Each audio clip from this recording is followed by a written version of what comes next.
Civilizations rose with precision and vanished without clear explanation.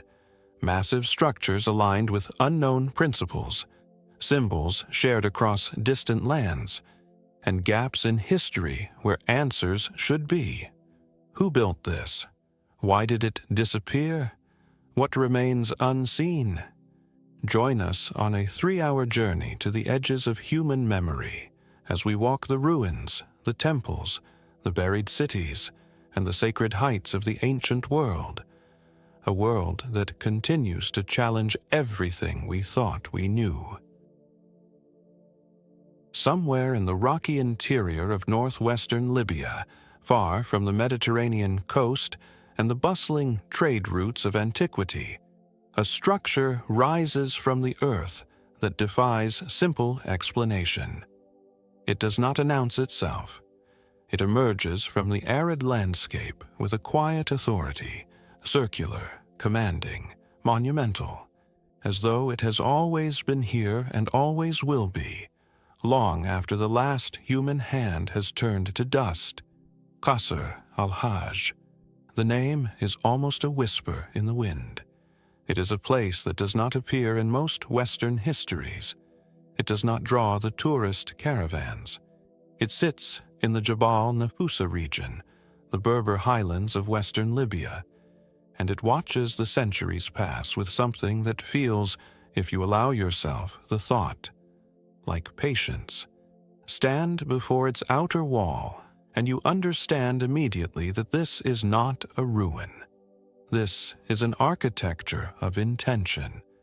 The massive circular structure stretches roughly 50 meters in diameter, its outer walls rising several stories, thick, dry stone masonry, laid with extraordinary precision.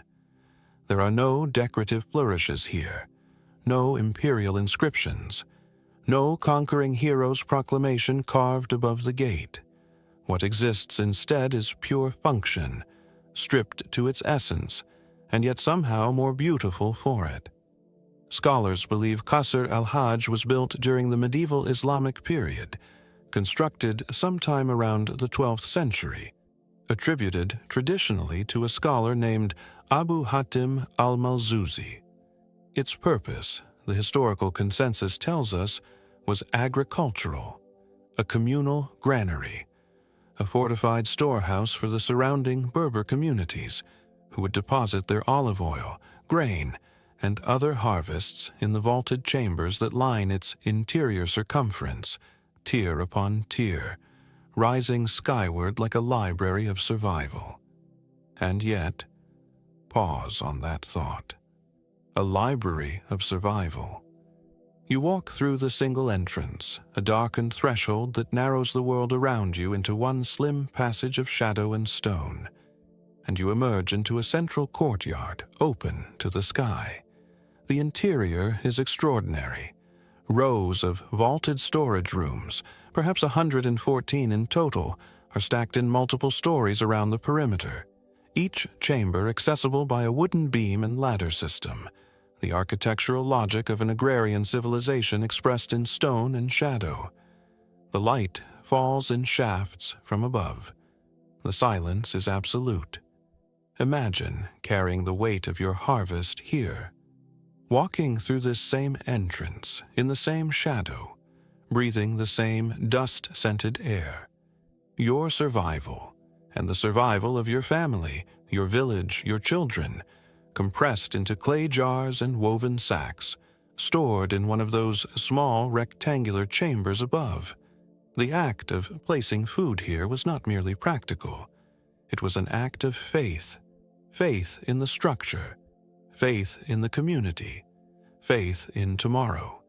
But communities require governance, and governance requires trust, and trust, in the ancient and medieval world, required walls. Qasr al-Hajj is not just a granary. It is a statement about collective life, about the shared stakes of survival in a landscape that offers little forgiveness. The Berber peoples of the Jabal Nafusa existed largely outside the reach of the great empires, Roman, Byzantine, later Arab, maintaining their own languages, their own traditions, their own extraordinarily resilient ways of organizing human existence. Qasr al-Hajj is a monument to that resilience, architecture as philosophy. And yet the questions accumulate. Who truly commissioned this structure?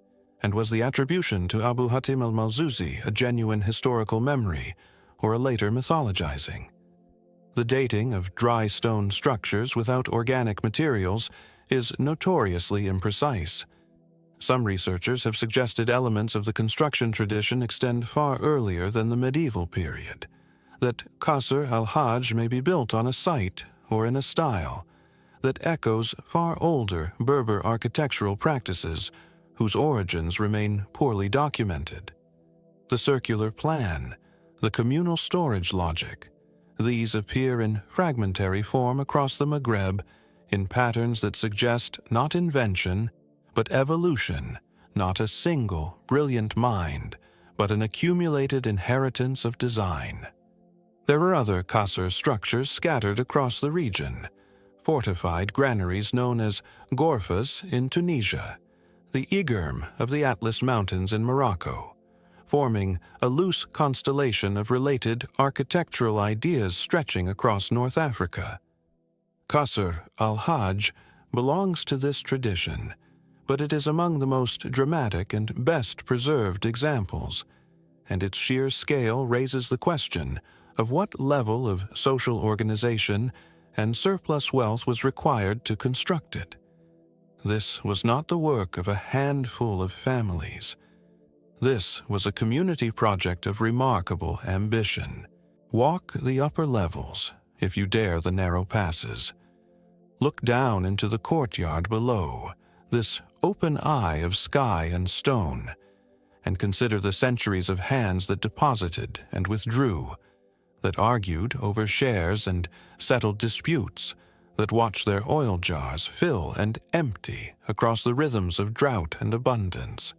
Consider that this structure survived the collapse of surrounding empires, survived conflicts, survived the long erosion of time, because the community that built it continued to need it, continued to maintain it, continued to understand its value.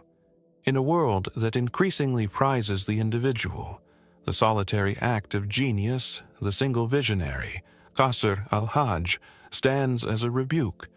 It is a monument to something older and perhaps more fundamental, the understanding that survival is a collective enterprise, that the wall that protects your neighbor's grain protects your own. And yet, even knowing all this, even holding all these facts in the mind, the structure retains its mystery. The silence of the interior is not the silence of an empty place. It is the silence of a place that has held things, stored things, kept things safe. What else did these people keep? What was stored in those upper chambers that no jar could contain?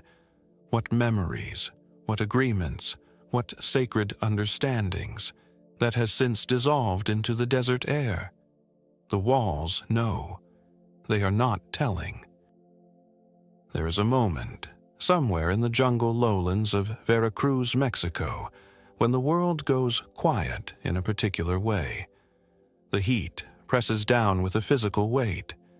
The green canopy closes above, and then, emerging from the undergrowth with an almost theatrical suddenness, stone, massive, carved, monumental stone, faces staring back at you from the deep past.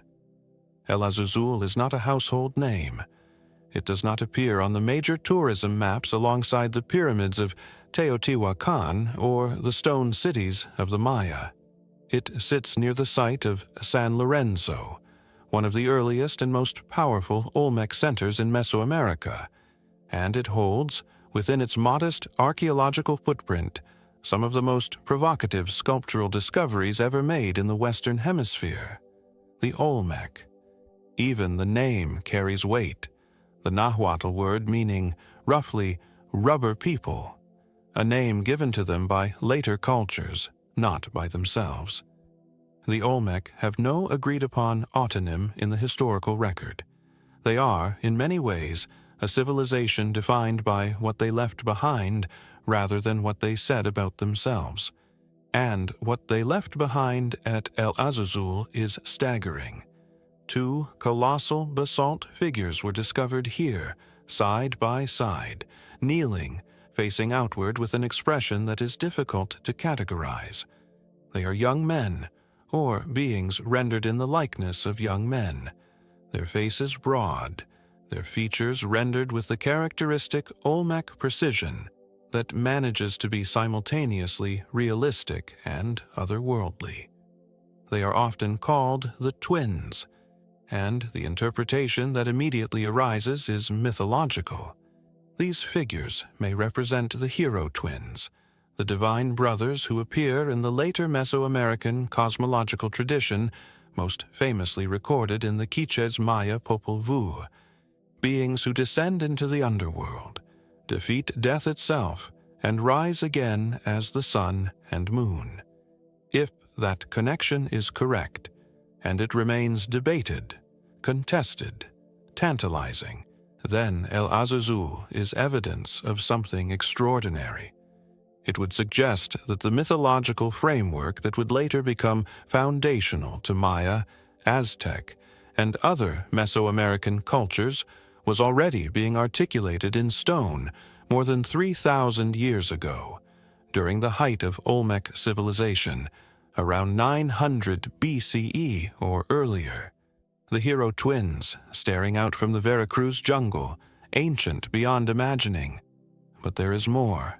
Positioned before the 2 kneeling figures at the original time of discovery were 2 serpent figures, coiled, powerful, their bodies rendered with the same monumental ambition as the twins themselves. The serpent in Mesoamerican cosmology is never merely a serpent. It is the feathered serpent, the earth monster, the vehicle of divine energy, the boundary between worlds. The arrangement, 2 human or divine figures facing 2 serpentine presences, reads, to the eyes of mythologists, like a scene frozen in narrative time, a moment captured, an act interrupted. What act? What moment? You stand before these figures now, or imagine yourself standing there in the filtered green light, the insects calling from the canopy, the humidity closing around you like a second skin, and you feel the weight of the unresolved. The Olmec left no written texts that have been deciphered. The glyphic inscriptions associated with Olmec culture remain, after decades of study, largely resistant to systematic interpretation. We cannot ask these figures what they mean. We cannot read the ritual manuals that may have accompanied their placement. We can only look and wonder. The San Lorenzo region of Veracruz was, during the Olmec apogee, a center of remarkable power and artistic production. The great, colossal heads of San Lorenzo, massive basalt portraits of rulers or deities, each weighing many tons, transported from volcanic quarries dozens of kilometers away, attest to a level of political organization, labor mobilization, and artistic ambition that should by rights be far more celebrated in the global story of human civilization. These were not simple people. They were engineers, artists, theologians, administrators of complex societies. The world they created at sites like San Lorenzo and El Azazul was as sophisticated, in its own way, as anything being produced contemporaneously in the Mediterranean or Mesopotamia. And El Azazul sits at the edge of that world, perhaps a satellite site, perhaps a ritual precinct, perhaps something harder to categorize. The kneeling twins suggest a ceremonial function, sacred space, a place where the boundary between the human and the divine grew thin, where the mythology of creation and cosmic struggle was not merely told but enacted, represented, made physically real in stone. The basalt from which the figures were carved came from the Tuxtla Mountains, more than 60 kilometers away. Someone decided to move this stone. Someone organized the labor, the logistics, the sacred intent. Someone knew exactly what these figures needed to look like: the angle of the knee, the expression of the face, the positioning in relation to the serpents. That knowledge came from somewhere. It was transmitted, refined, accumulated. It was, in every meaningful sense of the word, a tradition that ended, or transformed, or went underground, and that we are only beginning to excavate from the silence it left behind. What did the people who stood before these figures believe was happening? What transaction, what communion, what cosmic negotiation was being invoked in this clearing in the jungle? The twins stare outward. The serpents coil. The jungle reclaims its ground slowly, patiently, season after season. And the questions remain, as they have always remained, suspended in the hot green air of a world we can see but not quite touch. High above the city of Cusco, where the altitude presses against the lungs, and the sky takes on the particular deep blue that belongs only to the Andean heights, there are places that the Inca did not build so much as reveal. Places where the living rock itself was shaped, carved, aligned, where the mountain was coaxed into a form that speaks of cosmology and kingship, of the sacred geography of a civilization that understood the world in ways we are still struggling to articulate. Inquiltambo is one of these places. Its name echoes in the throat like something ancient. It sits northeast of Cusco, carved directly into the living bedrock of the mountainside, a complex of carved stone platforms, niches, channels, thrones, and ceremonial spaces that seem to flow into one another with a logic that is architectural and ritual at once. It is not a temple in the sense that requires walls and a roof. It is a temple in the older sense, a sacred precinct, a temenos, a place cut apart from the ordinary world and dedicated to something beyond it. The Inca term tambo generally refers to a way station, a rest stop along the Great Road network, a point of administrative and logistical support in the vast infrastructure of Tawantinsuyu, the empire that stretched from modern Colombia to central Chile. But Inquiltambo is no ordinary way station. The complexity and deliberateness of its carved rock surfaces, the orientation of its carved thrones and channels, the presence of what appear to be astronomical alignments, all of this suggests a function that transcends the logistical.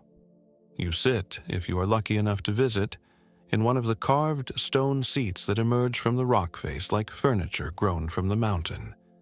The fit is astonishing. The rock conforms to the shape of a seated human body with an intimacy that feels almost personal, as though it were carved for someone specific, for a particular body that once occupied this exact space and looked out over this exact landscape. The valley of Cusco spreads below. The mountains rise on every horizon. The sky is enormous. Inca sacred geography was built around the concept of the huaca, a sacred object, place, or being infused with divine power. Rocks, mountains, springs, unusual formations, all could be huacas, nodes in a web of sacred meaning that covered the entire landscape of the Inca world. The system of ceques, imaginary lines radiating outward from the Coricancha, the great sun temple at the heart of Cusco, organized these sacred places into a ritual calendar, a cosmological map, a way of reading the landscape as text. Inquiltambo likely occupied a position within this system, its carved forms oriented and aligned in dialogue with the broader sacred geography of which it was a part. The carved channels at Inquiltambo are particularly evocative. They run across the rock surfaces with precision, narrow, smooth, clearly intentional. What flowed through them? The most frequently proposed answer is water, ritual libations of chicha, the fermented corn beer that was central to Inca ceremonial life, or water drawn from sacred springs and poured across the sacred rock surfaces in acts of offering and communion. Water in the Andean world was not merely a physical substance, it was a living force, an agent of connection between the human and the divine, between the surface world and the underworld of Uku Pacha that lay beneath.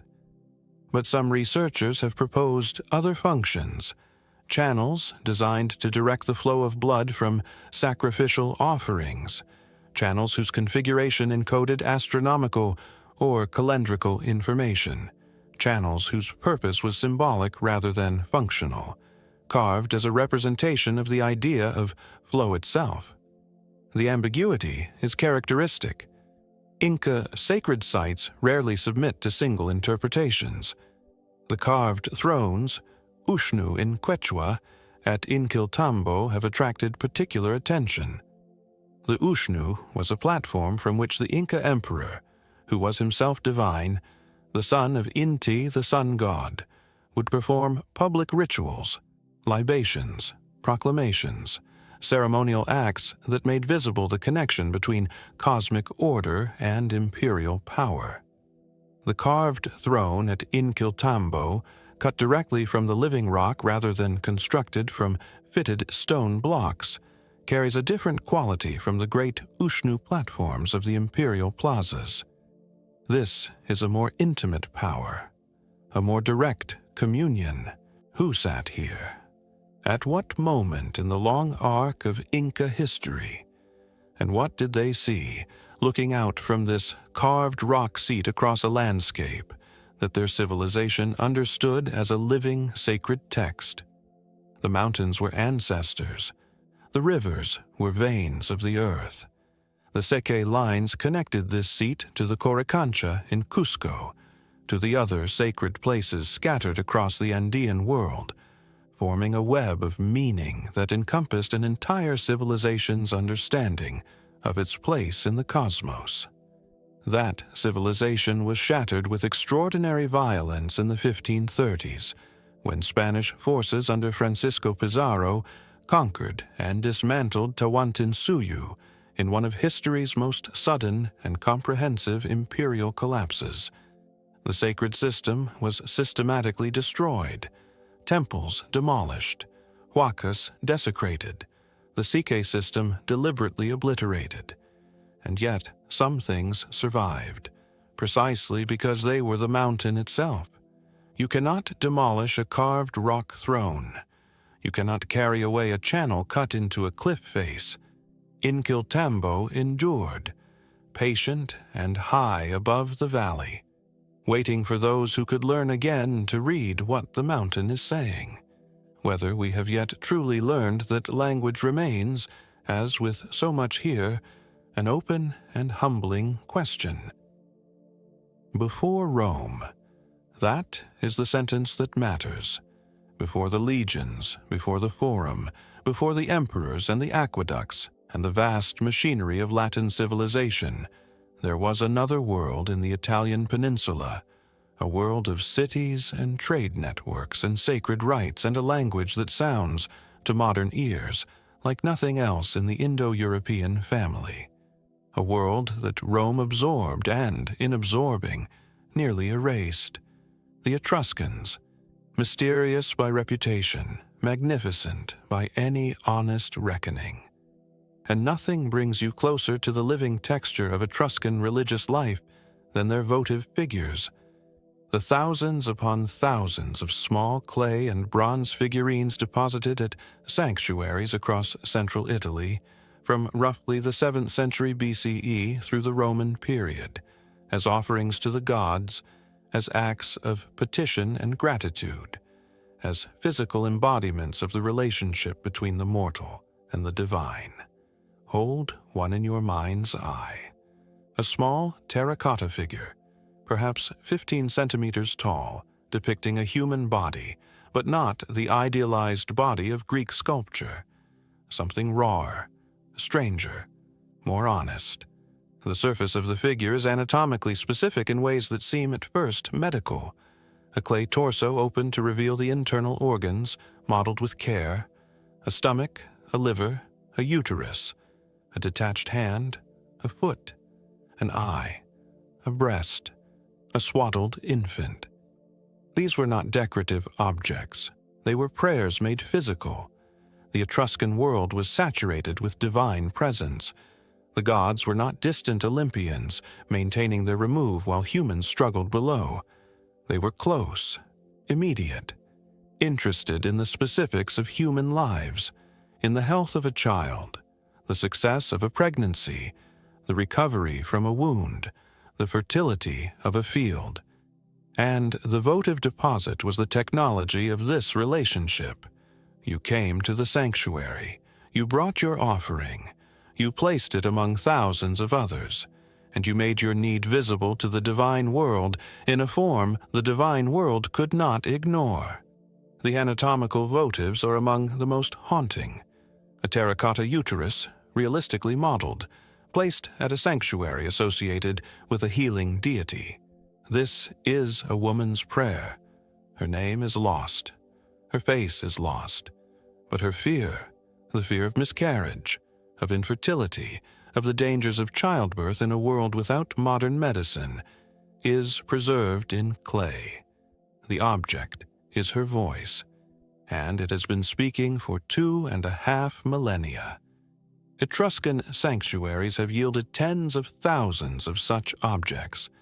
Major deposit sites at Veii, Cerveteri, Tarquinia, Vulci, and many others have produced accumulations that speak to the intensity and continuity of religious practice across centuries. The sheer volume is extraordinary. At some sanctuaries, the votive deposits built up layer upon layer over generations, forming archaeological strata of devotion. The accumulated spiritual weight of communities seeking divine intervention in the intimate crises of human existence. And yet the Etruscans themselves, the voices behind the votives, remain elusive. Their language is partially understood, enough to read names and some ritual formulas, but the surviving literary tradition is essentially nil. What the Etruscans thought, what they believed about the afterlife, what their theology was, we know in outline from archaeological evidence and from Roman descriptions, which are inevitably filtered through a Roman perspective. The great Etruscan religious texts, the Libri Haruspicini and the Libri Fulgurales, the books of divination and celestial signs, are known only from Roman descriptions of a tradition that was already being treated, by the 1st century BCE, as an ancient and almost foreign body of knowledge. The Haruspex, the Etruscan specialist in reading the entrails of sacrificed animals, particularly the liver, is one of the most iconic figures in ancient religious practice. And the votive livers found at Etruscan sites, cast in bronze, modeled in clay, inscribed with the names of deities assigned to specific regions of the organ's surface. These are essentially three-dimensional maps of the divine world, the cosmos compressed into the body of a sacrificial animal, read by trained specialists whose knowledge was ancient and encoded and not entirely shared. What did they see in the liver? What did the diviner read in those folded surfaces, those variations of color and texture that told him something about the will of the gods, the fate of the city, the outcome of the battle? The knowledge is gone. The tradition was absorbed and eventually abandoned as Rome became Christian. The last Haruspex probably lived in late antiquity, carrying a tradition stretching back 1,000 years, and when he died, the reading stopped. But the votives remain, thousands of small clay hands and eyes and anatomical organs in the storage rooms of Italian museums, in archaeological deposits still being excavated, each one a moment of human need, preserved in fired earth, each one a prayer that never received an answer, or perhaps received one, in a world that knew how to listen in ways we have forgotten. What gods did those prayers reach? And what, in the silence of the sanctuary, did the Etruscans hear in return? There is a city on the edge of the western desert, a place where the living world meets the world of the dead with unusual directness, where the Nile's life-giving silt gives way to the pale immensity of the Sahara, in a boundary that the ancient Egyptians understood as a boundary between states of being. Abydos, one of the oldest cities in the world, a place of such primordial religious importance that the earliest pharaohs came here to be buried, and every subsequent dynasty came to pay homage to that first authority, that original sacred ground. And in Abydos there stands a temple that takes your breath away, not through scale alone, though its scale is considerable, but through quality, the quality of its carving, the quality of its color, the quality of the visual world it creates. The temple of Seti I, built by the pharaoh who ruled Egypt from approximately 1290 to 1279 BCE, is among the most beautifully decorated religious structures ever created by human hands. Seti I, Menmatre Seti I, came to the throne as the second pharaoh of the 19th dynasty, following the short and turbulent reign of his father Ramesses I. He inherited an Egypt that was wealthy, powerful, and in need of a strong hand, and he proved to be exactly the ruler that moment required. He campaigned in the Levant, pushed back the Hittites, restored Egyptian prestige in the region. But his legacy is not military. His legacy is here, in the stone and paint of Abydos.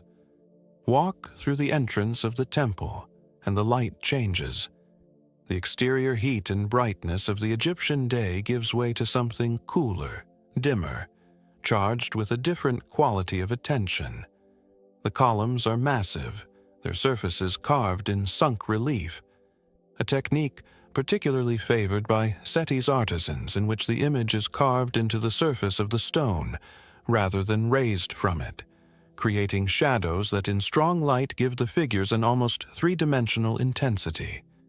The gods move across every surface: Osiris, Isis, Horus, Amun, Rahurakti, Ptah, Anubis, the full assembly of the Egyptian divine world, rendered with a precision and artistry that is, even now, 3,000 years later, simply astonishing.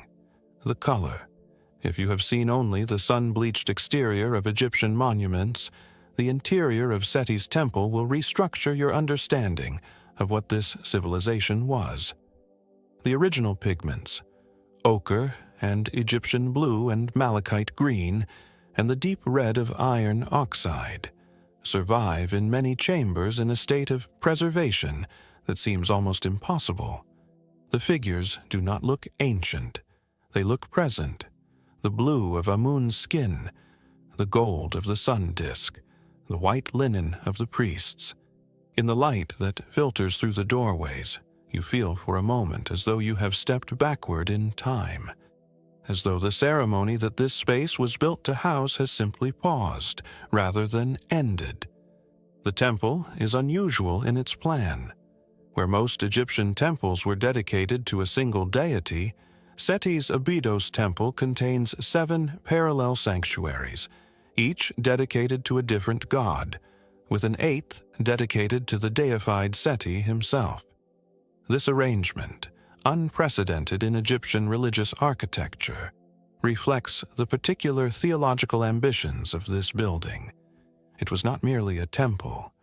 It was a statement about the structure of the cosmos, about the relationships between the divine powers, about the place of the pharaoh within the sacred order. And behind the main temple structure lies something that has attracted more controversy than almost any monument in Egypt.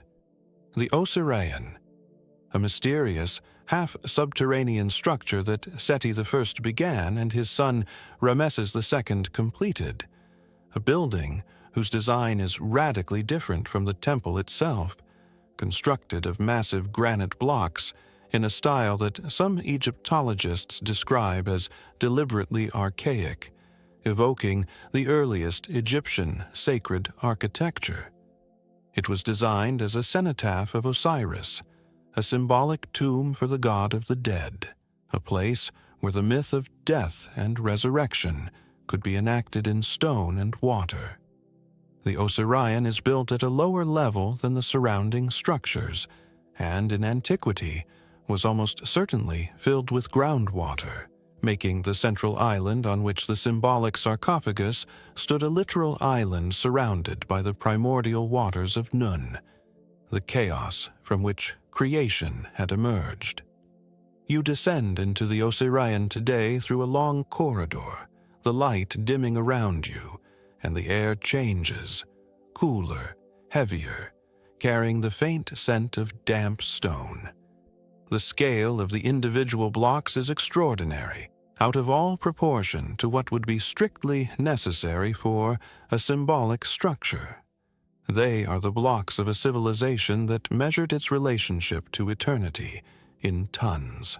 The famous Abydos king list, preserved in another part of the temple complex, records the names of 76 pharaohs from Menes, the legendary first king, to Seti I himself, a continuous chain of legitimacy linking this 19th dynasty ruler to the very origin of Egyptian civilization. But the list has gaps, deliberate omissions: Hatshepsut, Akhenaten, the Amarna pharaohs, rulers whose reigns were being officially erased from history even as this list was being carved. History is not only what is recorded, it is also what is left out. And Seti I, in the magnificence of his temple at Abydos, was writing a version of history, beautiful, selective, deliberately arranged. The gods stare down from the walls with their serene expressions, indifferent to the editorial decisions being made below them. What else was edited? What other truths lie beneath the magnificent surface of these painted walls, waiting to be found in the unlit corridors of what has not yet been excavated? In the flatlands of what is now the Khuzestan province of southwestern Iran, on a plain that seems in summer to shimmer with a heat that erases the boundary between earth and sky, there rises a structure so ancient, so massive, so complete in its original ambition, that it seems to belong not to the archaeological record, but to something older, to the category of things that simply are, that have always been, that defy the ordinary logic of human construction and decay. Choga Zanbil, the great ziggurat, the mountain that men built. It was constructed around 1250 BCE, during the height of the Elamite civilization, a civilization that had flourished in this region for millennia, contemporary with the great cities of Mesopotamia, trading with them, warring with them, absorbing influences while maintaining its own distinctive culture, its own language, its own sacred geography. The Elamites are not well known in the popular imagination. They are overshadowed, as so many ancient Near Eastern peoples are, by the more heavily documented civilizations of Sumer, Akkad, Babylon, and Assyria. But the Elamites were there, present, powerful, creative, through the entire span of ancient Near Eastern history. And Choga Zanbil is their greatest surviving monument. The king who built it was Untash-Napirisha, a ruler of the Middle Elamite period whose name echoes with the compound structure of Elamite theology. embedding within itself the names of two great gods. He built not merely a ziggurat, but an entire sacred city, a complex of temples, chapels, and processional ways surrounding the central stepped tower, all enclosed within a series of concentric walls, the outermost of which extended for nearly 4 kilometers. This was not a building. This was a world built for the gods.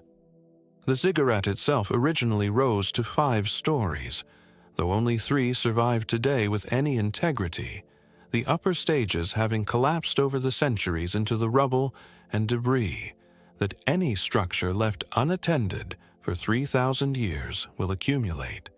But even in its diminished state, the scale is overwhelming. The base extends approximately 100 meters on each side. The surviving structure rises to a height of about 25 meters. Imagine a 10-story building, built entirely of mud brick, decorated with glazed ceramic elements in deep blue and green, surmounted originally by a temple to the gods for whom all of this was constructed.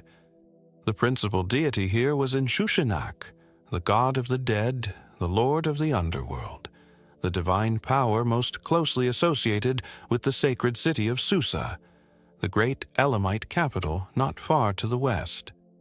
But the complex at Choga Zanbil incorporated temples to many other Elamite gods as well: Napiresha, Kiririsha, Shemut, a theological gathering that reflected the ambition of a ruler who wished to bring all the divine powers of his civilization into a single sacred space. The construction technique tells its own story. The bricks are inscribed. Walk close to the surviving surfaces, and you can still read the marks, cuneiform inscriptions baked directly into the bricks, recording the name of Untash Napirisha and his dedication of this structure to Inshushinak. There are thousands of these bricks, tens of thousands, each one carrying the king's name into eternity, multiplied across the surface of a monument designed to make that multiplication permanent. A prayer, written in industrial quantities. A king's name encoded into the very substance of his civilization's greatest work. The vaulted tombs discovered beneath and around the ziggurat complex add another layer to the mystery. These are remarkable structures, underground burial chambers with sophisticated vaulting techniques, containing evidence of extraordinarily elaborate funerary practices. Burned human remains, offerings of extraordinary value, evidence of ritual fires that consumed the grave goods as part of an interment ceremony. Who was buried here? What was the relationship between the tomb occupants and the sacred complex above? The Elamite afterlife belief system remains only partially understood. We have fragments, references, archaeological evidence, but the complete theological picture remains out of reach. The site was violently destroyed around 640 BCE by the Assyrian king Ashurbanipal, who sacked the Elamite cities in a campaign recorded in triumphant Assyrian annals. The destruction was total and deliberate, a civilization deliberately unmade. Choga Zanbil survived only because it had already been abandoned at the time of the assault.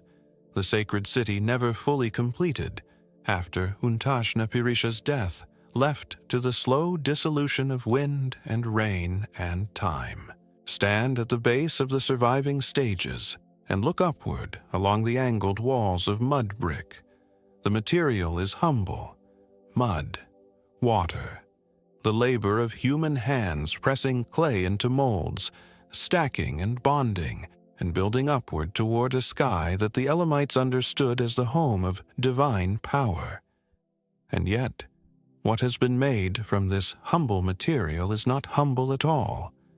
It is a mountain, a manufactured mountain, rising from the flatlands with a conviction that the cosmos required this shape, this presence, this physical assertion of the connection between earth and heaven. After the destruction, after the abandonment, after 3,000 years of wind and silence, it is still here, still rising, still refusing to submit entirely to the plane. What compact was made in those underground tombs beneath the eternal weight of all those inscribed bricks? What promise was sealed between the living and the dead, between the king and his gods, in the vaulted chambers below the mountain that men built? The cuneiform bricks carry the name. They do not carry the answer. There's a type of knowledge that only catastrophe can give. In 79 CE, Mount Vesuvius erupted and preserved Pompeii, not as a ruin, but as a frozen moment. The world of a Roman city, at the instant of its end, sealed in volcanic ash, available to the archaeologist with an intimacy that no intact, continuously occupied settlement could ever provide. The catastrophe became the archive, and in El Salvador, in the Zapotecan Valley, sometime around 600 CE, a similar catastrophe, a volcanic eruption from the nearby Loma Caldera, preserved something equally extraordinary. Not a Roman city of marble and mosaic, something different, something perhaps more valuable in its own way. Joya de Sirene, the jewel of the valley, the village that the volcano swallowed and the centuries kept. What lies beneath the ash at Joya de Sirene is a Maya farming village, not the great city, not the temple complex, not the royal court or the astronomical observatory, just a village, small, ordinary, unremarkable by the standards of Maya archaeology, which has always been drawn to the spectacular and the elite. But ordinary is exactly what makes it extraordinary. Here, preserved under several meters of volcanic tephra, is the daily life of common people, the people who grew the corn, tended the beans, prepared the food, slept in their homes, stored their tools, and went about the business of human existence that history so rarely deems worth preserving.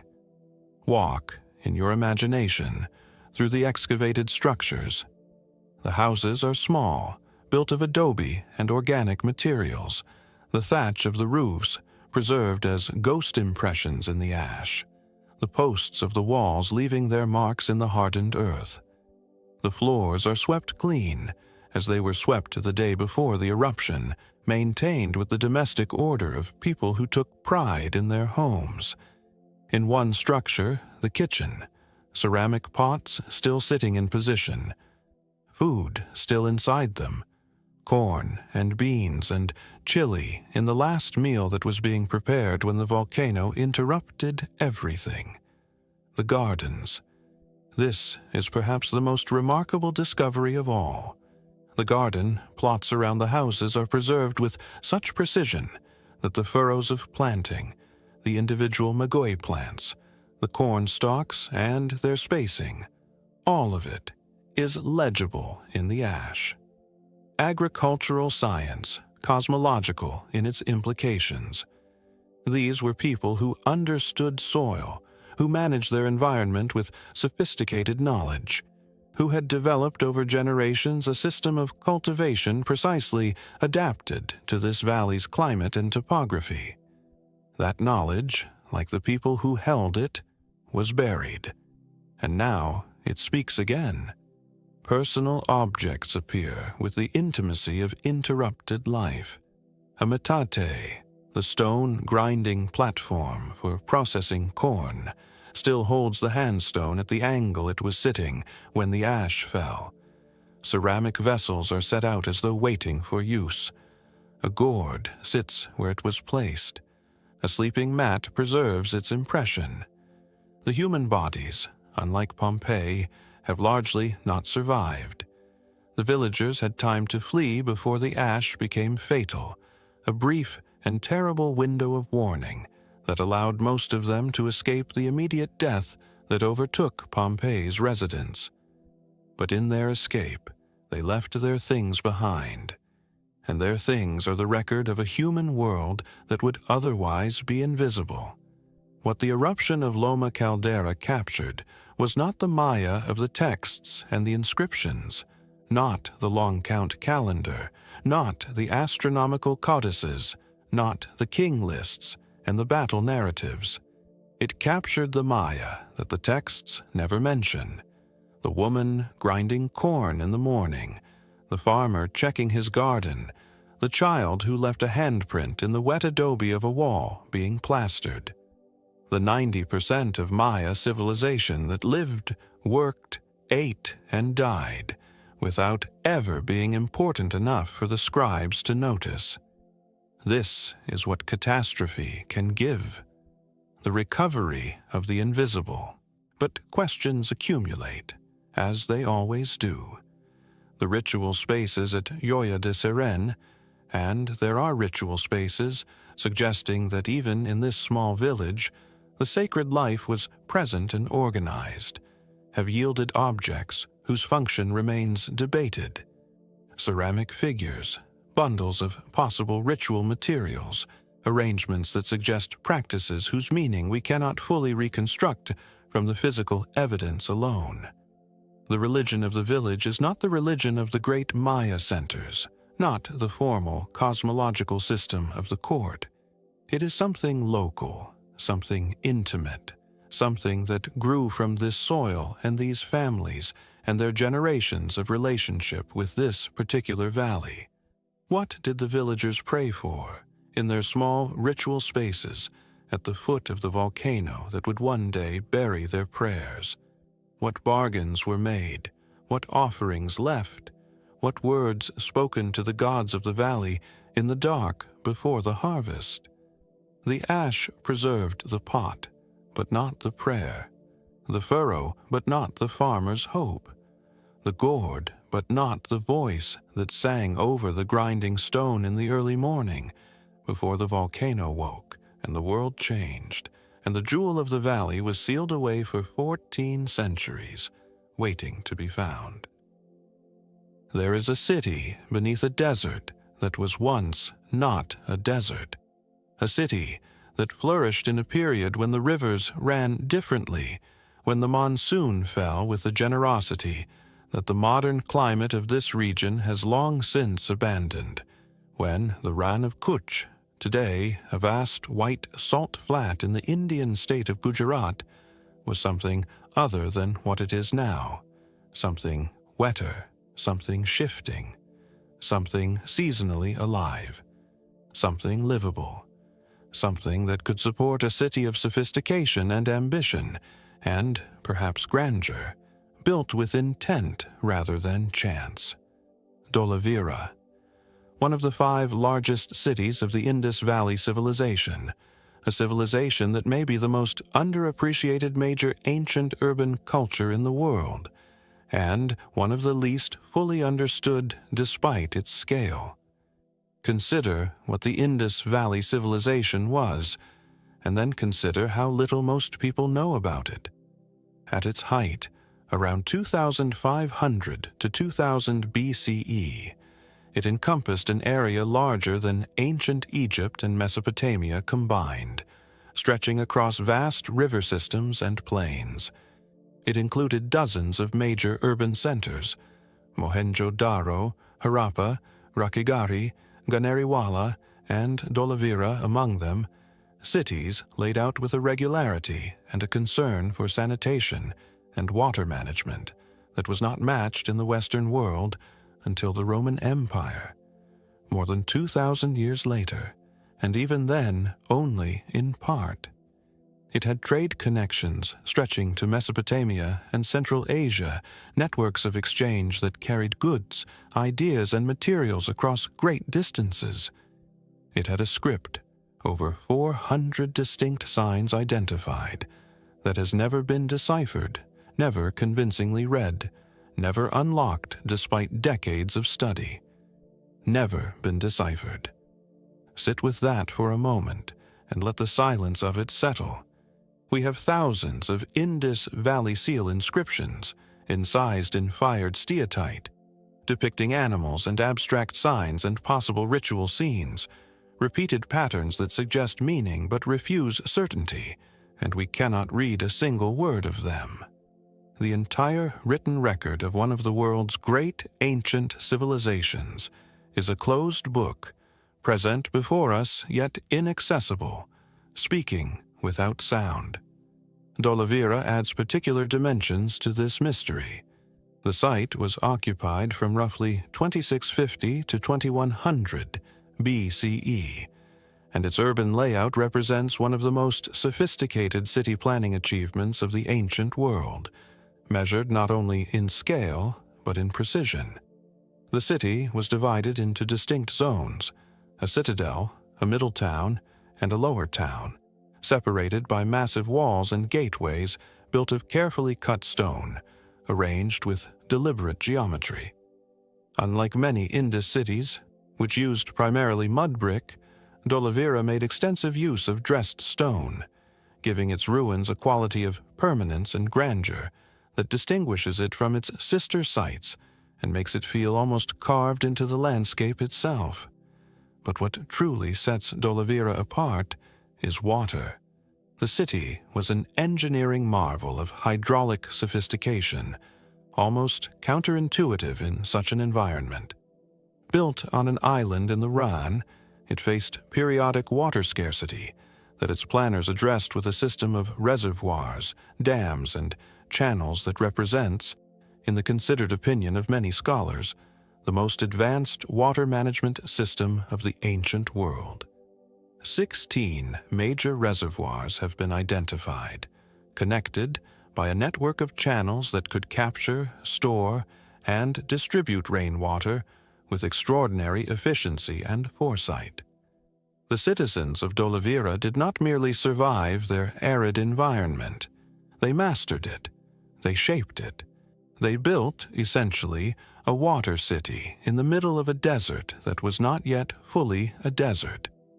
Stand in the excavated space of one of these reservoirs, a stepped enclosure of dressed stone, large enough to hold a significant volume of water, the steps descending to the original water line with the geometric precision of an engineering mind. And you feel the intelligence of the people who built it. Not mystery alone. Intelligence. Practical, applied, sophisticated intelligence of a very high order, expressed in stone, proportion, and control over scarcity. And then there is the signboard, the most enigmatic single artifact at D'Oliveira is a large inscription, the largest known Indus Valley inscription, found in what appears to have been a major gateway. Large white gypsum letters, perhaps affixed to a wooden board, spelled out a message in 10 signs, each carefully placed and visibly intentional. Whatever it says, a name, a proclamation, a declaration of authority, a divine invocation. It was large enough to be read from a distance, suggesting a public message, something intended for the eyes of everyone who passed through that gate. Not hidden knowledge, but displayed communication. A civilization with public writing, with the concept of official signage, with the assumption that a written message could be displayed and read and recognized. We cannot read it. The collapse of D'Oliveira, somewhere around 1800 BCE, mirrors the broader collapse of the Indus Valley civilization, a process that took centuries and whose causes remain vigorously debated without final resolution. Climate change, shifting river courses, the drying of the Saraswati river system, which may have been the hydraulic backbone of the entire civilization, epidemic disease, invasion, internal social transformation or breakdown. Some combination of all of these, interacting across time in ways that are still being reconstructed. The city was abandoned. The great water management system fell into disuse. The desert returned, slowly but completely, reclaiming what had been carefully organized against it. What was said on that gateway sign? What words did the people of Dolivera inscribe in white stone, for all who pass to see, repeated daily in light and shadow? It is possible, just barely possible, that the answer exists somewhere in those 400 undeciphered signs, waiting for the mind that will finally crack the code, or for a key that has not yet been imagined.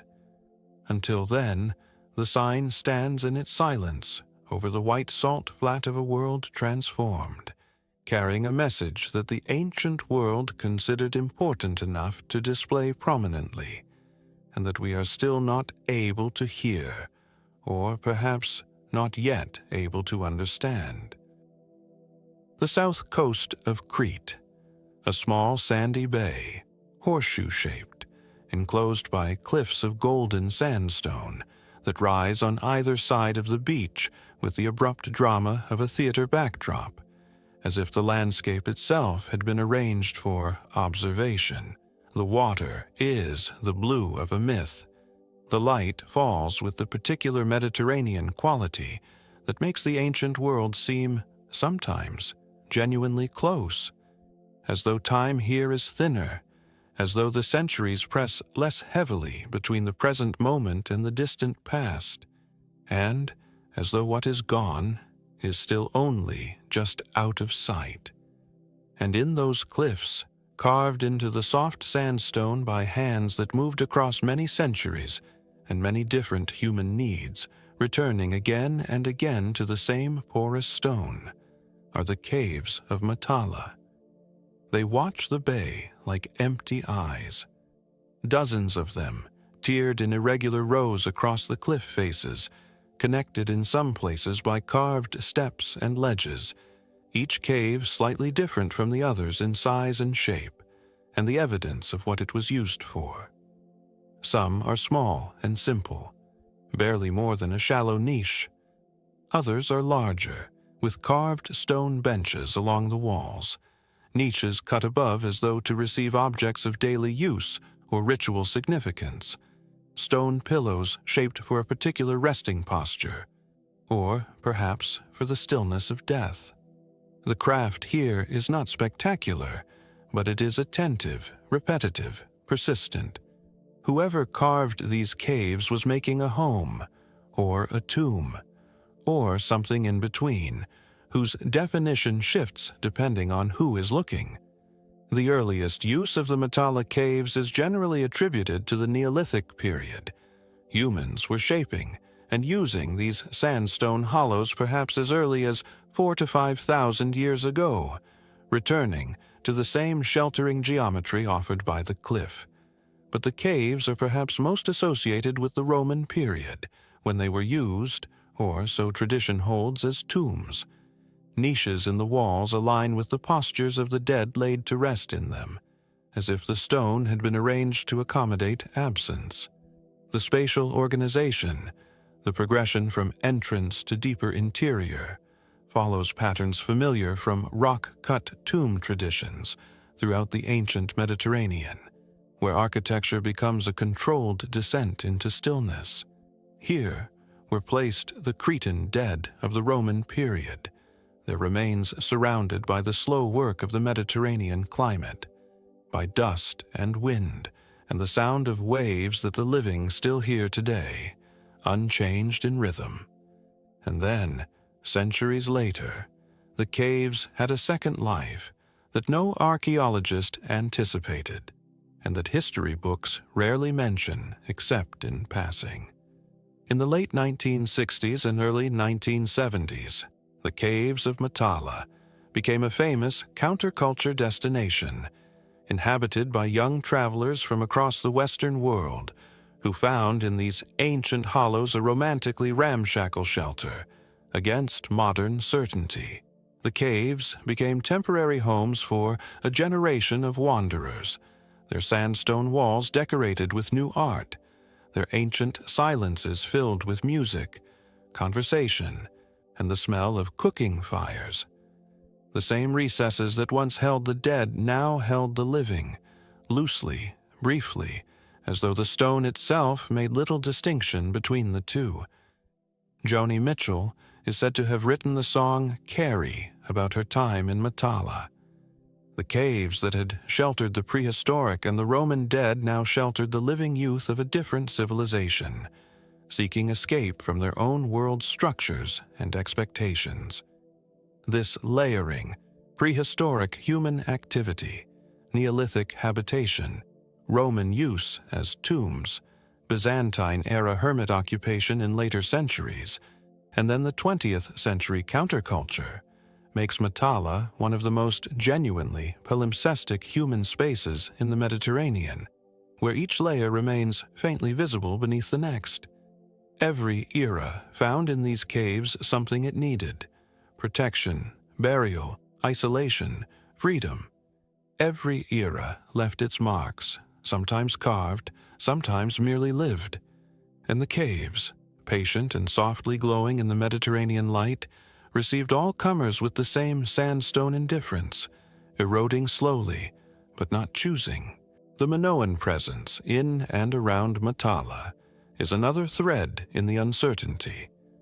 The broader Messara Plain, on which Matala sits at the southern edge, is Minoan country. The great palace of Phaistos lies not far inland, and the area was densely settled and richly agricultural during the height of Minoan civilization in the Bronze Age.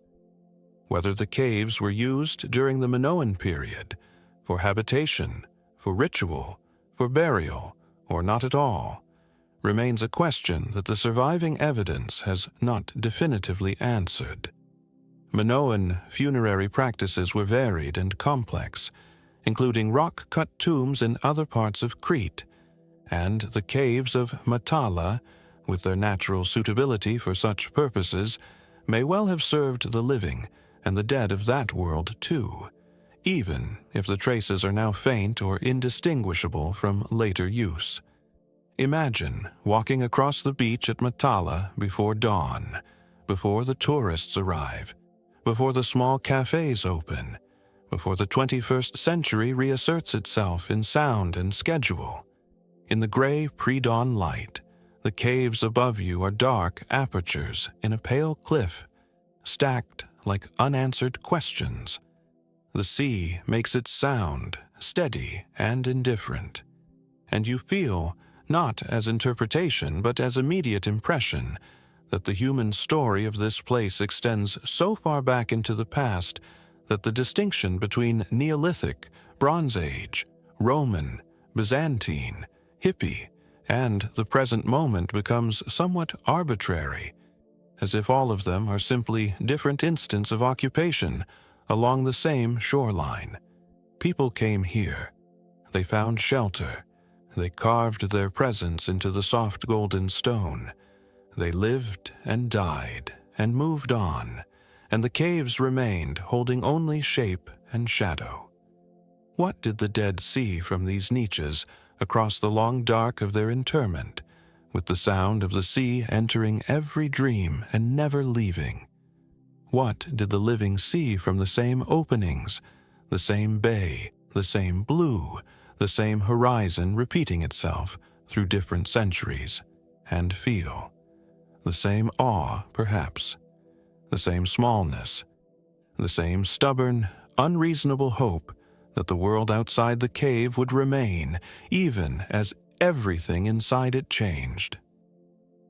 There is a bend in the Arkansas River in what is now eastern Oklahoma, a landscape of rolling hills and rich bottomland that, in the period archaeologists call the Caddoan Mississippian culture, supported a political and ceremonial center of extraordinary power and reach, tied into exchange systems that stretched far beyond what the eye can easily register on the ground. You would not necessarily guess this now, standing in the quiet of the Spiro Mounds Archaeological Park, watching the brown river move through the flatlands with its slow, opaque current. The mounds appear gentle, unassuming, their original height reduced by centuries of erosion, and more devastatingly, by human intervention that reshaped them long after their builders were gone.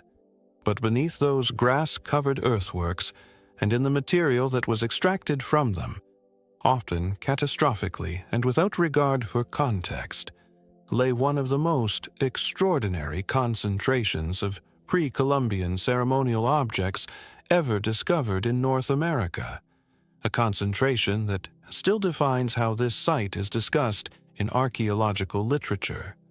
Spiro. The name belongs to the nearby town, a later settling, a later naming that simply attached itself to something much older. The people who built these mounds did not, as far as we know, use this name for their center. They may have had no name for it at all, in the sense we would recognize, or their name is lost in the silence that swallowed most of the oral traditions of the Mississippian world when those traditions were interrupted. What we call them is a placeholder, a convenience of modern language. What they called themselves was something else entirely, now unreachable except through fragments. At its height, roughly between 900 and 1450 CE, Spiro was a major node in the enormous exchange network scholars call the Southeastern Ceremonial Complex, sometimes called the Southern Cult, a web of shared iconography, ritual practices, and high-value object exchange that connected Mississippian centers from the Gulf Coast to the Great Lakes, from the Atlantic Piedmont to the plains of the interior, forming a vast cultural horizon rather than a single unified state. Copper, engraved shell, embossed ceramics, the stylized images of the falcon warrior, the weeping eye, the bilobed arrow, the rattlesnake, a shared visual language of sacred power that crossed linguistic and political boundaries with the fluency of a truly pan-continental religious tradition, repeated and reinterpreted across distance. At Spiro, the ceremonial complex included 12 mounds arranged in a deliberate spatial organization that still hints at planning principles we can partially reconstruct. The largest, Craig Mound, was not a platform for an elite structure, but something more unusual. A mortuary mound, constructed in stages over centuries, each stage sealing the previous one, building up a layered archive of the most significant dead of this community and their accompanying ritual objects, as if memory itself were being physically accumulated. The innermost chamber of Craig Mound, when it was finally encountered, contained objects of incomparable beauty and importance: effigy pipes of carved stone, engraved shell gorgets of breathtaking precision, copper plates embossed with the imagery of the Southeastern Ceremonial Complex, embroidered textiles that had largely decayed but left ghost impressions of extraordinary complexity, still legible in outline if not in full material presence. But Craig Mound was not discovered by archaeologists. It was looted. In 1933, during the economic desperation of the Great Depression, a group of local entrepreneurs obtained a lease to excavate Craig Mound, forming the Pocola Mining Company, with the explicit intention of selling whatever they found on a commercial market. What followed was an act of archaeological devastation, almost unparalleled in the Americas, not only in what was removed, but in what was irreversibly erased. The miners dug through the mound with commercial efficiency, destroying stratigraphy and context as they went, selling objects on the antiquities market, trading them to collectors and museums across the country, melting some copper objects down for the raw metal value they contained. The interior chamber, the great mortuary, as archaeologists now call it, was looted of the majority of its contents before professional archaeologists could intervene in any meaningful way. What was lost is incalculable. The objects themselves many of them now scattered across museum collections and private holdings across the country, represent only the material that survived and was preserved through chance rather than intention.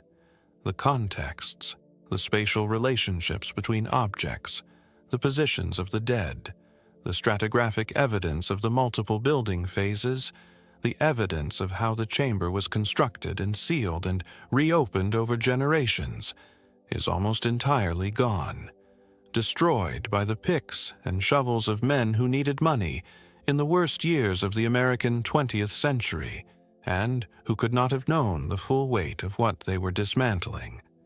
The objects that survive are magnificent. The engraved shell cups and gorgets, carved with images of figures engaged in cosmological narratives, the Birdman, the Morning Star ceremony, figures in elaborate regalia that suggest priestly or chiefly roles in a complex ritual world, are among the masterpieces of North American indigenous art, remarkable not only for their detail, but for their conceptual ambition. The stone effigy pipes depict humans, animals, and composite beings with a naturalism and attention to proportion that speaks of a tradition of accomplished carvers working within a rich and demanding aesthetic and symbolic system. Who were the figures depicted on these objects? What ceremony do these engraved scenes record in their compressed visual grammar? The iconography connects to what we know of later southeastern indigenous ceremonial life, but the specific meanings of these specific objects, in this specific context, at this specific place, that knowledge belongs to traditions that were catastrophically disrupted by colonization, and whose reconstruction is an ongoing collaborative project between archaeologists and the descendant communities who carry in different forms different fragments of the memory of this world. What was buried in Craig Mound was not just objects, it was a theology, a political history, a record of relationships between the living and the dead, between this community and the vast network of sacred exchange that connected it to a continent, and perhaps to a cosmology as well. That record was shattered in 1933 and scattered to the four winds, dispersed into institutions and private collections, and gaps in the archaeological record. What remains speaks eloquently of what was, but only in partial sentences.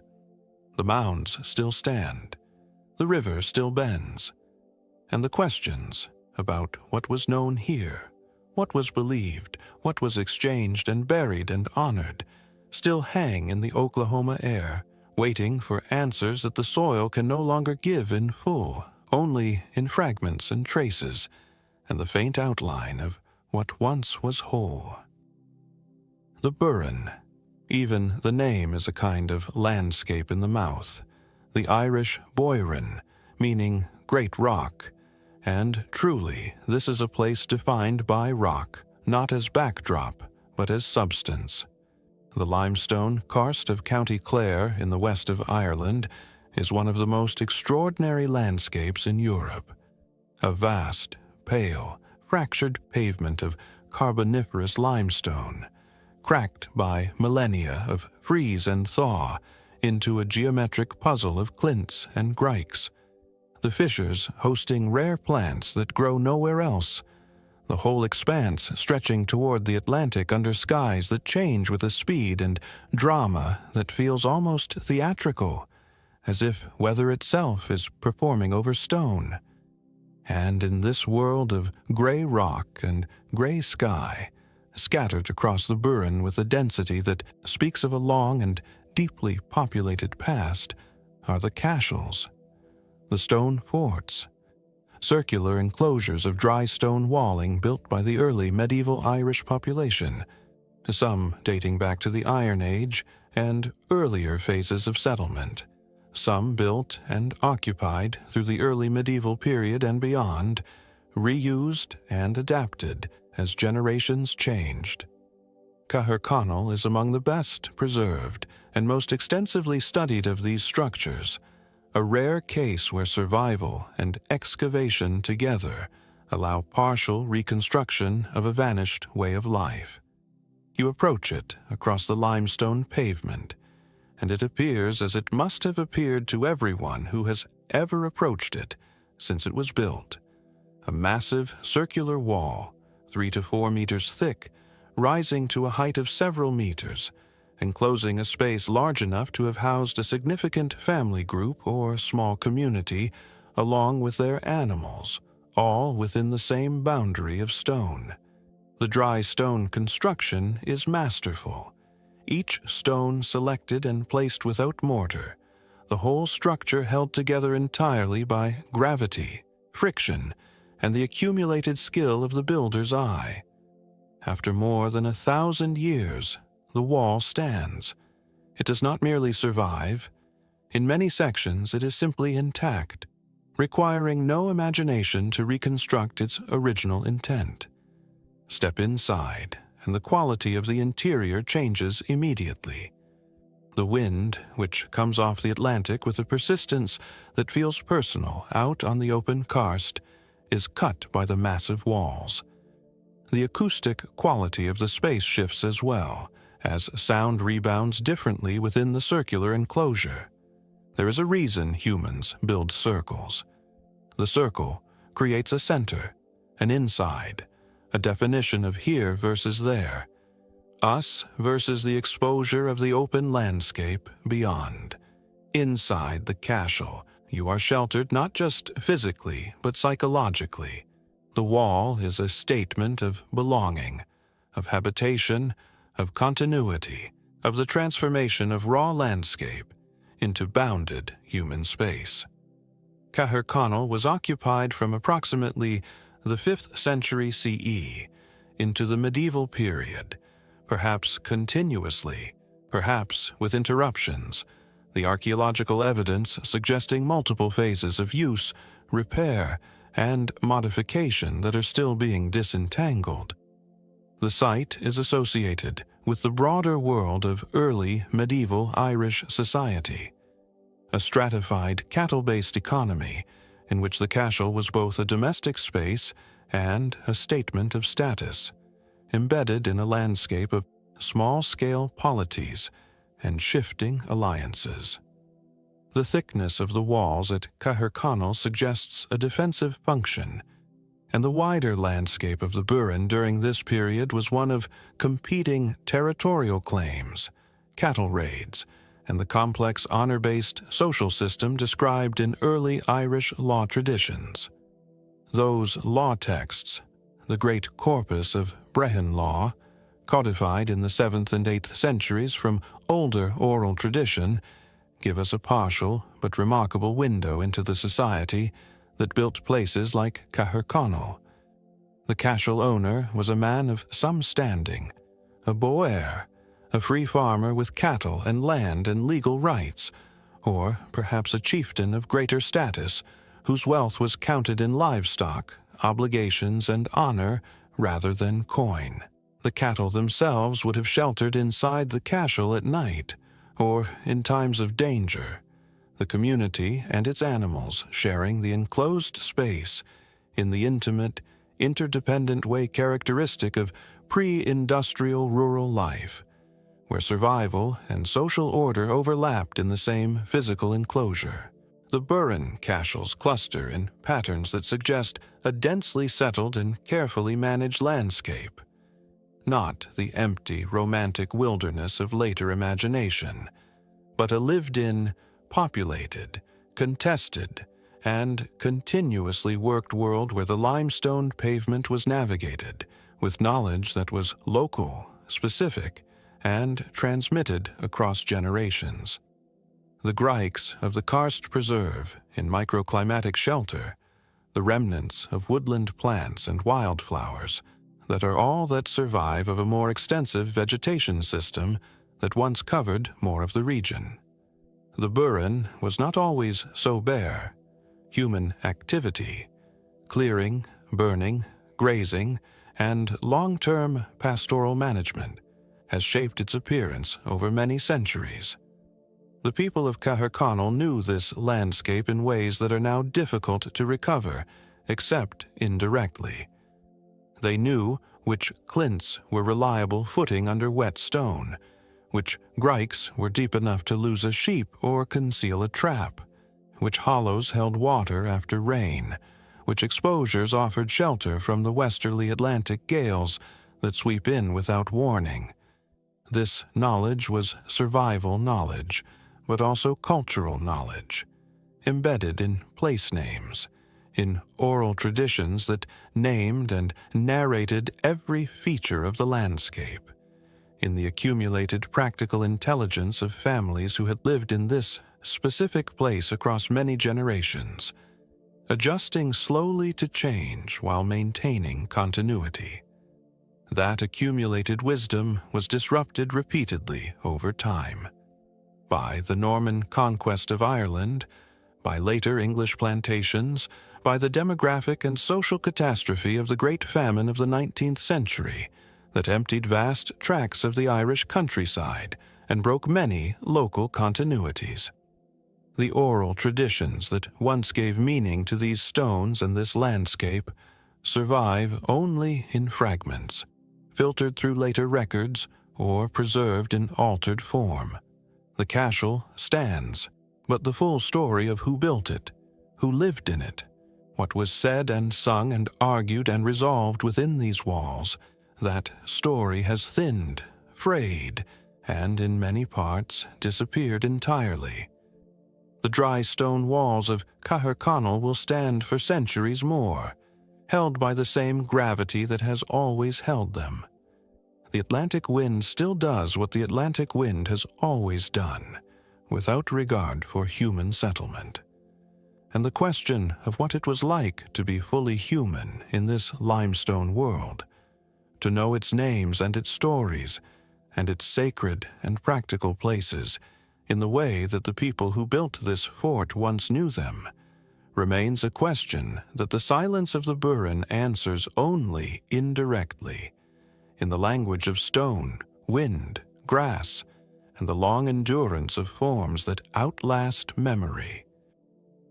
In the mountains of ancient Gandhara, the region that sprawls across what is now northwestern Pakistan and eastern Afghanistan, through valleys that connect the Indian subcontinent to Central Asia and beyond, there are the remnants of a world where Buddhism and Hellenism and Persian and Indian traditions met in one of the most extraordinary cultural syntheses in human history, shaped by trade routes, imperial crossings, and the slow movement of ideas across high passes. This was the land where Greek-speaking kings patronized Buddhist monasteries, where artisans adapted foreign techniques into local sacred forms, and where the first widely known images of the Buddha in human form were carved. A revolution in religious art that would ripple outward to define Buddhist visual culture across the entire expanse of Asia, changing how the sacred itself could be seen. And here, in this charged cultural landscape, stands the Topdara Stupa. It sits in the Charsada district region of Khyber Pakhtunkhwa province, in a landscape that has seen so much history, so much violence, so much transformation that the presence of ancient monuments here is simultaneously precious and precarious, as if survival itself has become an intermittent condition. The stupa, the hemispherical mound form that is the most universal architectural expression of Buddhist sacred presence, rises from its base with the quiet authority of a form that has been carrying spiritual meaning for more than 2,000 years, repeated across regions but always anchored in place. The stupa's origin lies in the burial mounds of ancient India, the earthen tumuli that covered the remains of honored dead, the physical accumulation of earth and stone as a marker of sacred presence and memory made material. When Buddhism emerged and the Buddha himself died, his remains, the sacred relics, were divided among the early Buddhist communities and enshrined in stupas that became centers of veneration, pilgrimage, and merit-making practice. The stupa was not merely a tomb, it was a presence, the Buddha's continuing presence in the world. His spiritual power made architecturally accessible to the faithful, who circumambulated its base, who made offerings at its base, who touched its stones with palms pressed together in repeated gesture. The Tapdara Stupa is a Gandharan monument, belonging to the broader cultural sphere of Gandhara, roughly the 1st century BCE through the 5th century CE, in which the region produced some of the most remarkable Buddhist art and architecture ever created. The Gandharan school of sculpture combined the technical achievements of Hellenistic art, naturalistic drapery, idealized human anatomy, spatial depth, and narrative relief, with the iconographic requirements of Buddhist tradition, creating images of the Buddha and Bodhisattvas that are simultaneously shaped by multiple visual heritages and yet directed toward a single devotional purpose. The stupa's drum and dome are constructed of stone, kanjur, the local schist that Gandharan builders used with such mastery and consistency, and the surface was originally richly decorated with carved relief panels depicting scenes from the Buddha's life and the lives of the bodhisattvas, arranged in narrative sequences that guided the viewer's attention around the structure. Many of these panels, like the carved decorations of so many Gandharan sites, are now scattered across museum collections worldwide. The British Museum, the Lahore Museum, the Peshawar Museum, and institutions in Europe and beyond, separated from their architectural context, where meaning once emerged from movement as much as from image. Walk around the surviving base of the Tapdara Stupa, the Pradakshina, the circumambulatory path, and you are walking in a tradition that extends back 2 millennia, a ritual geometry that has remained remarkably stable across time. The act of walking clockwise around the stupa, maintaining the sacred structure on your right hand, is one of the oldest ritual gestures in Buddhism, a physical embodiment of the mind's orientation toward the Dharma, the teaching, the presence of the awakened one. Pilgrims have walked this path. Monks have walked this path. Kings, merchants, soldiers passing through frontier regions, ordinary farmers from surrounding valleys, all of them drawn to this hemispherical form and its promise of accumulated merit, accumulated clarity, accumulated peace, expressed not in words but in movement. The monastery that presumably accompanied the stupa, for stupas were almost never isolated, but were part of broader monastic complexes, centers of learning, debate, copying, and teaching, is now only partially traceable in the archaeology of the surrounding terrain, visible more in patterns and fragments than in standing architecture. The monks who lived here, who studied here, who copied texts and debated philosophy and taught the Dharma to the communities of the Peshawar Valley, they are invisible, their voices gone, their texts lost or scattered or transformed into later traditions elsewhere. What remains is the stone, the dome, the form that meant something so powerful that civilizations carried it across deserts and mountain ranges, from India to Central Asia, to China, to Korea, to Japan, everywhere adapting it, but preserving its essential logic. The dome, the axis, the sacred center, the circumambulatory path that organizes both body and attention. What relic lay at the heart of Tapdara? What fragment of the sacred, a nail clipping, a hair, a fragment of bone, a personal belonging associated with reverence, was placed at the stupa's core when it was first constructed, transforming a mound of stone into a living sacred presence rather than a mere structure. The tradition says that every stupa enshrines something of the Buddha or of a great saint that concentrates their spiritual power in this specific place for the benefit of those who approach it with intention.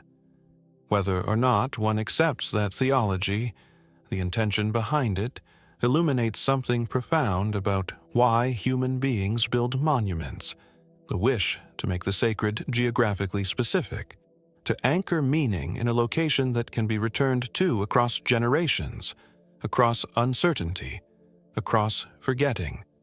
The stupa stands. The mountains rise behind it, folded and distant. The valley spreads below, shaped by river systems and human settlement.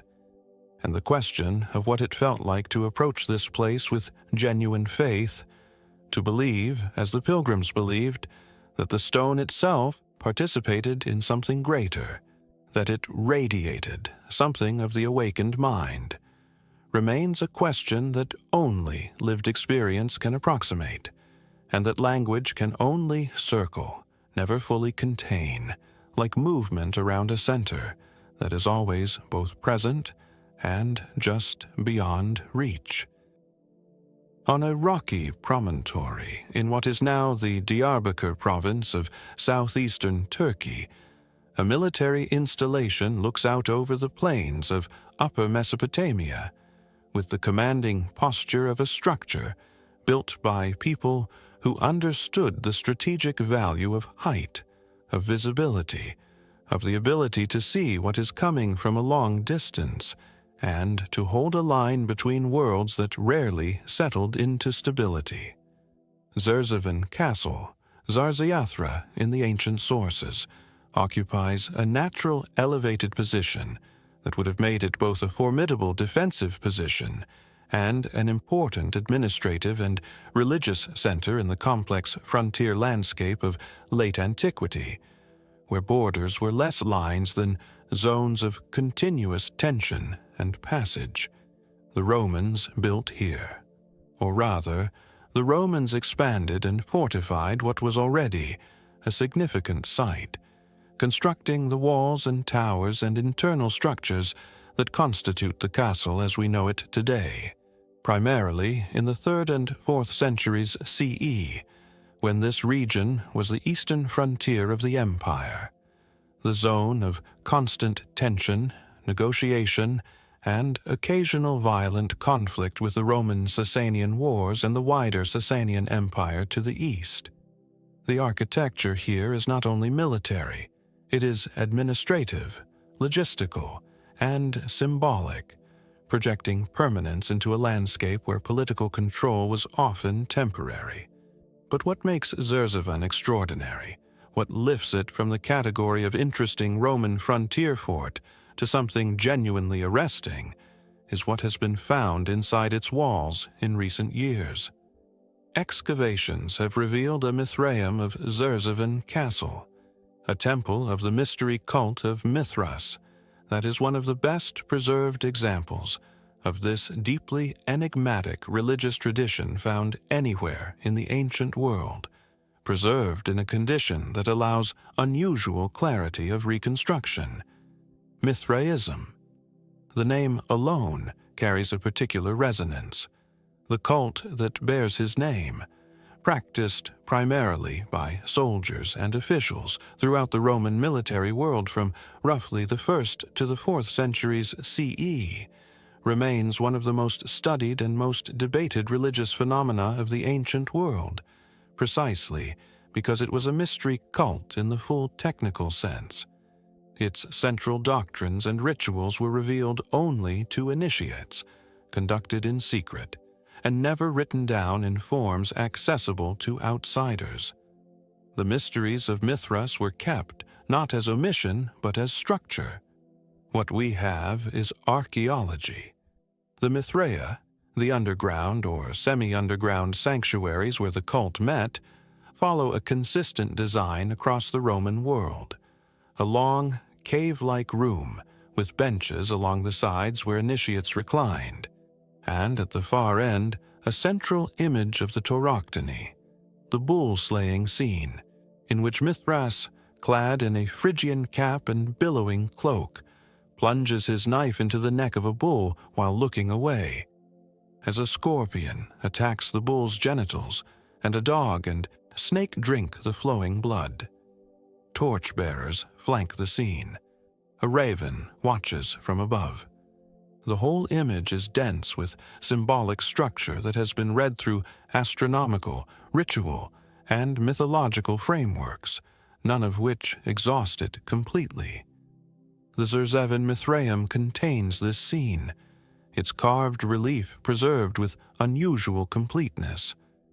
But what distinguishes the Zerzevan discovery is the remarkably intact state of the entire ritual space.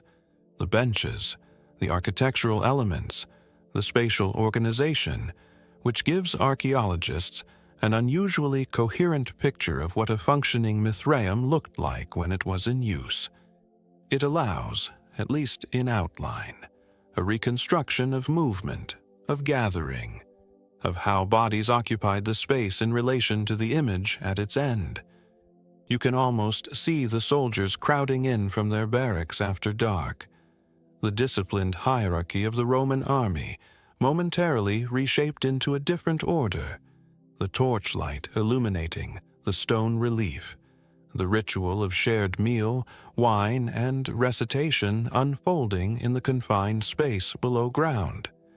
The Roman military world was not only a machine of conquest, it was also a machine of integration, drawing meaning from shared repetition across distance and origin.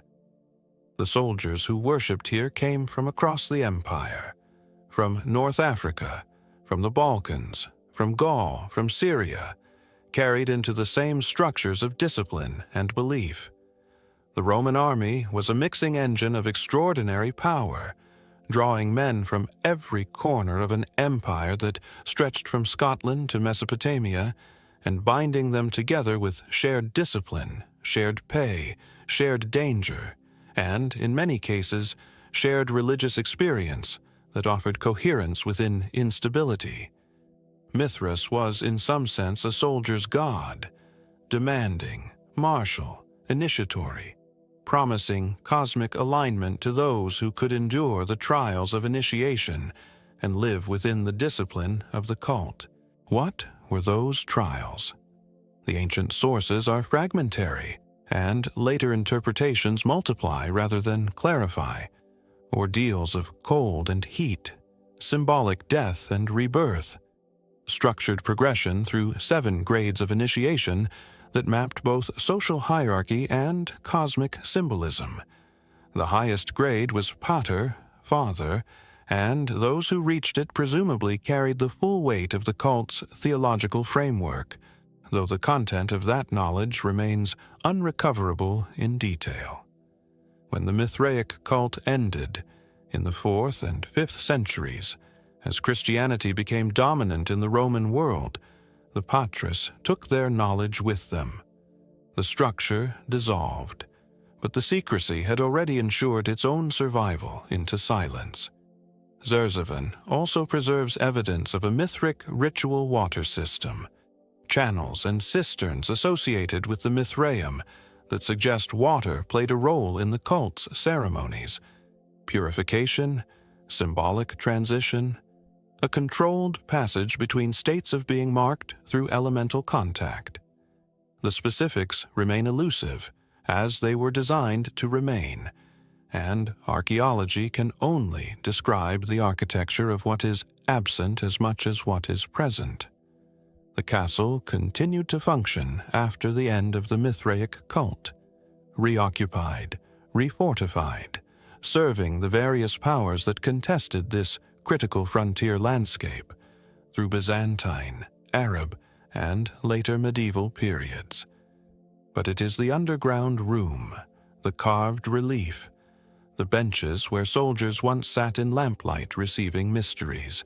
It is this that draws attention back, persistently, to the question of what was known here that is no longer known, and what kinds of knowledge are structured precisely to disappear when their social world ends.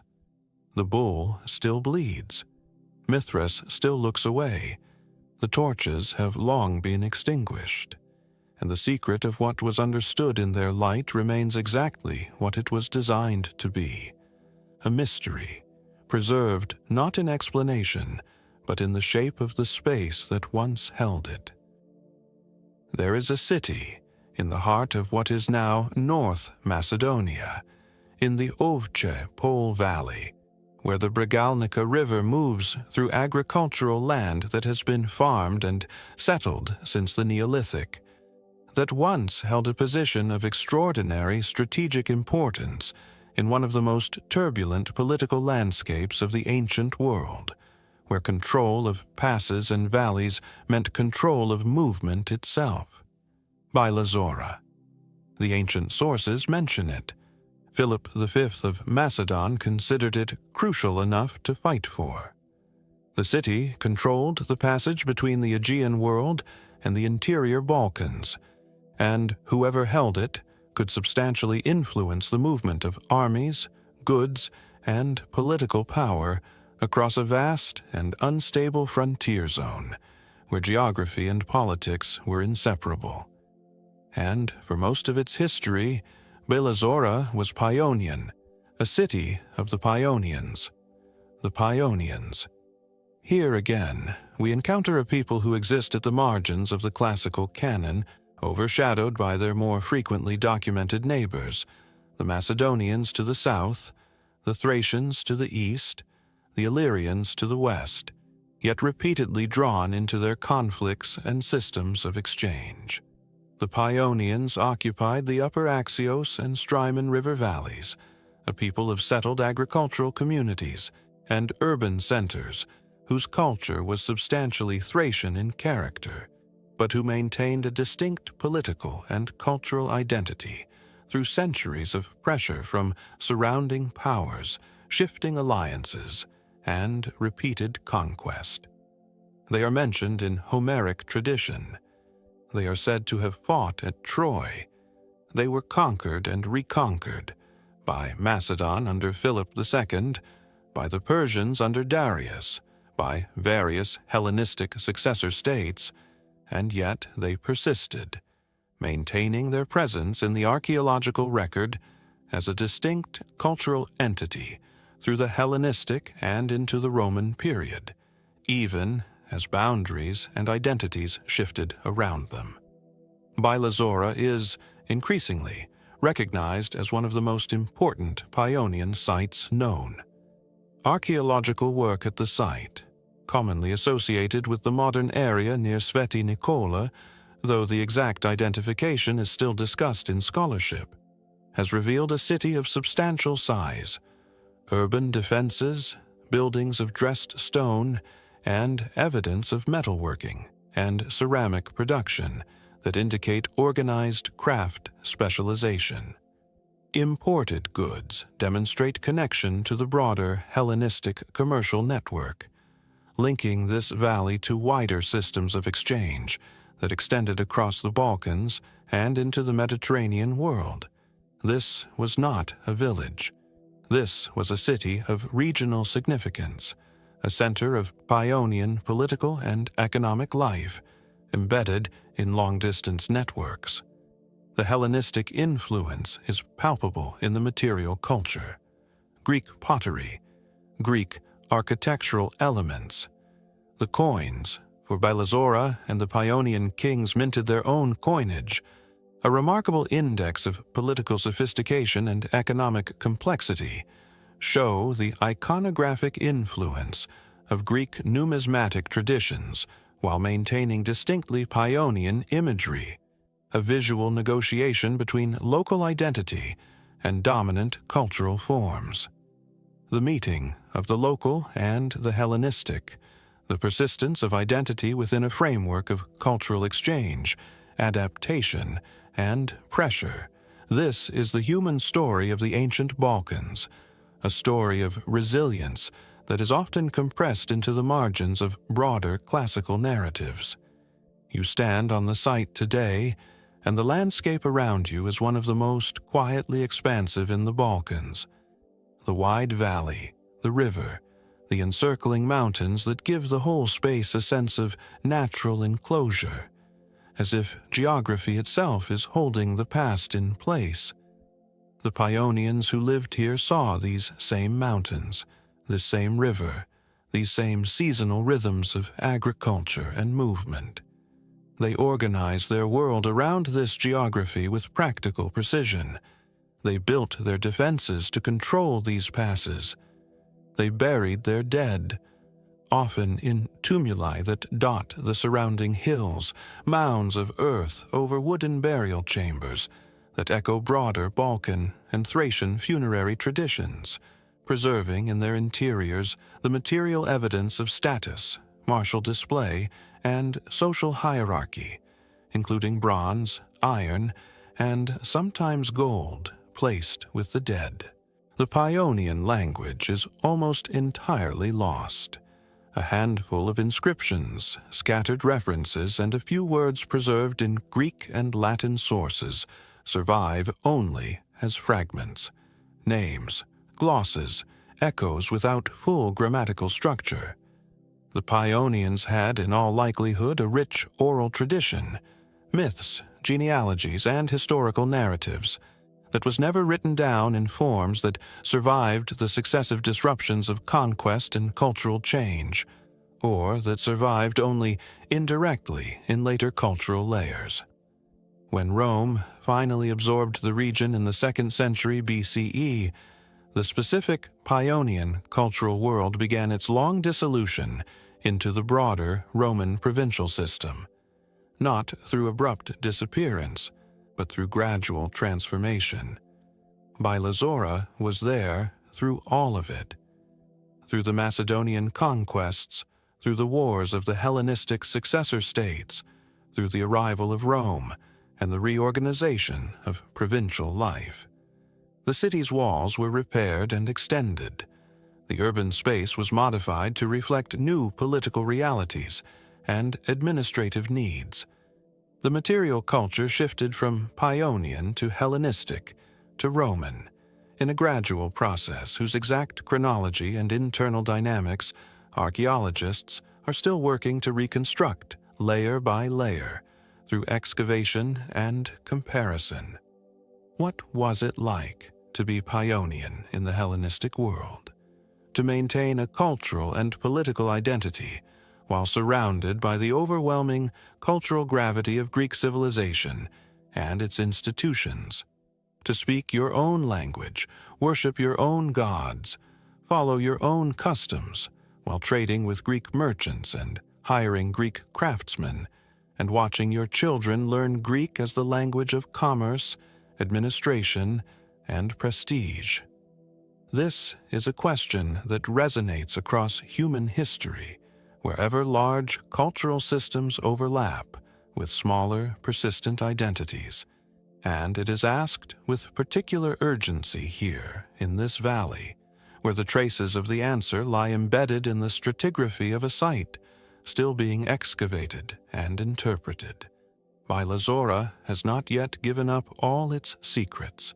The excavations continue, and interpretations shift as new material emerges from the soil.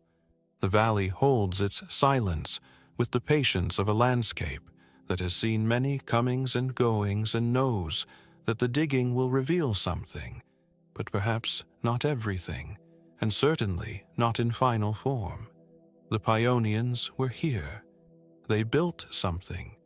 They left their traces in the earth and in the patterns of objects and settlement.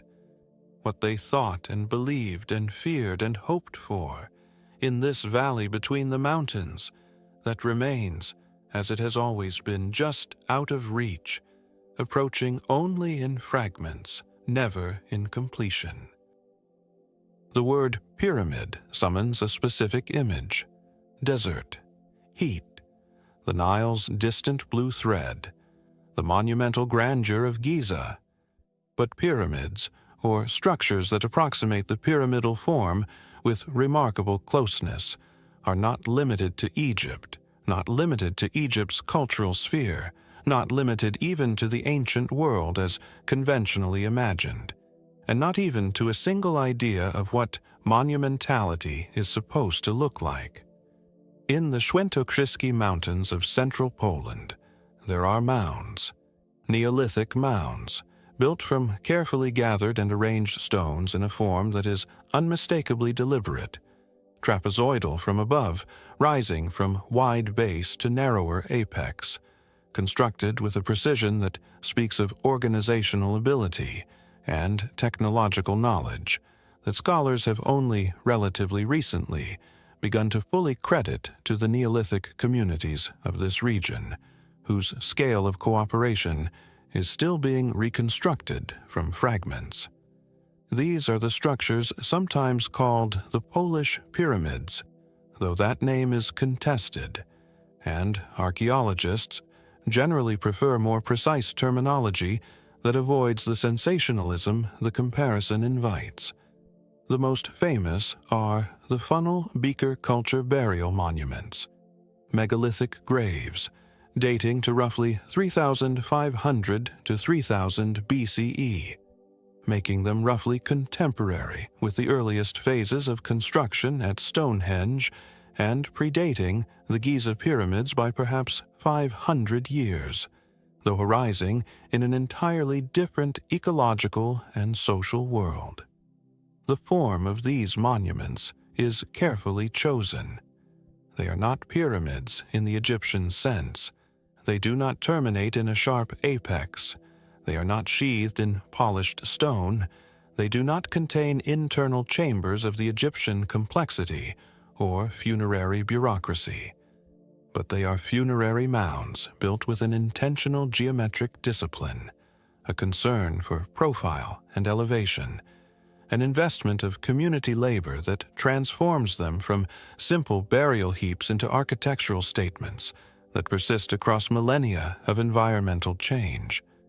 The largest examples, in the broader region of the Świętokrzyskie Mountains, stretch more than 100 meters in length and contain the remains of multiple individuals buried within carefully constructed stone chambers. Their scale is not accidental. It implies coordination, repeated effort, and a shared agreement about what the dead required from the living in material form. The funnel beaker culture, known in the archaeological literature by the German acronym TRB, from Trichter-Becker-Kultur, was one of the most widespread and consequential cultural traditions of Neolithic Europe. Stretching across large parts of northern and central Europe, from Scandinavia to the northern European plain, it represents a phase in which farming societies stabilized, expanded, and began to express social organization through durable architecture.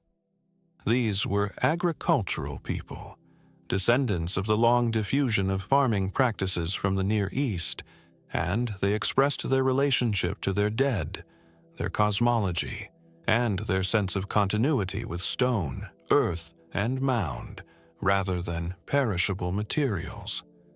The Polish examples are remarkable for their preservation and for the details they reveal about construction technique.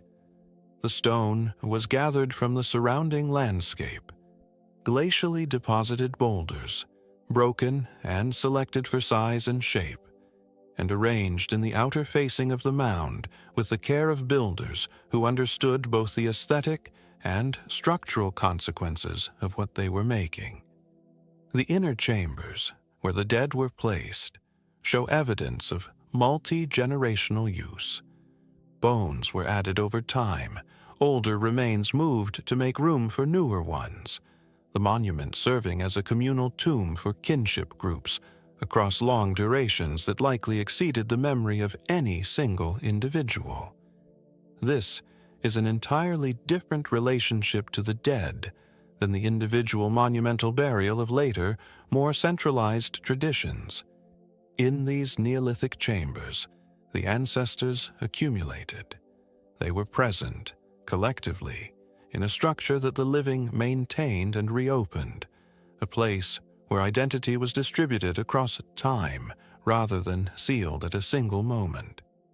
The distinction between the living and the dead was not a final boundary, but a permeable condition. The dead were still here, materially close, their bones available to be touched, rearranged, or re-encountered as part of ongoing ritual life.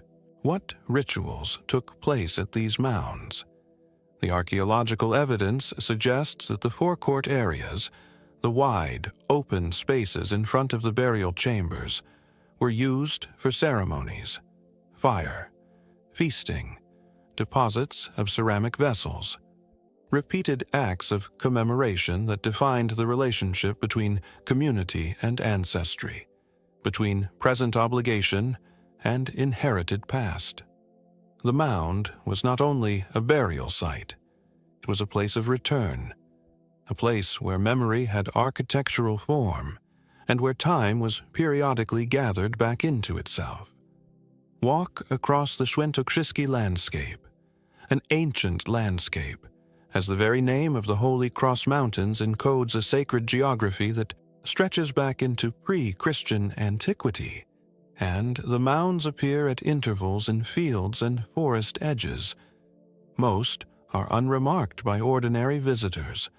They are simply there, absorbed into the countryside, softened by vegetation and centuries of agricultural passing. They do not announce themselves. They do not insist on interpretation. They remain even when their meaning does not. But they are extraordinary. They are the work of minds that understood the landscape as a medium of thought, that understood the dead as a continuing presence in the world of the living, that understood construction as a way of stabilizing relationships that would otherwise dissolve. 5.5 millennia ago, people stood on this ground and chose to make something that would last beyond the horizon of their own lives. It has lasted. What they believed, why this form, why this orientation, why these specific dead were gathered in these specific ways, has dissolved as completely as their language, their names, their immediate histories. And yet, the uncertainty itself has become part of what remains. Archaeology can trace structure, sequence, and material choice, but not intention in full. It can describe how these mounds were made, but not fully recover why this geometry carried meaning, or how it was experienced in the moment of its making. The silence is not absence alone. It is also the final condition of things that were once obvious and have ceased to be so. The mounds remain, patient, green, already here when later empires formed and dissolved across Europe, still here when modern fields were drawn around them, holding something in their stone cores that the grass covers and the wind does not reveal except in outline and shadow, and in the fact that they continue to exist at all. In the Roman coastal city of Ariminum, modern Rimini, on the Adriatic coast of northeastern Italy, there lies, beneath the streets and piazzas of the modern city, a layer of ancient life so complete and so precisely frozen in a specific moment of time that it constitutes not merely an archaeological site, but a case study in the fragility of civilization, memory, and human continuity. The Domus del Chirurgo, the House of the Surgeon. The name is not metaphorical. Discovered in 1989 during construction work in the heart of modern Rimini, the building has yielded the most extraordinary collection of ancient Roman surgical instruments ever found, together in a single archaeological context. 150 individual instruments, recovered in a concentrated deposit that speaks of a sudden, violent, irreversible event, and of a life interrupted without warning. They were not lost, they were left.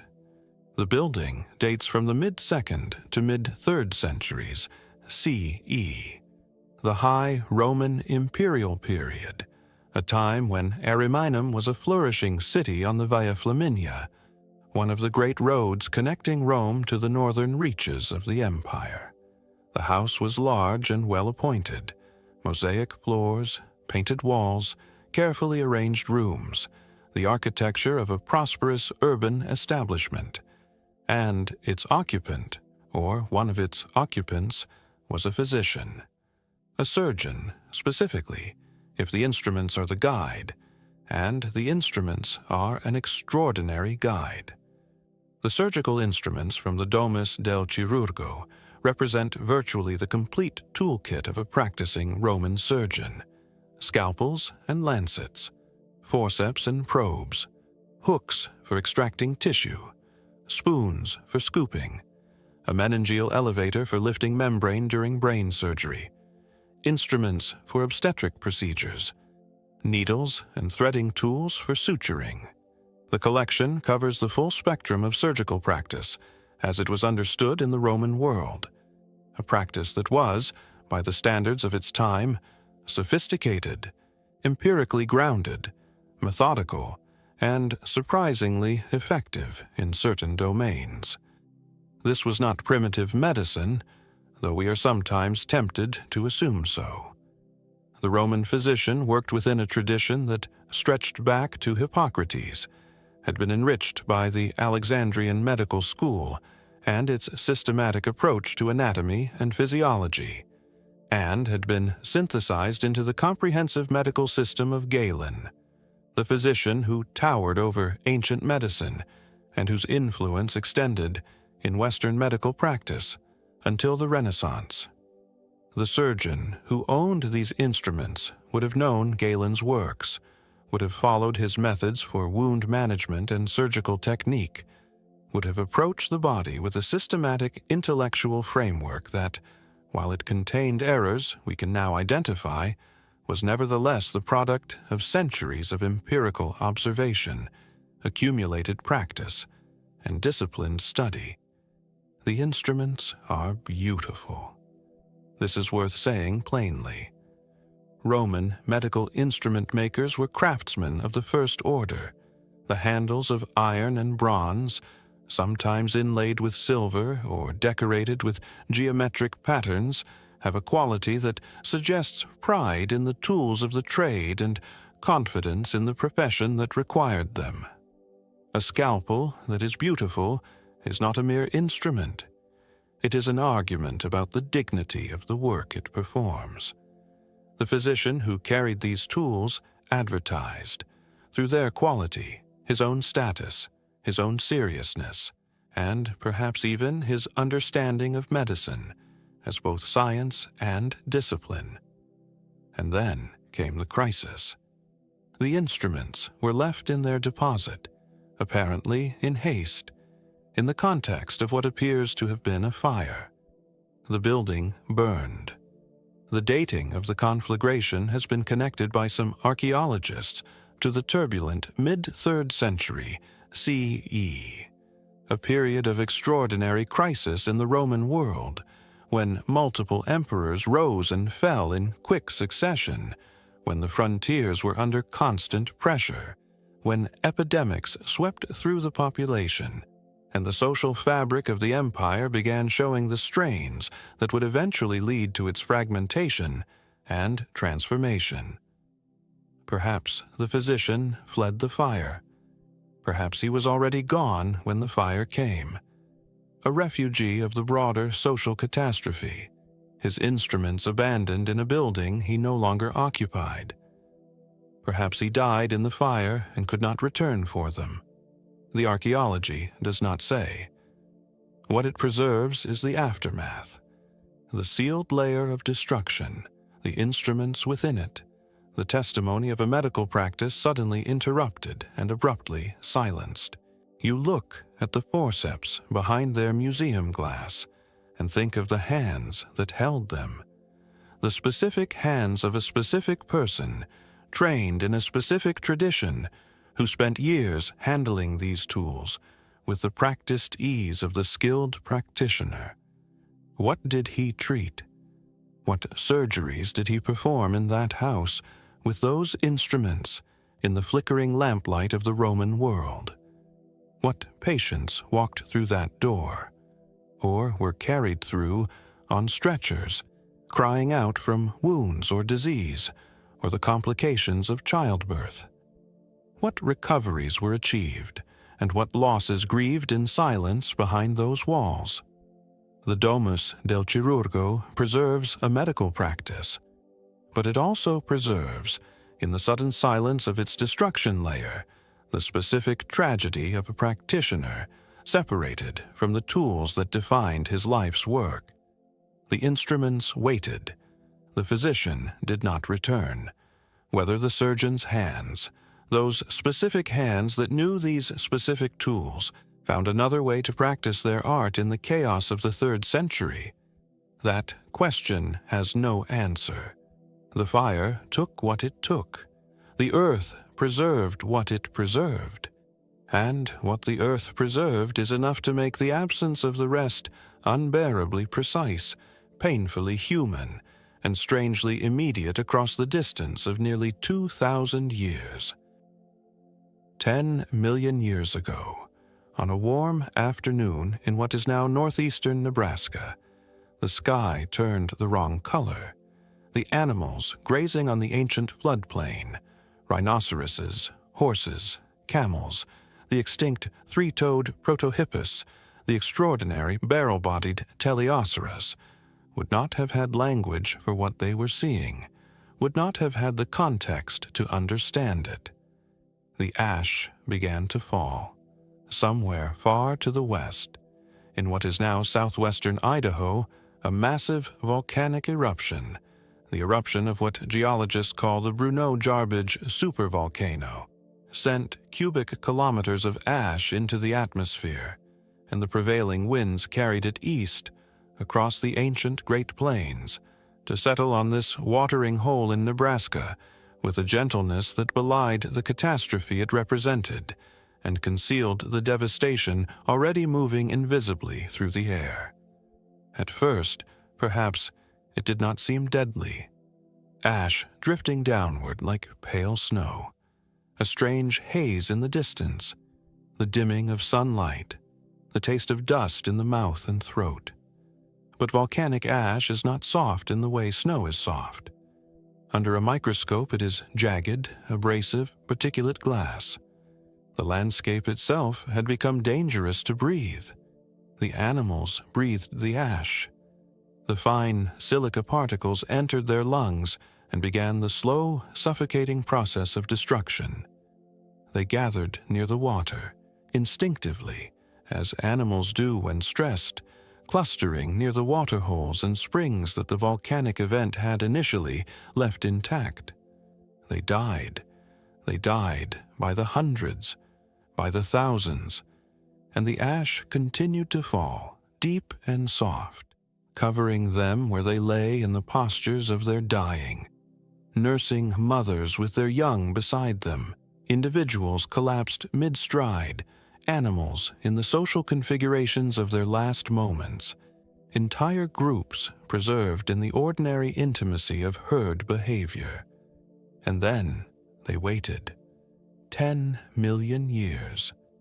The ashfall fossil beds of Nebraska are one of the great natural wonders of the paleontological world, a site where the accident of preservation has created what scientists call a Lagerstätte, a site of extraordinary fossil preservation, a window into a specific ecosystem at a specific moment with a completeness and precision that the normal fossil record almost never provides.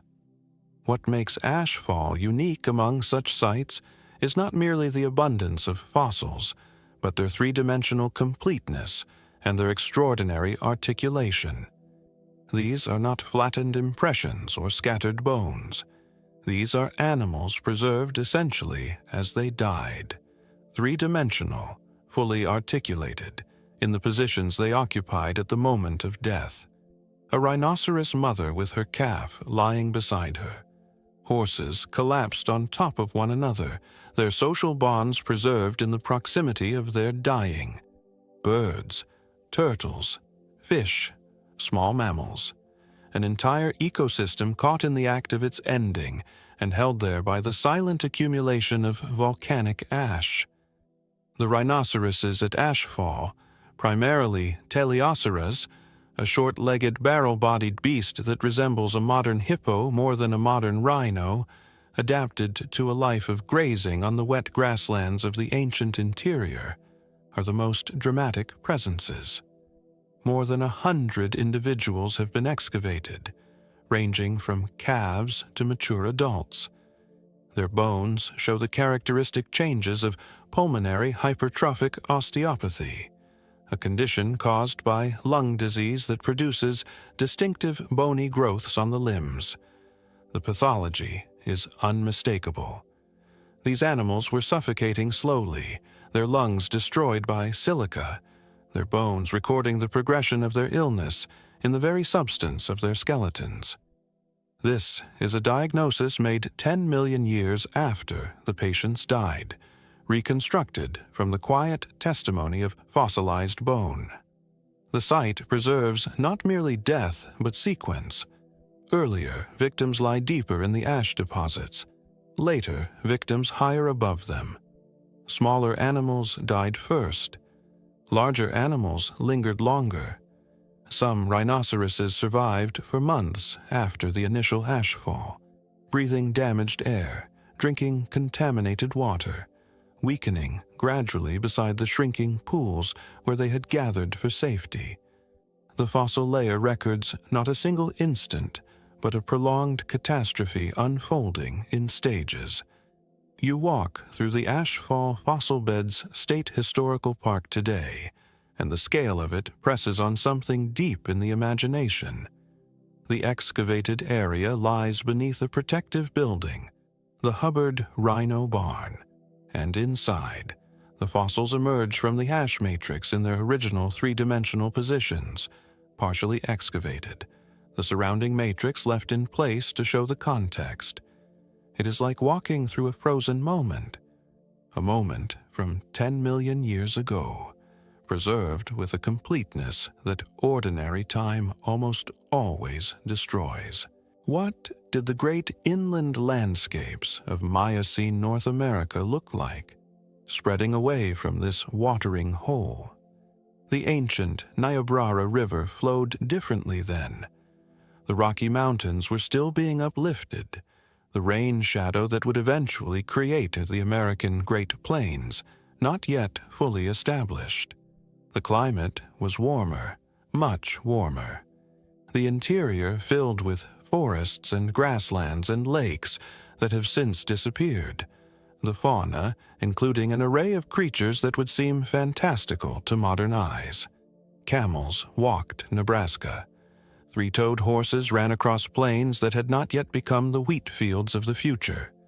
Ground sloths grazed alongside mastodons in a world that was already ancient then, but is entirely lost to us now, except for moments of catastrophic preservation like this one. Moments in which disaster accidentally became memory. The ashfall event lasted perhaps weeks. The damage to the lung tissues required months to kill the larger animals. So there was time, a terrible, extended time, when the animals at this waterhole knew, in whatever way animals know such things, that something was wrong, that they were weakening, that the normal rhythms of existence were failing. Did the rhinoceros mother stay close to her calf through that extended dying? The evidence suggests yes. The bond preserved in the rock is 10 million years old and still recognizable, still emotionally legible across an almost incomprehensible span of time. Catastrophe preserves what time erases, and what it has preserved here, in the deep ash of a Nebraska hillside, is not only bones, but something more difficult to name. The specific texture of an ancient afternoon, a world going about its business, unaware that the sky was about to change everything. A watering hole becoming slowly and invisibly a place of extinction. That world cannot be recovered. but something of its reality has been returned to us by the accident of the ash, and that something is enough to make the 10 million years between then and now feel, for a startling and deeply unsettling moment, almost navigable. There is an island at the northern edge of the British Isles where the wind comes off the sea with a force and a consistency that shapes everything: the architecture, the agriculture, the psychology of the people who have lived here for 10,000 years. The Orkney Islands, a low, treeless archipelago at the junction of the North Sea and the Atlantic, where the sky takes up more visual real estate than the land, where the light in summer lasts so long that it becomes a different quality of darkness rather than true night, and where winter is a long conversation with the dark. And in this landscape, more than 5,000 years ago, people built things of extraordinary ambition. Myste is a chambered cairn, a passage tomb, constructed around 2800 BCE, making it roughly contemporary with Stonehenge and the pyramids of Giza, and placing it squarely in that extraordinary period of Neolithic monument building that transformed the landscapes of Europe in ways still only partially understood. It sits in a flat area of the Orkney mainland, surrounded by a roughly circular ditch, its outer profile a gentle grass-covered mound that gives no outward indication of what lies within. From a distance, it appears almost modest, another rise in the landscape shaped by wind and weather, concealing beneath that simplicity one of the most sophisticated monuments of the European Neolithic world. Enter through the long passage. You must crouch. The passage is low, the stone on either side coming close, and the space expands. The main chamber rises to a corbelled ceiling of remarkable sophistication, the overlapping stone courses stepping inward and upward to create a stone vault that has remained stable for 5,000 years. 3 side cells open from the main chamber. The walls are constructed of enormous flat slabs of local sandstone, some of them 5 meters long, fitted together without mortar with a precision that testifies to extraordinary skill. The air inside carries a peculiar stillness, a silence shaped not merely by enclosure but by time itself, as though the chamber has become accustomed to waiting. And then, once a year, something happens that cannot be accident. On the days around the winter solstice, the setting sun aligns perfectly with the passage entrance and sends a shaft of golden light directly down the long passage to illuminate the back wall of the main chamber. The shortest days of the year, the moment when the sun's retreat reverses and begins the long journey back toward summer, warmth, life. And on those days, at that specific hour, the interior of Myste, the dark stone chamber where the ancient dead were placed, fills with light. This is not coincidence. This is architecture speaking. The builders of Myste aligned their monument to capture this specific astronomical event, to encode into stone the cosmological significance of the solstice, the death and rebirth of the year, the victory of returning light over the darkness that must have felt in this northern latitude, genuinely threatening in its winter intensity. The dead were placed where the solstice light would reach them. Whatever that meant to the builders, it meant something profound, something worth building a monument of this scale and precision to express. The alignment is so exact that even now, thousands of years later, modern observers gather to watch the same brief illumination that the builders intended. The construction of Myste required an understanding of the local terrain, of the astronomical alignment, of the structural principles of corbelled vaulting, and of the logistics of quarrying, transporting, and placing multi-ton stone slabs with precision. All of this in a Neolithic society, without metal tools, without writing, without the institutional frameworks of state organization that we usually associate with such achievements. The people who built Myste were farmers, herders, fishermen. They had domesticated cattle and grew cereal crops and lived in stone houses in villages nearby. And they built this. They measured the movement of the sun across the horizon closely enough to anchor eternity to it. The chamber was opened and its original contents disturbed in the Norse period, probably the 12th century CE, when Norse visitors broke in through the roof. They left their marks on the walls.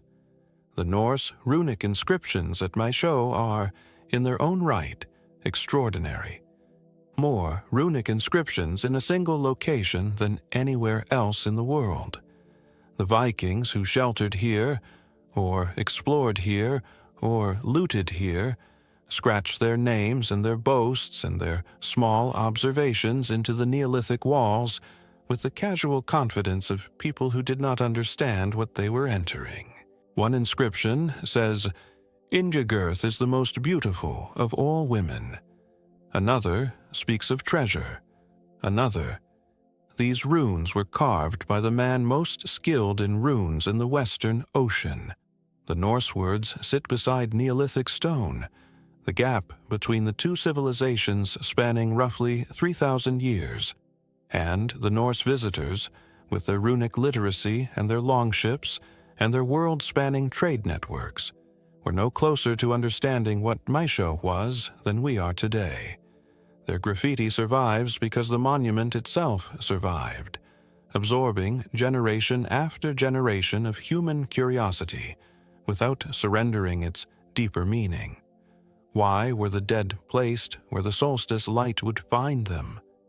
What was the relationship between the dead, the solstice, the light, the darkness, and whatever these Neolithic people understood about what happens after death? The chamber says something. It says it every winter solstice, in a language of stone and light, but the words are in a vocabulary we have not yet learned to read. The light enters, the back wall brightens, the moment passes.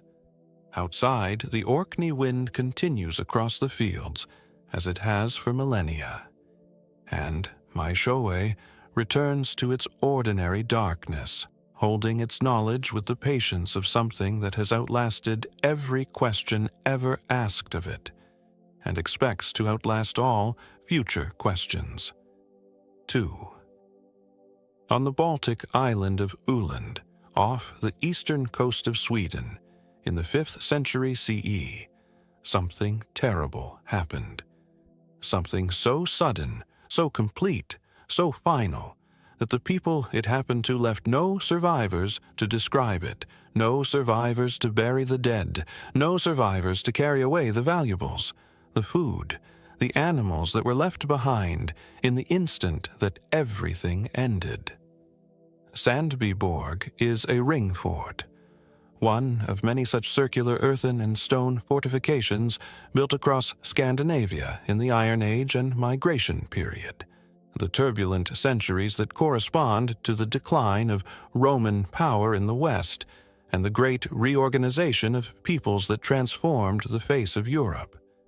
From the outside, it presents as most ring forts do, a circular rampart enclosing a habitation space, the construction a combination of earthwork and stone, the whole settlement compact and defensible, a community arranged in a ring with its center protected and its perimeter defined, a place built with the assumption that walls and kinship and preparation could hold danger at bay.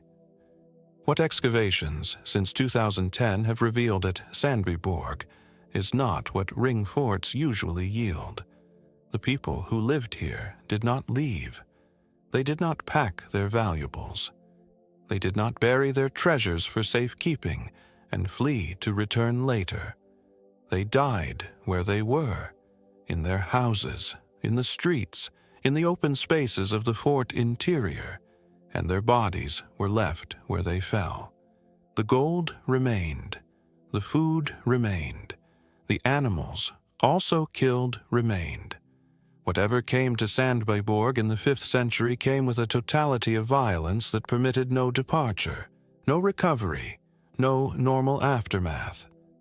The settlement did not decline gradually. It stopped. Archaeology calls this a massacre site. The forensic evidence is clinical and chilling.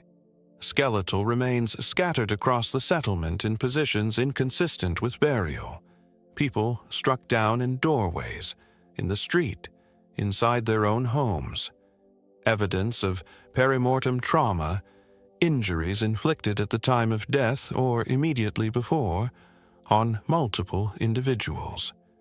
The distribution of the dead across the settlement suggests that the attackers moved through the fort systematically, killing as they went, leaving none alive. And then they departed, leaving the dead behind, not bothering to take the gold, not taking the gold. This detail requires attention. Archaeological sites regularly preserve precious metal objects because they were hidden or lost.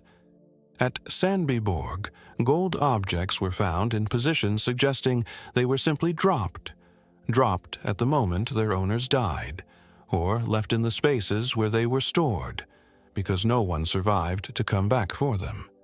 A gold bracteate found in the open floor of a building, a gold ring, silver jewelry, the precious metal objects of a community's accumulated wealth left in the ruins of its ending. Wealth so suddenly disconnected from the people who valued it that it ceased in an instant to function as wealth at all. Why? What were the attackers after, if not plunder?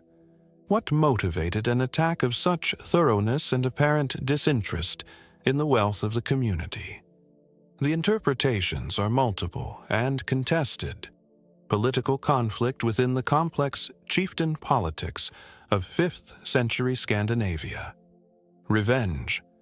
Ritual violence connected to the cosmological upheavals of the migration period, a time when the old order was being remade across the entirety of Europe, and new power structures were asserting themselves with the violence that always accompanies the death of one world order and the birth of another. The 5th century was a period of extraordinary instability. Attila's Huns were pressing against the borders of the Roman world. The Roman Empire in the West was entering its final decades.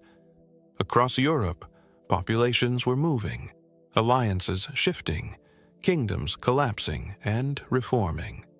In Scandinavia, the climate event of 536 CE, when a volcanic eruption or asteroid impact threw enough material into the atmosphere to dim the sun and cause widespread crop failure, was approaching, an event that would trigger demographic collapse across much of northern Europe and fundamentally transform the political landscape. The world in which Sandbyborg was built was a world under pressure, and pressure has a way of turning neighboring communities into enemies with terrifying speed. The gold bracteates at Sandbyborg are themselves objects of considerable mystery. These thin gold coins, stamped with images that combine Roman imperial imagery with emerging Germanic iconographic traditions, depict human figures, animals, and symbols that connect to the Norse mythological tradition.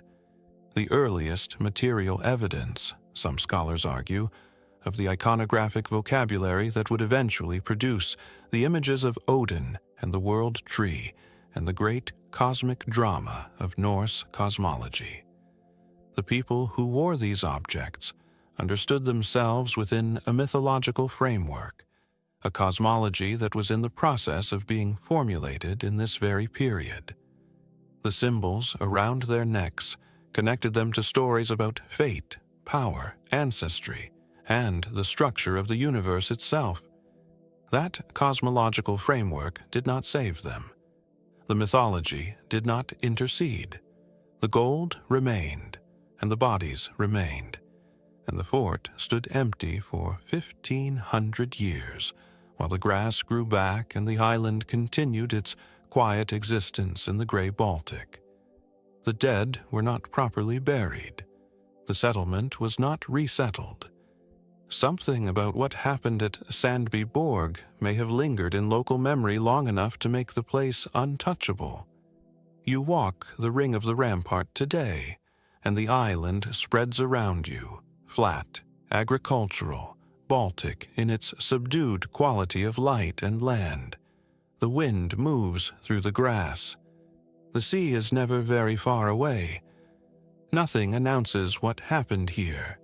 Nothing in the landscape says, this is where something ended in a specific hour of a specific day in the 5th century, and the ending was total, and the gold was left, and no one came back. What did the attackers see when they were done? Did they look at the bodies and the gold and the abandoned animals and feel what they had made? Did silence settle over the fort immediately after the violence ended? Or did they simply leave, as the archaeology suggests, without ceremony, without explanation, leaving the question of what happened here to be suspended in the Baltic air for the next 15 centuries, unanswered, unanswerable, waiting for the trowel that would find it, and the mind that would finally, partially, begin to understand? They have been sitting in the same position for 3,500 years. 2 massive stone figures, each standing approximately 18 meters tall, the largest surviving statuary of ancient Egypt outside the temple complexes, set on the west bank of the Nile across from Luxor in the landscape that the ancient Egyptians knew as the place of 1,000,000 years, the vast desert necropolis where the pharaohs buried themselves in tombs cut deep into the limestone cliffs, where the temples of millions of years lined the edge between cultivation and desert, where the living and the dead maintain their relationship across the annual rhythm of flood and withdrawal. The Colossi of Memnon. The name is Greek, and it is wrong. The Greeks, who encountered these figures in the centuries after Alexander's conquest of Egypt, identified them with Memnon, the legendary Ethiopian king who fought and died at Troy, the son of Ios, the goddess of dawn, slain by Achilles. The identification was an error of cultural translation. The figures represent Amenhotep III, one of the greatest pharaohs of Egypt's 18th dynasty, who ruled in the 14th century BCE, and who built, on the site just behind these seated colossal guardians, a mortuary temple so vast that it was the largest ever constructed in Egypt, larger even than the temples at Karnak, its ground plan stretching across an area that would encompass almost every other major Egyptian temple. That temple is gone, dismantled across subsequent centuries by later pharaohs who quarried its stone for their own construction projects, reduced eventually to a foundation scatter and occasional fragments of statuary, its scale now reconstructible only by archaeology and by the evidence of the colossal guardians who stood at its entrance. The colossi remain because they were too large and too remote to be easily moved. The temple behind them is a ghost. The statues, seated patiently before emptiness, have outlived the very monument they were created to announce. But in the 1st and 2nd centuries CE, the northern Colossus had a voice. An earthquake in 27 BCE had cracked the statue, and in the centuries that followed, this cracked and damaged figure produced, at dawn on certain mornings, particularly mornings following cold nights, a sound, a singing, a ringing that ancient visitors described as the sound of a broken lyre string, or of a voice, or of a bronze instrument struck. The Roman emperors came to hear it. Poets wrote about it. Travelers crossed enormous distances for the experience. The inscription record on the statue's legs and base, hundreds of Greek and Latin inscriptions left by visitors across the 1st and 2nd centuries CE, constitutes one of the most remarkable visitor books in history, attesting to the awe, the piety, and the simple human delight with which the ancient world responded to a stone statue that appeared to speak at dawn. The phenomenon was almost certainly caused by the thermal expansion of the stone as the morning sun warmed it, the crack in the statue allowing gas or temperature-related stress to produce the eerie vocalization. But explaining the mechanism does not diminish the experience. Thousands of people, including emperors and poets and ordinary travelers, stood before this figure in the gray light before dawn and waited for the stone to speak. And sometimes it did. That experience, the combination of the ancient, the vast, the mysterious, and the suddenly animate, must have been, in every sense of the word, overwhelming. To hear a monument already ancient by Roman standards answer the sunrise with a sound of its own must have felt like contact with something suspended between architecture and divinity.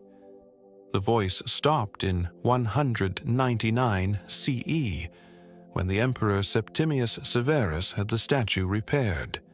The restoration silenced the singing. After that, the Colossus fell quiet, and the pilgrimage traffic that had sustained an entire local economy of guides and souvenir sellers and inscription carvers gradually diminished. The silence that followed the repair is itself a kind of statement. In trying to fix what was broken, someone erased what was miraculous. The emperor restored the monument's appearance and accidentally destroyed the phenomenon that had made it alive in the imagination of the ancient world. Amenhotep III himself remains one of history's most accomplished and, in many ways, most interesting pharaohs. He ruled for approximately 37 years in an Egypt at the absolute height of its international power and prestige.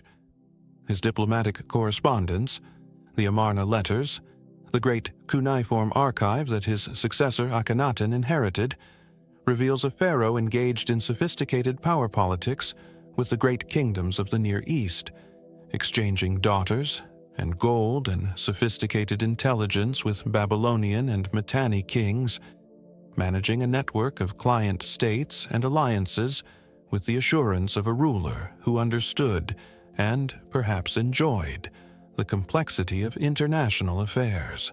His reign was marked not only by diplomacy, but by enormous artistic and architectural ambition.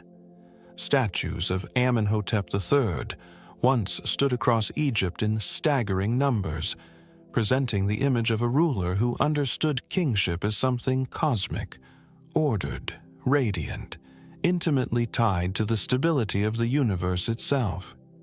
The mortuary temple, guarded by the Colossi, was intended not merely as a burial monument, but as a machine for preserving royal memory across eternity, a place where rituals would sustain the divine identity of the king forever. And yet his great mortuary temple, his dust, his statues, and there were hundreds of them. He was the most represented pharaoh in the archaeological record before the field of study grew dense enough to make such claims provisional, are scattered across the world's museums. And these two colossi sit in their field, enduring the seasons, watching the Nile continue its indifferent passage, preserved by the very accident of their scale. They were meant to guard something enormous. They now guard an absence. What was the pharaoh's intention for this place in the period of his 1,000,000 years? What ceremonies were performed in the shadow of the temple that is now only a scatter of stone? What hymns were sung there at dawn before the floodplain heat rose over the western desert? The Colossi know. They have been keeping the secret since before Rome was founded. They are not, apparently, in any hurry to share it. She was buried with everything a ruler needed: weapons, war clubs, a shield, gold objects of extraordinary craftsmanship, necklaces of human and owl-head beads alternating with human faces, all in gold and gilded copper, spondylus shells brought from the warm waters far to the north, and on her body, the tattoos of a warrior, complex designs covering her arms and legs in the imagery of supernatural beings and power animals, the visual vocabulary of the Moche aristocracy rendered permanently on her skin. She was a woman. She ruled. And for the better part of a century after the first Moche sites were excavated, scholars insisted she could not have existed. The Lady of Kao, as the burial's occupant has been named, was discovered in 2006 at the El Brujo archaeological complex on the northern coast of Peru, in the Chicama Valley, at a site that had been an important Moche ceremonial center from roughly the 3rd to the 7th century CE. The Moche civilization, one of the most sophisticated pre-Columbian cultures of South America, had been known from archaeological work stretching back to the late 19th century, and the elaborate ceramic tradition of the Moche, depicting in astonishing anatomical detail everything from erotic acts to warfare, to the preparation of food to supernatural ceremonies, had given archaeologists an unusually rich visual record of Moche life and ritual. But the interpretation of that visual record had been filtered through assumptions. The warrior priest figures depicted in Moche iconography, presiding over the elaborate sacrificial ceremonies that appear on ceramic vessels with detailed narrative specificity, were assumed to be male. The high-status burials at Moche sites, accompanied by weapons and regalia of power, were assumed to be male. The Moche political structure was assumed on the model of many other complex societies to be predominantly patriarchal. The evidence was there in the art itself, but the expectations of modern interpreters shaped what they believed they were seeing. The Lady of Kao changed that. Decisively. Her skeleton was that of a woman in her late 20s, young in our terms, for someone who had evidently accumulated substantial political authority. The weapons were not ceremonial. They showed use-wear. The regalia of power was real, not symbolic copies left for the afterlife, but the actual objects of rule. And the position of her burial, at the pinnacle of a ceremonial mound at one of the most important Moche sacred sites, was the position of someone at the absolute apex of the social order, someone whose authority had been publicly recognized and ritually affirmed. She was found accompanied by 2 other bodies, women, apparently sacrificed at the time of the lady's interment, 23 war clubs, 2 scepters of gilded copper, sheets of metal that may have been thrown across her body as a final offering, the care of the burial, the quality and quantity of the grave goods, the deliberateness of every detail. These speak of a community conducting the interment of its most important member, ensuring that everything she needed for the afterlife would be present, ensuring that the dignity of the occasion matched the dignity of the life it was marking. Even in death, her status remained unmistakable. The tattoos preserved on her skin are among the most remarkable details of the burial. Snakes, spiders, supernatural motifs associated in Moche cosmology with fertility, transformation, power, and the mediation between worlds. Tattooing of this complexity and visibility was almost certainly not decorative in the modern sense. It was communicative, ceremonial, a declaration written directly onto the body of someone whose physical presence itself carried authority. The Moche ceramic tradition had, it turned out, depicted women in positions of power all along. Scholars had simply not been looking for them. Female figures in the ceramic scenes, previously read as servants, attendants, or subsidiary participants, are now being re-examined. The possibility that female political and ritual authority was more widespread in the Moche world than previously understood has opened new interpretive possibilities across the entire record. One burial forced an entire civilization to be reconsidered. El Brujo itself, the name means roughly the wizard, is a complex of multiple pyramidal mounds associated with different phases of use, some predating the Moche period, some post-dating it.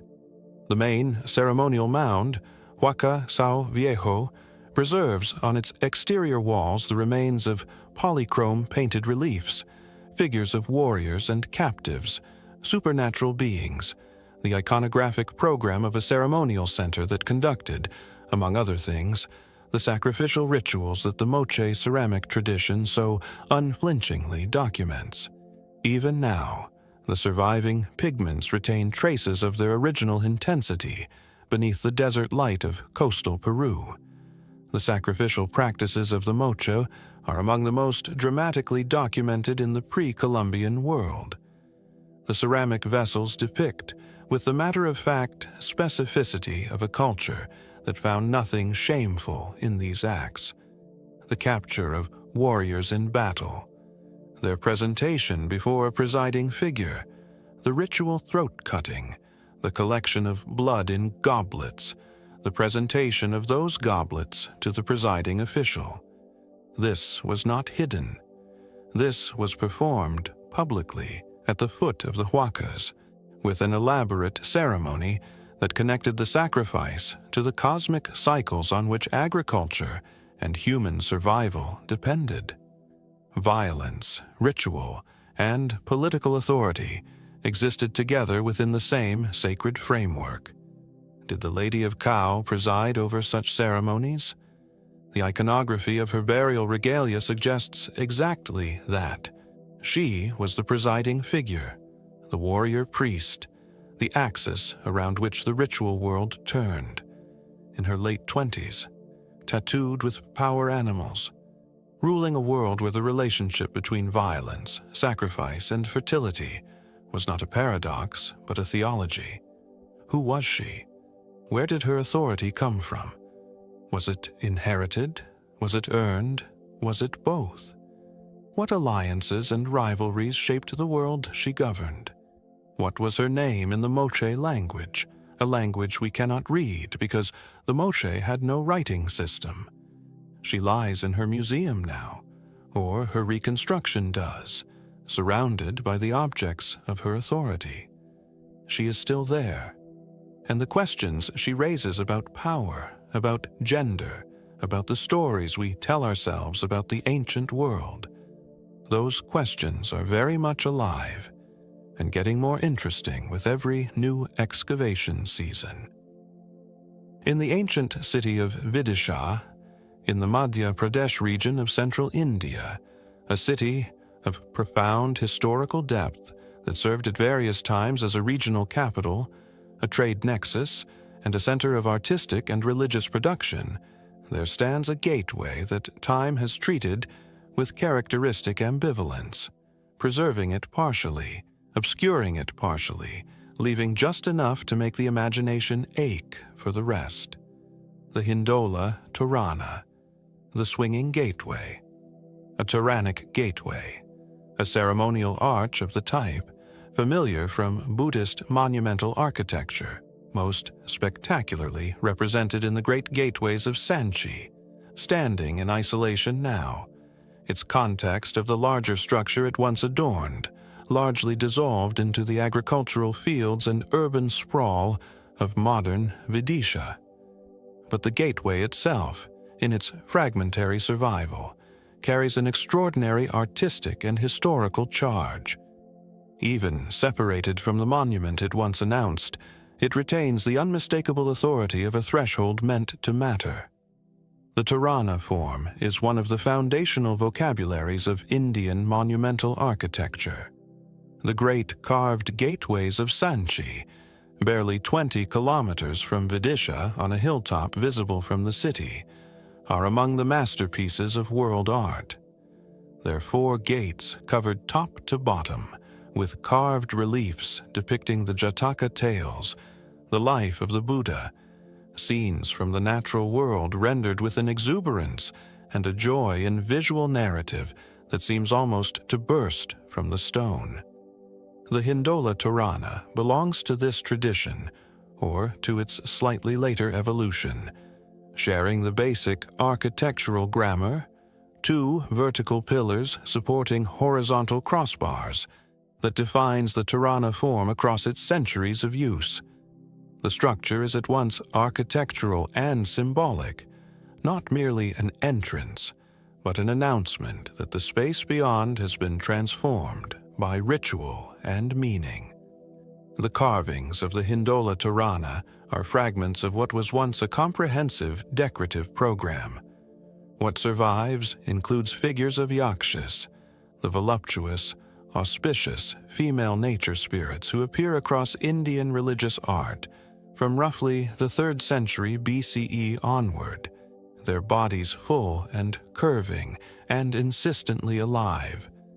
Their association with fertility and abundance, making them appropriate presences at gateways, both literal and metaphorical. They stand in the Tribhanga posture, the triple bend, the body's natural S-curve that Indian sculptors understood as the embodiment of life and movement, and they carry with them the quality that the great Indian art historian Ananda Kumaraswamy described as the life of the forest, the teeming, sensual, exuberant vitality of the natural world pressed into carved stone. Even weathered by centuries of monsoon, heat, wind, and neglect, the figures retain a startling softness. The stone still suggests skin, movement, ornament, gesture. Indian sculptors of this period understood something fundamental about how to make carved bodies feel inhabited, not static representations, but forms caught in the act of becoming. The Yakshi does not merely stand at the gateway, she seems to emerge from it. Vidisha in the centuries before and after the Common Era was a city of considerable prosperity and cultural sophistication. Located at the junction of the Bez and Betwa rivers, it was a node in the trade network that connected the Gangetic heartland to the Deccan and the western ports of the Indian Ocean trade. Merchants and craftsmen, pilgrims and officials moved through this city with a cosmopolitan ease that the material culture of the period, the coins, the ceramics, the sculptures, reflects in the breadth of its influences. Greek, Persian, and local Indian traditions overlapped and synthesized here in the Hellenistic and early Kushana periods, producing artistic forms that are simultaneously deeply Indian and touched by the wider world. The question of who commissioned the Hindola Tirana, which religious community it served, which larger structure it once adorned, is not definitively resolved. The area around Vidisha contains traces of Hindu, Buddhist, and Jain monuments from multiple periods, and the Tirana's iconography has been variously interpreted. The Yakshi figures suggest Buddhist or Jain associations, since these nature spirits appear frequently in the monumental art of both traditions. But the syncretism of the period makes simple categorization unreliable. The same artistic vocabulary could serve multiple religious purposes, and the boundaries between traditions were more permeable in this period than later developments might suggest. Sacred art moved between communities more fluidly than modern categories comfortably allow. You approach the Tirana in the late afternoon, when the western light gives the stone its warmest tone, and the carved figures seem to breathe a little. The Yakshi leans from her stone with the same triple bend she has maintained for 2,000 years. The birds and foliage around her are worn but still legible. The crossbars above are incomplete but present, their carved surfaces still carrying traces of the narrative or decorative program that once covered them. The silence around the structure sharpens the sense of absence. There should be more here. Walls, courtyards, pilgrims, ritual movement. The gateway still performs the emotional work of arrival, even though the destination itself has vanished. The gateway leads, theoretically, functionally, from one space to another, from outside to inside, from the profane to the sacred, from the ordinary world to the world of the monument. But the monument, a gateway to nowhere, or a gateway to a space that once was somewhere, that was once defined and sacred and significant enough to merit this extraordinary carved threshold. The somewhere is still there, in the sense that the ground still holds its archaeology, its foundations, its layers of use and abandonment. The somewhere is accessible, in principle, to those with trowels and patience and the willingness to read the earth. But the spirit of the place, what it felt like to pass through this gateway with the intention of entering sacred space, to pass beneath the Yakshi's gaze and the carved abundance of the lintel, and feel oneself crossing a threshold that mattered. That experience belongs to a world that has moved too far from us to fully reconstitute. The gateway is present. The crossing has been made. What lay beyond the arch is a question the carved stone cannot answer, and the open field will not say. The Pacific fog rolls in off the water before dawn, thick and cold, pressing against the cliffs of the Paracas Peninsula like something that remembers. The coastal rock here is pale ochre, chalky and dry, carved into strange shapes by wind and salt over millennia. From the sea, the hillside looks almost featureless until the light finds it.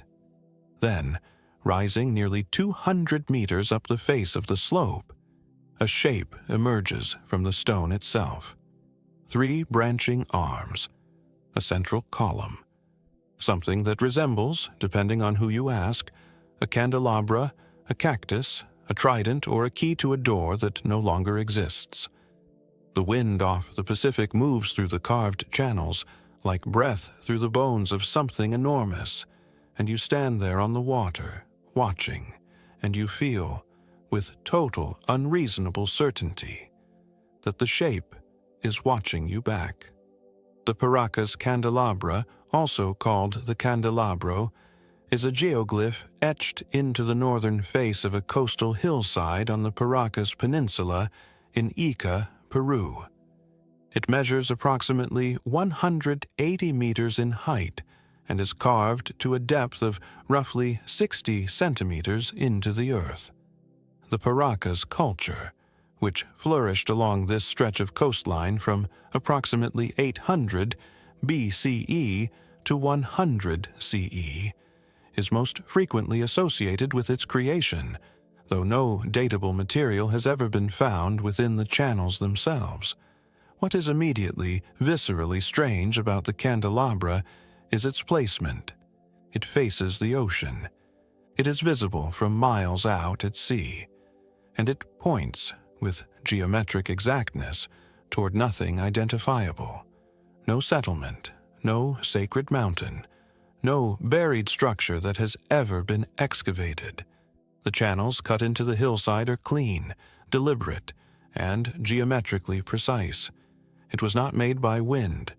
It was not made by accident. Someone climbed that hill with intention and carved a message into the coast. And then, whatever that message was, it was never collected.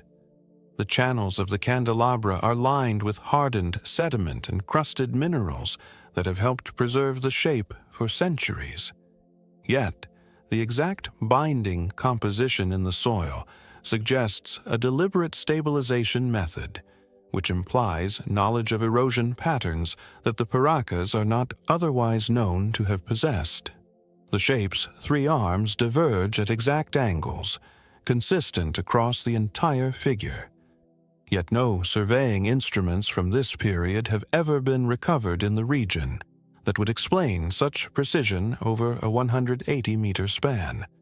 Some researchers have noted a faint resemblance between the candelabra's form and the constellation Scorpius, as it would have appeared in the southern sky roughly 2,000 years ago. Yet the alignment is imprecise enough that it may be entirely coincidental, or the coincidence may be the point. There is evidence that the site was used for ritual purposes. Ceramic fragments and traces of burnt offerings have been discovered near the base of the hill.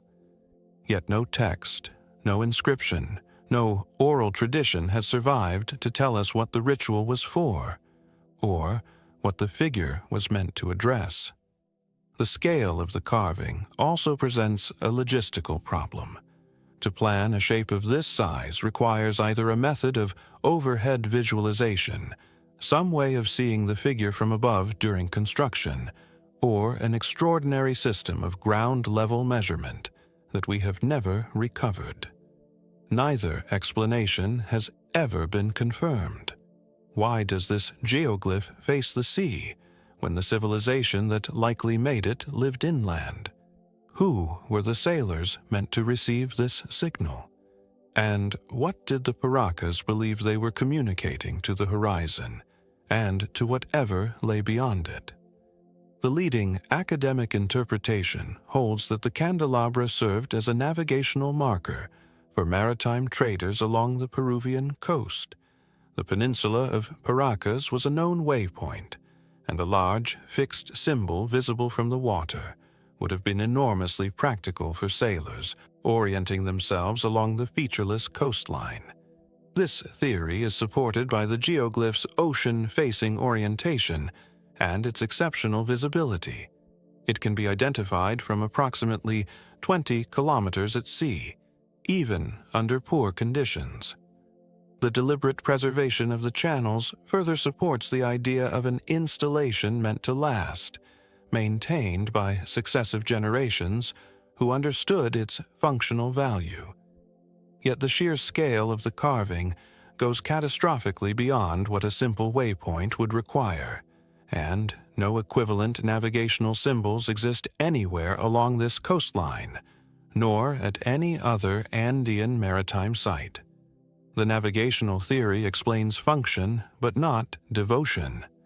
A marker of this size, carved to this depth, stabilized against erosion with this precision. This is the work of belief, not logistics. Something was being communicated with urgency. Something was being preserved against time with the kind of fervor that civilizations reserve for the sacred. Could it be that the candelabra was a cosmological monument meant to mirror a heavenly form that Paracas astronomers identified in the night sky above the ocean? Might it have served as a territorial declaration, a vast carved signature telling seafarers they were entering consecrated water? What if the candelabra was not primarily meant to be seen from the sea at all, but from above, made fully legible only to something the Paracas believed was watching from the sky, tracking the coastline with eyes we cannot imagine? Imagine the man, or the woman, or the priest, who first drove a stake into this hillside and stretched a cord across the slope to begin measuring, who looked downward at the raw earth and upward at the sky and said, "Here, this is where it begins." That person carried a conviction so absolute that they were willing to carve their belief into a cliff face and trust it to the centuries. We have inherited their carving. We have lost their conviction. And standing here, looking up at the three great arms rising against the pale coastal sky, we feel the distance between what they knew and what we can recover, a distance measured not in miles, but in silence. As the fog draws back from the Paracas coast and the candelabra fades into morning light, our journey turns northwest across the Pacific, arcing over open water towards the forests of northern Japan, where in the cold earth of Aomori, small clay figures with enormous goggling eyes have been watching the sky for 14,000 years. The forests of Aomori in winter are close and gray, the birch trees stripped bare, their white trunks rising from dark soil like the fingers of something buried just beneath the surface. Snow silences the undergrowth completely. The paths between the trees feel deliberately narrow, as though the forest has arranged itself to suggest passage, pilgrimage, approach. At the edge of a cleared archaeological site, behind low glass cases in a building that smells of cedar and preservation fluid, they stand, or crouch, or sit, small figures made of fired clay, their bodies swathed in textured markings, their eyes enormous and circular and protrusive, their expressions caught somewhere between ecstasy and grief, between warning and welcome. The dog seemed to be looking at something that we, standing in this same room, cannot see. The dog are ceramic figurines produced by the Jomon people of prehistoric Japan, with examples dating from approximately 14,000 BCE to 300 BCE, making the Jomon one of the oldest pottery-producing cultures anywhere in the known world. Over 15,000 individual dog figurines have been recovered from sites across the Japanese archipelago, with the highest concentration found in the Tohoku region, particularly around Aomori Prefecture. The figurines range in height from a few centimeters to over 30, and, while they vary regionally in posture and proportion, their most distinctive features remain remarkably consistent across time and geography. The mystery that has stopped archaeologists, that has genuinely stopped them for over a century, is what the dog appear to be wearing. Their surfaces are covered in intricate raised patterns that represent garments, stitched seams, layered panels, structured helmets or headpieces, and what appear unmistakably to be goggles covering the eyes. These patterns belong to no textile or material tradition identified anywhere in the Jomon archaeological record. No cloth, no processed hide, no woven fiber that matches these forms has ever been recovered from any Jomon site across 14,000 years of continuous occupation. The dog are dressed in something. We have never found what that something is. The surface patterning of the dog is highly systematic. It repeats across figurines found at sites hundreds of kilometers apart, suggesting a shared symbolic language rather than independent artistic invention. Yet no central Jomon religious institution or coordinating cultural authority has ever been identified that could explain this remarkable consistency across such vast distances and such deep stretches of time. The eyes of many dog figures are constructed with a technique that archaeologists call snow goggle eyes, deep, circular, rimmed protrusions that closely resemble the eye covering slits carved by Arctic peoples to prevent snow blindness in high glare conditions. Yet, the Jomon communities of Tohoku did not live in Arctic environments, and no functional eye coverings of any kind have been excavated from their sites. Many dog are intentionally broken, fractured at the limb joints in ways that are far too consistent to be accidental, suggesting deliberate ritual dismemberment. Yet no burial context or ceremonial deposit has been identified that adequately explains why a figure would need to be broken to fulfill its sacred purpose. Some figurines appear to depict pregnancy, or the period immediately following birth, their abdomens distended and marked with radiating symbols.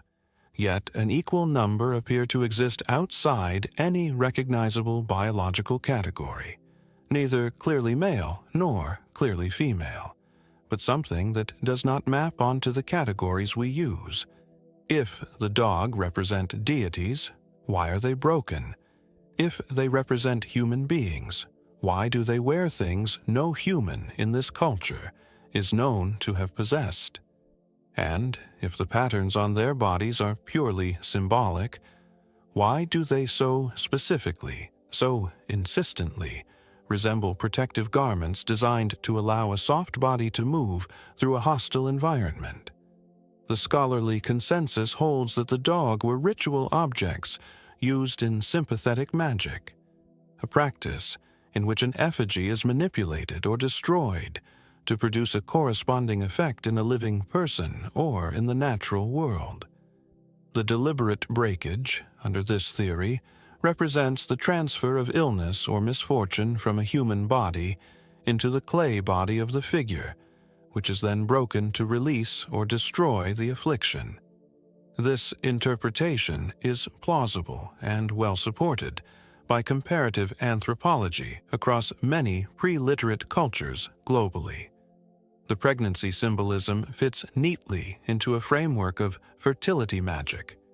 Yet the highly specific, structurally coherent nature of the garment patterns on the dog's surfaces is almost impossible to explain within a purely symbolic framework.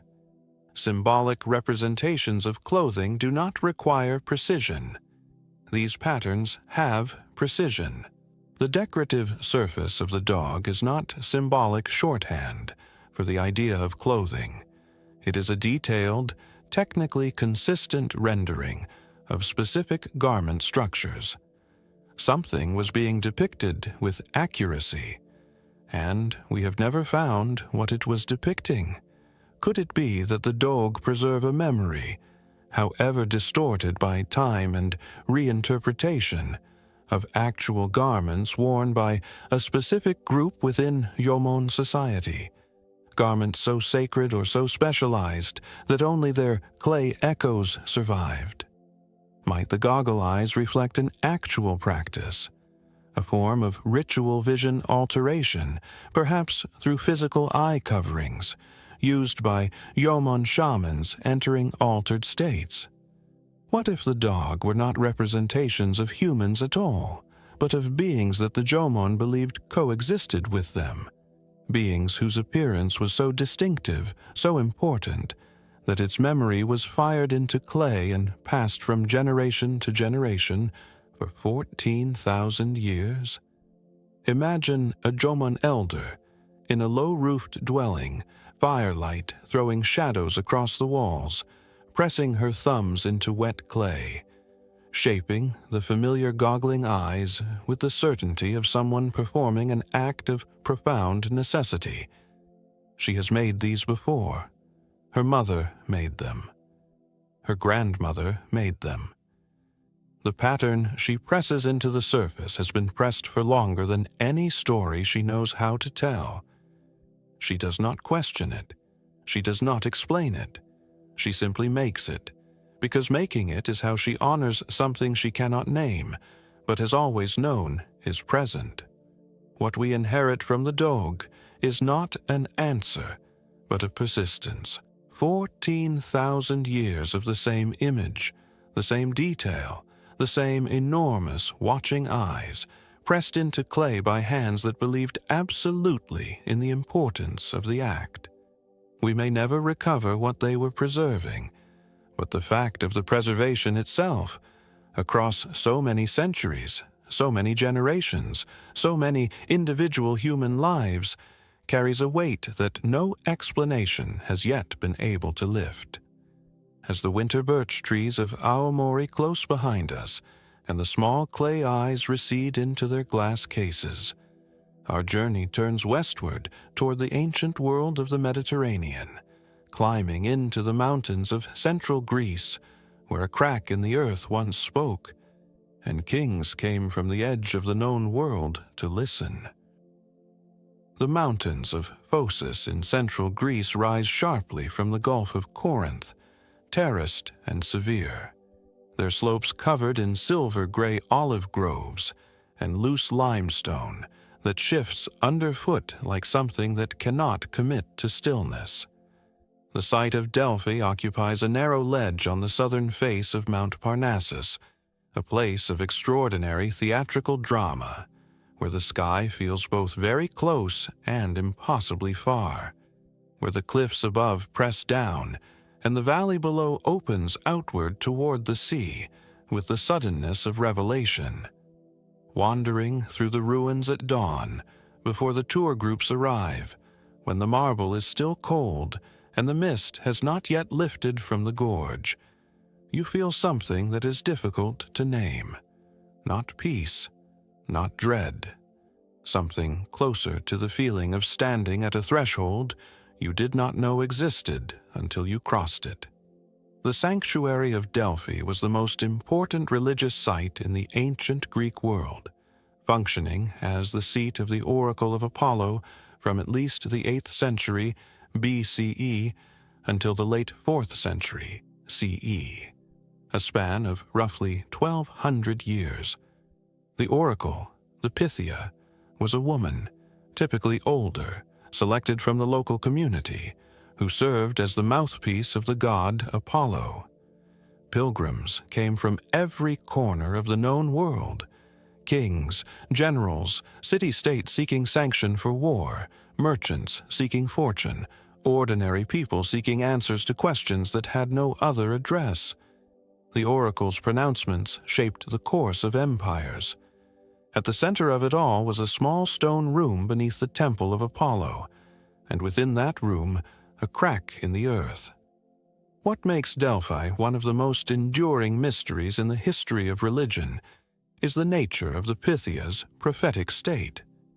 Ancient sources, including Plutarch, who actually served as a priest at Delphi, describe the Pythia entering a trance-like condition in which she spoke in fragmented ecstatic language that then required interpretation by the sanctuary's priests. They describe a pneuma, a sacred breath or vapor, rising from a chasm in the earth beneath the adyton, the innermost room of the temple. For centuries, this vapor was dismissed by modern scholars as literary embellishment, a metaphor for divine inspiration translated into physical terms by imaginative ancient writers. Then geologists arrived, and the metaphor became something else entirely. Geological surveys conducted in the late 1990s identified two intersecting fault lines directly beneath the site of the Temple of Apollo at Delphi. The fissure that ancient sources described, dismissed for decades as mythological, was found to be geologically real, and its surrounding rock was found to contain significant deposits of petrochemical compounds including ethylene and methane. Yet, the precise concentration of these gases at the moment of any specific ancient consultation cannot be determined, meaning we cannot confirm exactly what the Pythia experienced in that room. Core samples from the limestone bedrock show evidence of bituminous material consistent with hydrocarbon seepage, yet the rate and regularity of that seepage through 2,000 years of consultations cannot be modeled with confidence. Ancient descriptions of the interior of the adyton mention a tripod positioned directly over the chasm, laurel leaves burned in a bronze vessel, and the sound of the Pythia's breathing changing before she spoke. Yet no physical remains of the adyton's interior have survived to confirm or complicate this picture. Water samples from the Cassotis spring, which flowed through the sanctuary, showed traces of ethylene as recently as the early 2000s. Yet, connecting this to the behavior of a specific woman in a specific century requires a chain of inference that science cannot fully complete. What did the Pythia actually experience in that room beneath the temple? Was her altered state a product of chemistry, of ritual, of genuine psychological transformation, or some combination of all three that we have no framework to replicate? And how do we account for the extraordinary accuracy that ancient sources consistently attribute to her pronouncements? Accuracy specific enough that kings paid enormous sums and crossed entire seas to obtain it. The modern geological interpretation, now the dominant scholarly view, holds that hydrocarbon gas seeping through the fault lines beneath the temple produced mild intoxication in the Pythia, inducing the trance state from which she prophesied. This is a genuinely compelling theory, supported by physical evidence from the ground beneath the site and by comparative pharmacological data on the dissociative effects of ethylene gas at low concentrations. The Pythia, under this reading, was not a fraud and not a mystic. She was a woman undergoing a chemically induced altered state, her fragmentary utterances then shaped by the sanctuary's priests into the politically useful pronouncements that history records. Yet this theory cannot explain the specific and sometimes startlingly accurate content of the oracle's responses, content that went far beyond the generic and the vague. Ethylene intoxication produces dissociation and verbal uninhibition. It does not produce geopolitical knowledge, military intelligence, or the kind of precise historical foresight that multiple ancient sources independently attribute to Delphi's most famous consultations. Could it be that the Pythia had access to an informal intelligence network, a vast web of pilgrims, merchants, and diplomats passing through the sanctuary, whose casual conversations were systematically gathered and processed by the priests before any formal consultation? Might the ritual itself have been designed not merely to induce a trance, but to create a state of profound receptivity in which a highly trained woman could process and articulate information she had absorbed without consciously registering it? What if the crack in the earth at Delphi was real, the gas was real, the trance was real, and something in that trance allowed a human being to access a form of pattern recognition so acute it looked, from the outside, indistinguishable from prophecy? Think of her, the Pythia, an older woman from a village in the hills of Phocis, chosen not for her education or her family, but for some quality that the priests recognized and we have no language to name. She descends before dawn into the Adyton, alone. The air is different there, thicker, warmer, with a faint sweetness that she has learned over years to read like weather. She settles onto the tripod. She breathes. The world she knows begins to thin at its edges. And then something comes. Whether it is Apollo or ethylene, or the accumulated weight of 10,000 human prayers soaked into that limestone over centuries, and she opens her mouth and she speaks. We have the crack in the earth. We have the gas. We have 1,200 years of documented pilgrimage. What we do not have is the inside of her experience, the specific quality of what she encountered in that room beneath the mountain. And perhaps that is as it should be.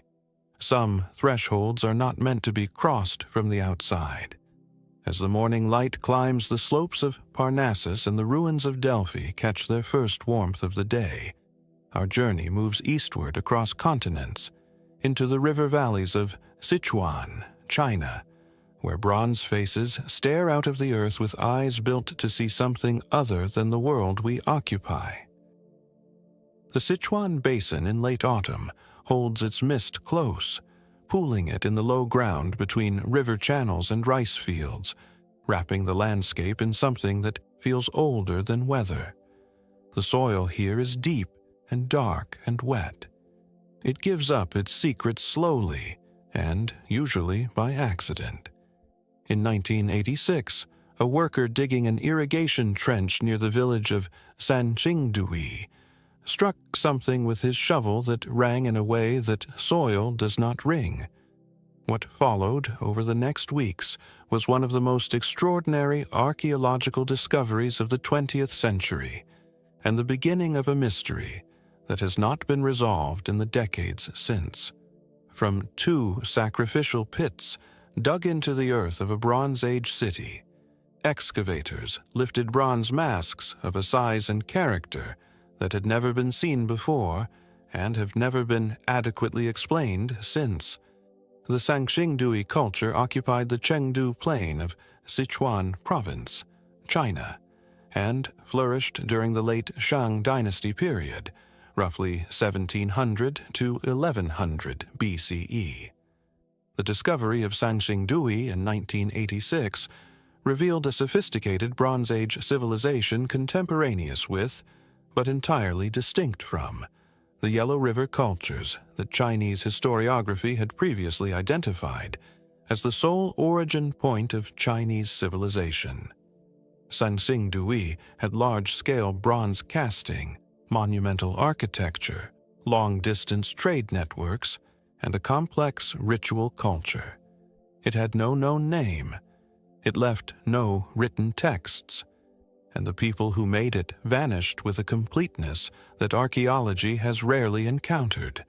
The bronzes recovered from Sanqingdui's sacrificial pits are unlike any other Bronze Age metalwork on Earth. The masks are enormous. The largest standing figure reaches nearly 2.6 meters in height, and their faces have features that belong to no ethnic or artistic tradition identified anywhere in China or Central Asia. The eyes protrude from the sockets on long cylindrical stalks, up to 16 centimeters in length. The ears flare outward dramatically. The mouths are stretched in wide, fixed, upturned smiles that convey no warmth. These were not faces made to be beautiful or to be familiar. They were made to be seen by something specific, and that something was not ordinary human vision. The bronze casting technology required to produce the Sanqingdui pieces was extraordinarily sophisticated, requiring kilns, alloy preparation, and lost wax techniques far beyond what a nascent Bronze Age culture typically develops independently. Yet no developmental phase of this technology has ever been found at or near Sanqingdui. The technique appears fully formed, with no early experimental stages. The sacrificial pits contained objects that had been deliberately broken and burned before burial. Bronze, jade, ivory, gold, and organic materials were all present in the same deposit.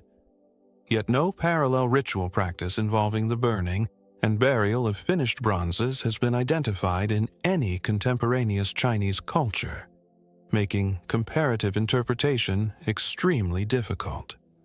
One of the bronze figures stands on a base decorated with elephants and holds its hands in a position that would accommodate a large circular object, now absent. Yet no object has ever been recovered that fits this position, and no text exists to describe what it held. Several Sanqingdui bronzes include design elements, a specific rendering of the eye, a particular treatment of the ear, that reappear in Bronze Age cultures thousands of miles away, in Anatolia and in the Indus Valley. Yet the trade routes or contact networks that could account for this visual correspondence have never been mapped. Who were the Sanqingdui? Where did their bronze casting knowledge originate? And what gods, or what presences, required faces with eyes that could see farther than the human horizon? Mainstream archaeology classifies Sanqingdui as a regional Bronze Age culture with strong local stylistic identity and possible trade contacts with other contemporaneous civilizations. The ritual bronzes, under this interpretation, served as cult objects in a religious system focused on ancestor veneration and nature worship, consistent with broader Bronze Age religious practices across East Asia. The protruding eyes may represent a culturally specific symbol of supernatural vision, the ability to see across realms, and their exaggeration is a deliberate artistic intensification of a concept, not a literal rendering of appearance. This is a coherent and defensible interpretation.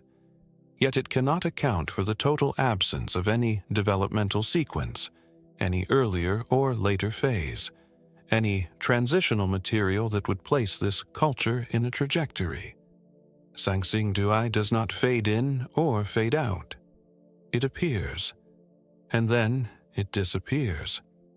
And between those two moments, it made things that no other culture on Earth made in quite the same way. Could it be that Sangsing-dui was established by a diaspora, a population displaced by some catastrophe or conflict, carrying advanced technical and artistic knowledge from an origin point that has not yet been identified? Might the bronze faces represent beings from a specific cosmological narrative, celestial or subterranean entities whose appearance was precisely recorded in a tradition that was entirely oral and therefore entirely lost? What if the sacrificial pits were not a burial of sacred objects, but a deliberate concealment, a hiding of things too powerful or too dangerous to destroy, buried by the last priests of a dying civilization who believed someone would eventually come to claim them? There is a particular quality to looking at a Sangsing-dui mask in person, to standing close enough to see the detail of the casting, the deliberateness of every proportion, that photographs do not convey. It is the feeling of being looked at. The protruding eyes are aimed at something, carefully, intentionally, permanently aimed. Whatever they were made to see, they are still looking for it. A civilization rose in this river valley, cast faces of bronze, buried them in fire and earth, and vanished without leaving its name behind. We are left with the faces. We have no idea whose faces they are. As the autumn mist thickens over the Chengdu plain, and the bronze eyes of Sangsing-dui recede into museum silence, our journey turns west and north, into the desert cliffs above the Dead Sea, where a group of men wrapped ancient copper in a scroll and buried a list of treasures that no one has ever found. The cliffs above the northwestern shore of the Dead Sea are pale and absolute. The rock here is limestone and flint, pocked with caves at every level, hundreds of them, openings in the cliff face like the eyes of something enormous and desiccated, looking out over the valley below. The Dead Sea itself lies at the lowest point on the surface of the earth, and the air at this altitude has a mineral clarity that makes distances deceptive and shadows razor-sharp.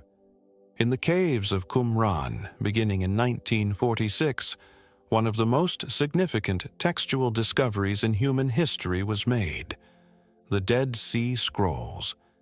Among them, different from all the others in material, in content, and in implication, was a document that has been troubling scholars ever since.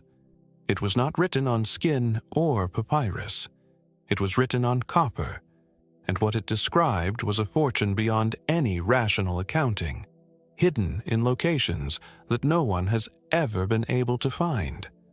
The copper scroll, designated 3Q15, was discovered in Cave 3 at Qumran in 1952 and is dated to approximately 50 to 100 CE. Unlike the other Dead Sea Scrolls, which contain biblical texts, sectarian documents, and theological commentary associated with the Essene community, the Copper Scroll is a list. Specifically, it is a list of 64 locations, each described with geographic and architectural precision, at each of which a specific quantity of gold, silver, incense, or other valuables is said to be buried.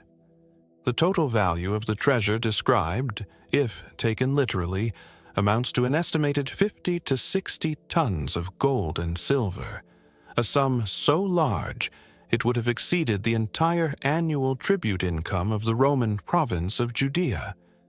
The anomalies of the copper scroll begin with the material itself. Every other scroll found at Qumran is made of organic material, animal skin or papyrus. Only this one is copper, an enormously expensive and technically demanding medium for writing, chosen because the information it contains was meant to last. Someone wanted this list to survive. The text describes burial locations with remarkable specificity. Distances measured in cubits from identifiable landmarks, compass directions, depths below ground level. The precision is not symbolic. It is the precision of someone who intends for a reader to follow the directions and find what is described. Yet not one of the 64 locations has been securely identified, and not 1 gram of the described treasure has ever been recovered. The Hebrew used in the copper scroll is notably different from the Hebrew of the other Qumran documents. It is a more colloquial, vernacular register, suggesting a different scribe, a different community, or a different purpose. Yet no definitive connection to any known Jewish group or institution of the 1st century CE has ever been established. The scroll was originally a single sheet of copper that had been rolled. The extreme oxidation of the metal made it impossible to unroll without destroying it, and it was eventually cut into strips in 1955. The cutting process may have destroyed contextual information at the seam lines, yet even the intact portions, read in full, have not yielded a single confirmed location. If this treasure was real, who buried it, and why? If it was not real, why engrave a fiction on copper at the expense of extraordinary labor and material cost? And is it possible that the locations are precisely described, and the treasure precisely real, and we have simply lost the landscape that would allow the directions to make sense? The dominant scholarly interpretation divides into 2 competing camps.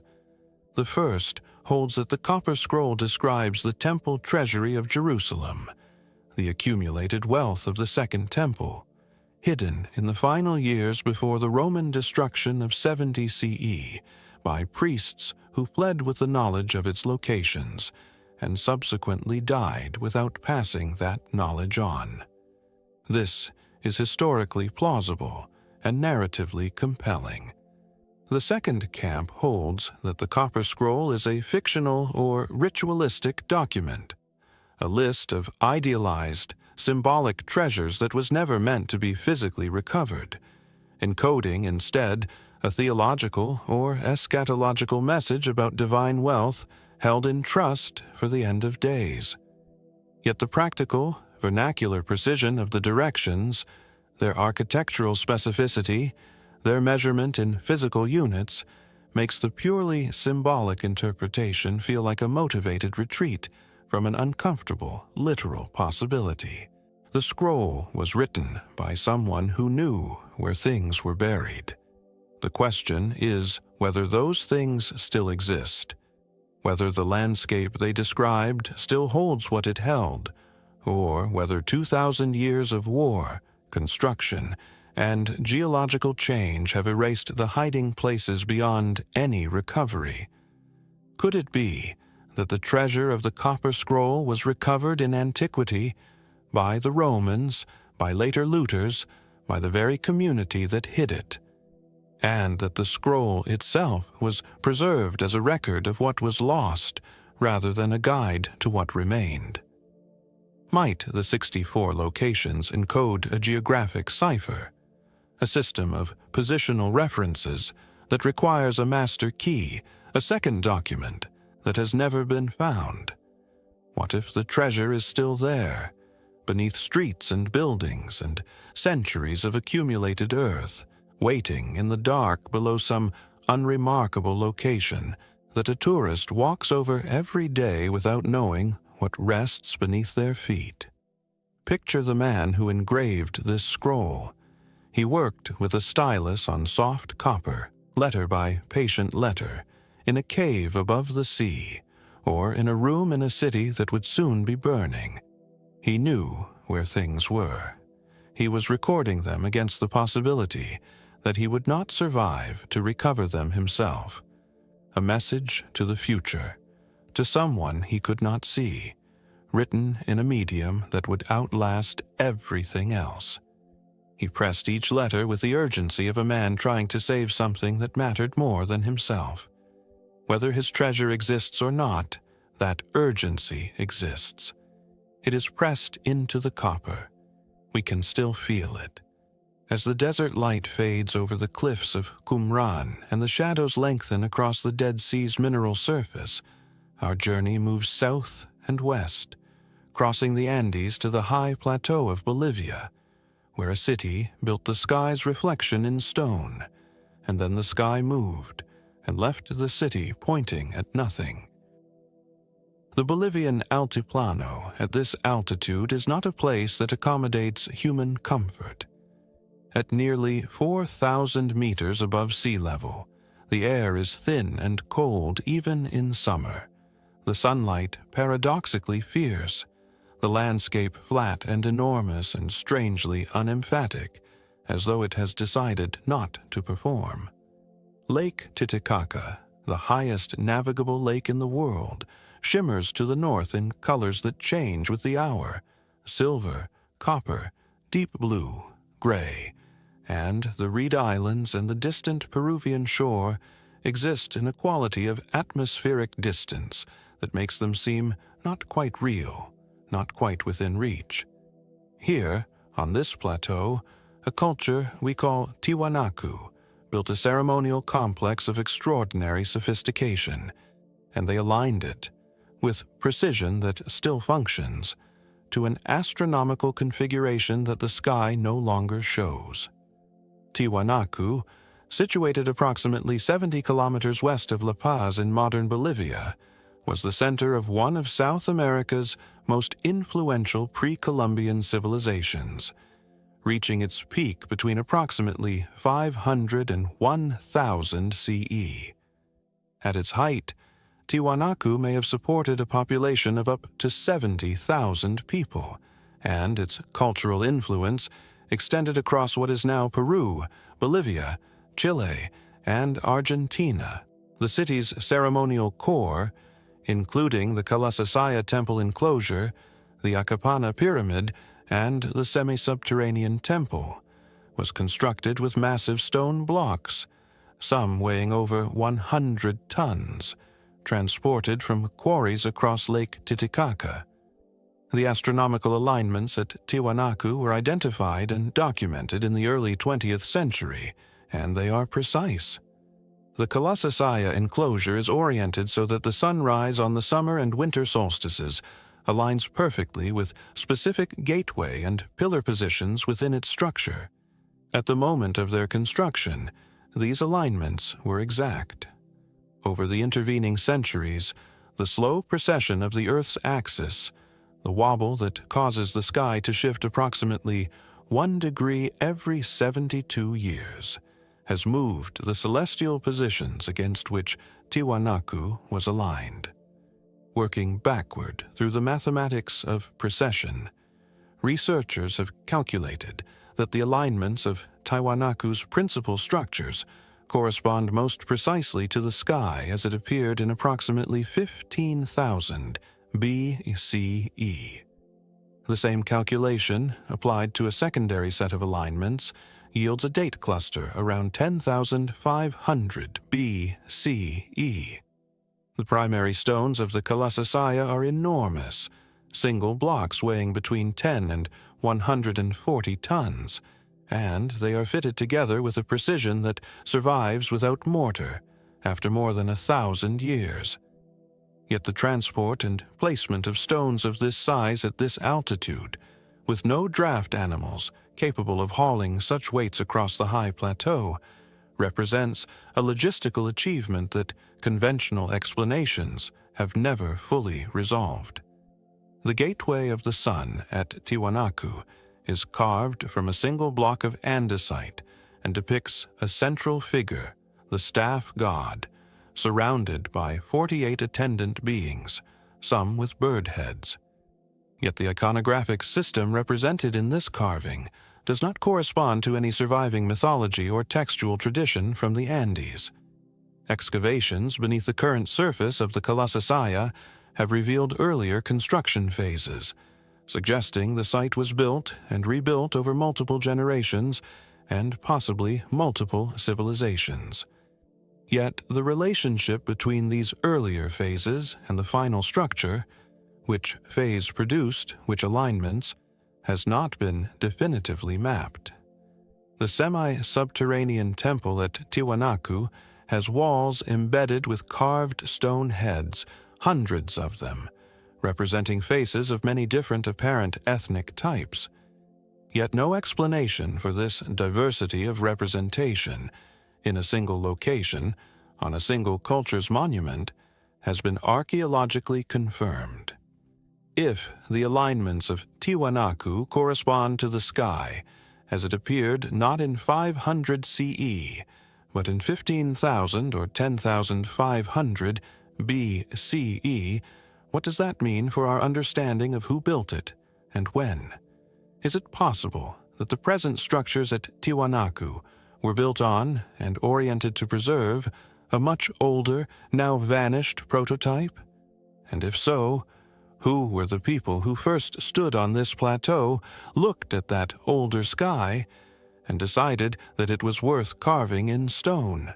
The consensus view in archaeology dates Tiwanaku's visible structures to approximately 300 to 800 CE and attributes the astronomical alignments to the remarkable but not inexplicable observational capabilities of a culture with centuries of sky-watching tradition. Precession, under this interpretation, was not understood by Tiwanaku's builders. The apparent correspondence to an earlier sky position is a coincidence produced by partial rather than complete alignment, or by later modification of the structure. This is the most parsimonious explanation. Yet the mathematical precision of the alignments, measured not once but across multiple structures, yielding the same date clusters, is difficult to dismiss as coincidence without a significant act of intellectual will. Something at this site was calibrated. The question is whether what was calibrated was the contemporary sky of the builders or a remembered sky of an earlier people. Could it be that Tiwanaku's builders possessed astronomical records, passed down through oral tradition or now lost written form, that encoded observations made by a much earlier culture and were preserved in stone as a form of cosmic memory? Might the site have been deliberately built on a sacred location associated with an older civilization, the orientation chosen to honor or continue a tradition whose origin lay thousands of years in the past? What if precession itself was understood by the builders, not through mathematics as we practice it, but through generations of careful observation, and the apparent correspondence to an ancient sky position was entirely intentional, a way of saying to the future, we know where we came from, and we know how long ago?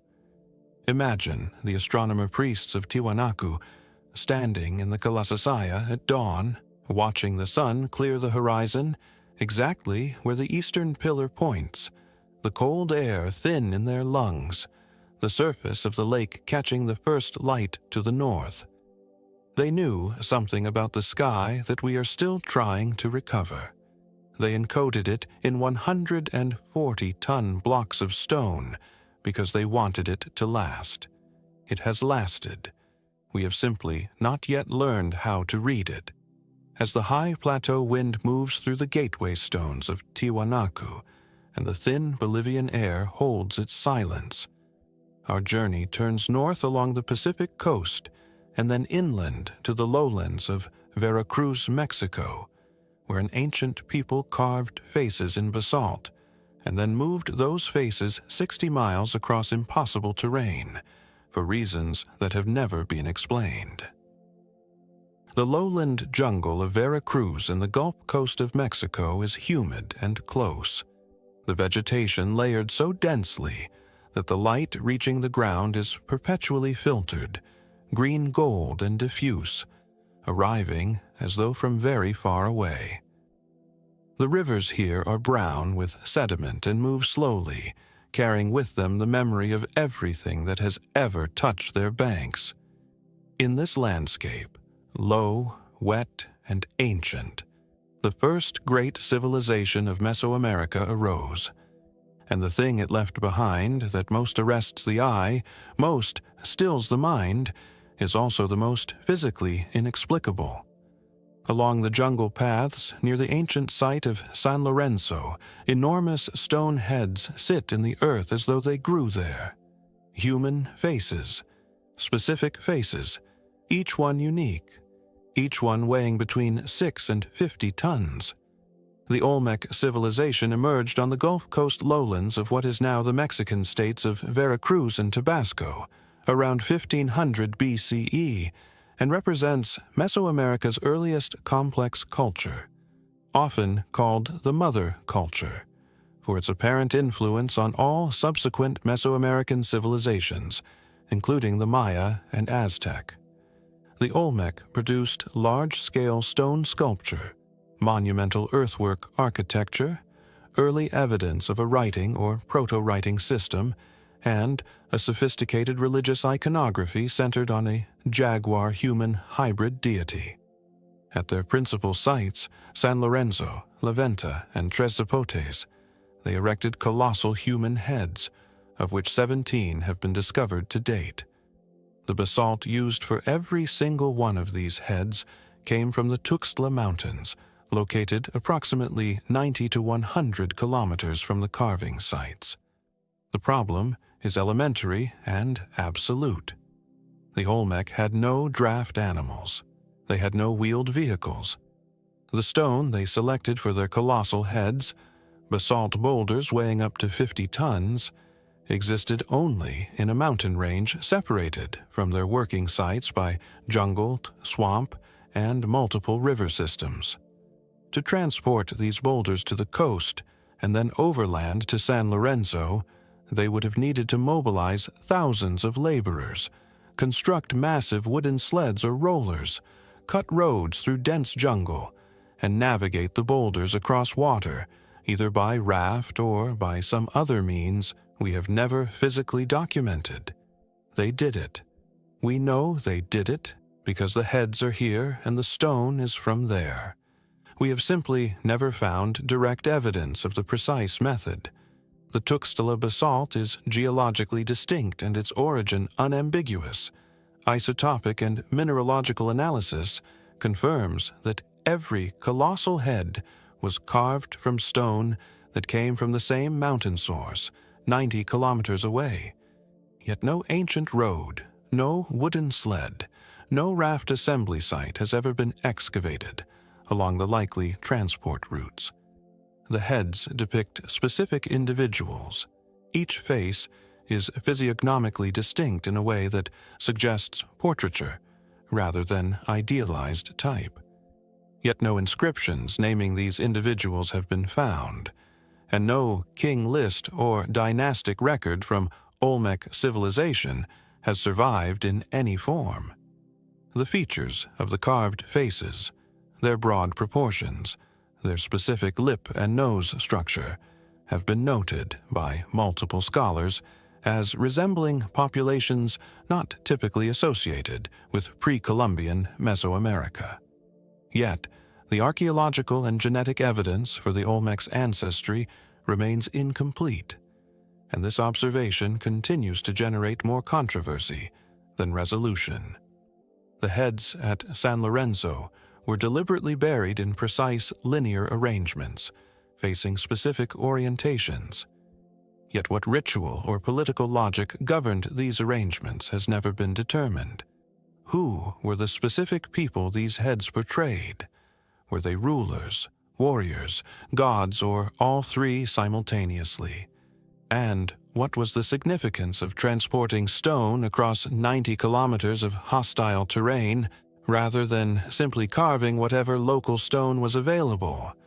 Was the stone itself sacred, chosen specifically for these faces? The standard archaeological interpretation holds that the colossal heads are portrait monuments of Olmec rulers carved to celebrate their power and legitimacy, and transported at enormous communal expense as a demonstration of the state's organizational capacity.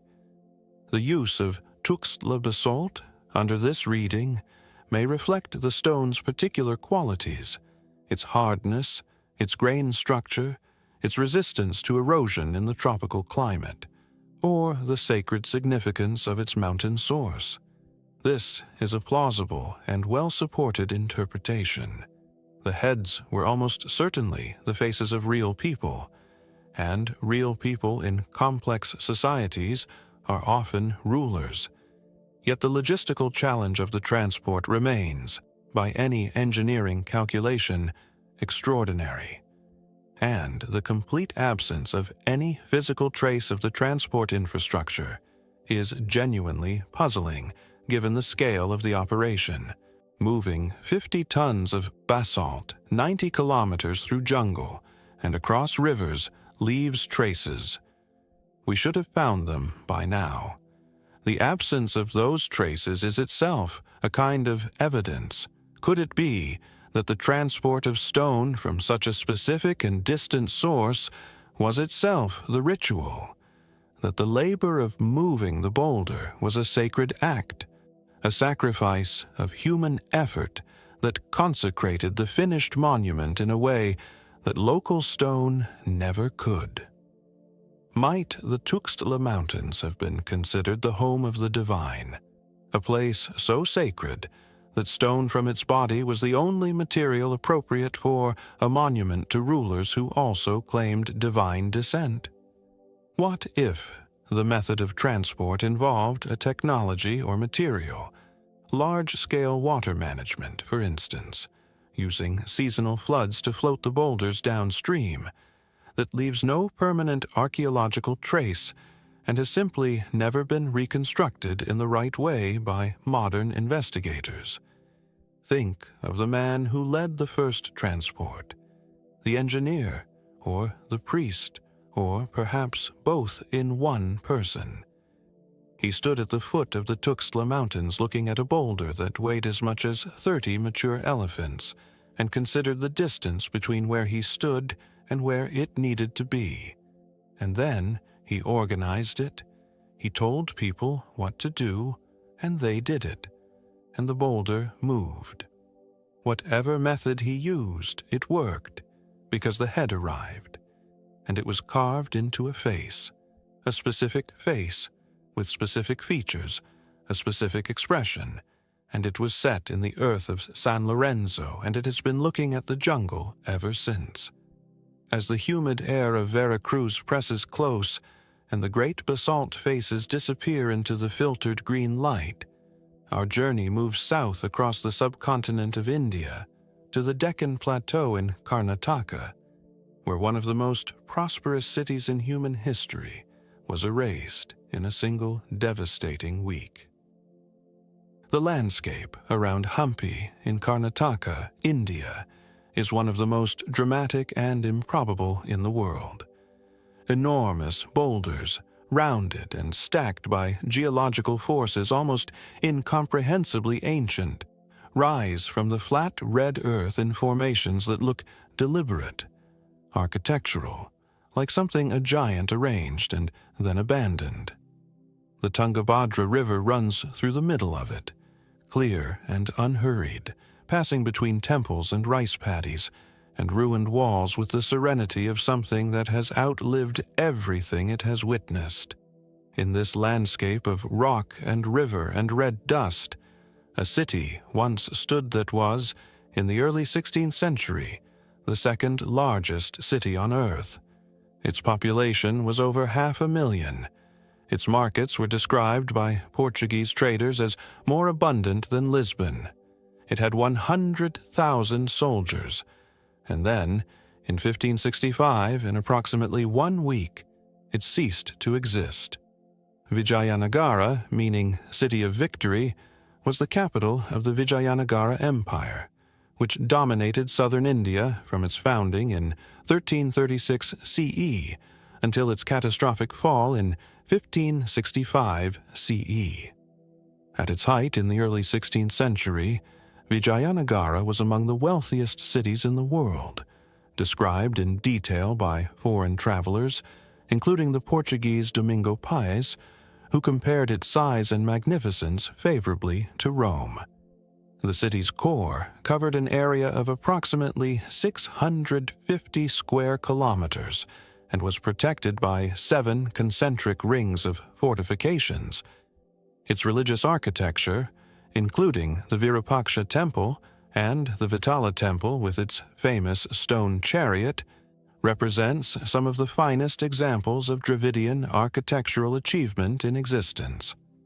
The destruction of Vijayanagara followed the Battle of Talikota in January 1565, in which a coalition of the Deccan Sultanates, Bijapur, Bidar, Ahmadnagar, and Golconda, defeated the imperial army and killed the Emperor Aliya Ramaraya.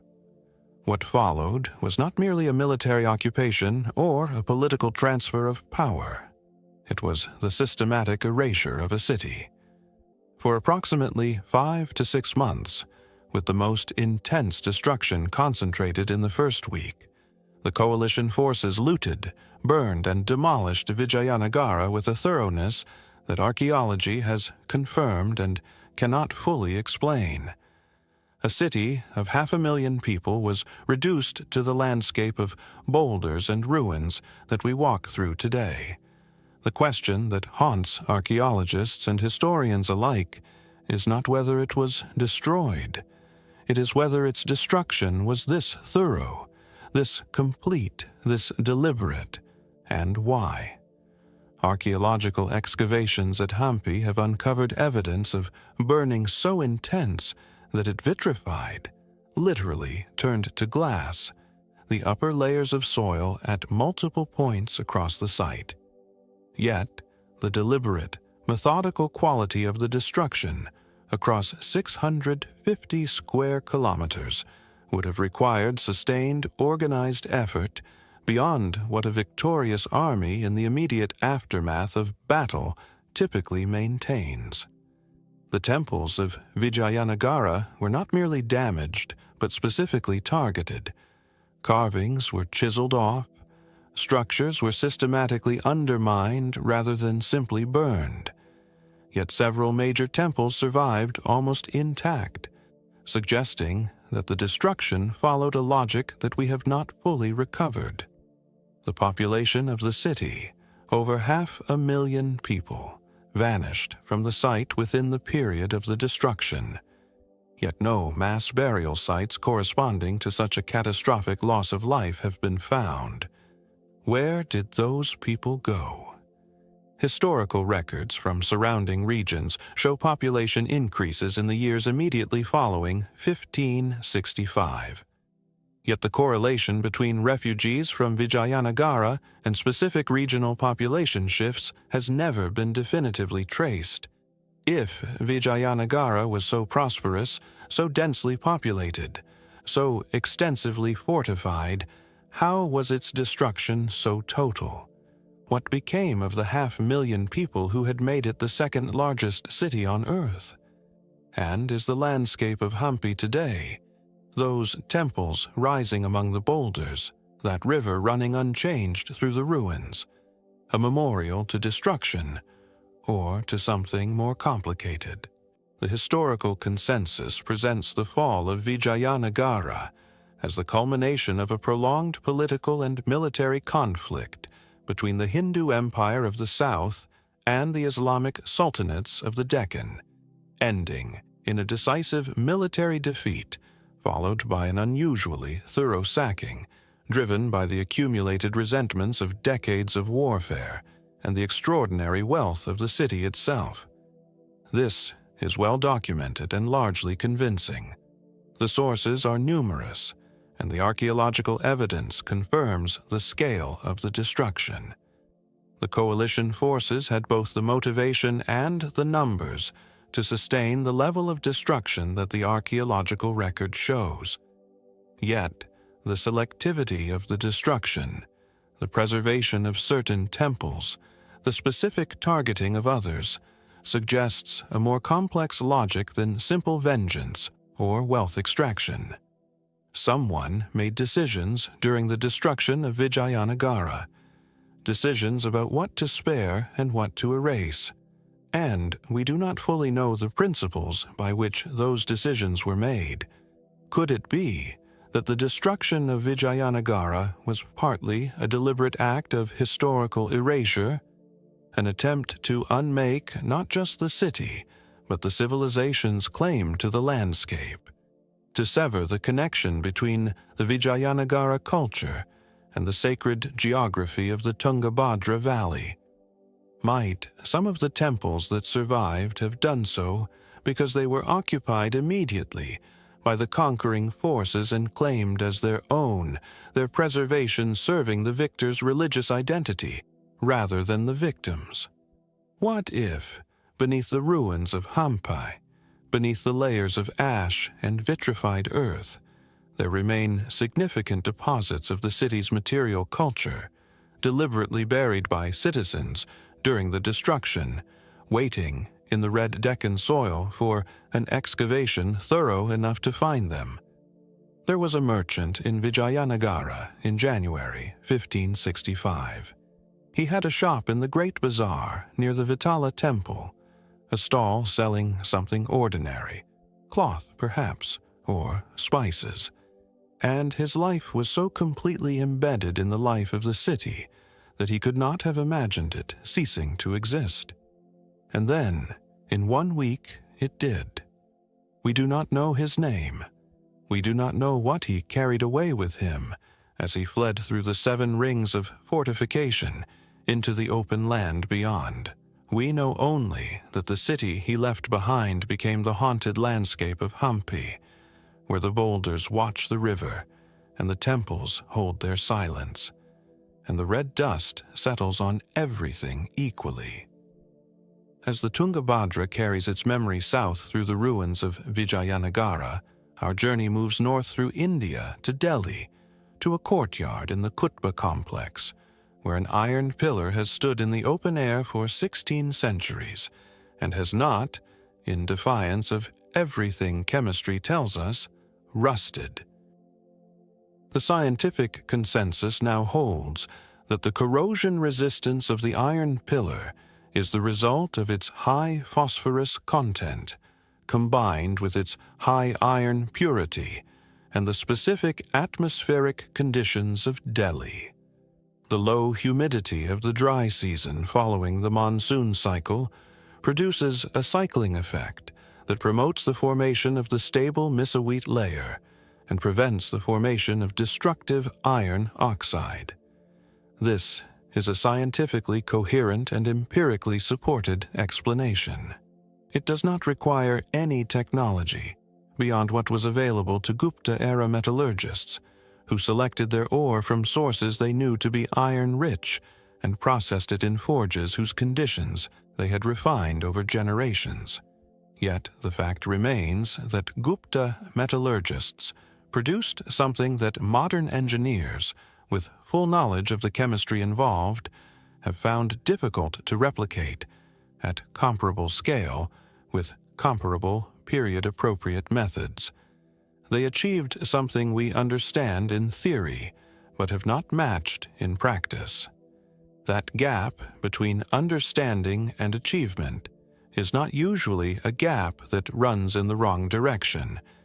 Could it be that the Gupta metallurgists possessed empirical knowledge, knowledge accumulated through generations of trial and observation about specific ore sources and specific forging conditions that produced this outcome intentionally, their understanding expressed not in chemical formula, but in the language of craft tradition and accumulated practice. Might the pillar represent the pinnacle of a metallurgical tradition that was subsequently lost, disrupted by the same waves of invasion and cultural discontinuity that brought the pillar itself to its current location in a repurposed mosque courtyard? What if the iron-working knowledge of the Gupta Empire was more sophisticated than its surviving texts suggest, encoded not in writing, but in the hands and eyes of master craftsmen whose lineage did not survive the centuries? Imagine the master smith who supervised the pillar's creation. He did not know the word phosphorus. He did not understand misawheat or oxidation in the terms we use today. But he knew his ore. He knew which deposits produced iron that lasted.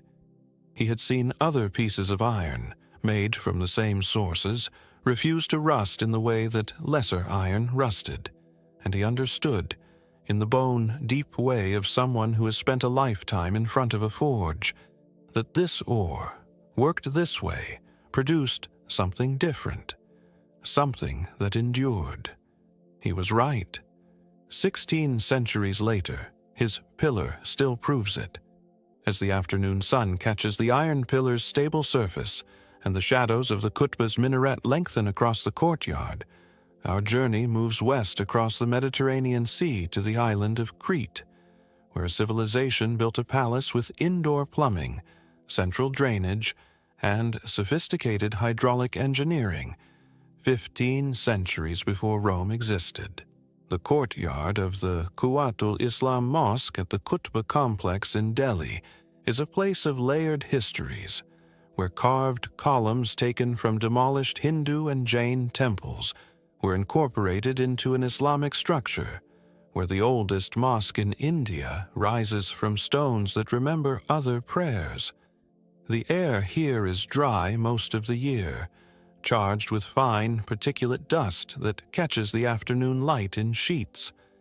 Among the carved columns and the ornate red sandstone arches, standing in the center of the courtyard, with the calm authority of something that knows it will outlast everything around it, there is an iron pillar. It is 7.2 meters tall. It is thought to have been cast in the 4th or 5th century CE, and it has stood in open air, exposed to rain, humidity, and temperature extremes for at least 1,600 years. It has not rusted, not significantly, not in a way that chemistry without extraordinary explanation permits. The Iron Pillar of Delhi stands in the Qutb complex in Mehrauli, Delhi, and is dated by its inscription to the reign of the Gupta Empire, King Chandragupta II, who ruled approximately 375 to 415 CE. The inscription records that the pillar was erected as a standard in honor of the Hindu god Vishnu and in memory of a king. The pillar was almost certainly not created at its current location. It was likely moved to the Qutb complex from another site, possibly Udayagiri in Madhya Pradesh, in the early medieval period. It is made of wrought iron of approximately 98% purity and weighs approximately 6 tons. Its surface shows only a thin, stable layer of corrosion that has not progressed in any measurable way for centuries. The mystery of the iron pillar is one of materials science as much as history. Iron exposed to open-air conditions, particularly in a climate with a monsoon cycle, where humidity spikes dramatically for months each year, corrodes at predictable and well-understood rates. A mass of iron this size, exposed to Delhi's atmospheric conditions for 16 centuries, should be riddled with rust, structurally compromised, significantly reduced in mass. It is none of these things.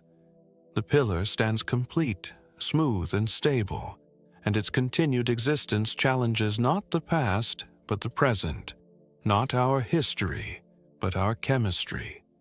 Metallurgical analysis has identified the composition of the pillar's iron as unusually high in phosphorus, approximately 0.15%, compared to the near-zero phosphorus content of modern steel. This phosphorus content is now understood to promote the formation of a specific corrosion product, a compound called Myste, which forms a stable, tightly adherent layer on the iron's surface and prevents the underlying metal from further oxidizing.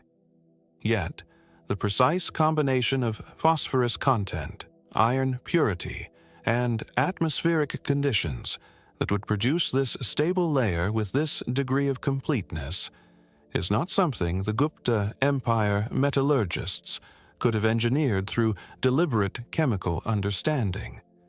The medieval Sanskrit texts that describe Gupta-era metalworking do not contain the chemistry that would explain this outcome. Yet, the outcome exists. The pillar's surface also contains traces of a slag layer from the forging process that is chemically distinct from the base metal. Yet, the exact forge welding technique, in which multiple pieces of bloom iron are welded together by hammering at high temperature, that produced a mass this large, with this purity, is extraordinary for the period and has never been fully replicated using period-appropriate technology. The inscription on the pillar is written in Sanskrit in the Gupta script and is grammatically complex and elusive. Yet, despite extensive scholarly attention, the identity of the king commemorated in the inscription has not been conclusively established. How did 4th century Indian metallurgists produce iron of this purity at this scale without the knowledge of modern alloying chemistry? Did they understand, empirically, if not theoretically, what the phosphorus content of their ore was doing to the finished metal? And what does it mean that a technological achievement this significant was produced once, in this period, and never apparently replicated? The island of Crete sits at the southern edge of the Aegean Sea, with a quality of light that makes the stone ruins glow from within, as though the rock retains heat and light in equal measure. The hills above the northern coast are olive and cypress, and terraced stone walls, the air carrying at all times a faint salt quality that comes from all sides at once, as the island is never more than a few hours' walk from the sea. At the center of this landscape, on a low hill in the river valley below the modern city of Heraklion, the ruins of the palace of Knossos occupy their ground with a serenity earned by 3,500 years of continuous existence. Walking through its reconstructed corridors, the painted walls, the light wells, the storage magazines, the most persistent feeling is not of distance, but of proximity, of a civilization so functionally sophisticated that the gap between their world and ours seems, for a moment, very thin. The palace of Knossos was the administrative and religious center of the Minoan civilization, which flourished on Crete from approximately 2700 BCE to 1450 BCE and represented the earliest advanced civilization in Europe. The palace, in its final form, covered approximately 20,000 square meters, contained over 1,300 rooms, and functioned as a hub of trade, administration, religion, and craft production across the eastern Mediterranean. The Minoan civilization produced a system of writing, Linear A, that has never been deciphered, managed a maritime trading network that reached Egypt, the Levant, and mainland Greece, and created an art tradition of extraordinary sophistication and naturalistic vitality. And they built, into the fabric of their palace, a water management system that places them centuries ahead of any European culture in the history of hydraulic engineering. The Knossos drainage and water supply system was not a simple ditch or channel. It consisted of interconnected terracotta pipe sections with parabolic bores, tapering toward the outlet in a way that prevents sediment buildup and maintains water pressure. Stone-lined drainage channels with sedimentation traps, a central cistern fed by hillside springs, and what appear to be flushing mechanisms in the sanitary facilities of the palace's upper stories. The system served not just functional, but aesthetic purposes. Areas of the palace apparently had water features. This level of hydraulic understanding, applied at this scale, was not matched in Europe until the Roman aqueduct tradition of the late Republic, roughly 1,500 years later. The Romans, of course, left us their engineering manuals. The Minoans left us Linear A. The terracotta pipe sections recovered from Knossos are manufactured with a consistency suggesting industrial production. The same diameter, the same taper, the same joint sealing method repeated across thousands of units. Yet no Minoan manufactory site for these pipes has been identified, and no texts describing their production process exist in any decipherable form. The parabolic bore of the Knossos pipes, the interior taper that creates a pressure-maintaining hydraulic effect, is not a feature of any other Bronze Age water management system in the Mediterranean. Yet, whether this bore was deliberately engineered for its hydraulic effect, or was the unintended result of the pipe-making technique, cannot be determined with current evidence. The palace's drainage system shows evidence of multiple phases of construction and modification, suggesting it was actively maintained and improved over generations.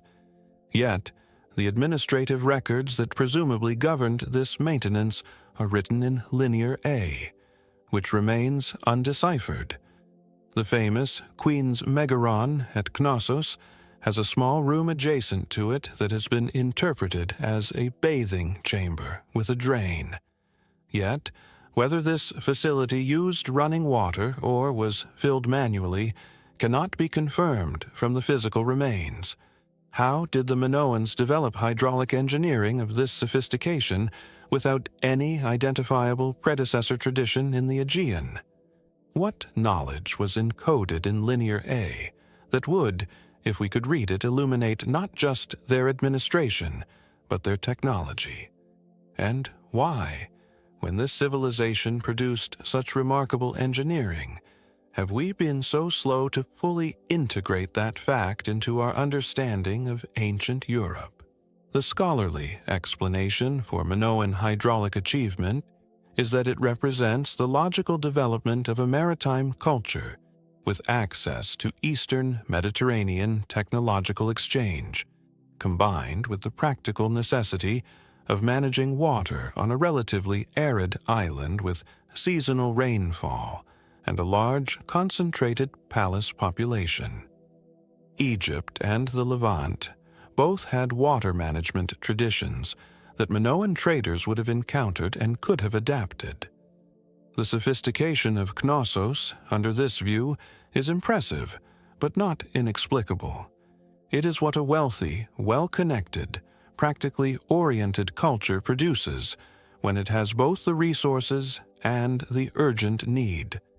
Yet the specific technical innovations at Knossos, particularly the parabolic pipe bore, have no identified precedent in any culture with which the Minoans are known to have traded or been in contact. The technology at Knossos did not come from Egypt. It did not come from the Levant.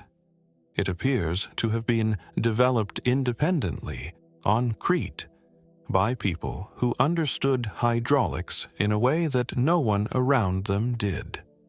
Could it be that the Minoans possessed a body of engineering knowledge transmitted through oral tradition and craft apprenticeship that was entirely lost when the palace culture collapsed around 1450 BCE, leaving no recoverable trace beyond the physical installations themselves.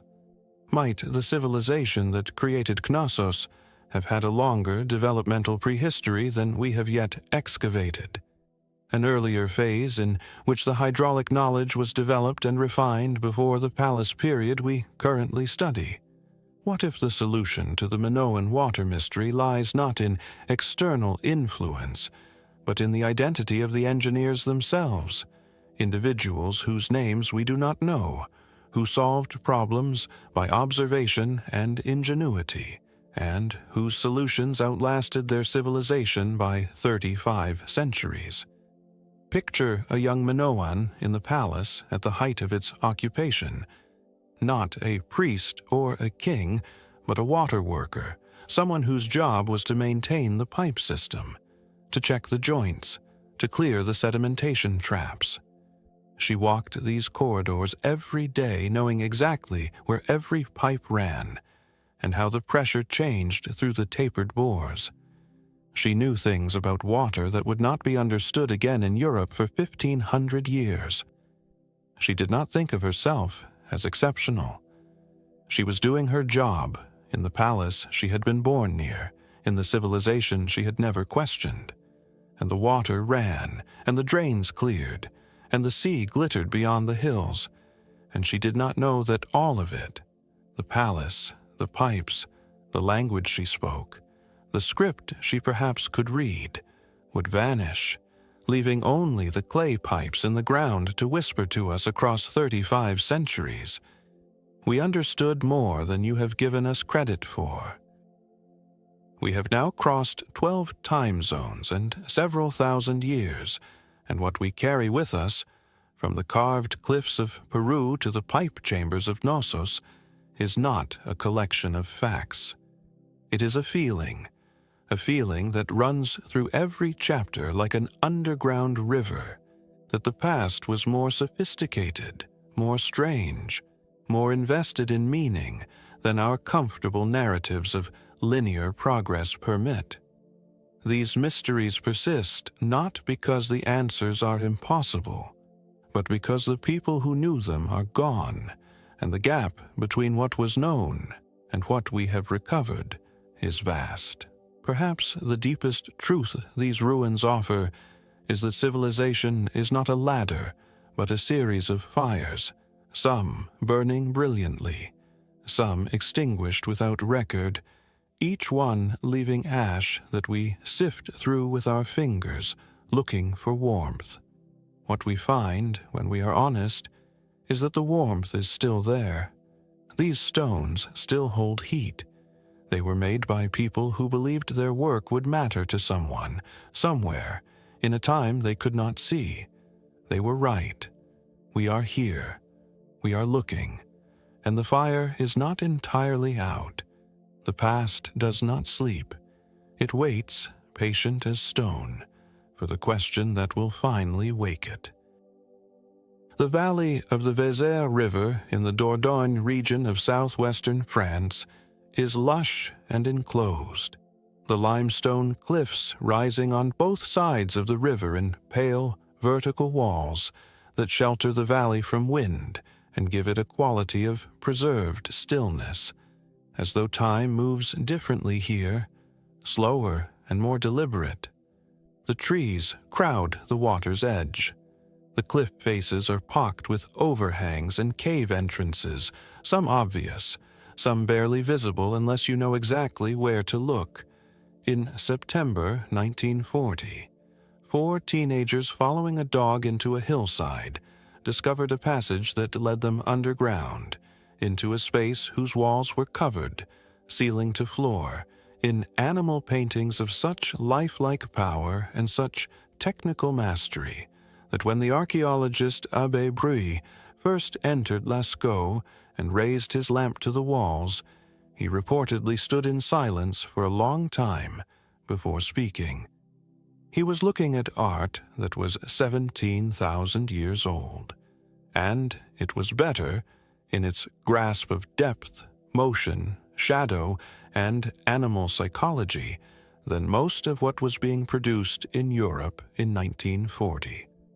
The Lascaux cave complex in the Dordogne department of France contains approximately 600 paintings and nearly 1,500 engravings, dated to approximately 17,000 BCE, and attributed to the Magdalenian culture of the Upper Paleolithic. The paintings depict primarily large Pleistocene animals: aurochs, horses, deer, bison, rhinoceros, bears, alongside geometric symbols and a very small number of human figures.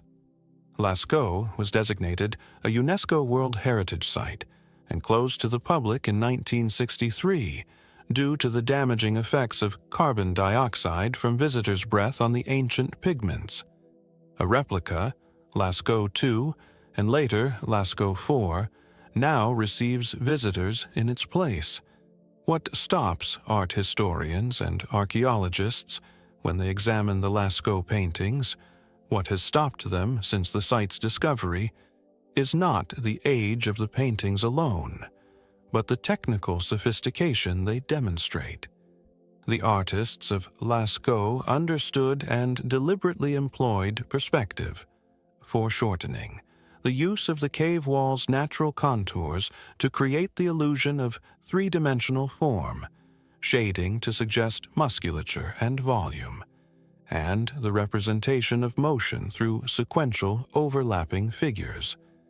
These are techniques that European art history traditionally dates to the Italian Renaissance, specifically to the experiments of Florentine painters in the 14th and 15th centuries CE. The people of Lascaux were practicing them 17,000 years earlier. The pigments used at Lascaux, iron oxides, manganese dioxide, and charcoal, were mixed with binding agents and applied with a variety of tools, including brushes made from animal hair and moss, pads of hide or fur, and blow tubes used to spray pigment through the artist's breath directly onto the cave wall. Yet, the specific binding formulas used have not been fully reconstructed, and some of the pigment colors have proved impossible to replicate with absolute fidelity, using only Magdalenian-era materials. The use of natural rock relief to create three-dimensional illusion is not accidental. In multiple instances, the painting is specifically positioned so that the animal's body follows a convex curve in the wall that represents its shoulder or flank, a choice that required advanced visualization of the finished work from a specific viewing angle. Yet, whether this was the product of a systematic artistic theory, taught from master to student, or a series of individual intuitions made in the moment of painting, cannot be determined. Some panels at Lascaux contain what appear to be astronomical maps, groups of dots and lines corresponding to star clusters, including a possible representation of the Pleiades. Yet, the interpretation of these marks as deliberate astronomical notation remains contested. The most famous image at Lascaux, the scene of the shaft, depicting a wounded bison and a fallen human figure with a bird-headed staff nearby, is one of the only representations of a human being in the entire complex, and its narrative meaning has been debated for 80 years. How did the Magdalenian painters of Lascaux develop a mastery of depth, shadow, and three-dimensional illusion 17,000 years before these techniques appear in any other identifiable artistic tradition? Were they isolated innovators, or do the Lascaux paintings represent a tradition with roots we have not yet found? And what was the purpose of this art, created in the deep, lightless interior of a cave that required torchlight to work in, and that few people would have entered? The consensus interpretation of Paleolithic cave art frames it primarily as ritual or magical in function, part of a system of sympathetic hunting magic, or of shamanistic practice, in which the underground space represented an underworld or spirit realm accessible through altered states. The depth of the caves, their inaccessibility, and the use of underground acoustics — some panels are positioned at points where sound resonates particularly dramatically — all support the idea that these were sacred spaces rather than decorative ones. The artistic sophistication, under this view, is a product of the intensity of motivation. Artists who believed their work had direct spiritual or practical consequences would invest more fully in its power. Yet the techniques themselves, foreshortening, the use of wall contour, sequential motion depiction, go beyond what religious motivation alone can explain. Motivation drives intensity, not understanding. The Lascaux painters understood something about the relationship between a two-dimensional surface and a three-dimensional world that had to be learned, practiced, and taught. The knowledge was not magical, it was technical. Could it be that the upper Paleolithic cultures of Western Europe possessed a tradition of artistic pedagogy, a way of passing technical knowledge from master to apprentice that was sophisticated enough to produce and sustain this level of achievement across generations and potentially centuries? Might the cave spaces themselves have served as academies, spaces where young artists came to learn, where the walls around them represented not just religious content but technical exemplars, studies of how to render a shoulder, how to use shadow, how to create the illusion of movement? What if the isolation and grandeur of the cave was not incidental to the art, but essential to it? The darkness and the flickering torchlight and the resonant acoustics, all part of a total sensory environment, designed to produce and sustain a particular state of consciousness in which the capacity for this kind of seeing was available. There was a painter at Lascaux, young probably. The handprints found in the cave suggest a range of ages, including children. She entered the cave carrying her pigments and her blow tube and her torch, and she found the section of wall where she would work, and she raised her light to it, and she saw in the natural relief of the limestone not just stone, but the shoulder of an aurochs already present in the rock, waiting to be released. She brought it forward with ochre and shadow, fitting its body to the curve of the wall, giving it breadth and weight, and the particular heavy authority of a large animal in motion.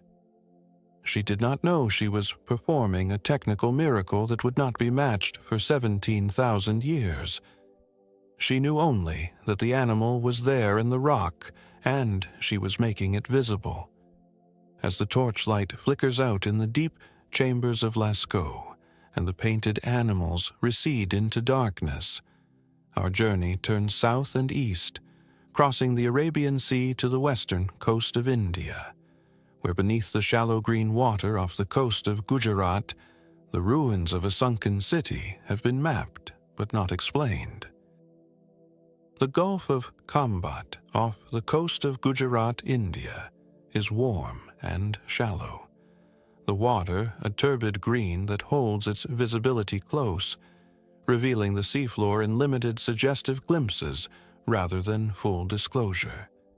The coastline here is low and featureless from the shore, the land barely rising above sea level, as though the boundary between water and earth has always been negotiable in this part of the world. The town of Dwarka sits at the westernmost tip of the Kathiawar Peninsula, a place of extraordinary Hindu pilgrimage, one of the Char Dham, the 4 sacred abodes of Vishnu. The temple there has received pilgrims for at least 2,000 years. But it is what lies beneath the water offshore, the ruins that divers and sonar surveys have been mapping since the 1980s, that places Dwarka at the center of one of the most contentious debates in Indian archaeology, because the submerged structures are old, and if the dates being proposed are correct, they are not just old in archaeological terms. They are old in a way that rewrites the timeline of South Asian civilization. The submerged ruins off the coast of Dwarka in Gujarat, India, were first systematically investigated by the National Institute of Oceanography under the direction of S.R. Rao, beginning in the 1980s. Subsequent surveys, including investigations in the Gulf of Khambhat in 2002, have identified structural remains, stone walls, stepped tanks, geometric grid patterns consistent with urban planning, at depths of between 5 and 40 meters below the current sea surface. The submerged city of Dwarka has been identified by Hindu tradition as the legendary capital of the god king Krishna, and the Mahabharata describes its submersion beneath the sea following Krishna's death. The 2002 survey of the Gulf of Khambhat, conducted using side-scan sonar and underwater video, produced imagery of what appear to be large-scale rectangular structures arranged in a grid pattern, at a depth suggesting submersion due to post-glacial sea level rise. Carbon dating of organic material recovered from the site yielded dates of approximately 7,500 BCE. If confirmed, this would make the Khambhat structures the oldest urban construction ever identified on Earth, predating the earliest known cities of Mesopotamia by at least 3,000 years. Yet, the dating of organic material in an underwater sedimentary context is methodologically complex, and the identification of naturally formed geological features versus human-made structures from sonar imagery alone is not definitive without extensive physical excavation, which has not occurred. The stone blocks recovered from the Dwarka nearshore site display what appear to be anchor holes and construction joints consistent with deliberate shaping rather than natural fracture. Yet the sample size of recovered material is small relative to the extent of the site, and complete stratigraphic analysis has not been published in peer-reviewed form. The grid pattern identified in sonar surveys of the Khambhat site is geometrically regular in a way that is unusual for natural geological formation. Yet, the interpretation of sonar imagery is subject to significant methodological debate, and the images have not been universally accepted as evidence of construction. Sea level data for the Gulf of Khambhat and the Gujarat coast is consistent with an inundation timeline that would have submerged a coastal settlement in this area around 6,000 to 8,000 BCE. Yet this geological data by itself confirms only that the area was once land, not that it was occupied. Several artifacts recovered from near the Dwarka site include worked stone and what may be pottery fragments. Yet the provenance of these items in an underwater sedimentary context is difficult to confirm as undisturbed.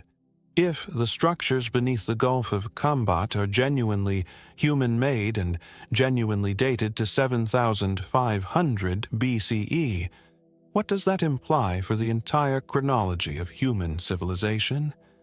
Does the Hindu tradition of a submerged Dwarka preserve a genuine historical memory of a catastrophic inundation, a memory passed down in mythological form across more than 9,000 years?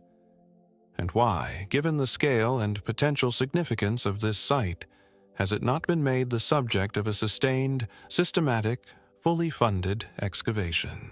The mainstream archaeological position on Dwarka is cautious to the point of skepticism. The near-shore structures are acknowledged as potentially significant and consistent with Bronze Age construction. roughly 1500 to 1200 BCE, consistent with later Harappan civilization activity in the region.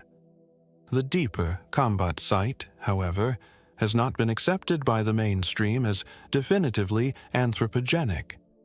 The dating is considered methodologically unreliable.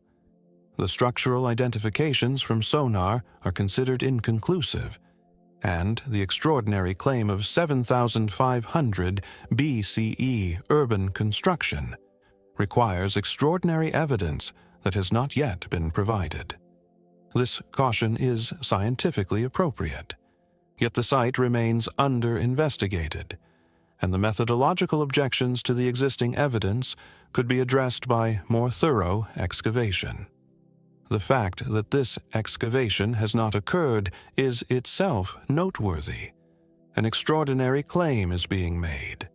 Extraordinary evidence is required. And the extraordinary evidence is sitting under 40 meters of warm water, waiting. Could it be that the submerged structures of Dwarka represent a coastal settlement of a civilization whose existence falls between the known Harappan culture and the post-glacial period?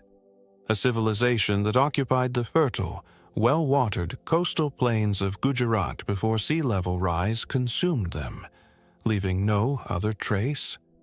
Might the Hindu tradition of Dwarka, one of the most persistent and geographically specific mythological memories in any living religious tradition, preserve an actual historical memory of a real city's submersion, its narrative elaborated over millennia, but its geographical core accurate?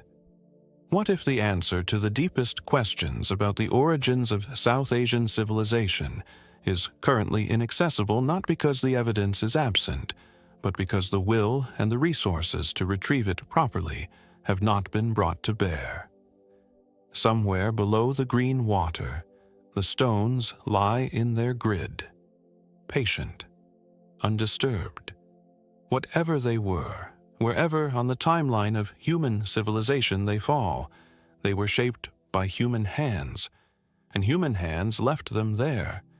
And the sea came in, and the memory of the sea coming in became a myth, and the myth became a religion, and the religion built a temple on the shore above the sunken stones, and pilgrims have been coming to that shore for 2,000 recorded years without knowing that what they are visiting may be the oldest city on Earth. As the warm waters of the Gulf of Khambhat close over the submerged stones and the Gujarat coastline recedes, our journey moves east to Mexico, where the largest structure on Earth is hiding in plain sight, wearing the disguise of a natural hill. The city of Cholula in the state of Puebla, Mexico, is an ordinary colonial city, or seems to be.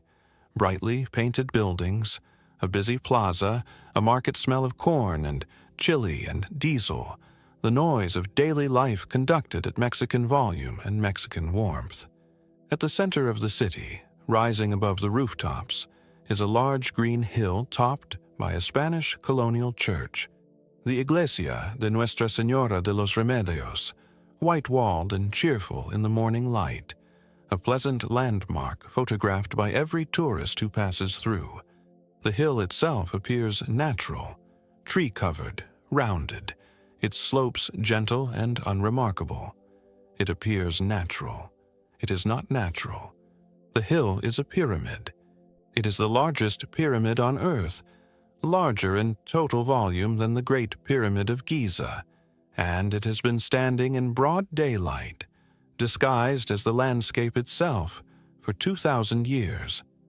The Great Pyramid of Cholula, known in the indigenous Nahuatl language as Tlachihualtepetl, the Made Mountain, is a pre-Columbian stepped pyramid located in Cholula, Puebla, Mexico. It was constructed in multiple phases beginning approximately in the 3rd century BCE and continuing through approximately the 9th century CE by successive cultures that enlarged and encased the original structure. The pyramid's base measures 450 by 450 meters, significantly larger than the Giza Pyramid's base of 230 by 230 meters, and it has a total volume of approximately 4.45 million cubic meters. Over its exterior, centuries of vegetation growth, sediment accumulation, and deliberate abandonment have produced a covering so complete that Spanish conquistadors passing through Cholula in the 16th century did not recognize it as a constructed monument. The sheer scale of the Cholula Pyramid's disguise, accidental or not, raises questions that go to the heart of our relationship with the archaeological record. More than 8 kilometers of tunnels have been excavated through the pyramid's interior since systematic archaeological exploration began in the 1930s, revealing multiple superimposed construction phases, interior altars, elaborate murals, and evidence of continuous use over roughly 12 centuries. Yet the exterior remains largely unexcavated, its shape preserved by the same vegetative covering that conceals it, and the full architectural profile of the original structure, before it began to be encased and enlarged, has never been fully recovered. The multiple construction phases at Cholula represent at least 4 distinct building campaigns, each encasing the previous structure, like the layers of an onion. Yet the motivations for this practice, whether each new culture chose to honor and preserve the existing structure by building around it, or whether the encasement was a form of ritual termination and supersession, have not been definitively established. The murals found within the tunnel excavations include a remarkable painting known as the Drinker's Mural, measuring approximately 70 meters in length and depicting a ritual drinking ceremony in extraordinary detail. Yet, the specific cultural affiliation of this mural, whether it belongs to the pre-classic, classic, or later period of the pyramid's use, remains disputed. The presence of the Spanish church at the pyramid's summit has been interpreted as a deliberate act of religious conquest, the physical replacement of a sacred indigenous high place with a Christian structure.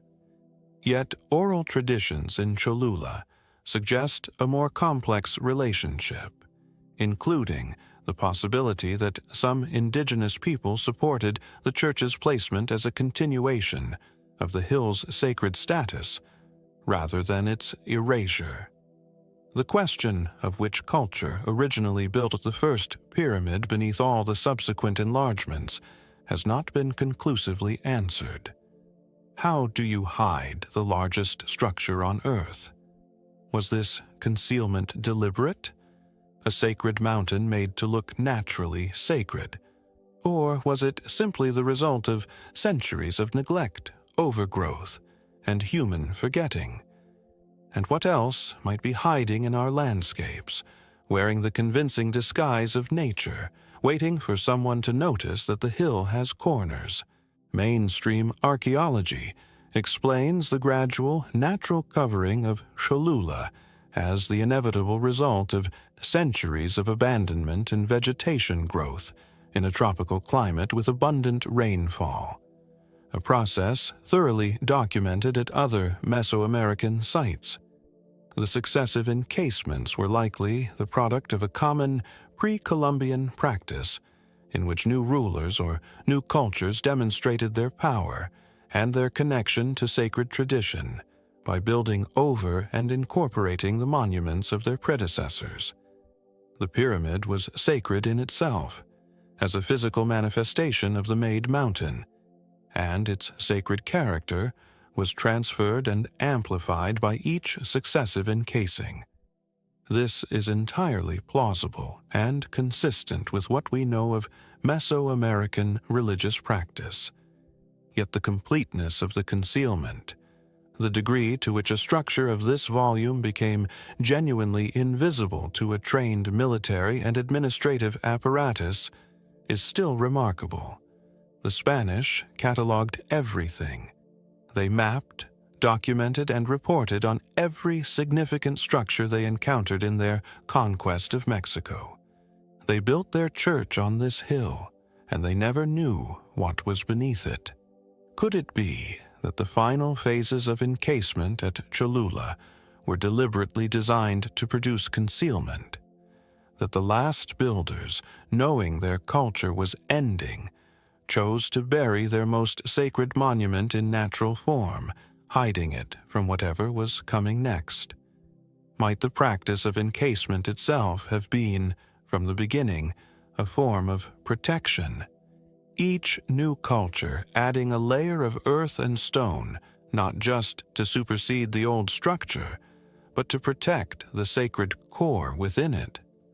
What if there are other structures of comparable scale in other parts of the world that have been buried with similar completeness and have not yet been identified because no tunnel has been driven through what we believe to be a natural hill? There was a priest at Cholula in the final years of its active use as a religious center. He performed his rituals on the summit, burned his copal incense, and looked out over the valley toward the volcanoes, Popocatépetl smoking gently to the southeast, the perfect cone of Iztaccíhuatl catching the afternoon light.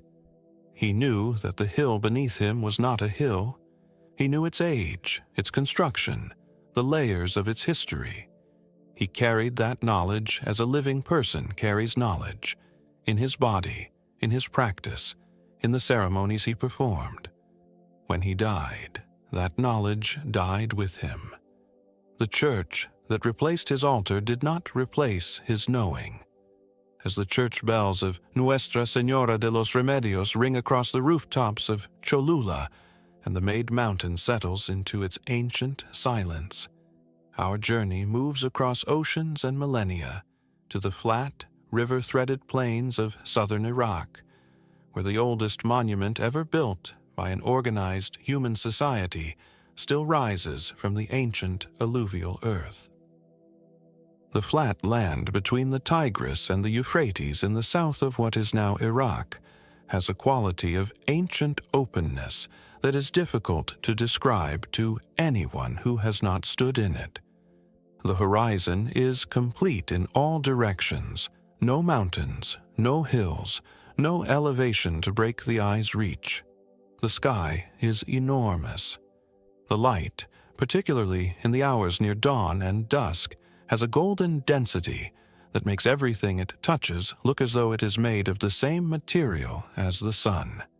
In this flat, riverine landscape, where the soil was so rich that you could push a stick into it and grow a tree, and where water came and went with the seasonal pulse of two great rivers, human civilization chose, for the first time in its recorded history, to build something permanent, to gather labor and material and organizational will and raise, from the earth of the floodplain, a structure intended to outlast any single human life.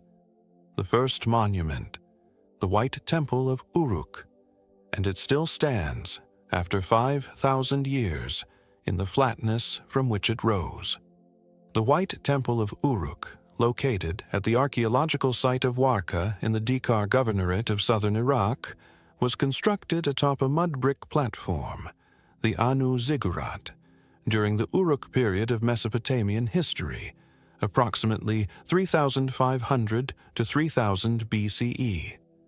The Uruk culture is recognized as the world's first urban civilization, and the city of Uruk itself, the biblical Erech, was, at its height, the largest city on Earth, with a population estimated between 25,000 and 50,000. The White Temple was dedicated to the sky god Anu and functioned as the city's primary religious center, the focal point of what appears to have been the first centrally organized state religion in human history. What makes the White Temple significant beyond its age is what it represents. The first physical evidence of a collective decision to invest communal resources in a structure dedicated to something other than immediate practical survival.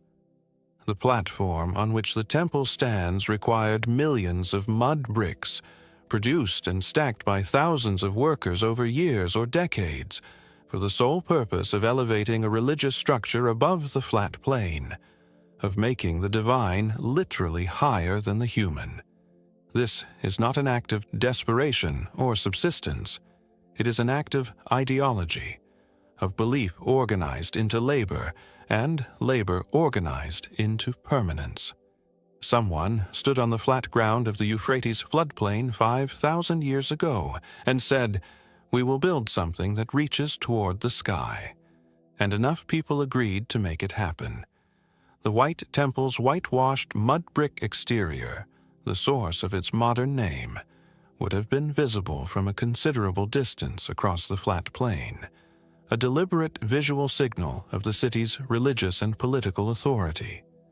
Yet, the whitewash technique, applying a lime or gypsum wash to the exterior of mud brick construction, had to be regularly maintained to retain its effect, implying an organized maintenance labor force. The question of who organized and funded this maintenance in a society without coins or formal currency illuminates something important about the organizational sophistication of Uruk. The platform beneath the White Temple was built up in multiple phases over centuries, each new platform encasing the previous one, a practice directly paralleling what we found at Cholula, 4,000 years and 10,000 miles away. Yet whether this parallel practice represents cultural diffusion or the independent convergence of similar religious logic is unknown. The temple's interior contains a series of niched walls, a specific architectural feature in which the wall surface is broken into a rhythmic pattern of projections and recesses that creates a play of light and shadow. Yet the purpose of this decorative system, purely aesthetic or carrying symbolic meaning, has not been established. The orientation of the White Temple aligns with the cardinal directions with reasonable precision. Yet whether this was deliberate astronomical orientation or the product of the natural human tendency to organize structures relative to the path of the sun cannot be confirmed for this specific building.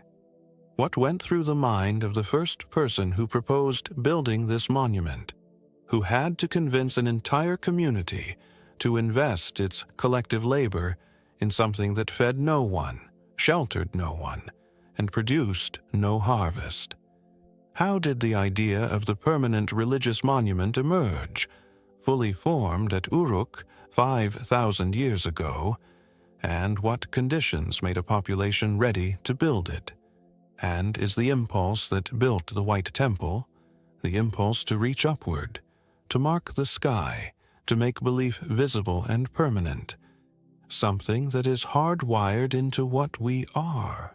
The academic consensus frames the White Temple and the Uruk platform as products of the Uruk expansion, a period of rapid urbanization and cultural complexity in southern Mesopotamia, driven by agricultural surplus, population growth, and the emergence of administrative elites who used monumental religious architecture as a tool of political legitimacy. The temple was the center of an economy as much as a religion.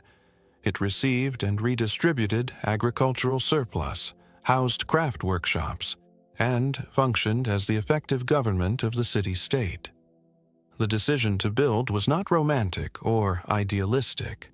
It was the calculated investment of surplus in a structure that would concentrate power in the hands of those who controlled the divine.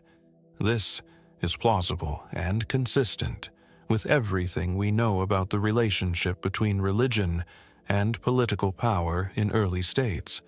Yet, it does not entirely account for the specific and apparently sincere devotion with which Uruk's citizens continued to maintain and expand the platform over centuries. People do not maintain a monument for 500 years purely because an elite compels them to. At some point, the monument becomes genuinely sacred, genuinely theirs.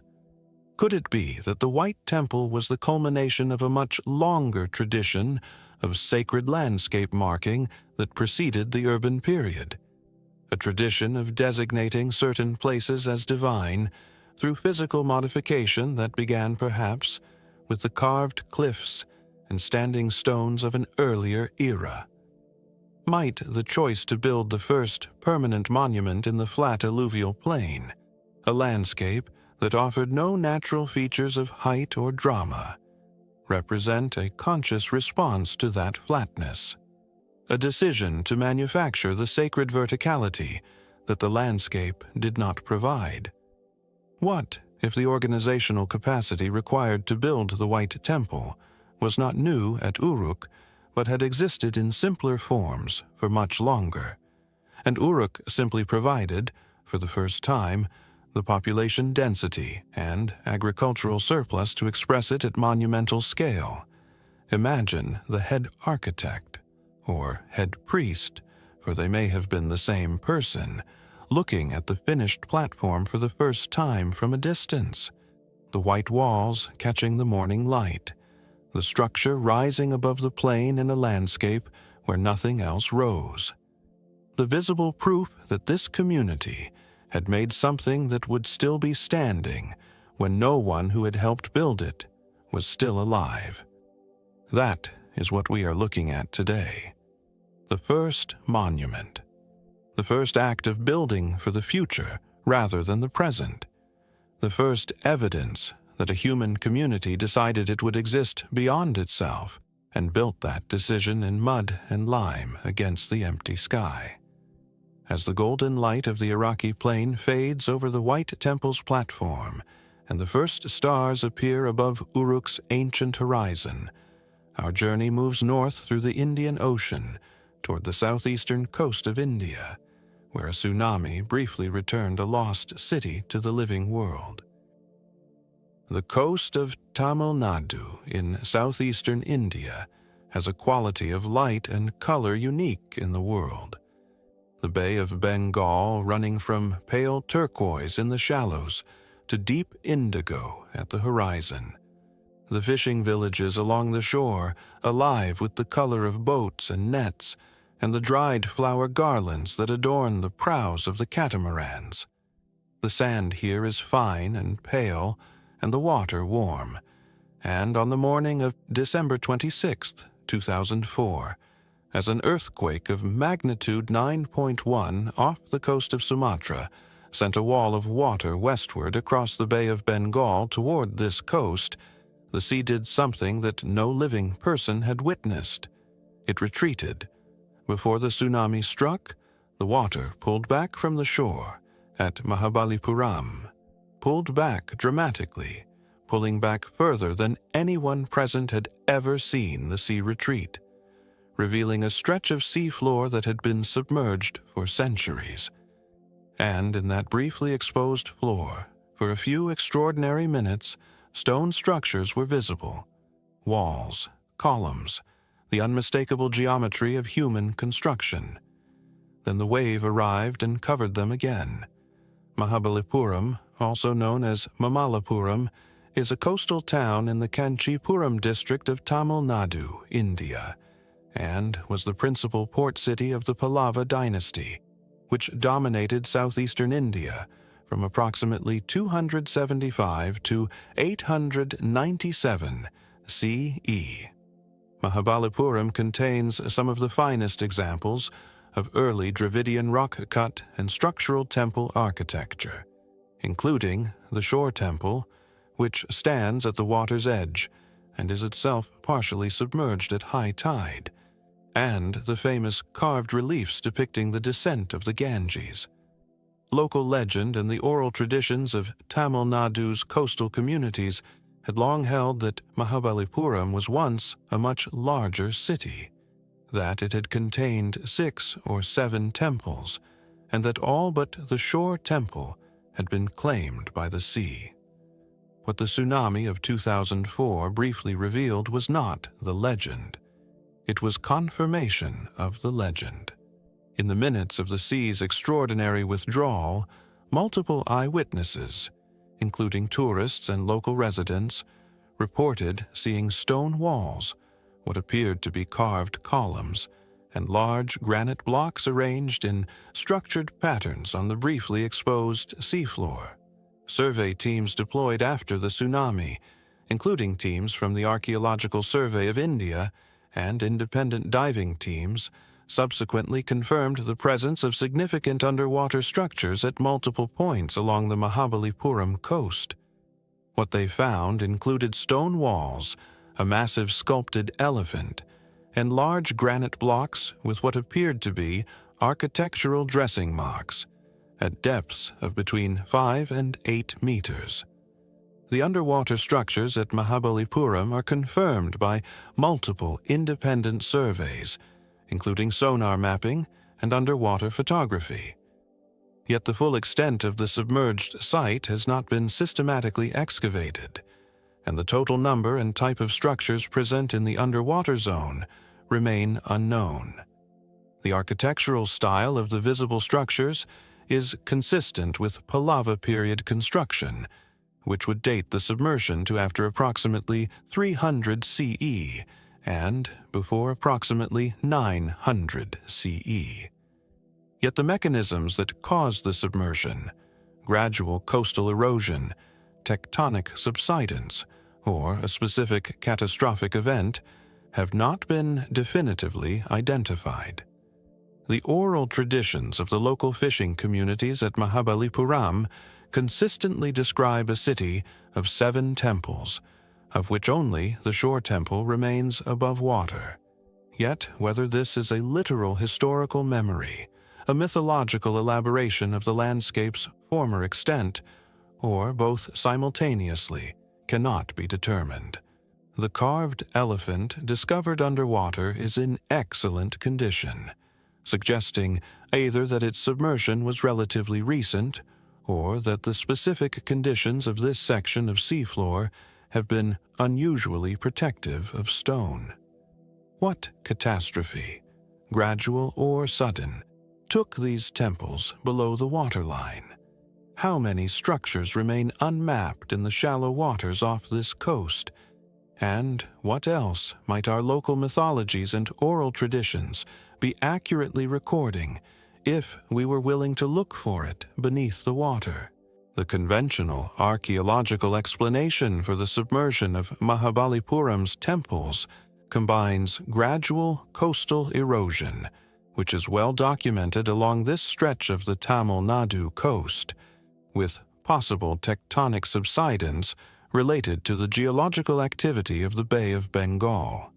The Pallava builders, under this interpretation, constructed their port city on a coastline that was slowly being consumed by the sea, a process that, over several centuries, claimed the outer structures of the city while leaving the shore temple, by virtue of its slightly higher position or greater structural robustness, intact above the waterline.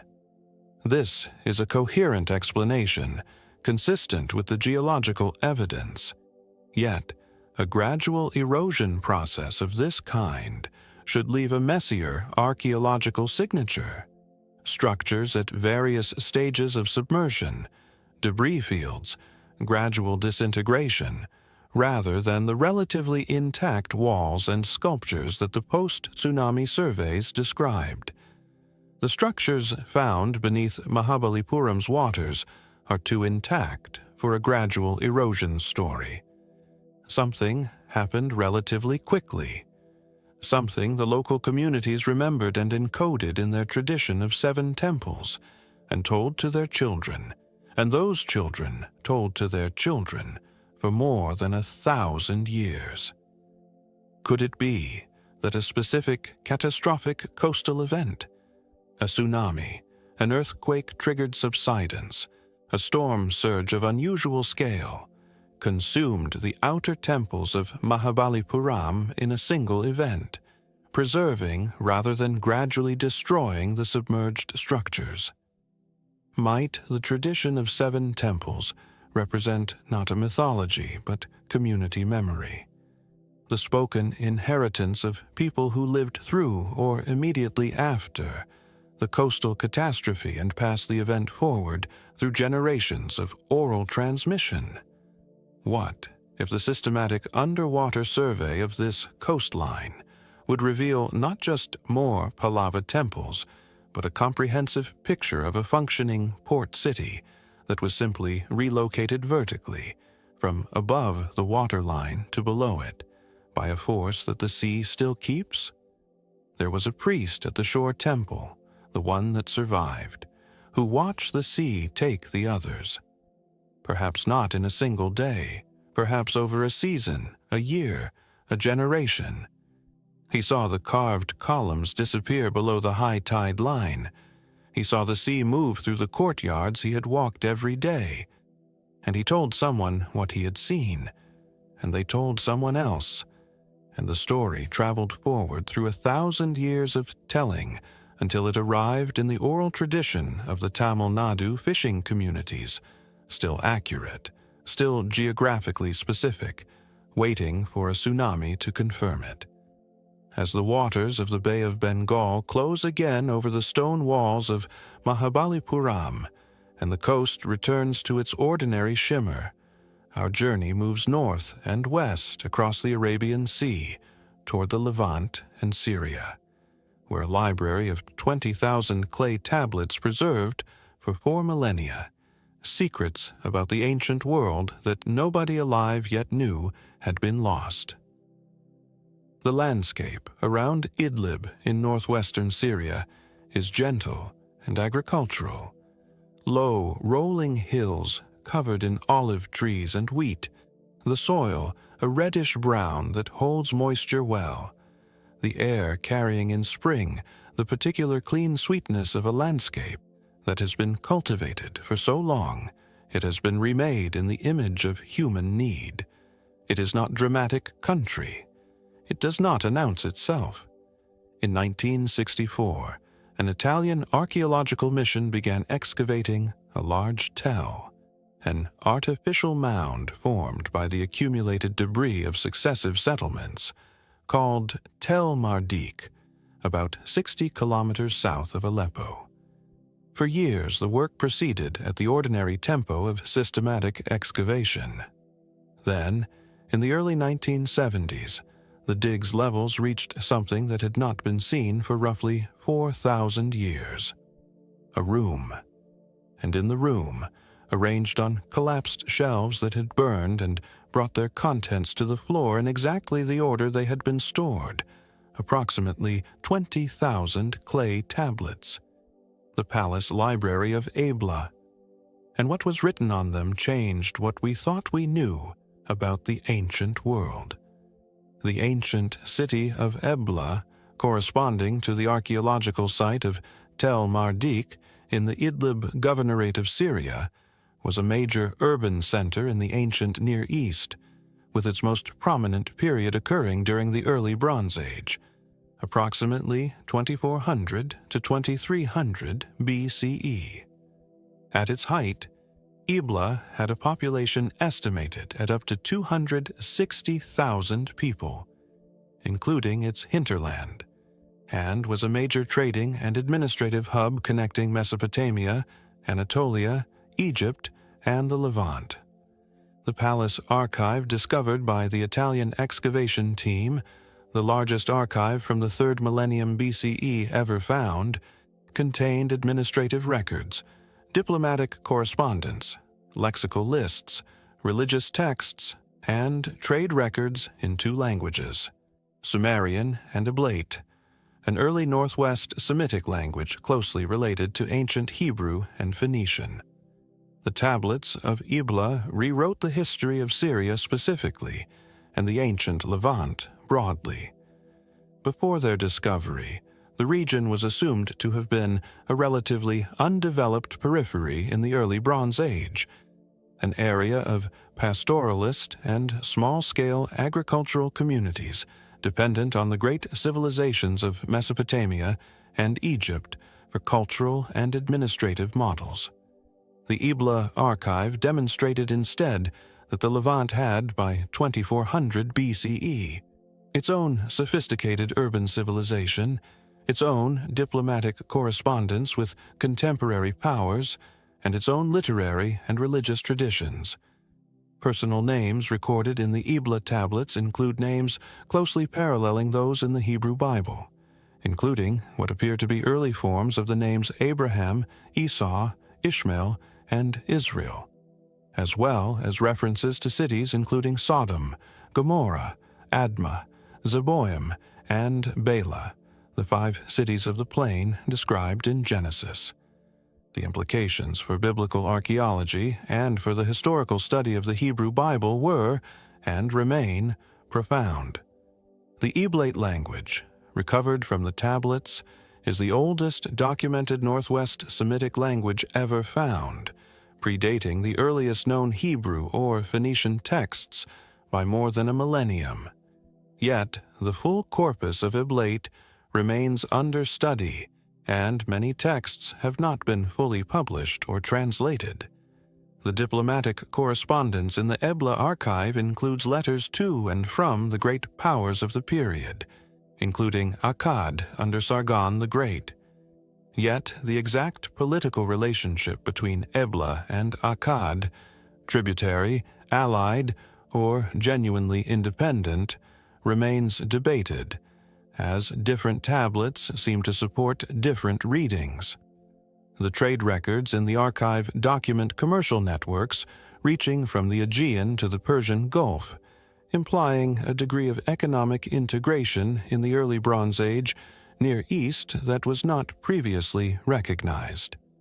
Yet, the physical traces of these trade networks, the goods themselves, the ships, the road infrastructure, have only partially been recovered in supporting excavations.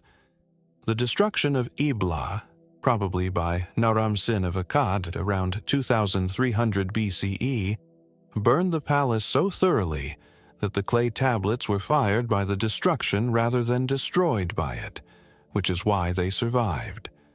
Yet the burning also destroyed the perishable records, papyrus, wooden tablets, woven textiles, that would have completed the picture the clay preserves only partially. What else did the Ebla archive contain that has not yet been fully translated or published? How many other Bronze Age Levantine cities, each potentially as significant as Ebla, lie beneath unexcavated tells in the Syrian and Lebanese countryside? And what does it mean for our understanding of the Hebrew Bible that the cities it describes and the names it records appear in administrative records from a culture that predates it by 2,000 years? The mainstream scholarly response to the Ebla archive has been to integrate its findings into a revised picture of early Bronze Age Near Eastern history that gives greater weight to the Levant as an independent center of urban culture. The parallels between Ebla and the Hebrew Bible, the personal names, the city names, are generally treated with scholarly caution. The parallels are real, but do not amount to a direct historical connection, given the 1,000-year gap between the Ebla archive and the earliest biblical texts. The tablets tell us about a real, sophisticated, fascinating civilization. They do not confirm the historicity of biblical narrative in any simple or direct sense. Yet the accumulation of parallels, not just one or two names, but a pattern of correspondence across multiple texts, is sufficiently striking to maintain active scholarly debate. The archive is real. The parallels are real. The debate about what they mean and what they do not mean is real, and the tablets that would settle it may still be unexcavated in the Syrian earth. Could it be that the Ebla archive represents only one of many comparable libraries from the early Bronze Age Levant, most of which were not preserved by fortuitous burning and lie either destroyed or buried beneath settlements that have not been excavated. Might the apparent absence of an advanced Levantine Bronze Age civilization in the historical record prior to 1964 be entirely an artifact of excavation history, of where archaeologists chose to dig and where they did not? What if the Bronze Age Near East was far more interconnected and multilaterally sophisticated than our current model shows, and the Ebla archive is not the exception, but the surviving fragment of a rule?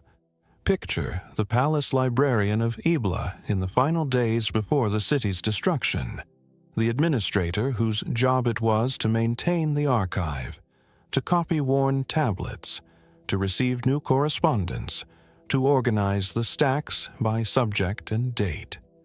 She did not know the city was about to burn. She filed the last letter in its place, straightened the rows of tablets on their wooden shelves, and left the room. The fire came. The wood burned. The clay did not. And 4,000 years later, the Italian excavation team found her filing system perfectly intact on the collapsed floor of the palace library, preserved by the same fire that destroyed everything else she knew. As the Syrian hills receive the afternoon light and the memory of Ebla's tablets settles back into the earth, our journey turns south and west, following the ancient coastline of the Levant toward the sea-submerged harbor of Alexandria, where sphinxes wait in the silt of the Mediterranean for hands that have not yet been willing to raise them. The water of the eastern harbor at Alexandria, Egypt, is murky and green and dense, with the accumulated silt of centuries, visibility rarely exceeding a few meters even on calm days. The Mediterranean above it glitters with a surface brightness that makes no promises about what lies below. The modern city of Alexandria crowds the harbor's edge, a teeming, chaotic, magnificently alive city with very little visible connection to the ancient metropolis it was built upon and over and through. But beneath the harbor's surface, a world that the Mediterranean swallowed very slowly and very thoroughly over the first millennium CE still exists, improbable and largely intact. There are columns down there. There are statues. There are the remains of the royal quarter of the ancient city, the Bruchaion, and the foundations of buildings that once housed some of the most powerful and brilliant people in the history of the world. And there are sphinxes, large, intact, carved in black granite, lying in the silt of the harbor floor, and no one has raised them. The ancient city of Alexandria was founded by Alexander the Great in 331 BCE and became, under the Ptolemaic dynasty, one of the greatest cities in the ancient world, a center of scholarship, commerce, and political power, whose population may have reached 500,000 by the 1st century BCE. The royal quarter of Alexandria, known as the Bruchaion, occupied the northeastern section of the city, adjacent to the eastern harbor, and contained the palaces of the Ptolemaic kings, the museum, the ancient world's greatest research institution, and, in close proximity, the famous library. The coastal zone of ancient Alexandria began subsiding into the sea due to a combination of seismic activity and soil liquefaction from approximately the 4th century CE onward, accelerated by a major earthquake-triggered subsidence event in the 8th century. By the medieval period, significant portions of the ancient city were below the waterline. The underwater archaeological survey of Alexandria's eastern harbor, led primarily by the French archaeologist Frank Godiot, beginning in 1992, has identified and documented an extraordinary collection of submerged remains. These include the foundations of Cleopatra's royal palace complex, colossal statues, architectural elements of the Ptolemaic royal precinct, and multiple sphinxes, some with the features of specific Ptolemaic rulers, lying on the harbor floor. The sphinxes are carved in black granite, range from approximately 2 to 5 meters in length, and are in excellent condition. Gaudio's team has photographed, mapped, and studied them extensively. They have not been razed. The decision not to raise the sphinxes and other major statues from the Alexandria harbor floor is a deliberate one, rooted in archaeological methodology, the principle that the underwater site is itself the context, and that removal of objects from their depositional environment destroys information that cannot be recovered. Yet this methodological conservatism means that objects of extraordinary historical and artistic significance remain inaccessible to the public and to physical study in conditions that, while relatively stable, are subject to long-term deterioration from harbor activity, anchor damage, and biological growth. The Sphinx's faces bear features associated with specific Ptolemaic rulers, potentially Ptolemy XII or Cleopatra's father, but positive identification awaits the kind of close physical examination that would require raising or at least moving them. Yet, without positive identification, their historical significance cannot be fully assessed. The foundations of what may be the Ptolemaic palace complex are present on the harbor floor in remarkable completeness, suggesting that the submersion was gradual enough that the structures settled intact rather than collapsing in the process. Yet, the specific sequence of seismic events and subsidence processes that caused the submersion has not been fully reconstructed. An estimated 30% of the ancient city of Alexandria may be accessible through underwater survey, and only a fraction of that area has been systematically examined. Yet political, logistical, and funding obstacles have prevented the kind of comprehensive survey that the site's significance would seem to demand. What exactly would we find if the full extent of the underwater harbor zone were systematically excavated, and beneath the sphinxes, beneath the columns and the palace foundations, is there anything that survived the fire, the centuries, and the sea to tell us what was in the Library of Alexandria? The dominant scholarly position on the underwater site holds that it represents an exceptional opportunity for the study of late Ptolemaic and early Roman Alexandria, but that the methodological challenges, visibility, water conditions, the scale of the site, the volume of modern harbor traffic, make comprehensive excavation extraordinarily complex and expensive. The objects already documented represent a manageable sample of what the site contains, and the priority has been thorough documentation rather than physical recovery. The sphinxes are safer in the harbor floor under most conditions than they would be in a facility without the resources to properly conserve them after recovery. This is not an unreasonable position. Yet the harbor floor is not stable in perpetuity, and every decade that passes without systematic survey is a decade in which the site degrades further.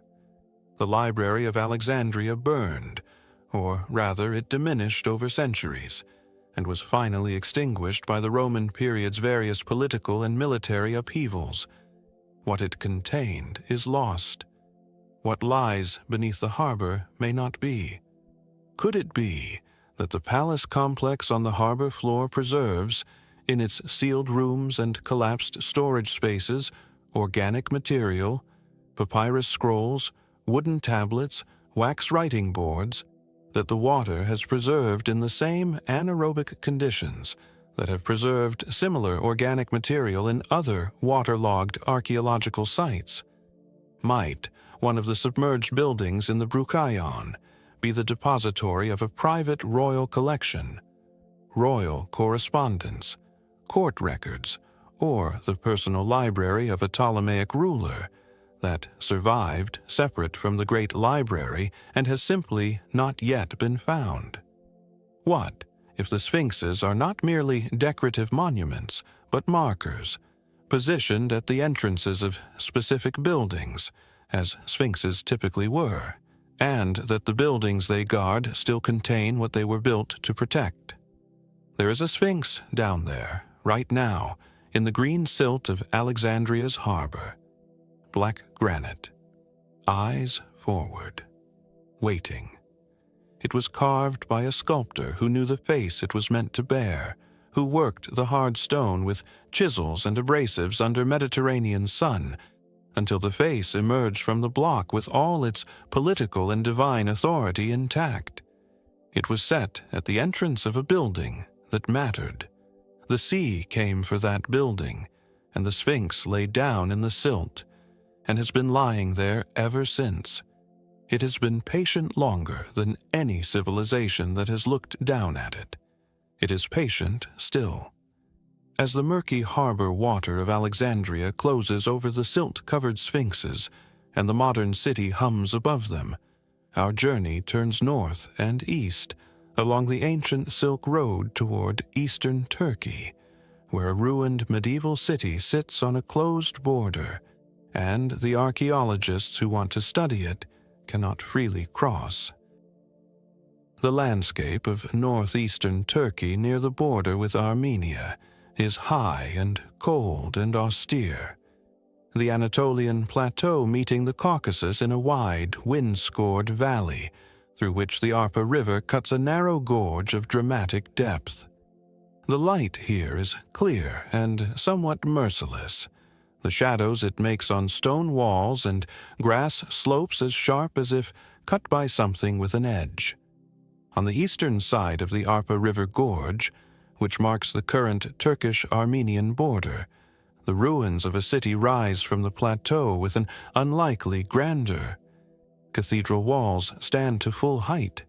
Mosque minarets rise incomplete but recognizable against the sky. Defensive walls stretch for kilometers. The city is substantial, beautiful, and entirely empty, and has been largely empty for approximately 700 years. And the border that runs along the river gorge below it means that the archaeologists who most urgently want to study it cannot simply arrive and begin work. Ani was the capital of the medieval Armenian kingdom under the Bagratid dynasty, serving as the principal city of Armenia from approximately 961 CE, when it was designated the capital, until the Mongol invasion of 1236. At its peak in the early 11th century, Ani had a population estimated between 100,000 and 200,000, making it one of the largest cities in the world at that time, comparable in size to Constantinople and Cairo. The city was renowned throughout the medieval world for its architectural sophistication, its churches and mosques, its commercial wealth, and its position on the Silk Road trade routes linking Central Asia with Anatolia and the Mediterranean. A succession of conquests by the Byzantines, the Seljuk Turks, the Georgians, the Mongols, and the Timurids, followed by a catastrophic earthquake in 1319 and the subsequent diversion of Silk Road trade routes, resulted in Ani's complete abandonment by the early 15th century. The tragedy of Ani from an archaeological perspective is a tragedy of access. The site sits on Turkish territory, directly adjacent to the closed Turkish-Armenian border, and the political impasse between Turkey and Armenia, rooted in the unresolved history of the Armenian genocide, has meant that for much of the 20th century, the site was either actively restricted or passively neglected. Armenian scholars, for whom Ani is a site of profound cultural and national significance, have had minimal access to the physical ruins of their medieval capital. Turkish archaeological institutions have conducted some work at the site, with access improving gradually in the 21st century, but the scope and resources of the excavation remain severely limited by the political sensitivities of the border location. The visible architectural remains at Ani include the Cathedral of Ani, built between 989 and 1001 CE, and considered one of the finest examples of medieval Armenian architecture, which still stands to nearly its full original height. Yet the cathedral has received only minimal restoration or conservation work, and its structural integrity is compromised by centuries of neglect. The defensive walls of Ani, stretching approximately 8,000 meters around the city's perimeter, are among the most complete surviving examples of medieval military architecture in the world. Yet sections have collapsed without documentation, and the rate of decay is accelerating. Beneath the visible ruins, the subsurface remains of a city that was occupied continuously for several centuries, including private residences, market structures, caravanserais, baths, and administrative buildings, are essentially unexcavated.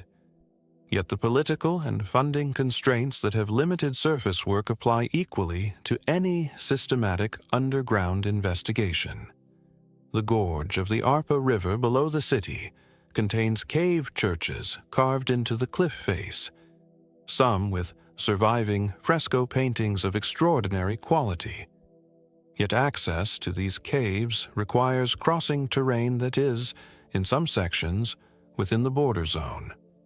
What knowledge about the medieval Silk Road, about its cities, its commerce, its cultural transmission, remains locked in the unexcavated soil beneath Ani's visible ruins? What would systematic excavation reveal about the daily life of a city that was, briefly, one of the great metropolises of the medieval world? And how much will be lost to weather, to collapse, to the accumulated entropy of neglect, before the border politics that restrict access are finally resolved? The scholarly consensus on Ani is that it represents one of the most significant unexcavated medieval archaeological sites in the world, and that the current level of investigation is catastrophically insufficient given the site's importance. This is not a contested position. It is shared by virtually every scholar who has worked at or studied the site.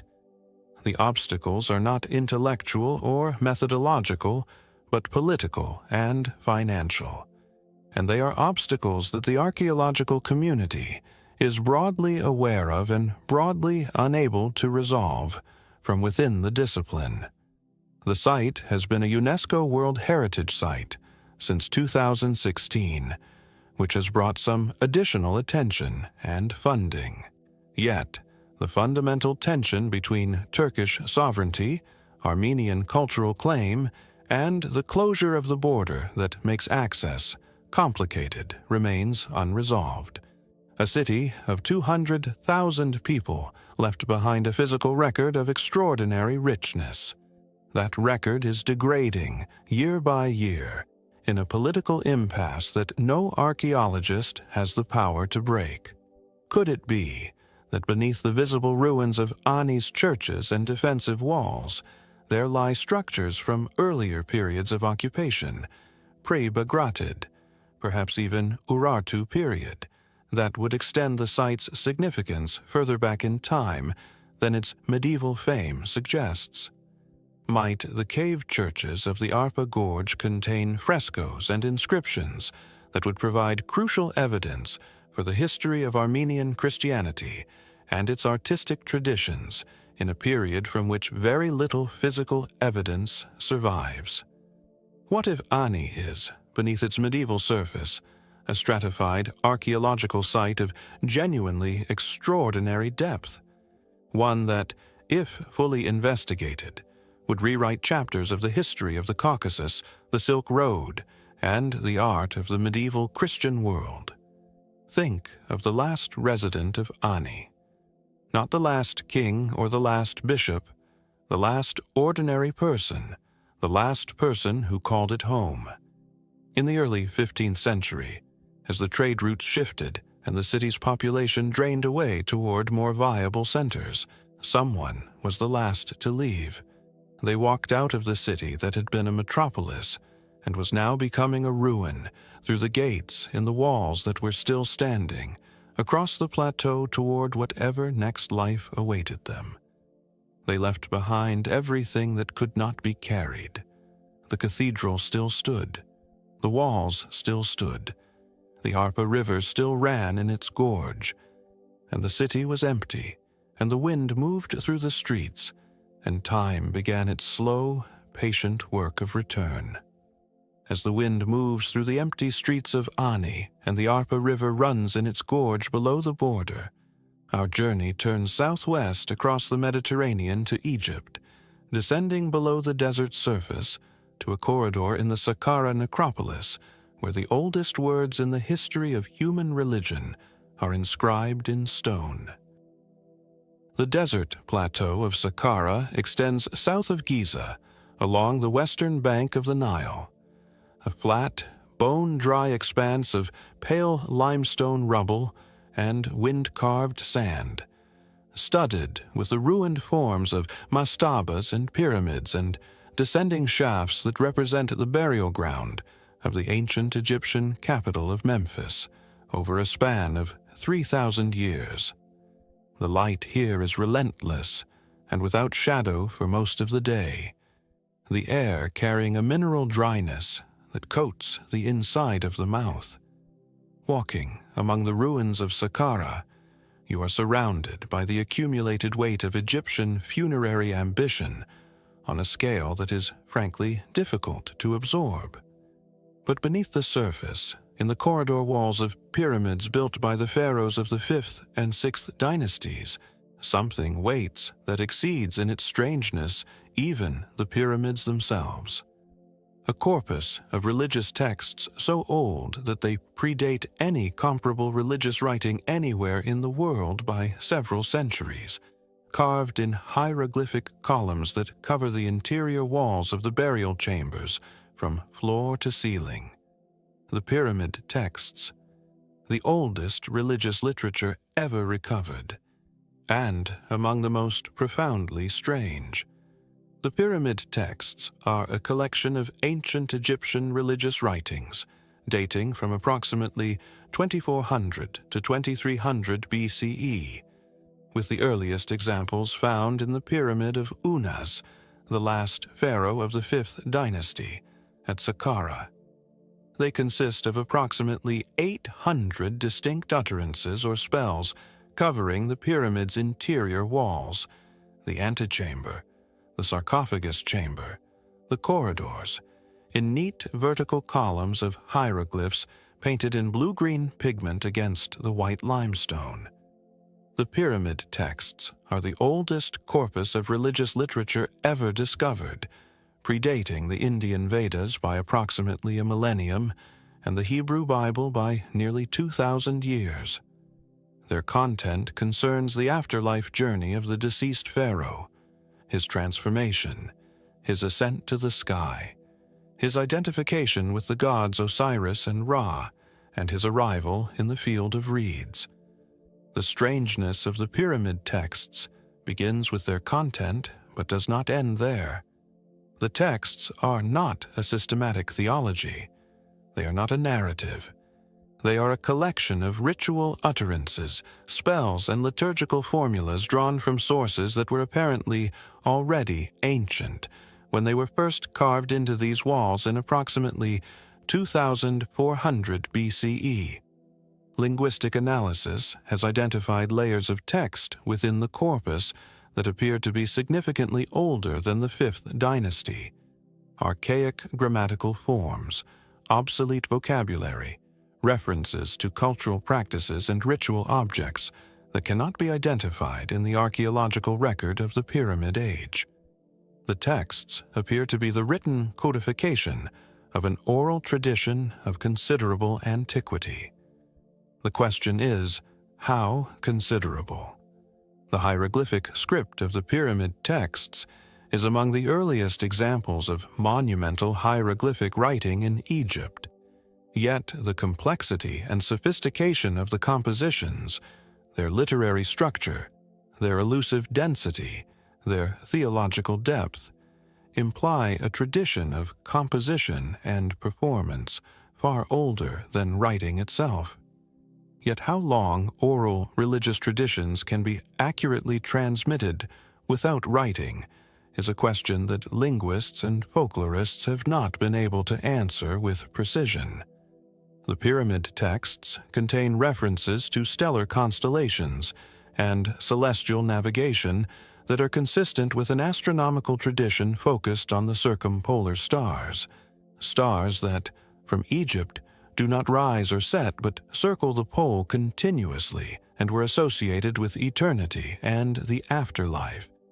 Yet, the specific star positions referenced in some texts correspond most precisely to the sky as it appeared in the 4th or 5th millennium BCE, prior to the text's composition. Some utterances in the corpus appear to describe physical rituals involving specific objects and actions, but those objects have never been found in any royal burial, and those actions are nowhere else depicted. They exist only in these words. The texts include passages that describe the king's transformation into a bird, specifically a falcon, and his flight to join the stars, passages of remarkable lyrical power that stand among the most beautiful religious poetry in any ancient language. Yet the relationship between these passages and any actual funerary ritual practice is impossible to reconstruct. If the pyramid texts encode an oral tradition older than writing, how much older? Is there a form of religion, a complete theology of death and sky and transformation that predates all recorded history, and of which these texts are the earliest written echo? And what does it mean that the first thing human civilization chose to carve into stone for the purpose of eternity was a prayer? The Egyptological consensus holds that the pyramid texts represent the codification and monumental deployment of an existing oral and possibly written tradition of funerary liturgy that had developed over the preceding centuries of Egyptian state formation. The archaic linguistic elements are real, but are best explained as the conservative preservation of older liturgical language, a common feature of religious texts in many traditions, in which the antiquity of the language itself is a source of authority. The astronomical references reflect genuine ancient Egyptian sky observation, but do not require the texts to originate earlier than their apparent composition date. This is well-reasoned and orthodox. Yet, the degree of literary sophistication and theological complexity in texts that are already, at their first appearance, the most complex religious writings in the world, is difficult to explain as the product of a tradition that had only just become literate.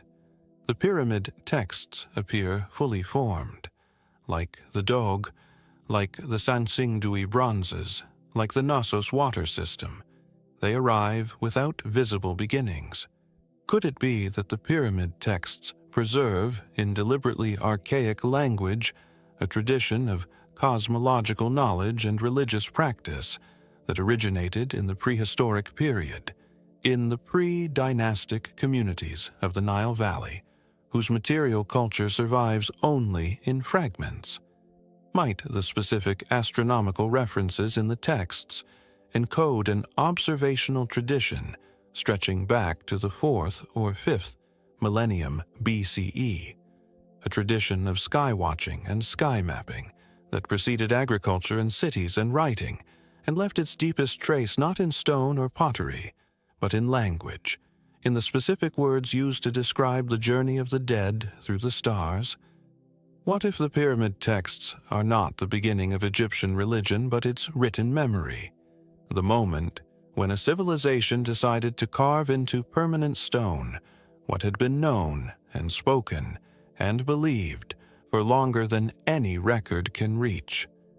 There was a scribe at Saqqara in approximately 2360 BCE, working by lamplight in the narrow corridor of Unis's pyramid, carving column after column of hieroglyphs into the white limestone.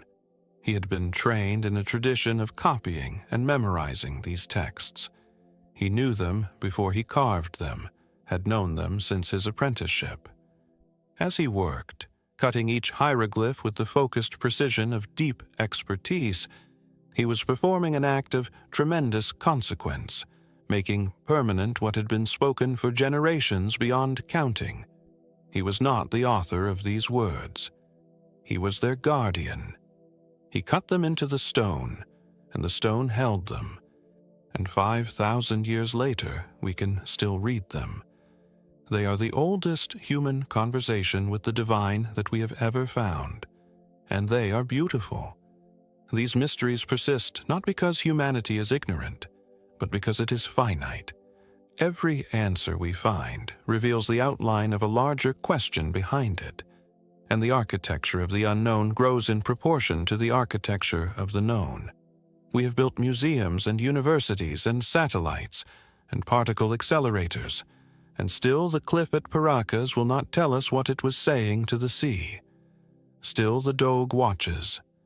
Still the copper scroll lists its treasure in a landscape that no longer answers to its directions.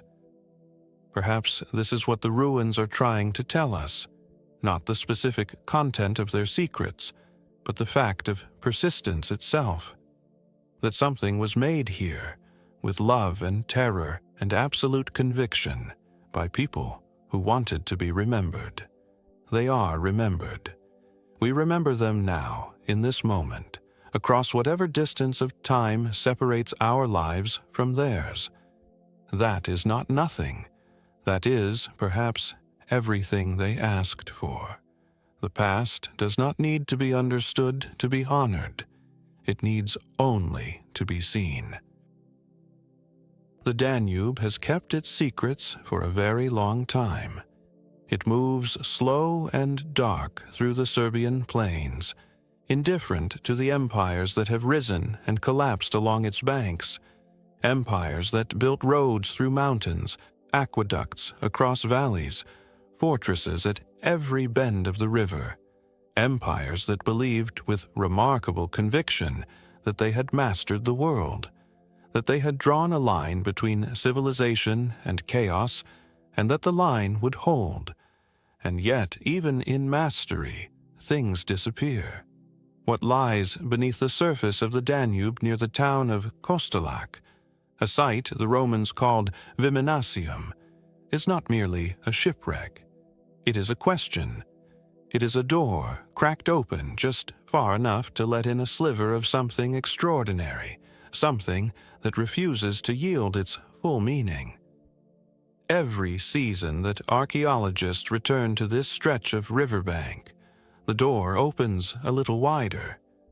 And every time it does, what waits on the other side is more complicated than anyone expected.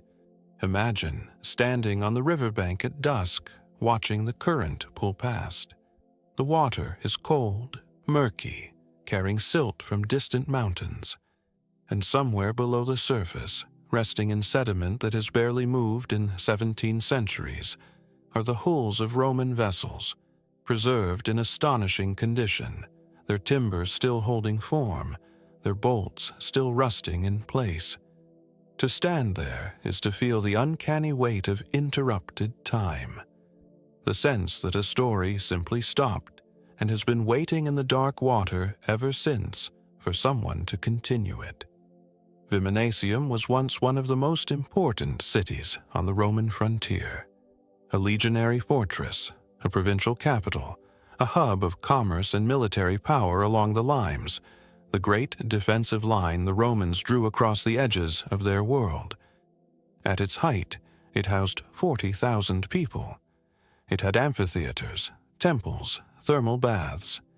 It was a city alive with the grinding machinery of empire. Soldiers drilled in its courtyards. Merchants haggled along its colonnaded streets. Ships unloaded their cargo at its river port, bringing grain and wine and slaves from across the known world. It was a place of noise and ambition, of ordinary human life conducted in the shadow of an extraordinary imperial project. The boats discovered in the sediment near Kostolac are river craft, flat-bottomed, shallow-drafted, built for the particular demands of moving men and material along an inland waterway. They are not the great warships of Roman imagination, the painted prows and ranked oars of naval spectacle. They are working vessels, pragmatic, unglamorous, and for that reason, perhaps, even more revealing. Warships speak of power. These boats speak of something quieter, maintenance, endurance, the daily unglamorous work of keeping an empire supplied, because these are the boats that held the empire together, not the warships or the merchant galleons, but the quiet, unremarkable vessels that moved supplies up and down a frontier river for centuries. Military equipment, building stone, food for the garrison, the bones of imperial logistics preserved in silt. To look at them is to understand that Rome was not only a military machine, it was a supply chain, a network of moving parts, each dependent on the others. The Roman fleet that patrolled the Danube, the classis Flavia Pannonica, is documented in ancient sources. But documentation is one thing, touching it is another. Here, archaeology crosses a threshold that text alone cannot approach. The grain of the timber, the shape of the keel, the iron fastenings driven by hands that would never know they were building something that would outlast not just their own lives, but the entire civilization for which they labored. Carbon dating has placed some of the vessels in the 3rd and 4th centuries of the Common Era, a period of profound instability for Rome, when the empire was racked by civil war, plague, and relentless pressure from peoples beyond the frontier. The soldiers at Viminatium would have felt that instability acutely. They were stationed at the edge of the known world, watching the darkness beyond the river, and they kept their boats in order because the boats were how you survived. Because even in the worst of times, the garrison still needed feeding, and the work of empire continued whether or not the empire itself was holding together. What brought the fleet to its end? The historical record grows dim. The city of Viminacium was sacked repeatedly, by the Huns in the 5th century, by the Avars in the 6th. It was abandoned, rebuilt, abandoned again. The river may have shifted. The port may have silted over gradually, the boats left at their moorings, then swallowed. Or there may have been a catastrophe, a sudden flood, a fire, a military disaster that no surviving chronicle chose to record. The archaeology offers fragments, burned timbers in some sections, evidence of hasty abandonment in others, objects left behind as though their owners expected to return, and never did. But the full story remains stubbornly out of reach, obscured by the same silt that preserved the vessels in the first place. There is something almost paradoxical about that. The very conditions that destroyed the city, the floods, the silting, the slow accumulation of centuries, are also what kept the boats alive. Destruction as preservation, oblivion as archive. The river that swallowed Viminacium whole also wrapped its remnants in cold sediment and held them there, sealed from oxygen and decay, waiting for a future that the city's last inhabitants could never have imagined. The finds at Kostolac are part of a broader excavation of Viminatium that has been ongoing since the 19th century and has still barely scratched the surface of what lies beneath the Serbian soil. Mosaics, sarcophagi, entire burial grounds with thousands of graves, a city that refuses to give itself up all at once, releasing its secrets piecemeal on its own terms. The Roman boats add a dimension that the graves and temples cannot. They speak to movement, to the river as highway, as lifeline, as border, to the relationship between an empire and the natural world it tried so hard to control, and which ultimately swallowed it whole. You could stand at the excavation site today and look down into the trench where the timber lies exposed, and feel something that is difficult to name. Not just wonder at the preservation, though that is real. Not just admiration for Roman engineering, though that is real too. Something more unsettling. A recognition that these boats were real, that the hands that caulked their seams were real, that the soldiers who loaded supplies onto their decks in the cold Danubian dawn were as real as anyone alive today, and that everything they built, maintained, and defended is gone, not diminished, gone. What other vessels lie undiscovered beneath the river's dark water? What other chapters of the Danube frontier remain sealed in sediment, waiting for the technology or the funding or the simple luck to bring them to light? And what might they tell us? Not just about Rome, but about the people who lived at the edge of empire, who kept the boats running until one day they simply could not. The river does not answer. It moves on, slow and dark, toward the sea. High above the Deccan Plateau, where the wind moves differently, harder, older somehow, as if it has been sharpened against these cliffs for 1,000 years, the ruins of Sinhagad stand in a silence that feels deliberate. The name means Lion Fort, and the name is right. This is not a place that asks to be approached. It rises from the plateau on a sheer basalt promontory, its walls the color of dried blood and old stone, its heights commanding a view that stretches across the rolling green immensity of Maharashtra in every direction. From up here, you understand immediately why fortresses were built in places like this.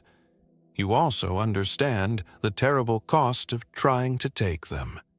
Sinhagad has been fought over for centuries. Its history is a ledger of sieges and betrayals, of soldiers climbing cliff faces in the dark, of empires that rose and fell partly on the question of who controlled this particular piece of high ground. But the fort predates the battles that made it famous. Its oldest structures vanish into an antiquity that is difficult to trace, and the questions they raise are not the questions of conventional military history. They are deeper questions, questions about how and why, about purpose and meaning in the ancient mind, questions that the stone itself cannot answer directly, but which it poses with a force that is almost physical.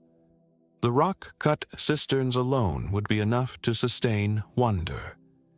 Carved directly into the basalt plateau, some of them holding water to this day, they represent a feat of engineering that was accomplished without steel tools, without mechanical power, and, apparently, without any blueprint or precedent that modern researchers have been able to identify with certainty.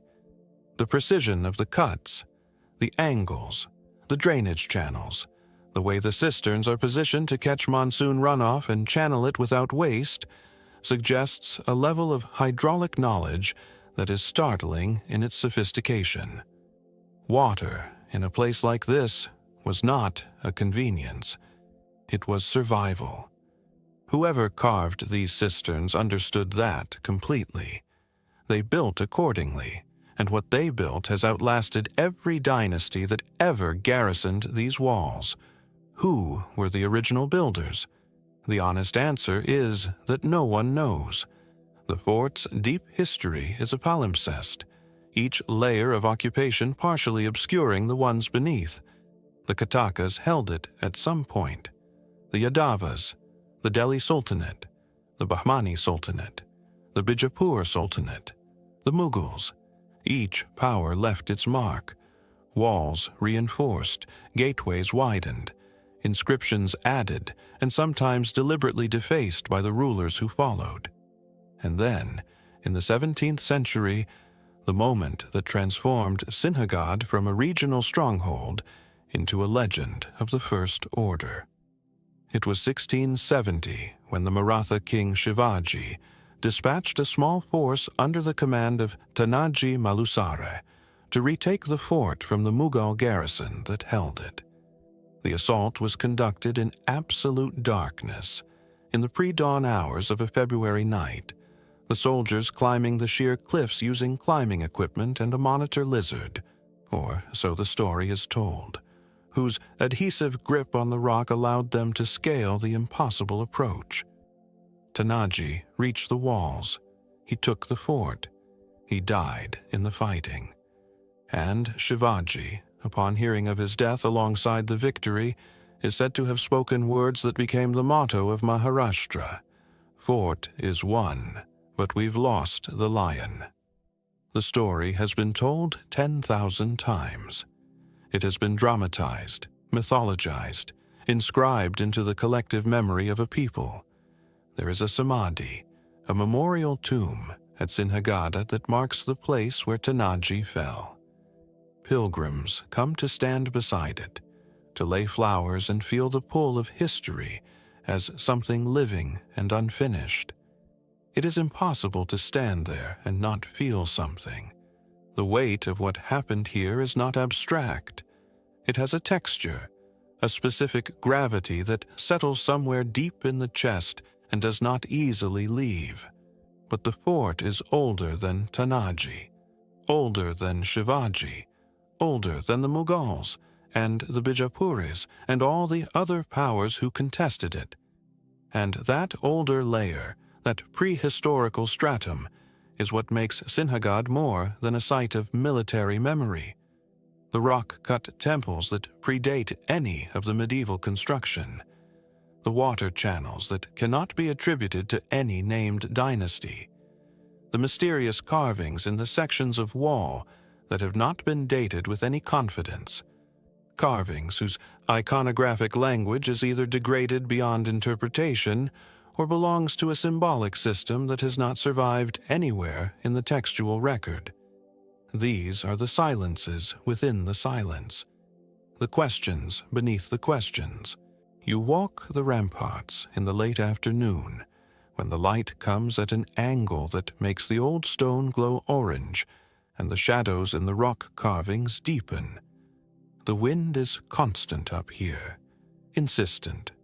The plateau below is a patchwork of cultivation and forest, and in the middle distance, the silver thread of the Mutha River catches the light. You are standing in a place where people have stood for at least 2,000 years, maybe longer. You are standing where battles were decided, where empires hinged on a single knight's desperate courage, and yet the oldest stones say nothing about any of that. They pre-exist the battles. They pre-exist the dynasties. They belong to a world whose motivations we can only guess at.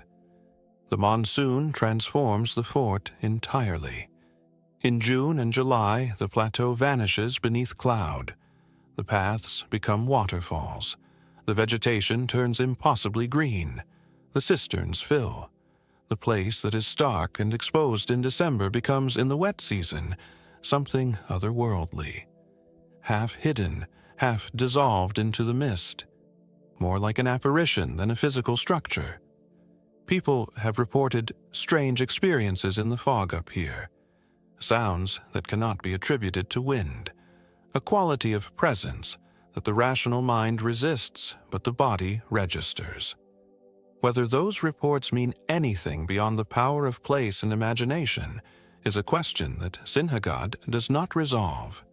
It simply stands, as it has always stood, above the plateau, above the clouds, above the centuries, keeping its oldest secrets sealed in the basalt and the silence.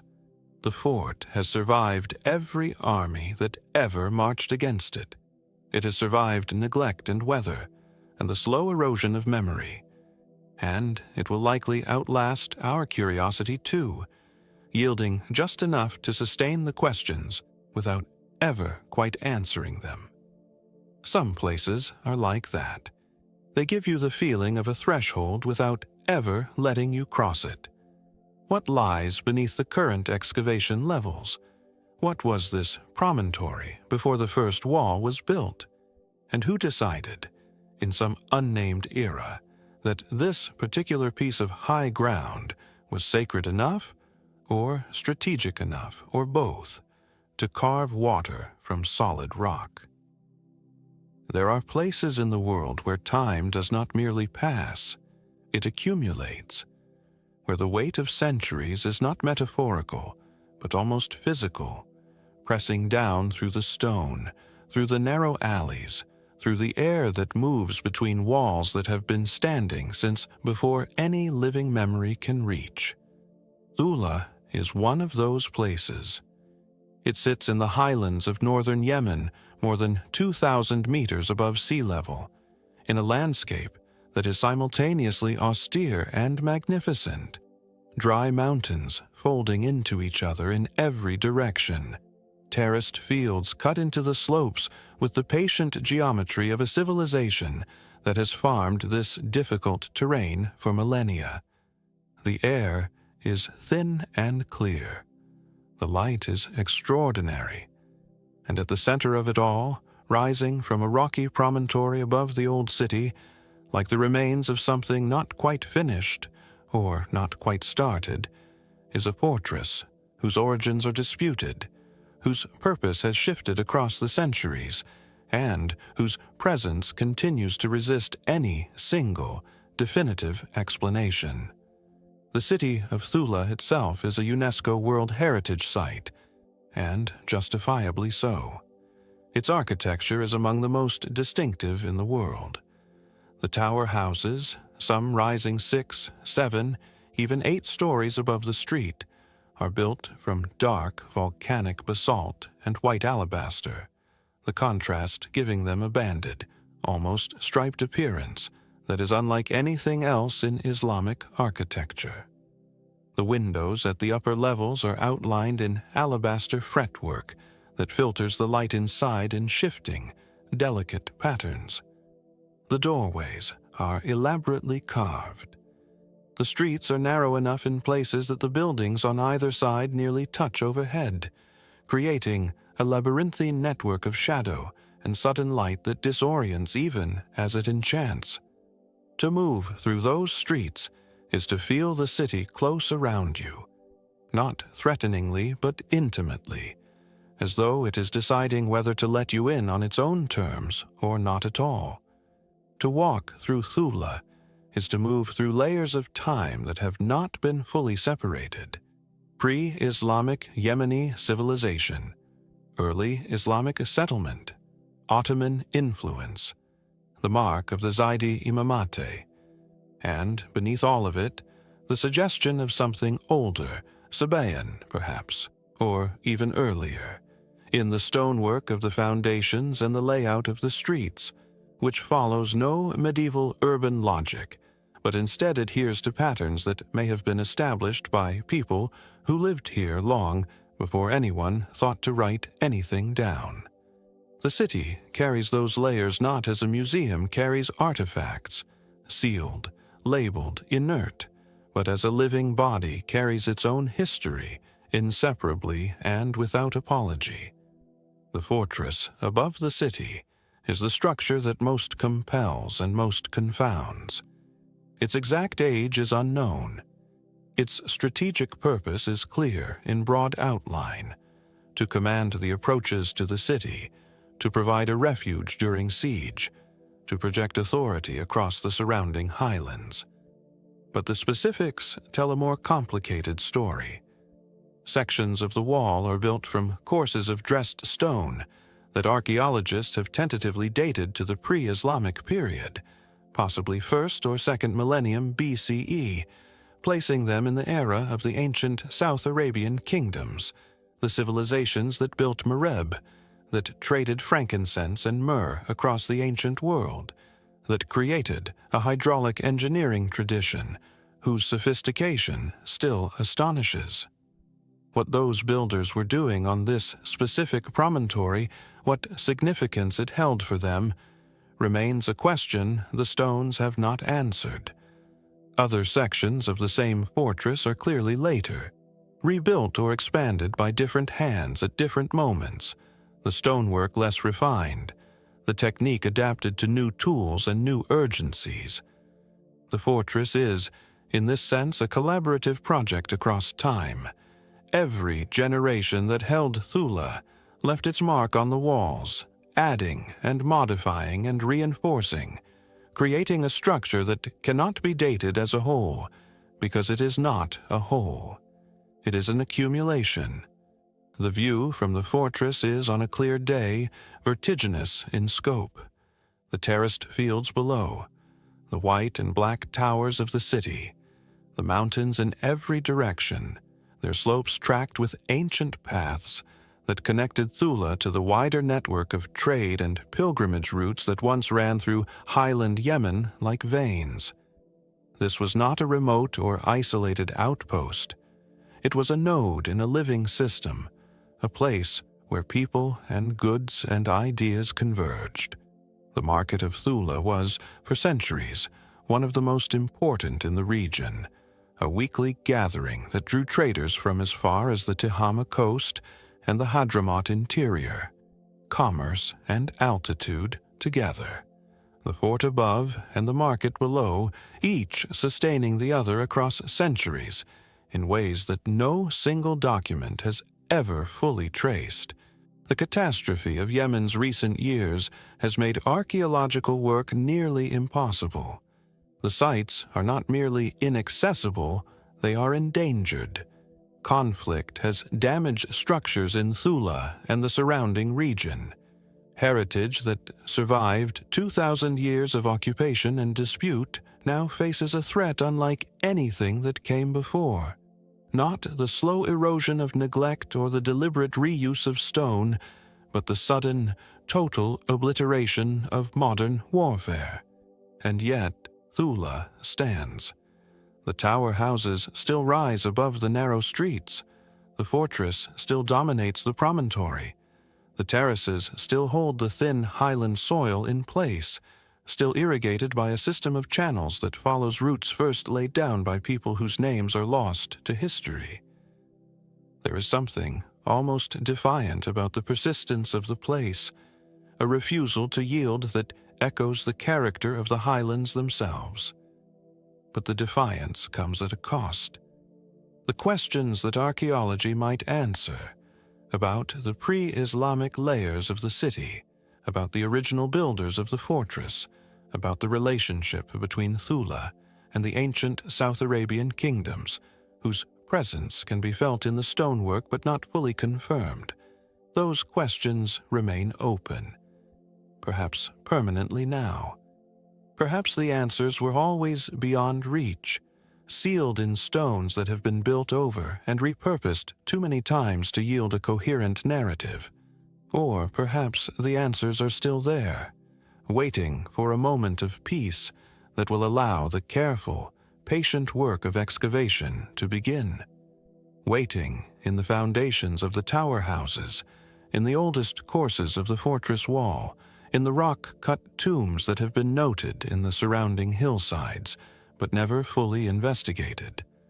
Waiting, as Thula itself has always waited, patient, high, indifferent to the urgencies of any particular century. What was Thula before it was Thula? What older name did people use for this particular hilltop above the mountain valley? And what would they have made of the city that rose above their foundations, built by people who had no idea they were standing on the shoulders of an older world? there is water in the desert. That simple, impossible fact is the beginning of everything that happened here. In the Ica Valley of southern Peru, where the coastal desert is among the most arid on Earth, where the Nazca Plateau stretches to the horizon in tones of ochre and pale gray, where rainfall is essentially non-existent and the sun bears down without mercy for most of the year, in this landscape, a civilization built something that should not exist. A network of underground aqueducts called puquios that capture water from the aquifer beneath the desert and bring it to the surface through a system of spiral wells and covered channels that has been functioning with modest maintenance for at least 1,500 years. The Cantiloc aqueducts are the most spectacular expression of this system. The spiral wells, puquios de caracol, are their defining feature, and they are genuinely unlike anything else in the ancient engineering tradition. From the air, which is the perspective most photographs use, they look almost abstract. Perfect spirals cut into the desert floor, winding down into the earth in tight, elegant coils, their geometry so precise that they appear to have been drawn by compass rather than dug by human hands. But standing at the rim of one of these spirals, looking down into the cool dark below, the scale becomes physical, and the abstraction gives way to something more immediate. These were not conceived as objects to be viewed from above. They were built from the ground, shaped by people who would never see them from the perspective that makes them famous. The view from the air is ours, not theirs. The meaning, whatever it was, belonged entirely to the ground on which the builders stood.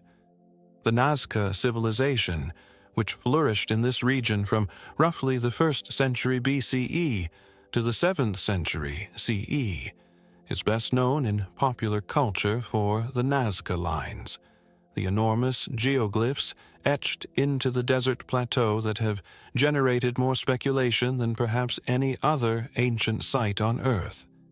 But the lines and the aqueducts may be aspects of the same cultural preoccupation, a civilization obsessed with the relationship between human action and the natural systems on which survival depended. The lines, many researchers now believe, were connected to water cult rituals, to the invocation of mountain deities who controlled rainfall and river flow. The puquios were the practical engineering expression of the same relationship. You could pray for water, and you could also build for it. The Nazca did both, apparently without feeling any contradiction between the two impulses. The engineering logic of the puquios is elegant in its simplicity, though its execution demanded extraordinary skill and knowledge. The underground channels follow the Ica aquifer, tracing the slope of the water table to guide flow toward the surface. They are built from river cobbles fitted together without mortar, the gaps between stones calculated to allow water to seep into the channel from the surrounding sediment while preventing collapse. The spiral openings are not just access points for maintenance, but function as air pressure regulators, ensuring that the flow through the covered channels remains steady and controlled. The system understands fluid dynamics in a way that is deeply practical, grounded in observation and trial rather than theoretical knowledge as we would define it. It is engineering as accumulated wisdom, passed down through generations of builders who learned by watching, failing, and adjusting until the thing worked. No blueprints have survived, of course, no written record of how the system was designed or who directed its construction. The Nazca did not develop a writing system, which means that the full complexity of their civilization, its social organization, its religious cosmology, its technical knowledge, must be inferred from material remains alone. And material remains, however rich, are always incomplete. They tell you what was made, not why. They show you the product, but conceal the process. The knowledge that produced the Pukios lived in hands and memory, not in documents. And when the civilization that held that knowledge collapsed, much of it collapsed with it, and was simply gone. What we can say is that the Pukios represent a response to an environmental challenge of the highest order. The Ika Valley has water, but it is underground, locked in the aquifer beneath the desert surface, invisible to the casual observer. Identifying its presence required deep familiarity with the landscape, a kind of ecological knowledge that could only have been accumulated over generations of attentive habitation. Understanding how to access it required engineering intuition of a remarkably sophisticated kind, and building the access system, the channels, the wells, the spirals, required organized labor at a scale that speaks to a social structure capable of coordinating collective work over extended periods. None of this happened quickly. None of it happened without failure, adjustment, and the slow accumulation of hard-won understanding that cannot be recovered once the thread of transmission is broken. Sit near one of the great spirals at Cantalok in the early morning, before the tourist traffic begins, and you will hear it. Water, moving underground, a sound that in this landscape feels miraculous, because the surface gives no indication of its presence. The desert is bone dry. The air is dusty. The sun is already brutal. And beneath your feet, channeled through cobbled passages that have been flowing since before the fall of Rome, there is water. It has been there all along. The Pukios are still in use. This is perhaps the most astonishing fact about them. After 15 centuries, after the collapse of the Nazca civilization, after the Spanish conquest, after the upheavals of the colonial and post-colonial periods, the aqueducts still function. Local communities still rely on them. The spiral wells still regulate air pressure. The channels still flow. Whatever engineering wisdom went into their construction was sufficient to create a system durable enough to outlast the civilization that built it by a factor of 10. That is not maintenance. That is design. Some researchers have proposed that the Pukios were built with knowledge of the Nazca lines as a planning tool, that the geoglyphs functioned as some kind of map or diagram of the underground water system, a cartographic layer laid over the desert surface that encoded hydraulic information in geometric form. The idea is unproven and contested, but it is not obviously wrong. The two systems share a relationship with the landscape that goes beyond the purely functional, that speaks to a way of inhabiting the world which we have not fully decoded. What other aspects of Nazca knowledge remain sealed in the desert? What did the builders of the Pukios know about this landscape that their descendants no longer remember? And if a civilization could engineer water from an arid desert floor 1,500 years ago, what else might the earth still be concealing beneath our feet? In the Bulgarian lowlands, where the fields of the Thracian plain stretch flat and fertile in every direction, the mounds rise unexpectedly, thousands of them. Some barely visible above the plowed earth, others substantial, grass-covered domes that interrupt the horizon like the skulls of buried giants. The locals call them mogili, burial mounds, the remnants of a funeral tradition that persisted in this landscape for more than 1,000 years, practiced by a people whose civilization was among the most magnificent in ancient Europe, and whose complexity is still being reassembled from these earthen archives. Farmers plow around them. children grow up in their shadows. The Thracians. They left no literature of their own. Their language, attested in scattered inscriptions and personal names, has never been fully deciphered. Their religion, which the ancient Greeks found both fascinating and alarming, is known to us in fragments, through second-hand accounts shaped by the assumptions and agendas of their writers. Herodotus wrote about them, Thucydides, Strabo.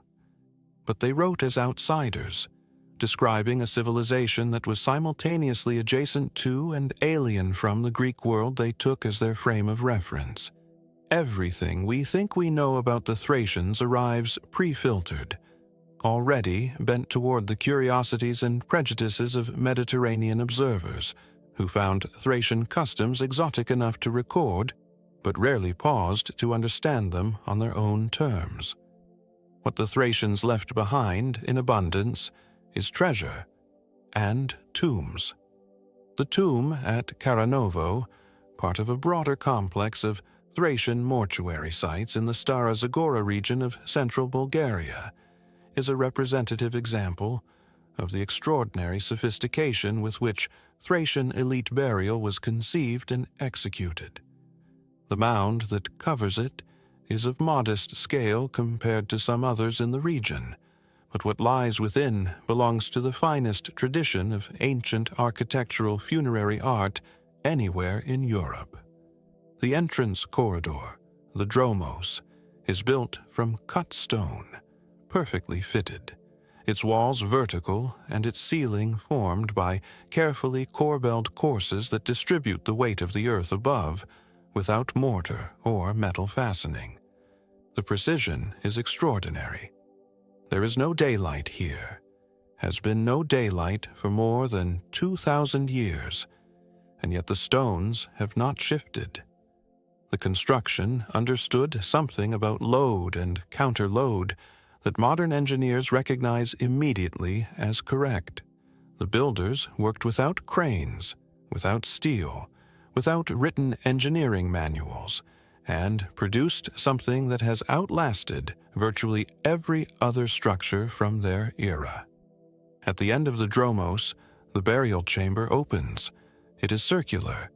The ceiling is a true corbelled vault, a tholos, to use the Greek term, that rises to a point in an elegant, almost hypnotic spiral. The acoustics inside are remarkable. Sound reflects and reinforces in ways that feel deliberate, as if the space was designed not merely as a container for the dead, but as a resonant chamber for the living who would perform rituals here. Researchers have noted that this acoustic quality appears in multiple Thracian tomb structures, suggesting it was a planned effect rather than a coincidence of construction. Some scholars have proposed that the resonance was intended to invoke the voice of the underworld, that the chamber was meant to speak back to those who entered it. Who was buried here? The grave goods recovered from comparable sites, and the Thracian burial tradition is one of the richest in the ancient world in terms of material culture, speak to staggering wealth and extraordinary craftsmanship. Gold rhytons shaped like animal heads, silver pectorals inlaid with niello, decorated bronze vessels, weapons whose quality rivals anything produced in the Greek or Persian world.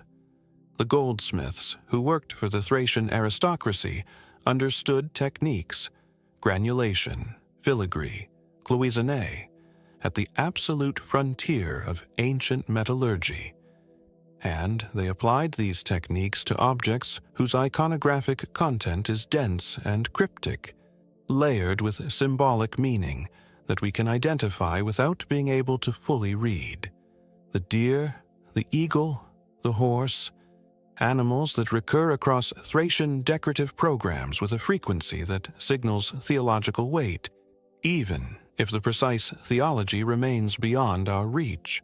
The Orphic connection is impossible to ignore. Thrace was the birthplace, in Greek mythological geography, of Orpheus, the musician whose singing moved stones, whose love descended to the underworld, whose dismemberment by the Maenads scattered his body across the landscape. The cult of Orpheus, which promised initiates a privileged relationship with death and resurrection, had deep roots in Thracian religious practice.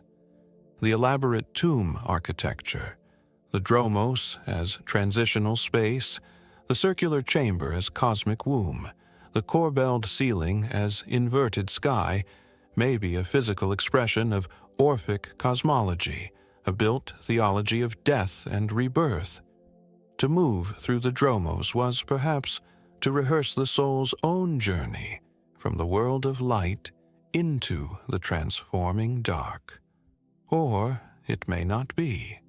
The relationship between the mystery religion that bears Orpheus's name and the actual ritual practice of the Thracians is not straightforward.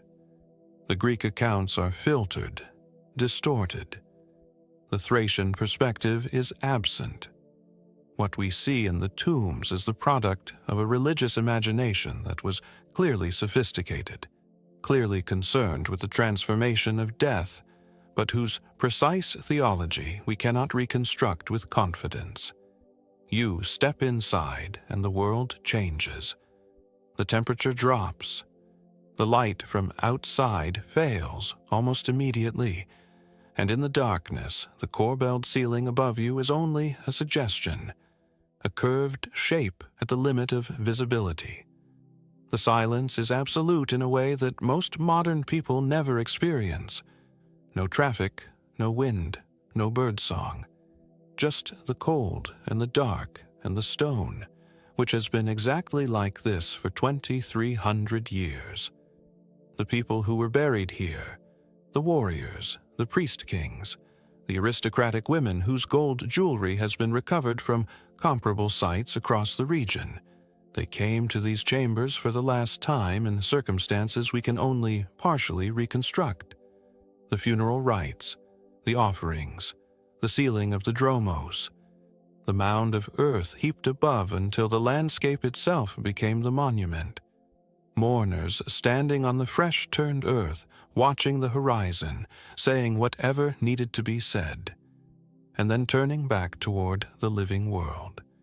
And then silence. And then 20 centuries. There are more than 10,000 Thracian burial mounds in Bulgaria. A fraction have been excavated. Many have been looted. The black market for Thracian gold is one of the most active in the world of antiquities trafficking, and the destruction wrought by clandestine digging has erased evidence that no technology can recover. What has been lost from these mounds, not the objects, which may survive in private collections, but the contextual information that only careful excavation can preserve, is incalculable. Every looted tomb is a sentence removed from a text that was already fragmentary. What remains in the unopened mounds? What are the stories still sealed beneath the Bulgarian earth, waiting for the archaeologist's trowel or the looter's blade? And what did the Thracians believe in the absolute darkness of their tomb chambers about what came next? The Urubamba River does not meander. It cuts. Through the sacred valley of the Incas it runs with a force and urgency that feels purposeful, as if the water knows where it is going and will not be slowed. The mountains rise on either side in walls of green and gray, their upper slopes vanishing into cloud. And along this dramatic corridor, carved into the terrain with a precision that still commands wonder, the Inca built. They built everywhere in this valley. Terraces on slopes that seem to defy gravity. Irrigation channels that follow contour lines with engineering subtlety. Storage structures, ceremonial platforms, astronomical observatories. And at the junction of the Kusichaka River and the Urubamba, on a saddle of relatively level ground where the two valleys meet, they built Patalakta. The name, in Quechua, suggests a stepped town, a settlement arranged in tiers, which is immediately visible in the site's organization. The terracing here is not merely agricultural, but architectural, defining the spatial logic of the entire settlement, creating levels and relationships between structures that respond to the natural topography while transforming it into something entirely intentional. The terraces are walls. The walls are terraces. The distinction between infrastructure and architecture dissolves. Patalacta is believed to have been the gateway community for the Inca Trail, the famous pilgrimage route that winds through the mountains to Machu Picchu. Travelers beginning the 4-day journey from Cusichaca would have passed through Patalacta, or rested here, or received provisions from its storehouses before ascending into the high mountain passes. The site thus functioned as both settlement and threshold, a place of preparation and departure, the last permanent human community before the wilderness and the sacred heights. It was not incidental to the pilgrimage. It was the beginning of it.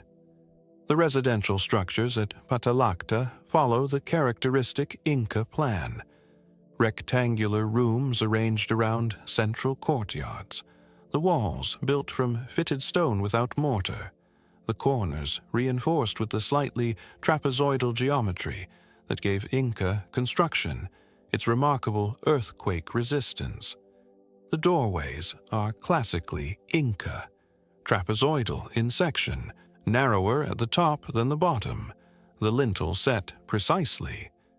The aesthetic is one of controlled austerity, a formal language that is consistent across the Inca Empire from Ecuador to Chile, reflecting the reach and uniformity of a state apparatus that standardized architecture the way it standardized weights and road construction.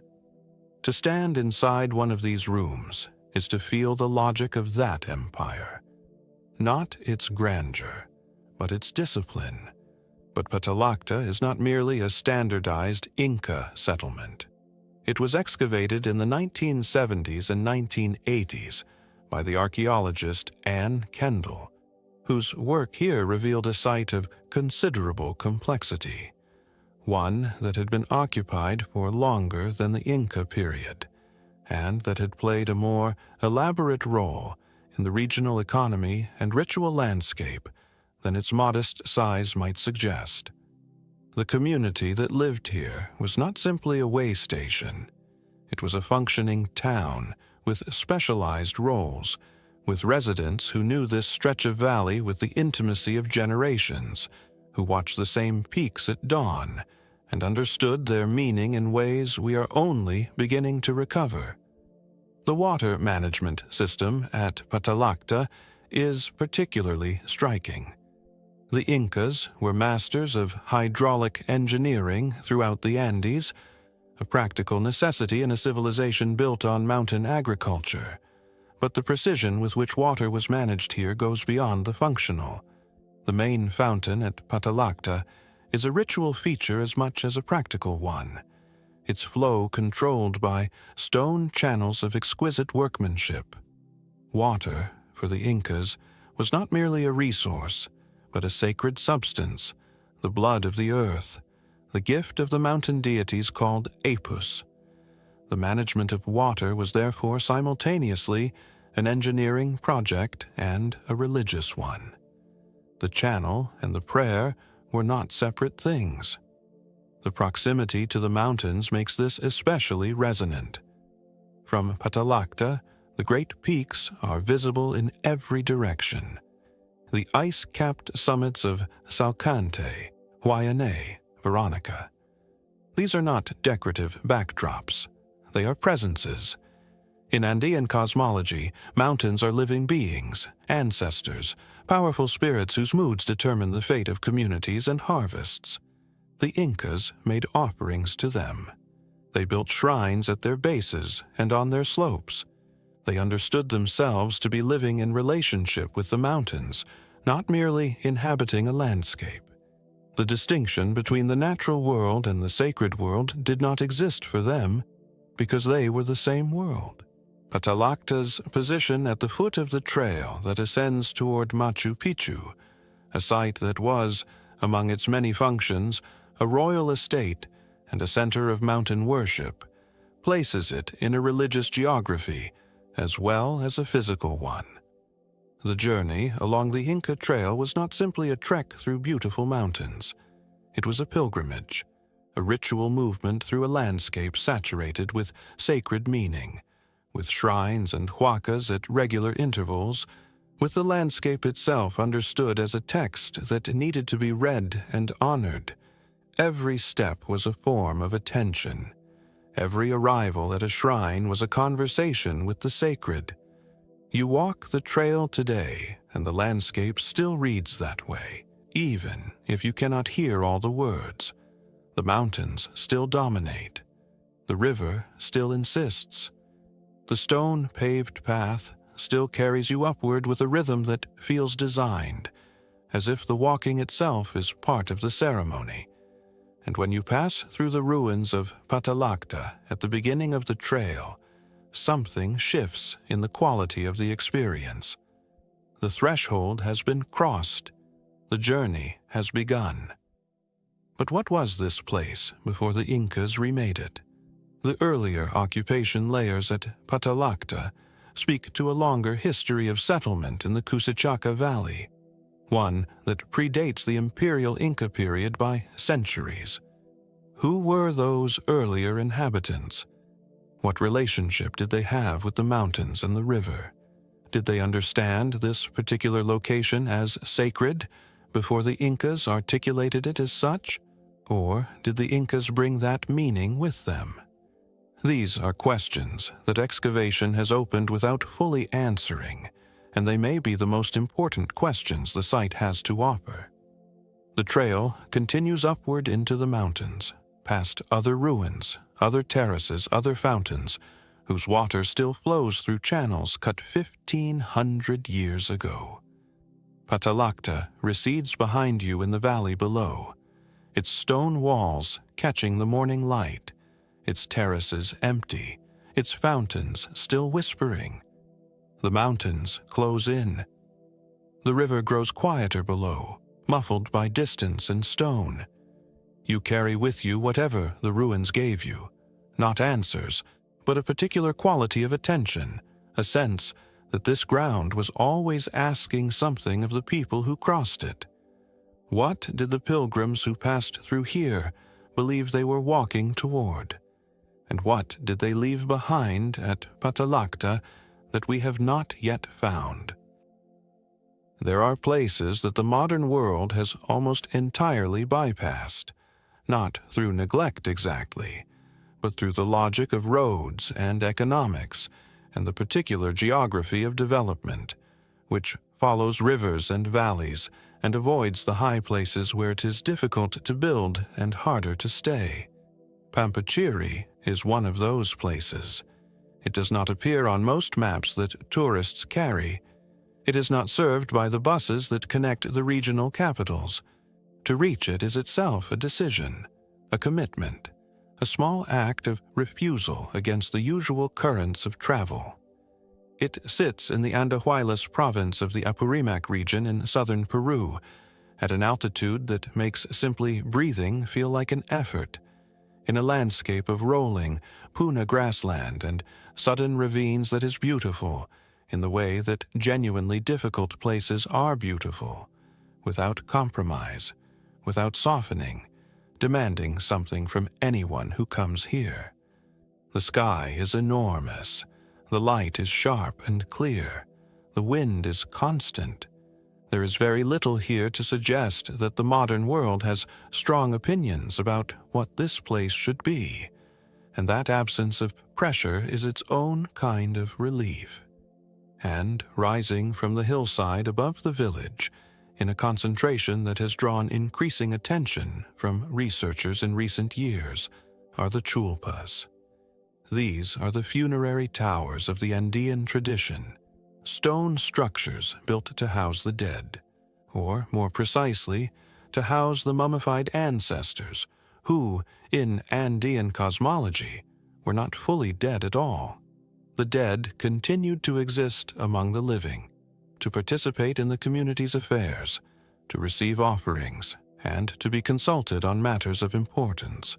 The chulpa was not a grave in the European sense, a place where the dead were deposited and forgotten.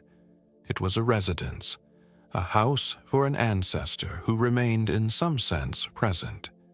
The distinction between the living community and the dead one was porous, maintained not by forgetting, but by ritual, by attention, by the ongoing practice of relationship.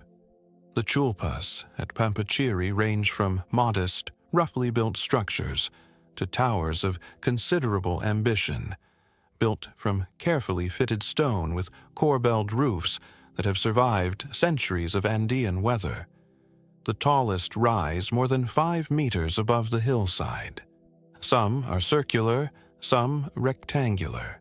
Some are positioned individually, others in clusters that suggest family groupings, communities of the dead mirroring the communities of the living they overlooked. The construction precision varies significantly within the site, and this variation is itself informative.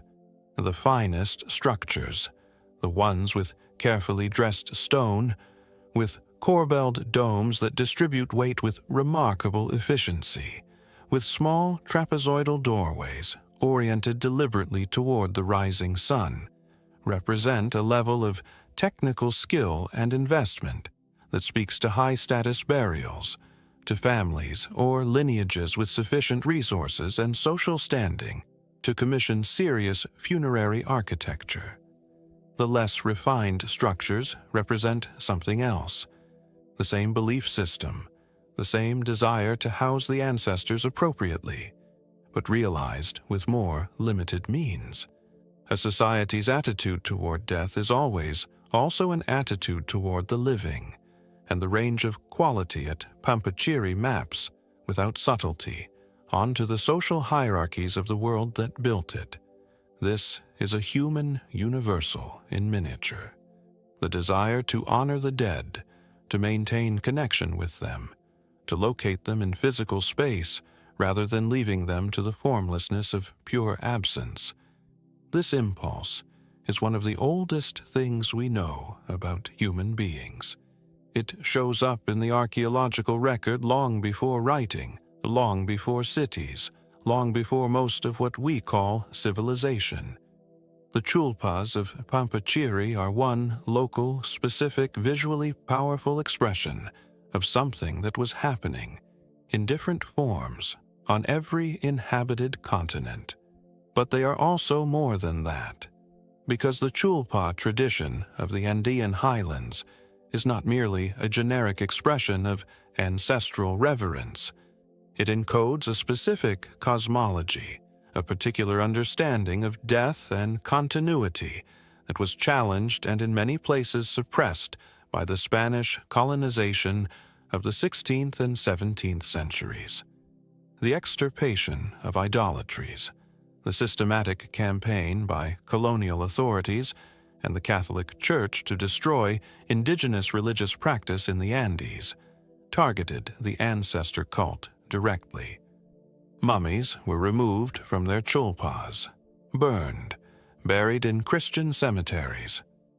The ritual relationships between the living and the dead that had structured Andean communities for centuries were declared heretical and stamped out, or attempted to be stamped out, because the chulpas remained, and in places like Pampachiri, which the colonial project reached but never fully absorbed, the structures that housed the ancestors continued to stand on the hillsides, their stone walls enclosing the remains of people whose names are lost, but whose presence, in some form, was never entirely dispelled.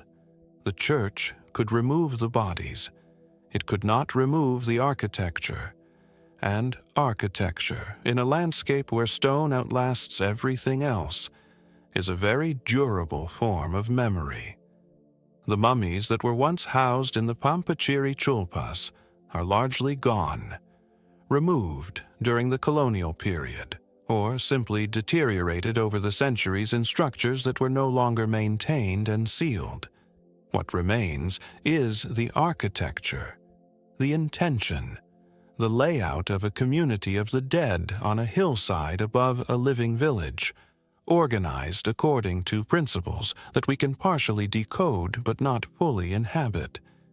There is something in that gap between what we can see and what we cannot know that is its own form of instruction.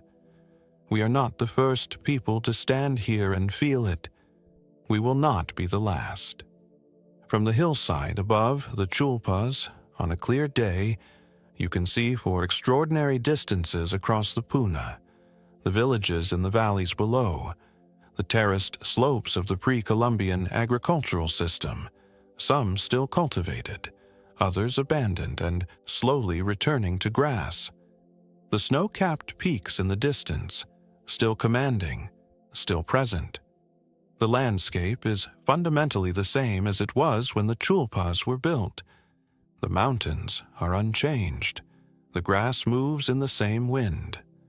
Nothing about this view suggests that time has moved in a straight line away from the past.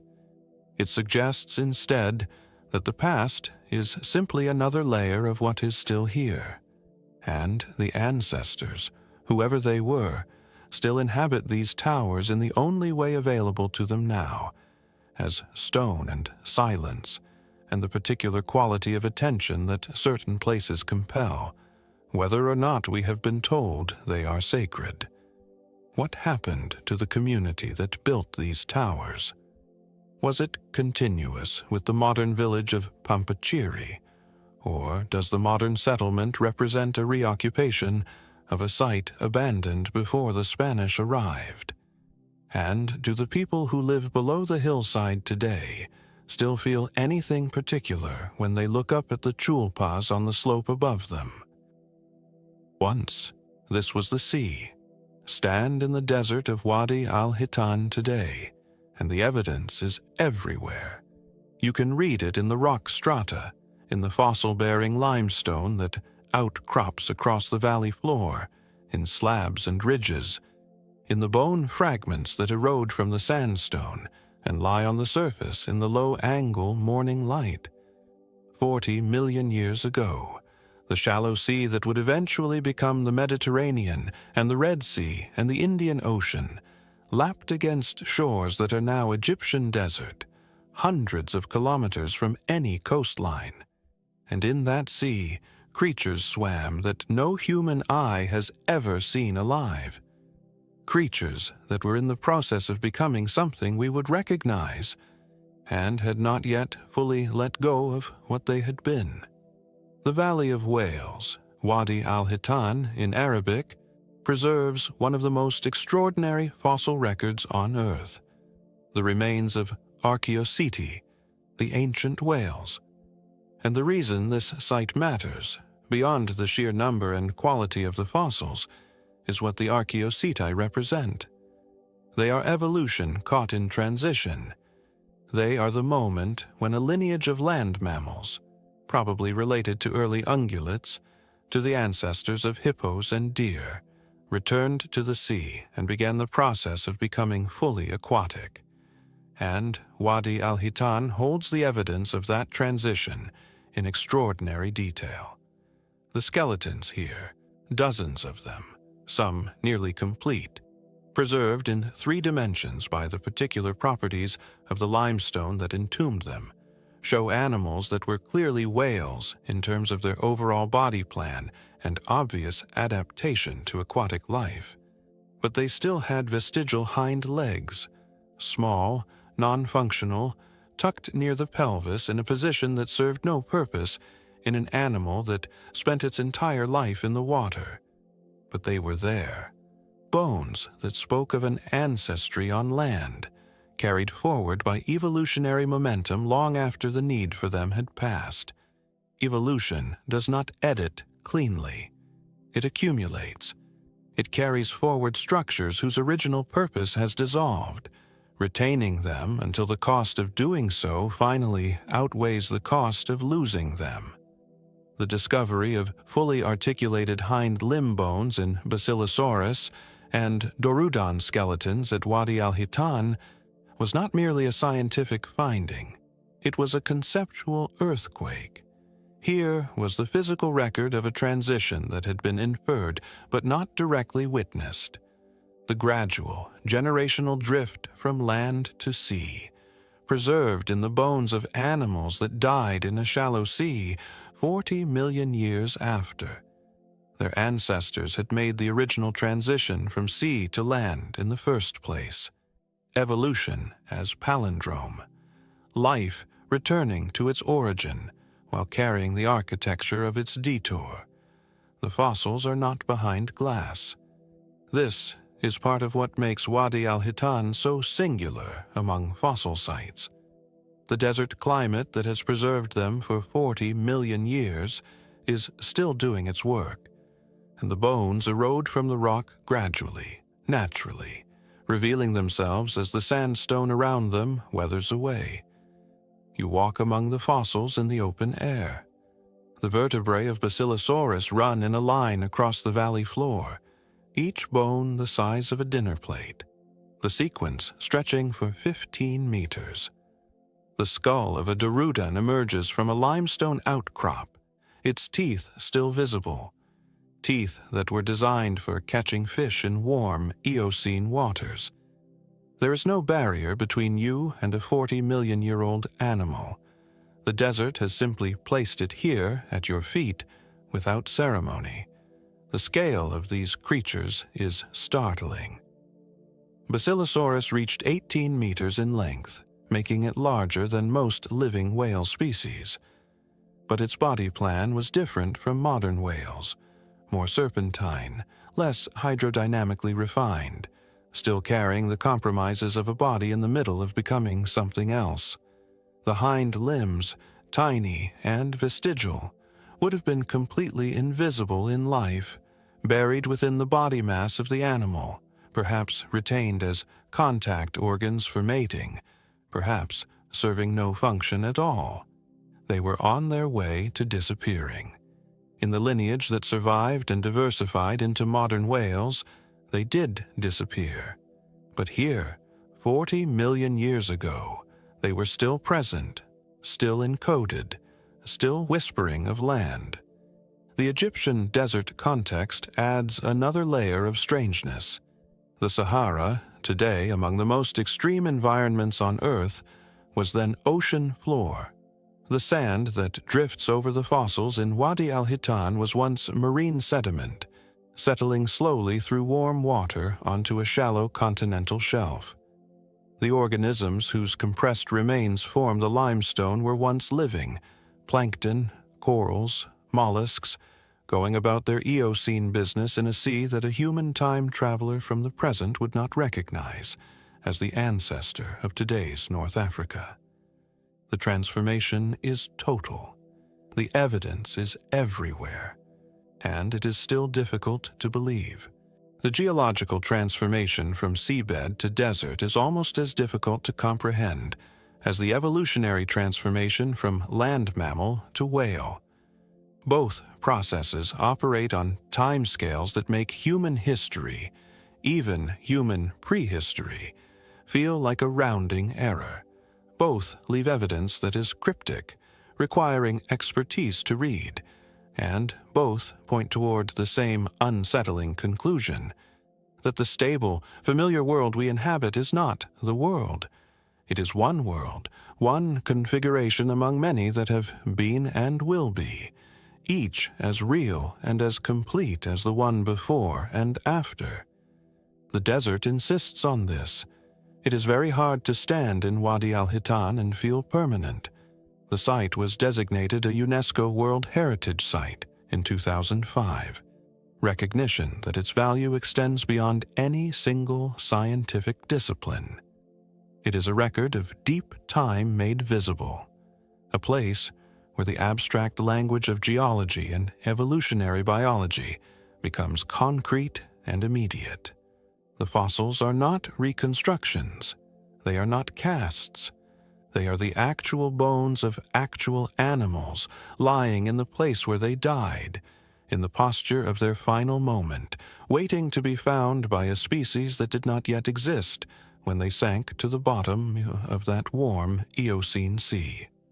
To walk here is not to visit a museum. It is to move through time itself, in the one direction time does not normally permit. The whales of Wadi al-Hitan swam in their warm Eocene sea and died and sank and were covered in sediment and slowly mineralized and lay undisturbed for 40 million years. And now they lie in the desert, being looked at by descendants of the very lineage they once shared, by mammals who also returned, after a fashion, to the sea, though we call it swimming and they called it existence. What other transitions are encoded in rock formations we have not yet found the right questions to ask?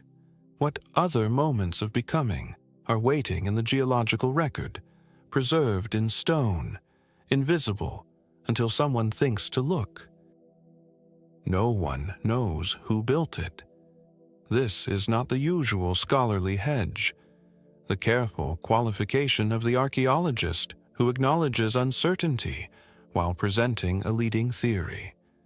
This is a genuine, documented, baffling, and persistent mystery that has resisted resolution for nearly 2 centuries.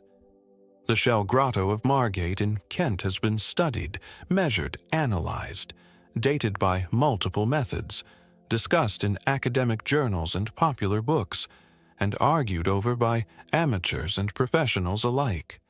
And no one knows who built it. It was discovered in 1835. A schoolmaster named James Newlove was digging in his garden when his spade broke through into something unexpected. A void, a hollow, a space beneath the chalk where there should have been solid ground.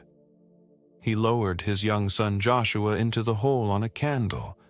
What the boy saw in the flickering light has been described in the family's account as breathtaking, as overwhelming. The word astonishing appears repeatedly in the early accounts, and even now, nearly 200 years later, even with electric lighting and a ticket booth and an audio tour, the Shell Grotto remains genuinely astonishing. The first sight of it stops people in their tracks. That reaction, at least, has not changed. The Shell Grotto is a tunnel system cut into the chalk beneath the town of Margate, extending for approximately 30 meters from the entrance to the back of the main chamber. The tunnel is not large, narrow in places, requiring you to turn slightly sideways, but the ceiling, the walls, and the floors are covered entirely, without gap, in a mosaic of shells. Whelks, cockles, mussels, oysters, limpets, scallops. The shells are arranged in patterns that are complex and clearly intentional. Serpentine forms, floral designs, abstract star shapes, branching tree-like structures, geometric borders, and repeating motifs that suggest a visual language of some kind. A grammar of pattern whose specific vocabulary cannot be read with certainty.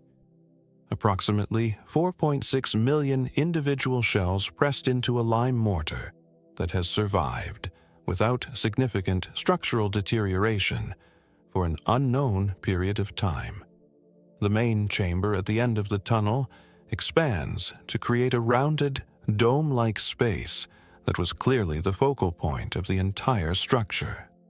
The patterns here are the most complex, the geometry most deliberately organized. There is a rectangular, altar-like platform at one end. The light from the original oil lamps, the slots for which are still visible in the shellwork, and whose soot accumulated enough to darken the shells considerably over the years of use, would have reflected from the curved, shell-covered surfaces in constantly shifting, multiplied patterns, turning the chamber into something that could reasonably be called visionary. An environment of total shell-covered immersiveness, every surface alive with reflected light. The darkness outside the lamp radius pressing close on every side. Whatever happened in this room, it was designed to be felt as much as seen. Who made this? The questions seem answerable, at least in principle. A space beneath a known town, discovered in a documented year, in a country with good historical records. Surely the answer is findable. It has not been found. The shell mosaic has been carbon dated. The results were ambiguous and contested, as carbon dating of marine shells frequently is. Shells absorb carbon from seawater, and the carbon in seawater is often older than the atmospheric carbon of the same period, skewing dates in ways that are difficult to correct for, without additional reference data from the specific local environment. The mortar has been analyzed for composition, revealing a traditional lime mortar that could have been made at essentially any point from the medieval period to the late Georgian era. The soot accumulation from the lamps has been studied. No single analysis has produced a date range narrow enough to be diagnostic. The space could be ancient. It could be relatively recent. The evidence has not resolved the question. The stylistic analysis has produced a bewildering variety of theories. Some researchers have identified Phoenician or Egyptian parallels in the geometric motifs, specifically a style of palmette and serpent imagery that appears in ancient Near Eastern decorative arts. Others have pointed to Freemasonic symbolism, arguing that the geometric patterns and the underground chamber setting are consistent with 18th century Masonic lodge construction. Others have proposed a pagan worship site from the pre-Christian period, pointing to the apparent astronomical orientation of the main chamber and the serpentine forms that dominate the decorative scheme. Others still have argued that it was a Georgian folly, built in the early 19th century as an underground pleasure garden, which would mean it was barely decades old when it was supposedly discovered in 1835. Each theory has problems. The folly theory faces the awkward question of why no one noticed a major construction project under the streets of Margate and left any record of it. The Victorian antiquarian tradition was meticulous in documenting follies and curious structures. The complete absence of any construction account is genuinely strange if the grotto is recent. The ancient theories face the problem of explaining why a site of apparent religious significance in a reasonably well-documented region left no trace in any historical record until 1835. Every explanation creates a new question. Every answer opens a door that leads to another locked room.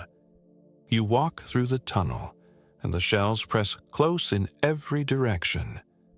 The patterns are hypnotic. There is something genuinely strange about the space that is not easy to account for in purely architectural terms. A quality of intention that saturates every surface, a sense that nothing here is accidental, that whatever purpose this place served, it was served with extraordinary care and absolute seriousness. The space was not made casually. It was made by someone who wanted something specific to happen here. The commitment to that purpose is visible in every pressed shell, every carefully composed border, every line of pattern that runs unbroken across the curved walls, and that purpose has been entirely lost. The intention remains legible in the effort. The content of the intention is sealed. The grotto is open to visitors, maintained as a tourist attraction, and this practical necessity has created complications. Centuries of candle and later electric light have affected the shells, and the warmth and moisture of millions of breaths have altered the mortar. The shell grotto is both preserved by its discovery and imperceptibly, continuously altered by its own fame. It is a place being slowly consumed by the curiosity it generates, which is perhaps fitting for a mystery that has never stopped asking to be solved. What was it for? What happened in this underground chamber, in the lamplit dark, with the shells reflecting in every direction? And who decided that the chalk beneath a Kent town was the right material to carve, and that 4.6 million shells were the right way to speak to whatever it was they needed to address? Before Salisbury, there was Old Sarum. And before Old Sarum, as it is known today, there was something older still. Something that had already been old when the Romans arrived, that had already accumulated centuries of occupation and significance before it entered any written record, that was already a place of importance in ways we can identify but not fully explain. The hill rises from the Wiltshire plain with an authority that feels almost geological, as if the landscape itself decided that this point, this particular convergence of chalk ridges and river valleys, where the Avon bends toward the coast and the ancient roots cross, required emphasis, required marking, required human attention. The earthworks that cover it now, the great circular rampart, the inner fortification, the depression at the center where buildings once stood, and now only their ghosts remain in the turf, are the visible expression of accumulated human decision-making, stretching back at least 5,000 years. People chose this hill again and again, across cultures and centuries, for reasons that were sometimes practical and sometimes more difficult to explain. The oldest use of the site is attributed to the Iron Age, though recent research has pushed the evidence of human activity here back into the Neolithic, the period of standing stones and long barrows, of the first farmers on the chalk downland, of communities that understood landscape as sacred text and marked their understanding in earth and stone. The banks and ditches that define the outer perimeter of Old Sarum were constructed, in their original form, during the Iron Age, perhaps around 400 BC, as a hill fort, a defended settlement using the natural elevation and the added height of earthworks to create a commanding position above the surrounding plain. The ditch that surrounds the outer bank is still impressive today, cut into the chalk to a depth that would have been a serious obstacle to any attacking force, and that required the organized removal of an enormous quantity of material. But hill forts in Iron Age Britain were not simply military installations. This is one of the things that decades of increasingly sophisticated archaeology have established, that the enclosed hilltop settlements of the Iron Age were centers of community life, of commerce, of ritual practice, of political assembly. They were places where things happened that mattered, where the community gathered, where the sacred was located, where authority was expressed and contested. The landscape around Old Sarum is saturated with prehistoric monument, burial mounds, field systems, trackways that predate any known Roman road, that connect the site to a wider sacred and social geography, stretching back to the Neolithic. The hill was a node in a network before it was a fort. The Romans arrived and made of it what Romans characteristically made of existing significant places: a junction, an administrative node, a point in the network of communication and control. The great routes of Roman Britain converged near Old Sarum, roads from Winchester, from Dorchester, from the east, from the north. The characteristic infrastructure of Roman urban life was present, and the Roman period added another layer to the accumulating significance of the hill. Whoever held this point held the region. The Romans understood that. So had everyone before them, and so would everyone who came after. And then the Romans departed, gradually, incompletely, in the complicated way that empires actually end rather than the clean, dated way that history books imply. The Saxons occupied the hill. The Danes raided the region. The Normans came. It was William the Conqueror who brought his victorious army to Old Sarum after the conquest of 1066, a political gesture as much as a military one, a demonstration that he controlled the old places of power, as well as the new ones he was creating. The Domesday Survey, that extraordinary exercise in administrative documentation, was published from Old Sarum in 1086. A Norman castle was built on the inner rampart, and a cathedral was begun, the first of what would eventually be 2 cathedrals on this wind-struck hilltop above the Wiltshire plain.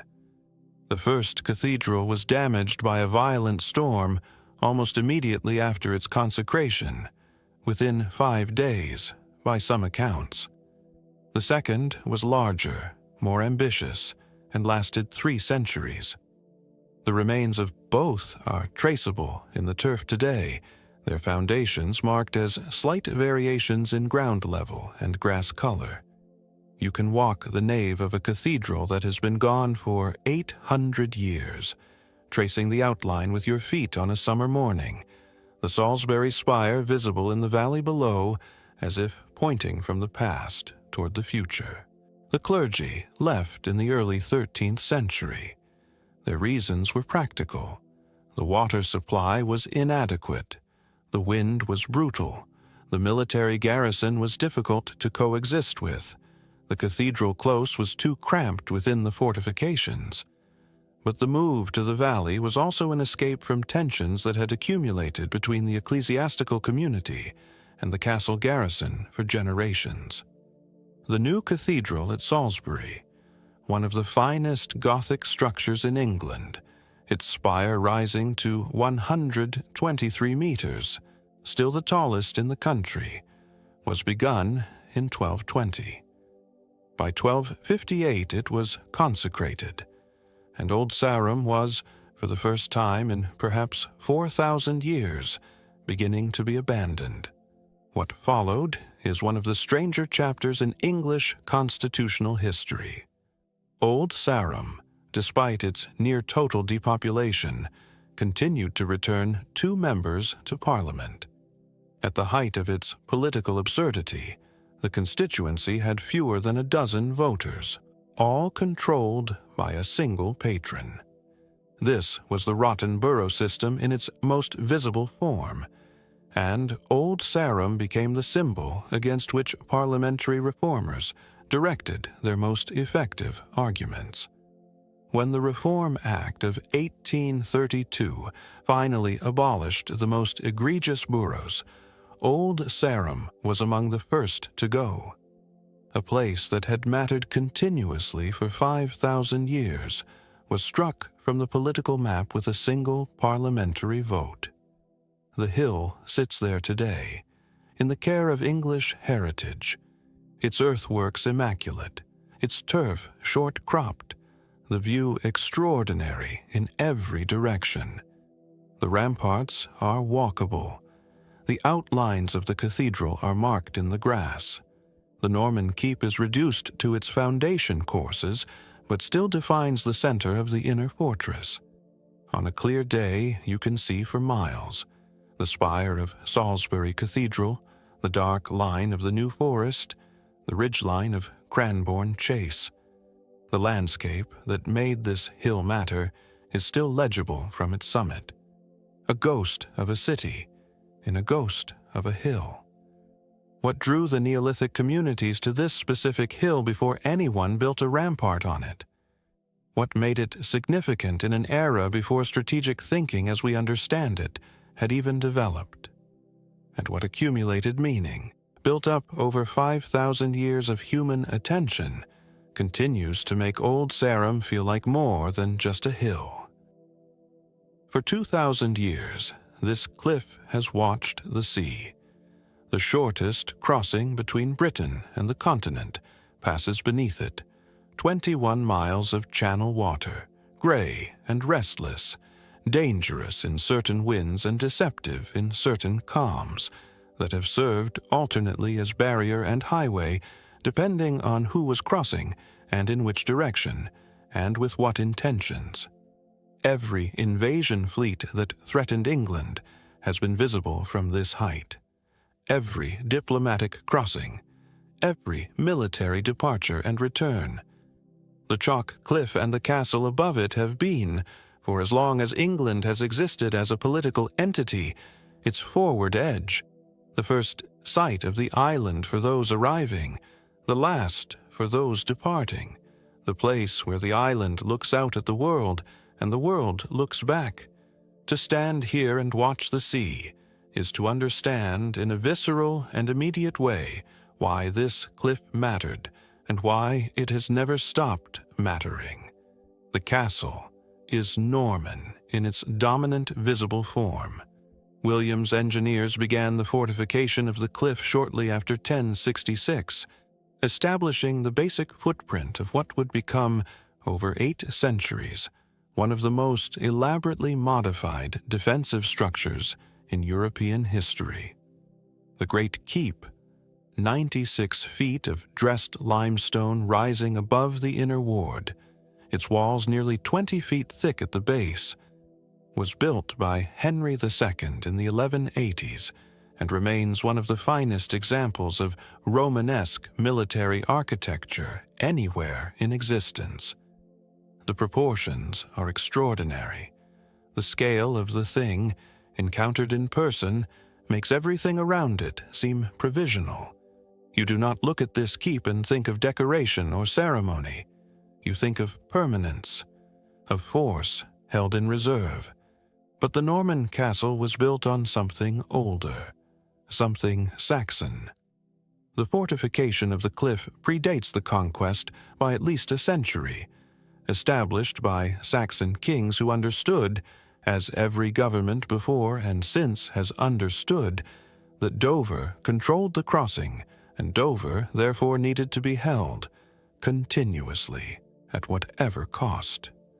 And the Saxon fortification was itself established on a site that had been significant for much longer.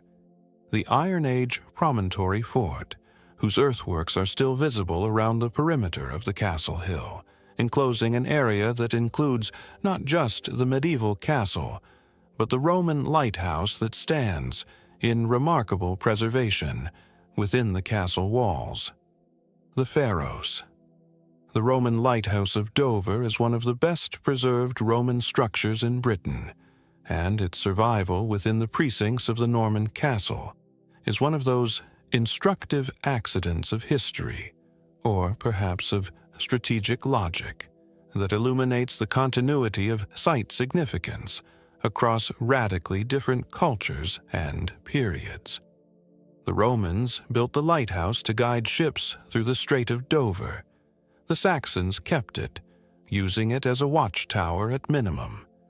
The Normans incorporated it into their fortress rather than demolishing it, recognizing its continued utility and perhaps its symbolic power as a marker of long occupation. The medieval church of St. Mary in Castro, also within the castle walls, built directly adjacent to the lighthouse, incorporated Roman tile and stone into its fabric, creating a hybrid structure that embodies in its very walls the layered occupation of this particular cliff over 2 millennia. The lighthouse rises 18 meters above the castle courtyard, its Roman core preserved to a height that allows the original structure to be clearly understood. The walls are built in the characteristic Roman fashion of alternating courses of stone and tile. Opus mixtum, the tile bands running through the flint rubble like geological strata. The view from its base, through the Norman gateway, across the medieval walls, to the channel below and the French coast visible on clear days. A view that has been contemplated by soldiers sailors, kings, pilgrims, merchants, and refugees for 2,000 years, meaning different things to different eyes depending on which direction they were facing. The medieval development of Dover Castle was driven by the same fundamental logic that created it: control of the crossing, defense of the island, projection of authority across the shortest sea lane in the world.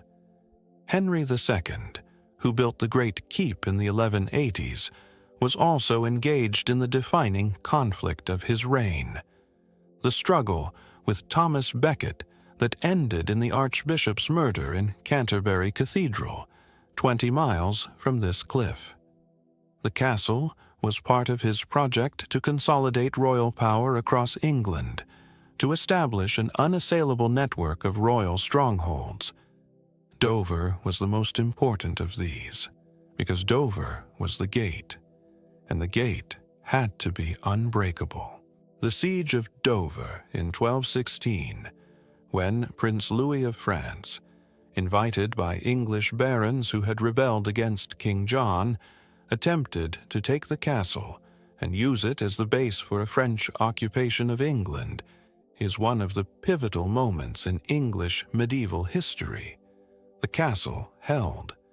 Under the constable Hubert de Burgh, with a garrison probably outnumbered and certainly out-resourced, the fortifications were sufficient to deny Louis the secure English base he required.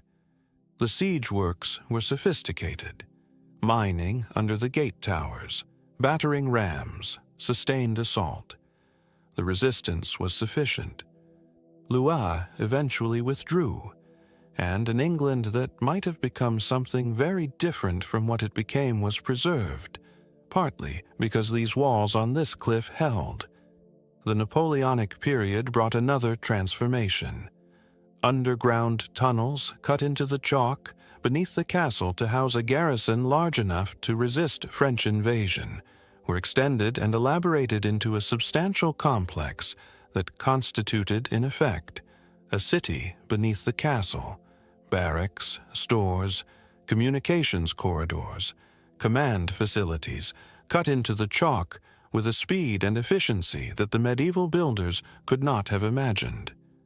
Napoleon never came, but the tunnels remained waiting, as this cliff has always waited, for the next threat from the south.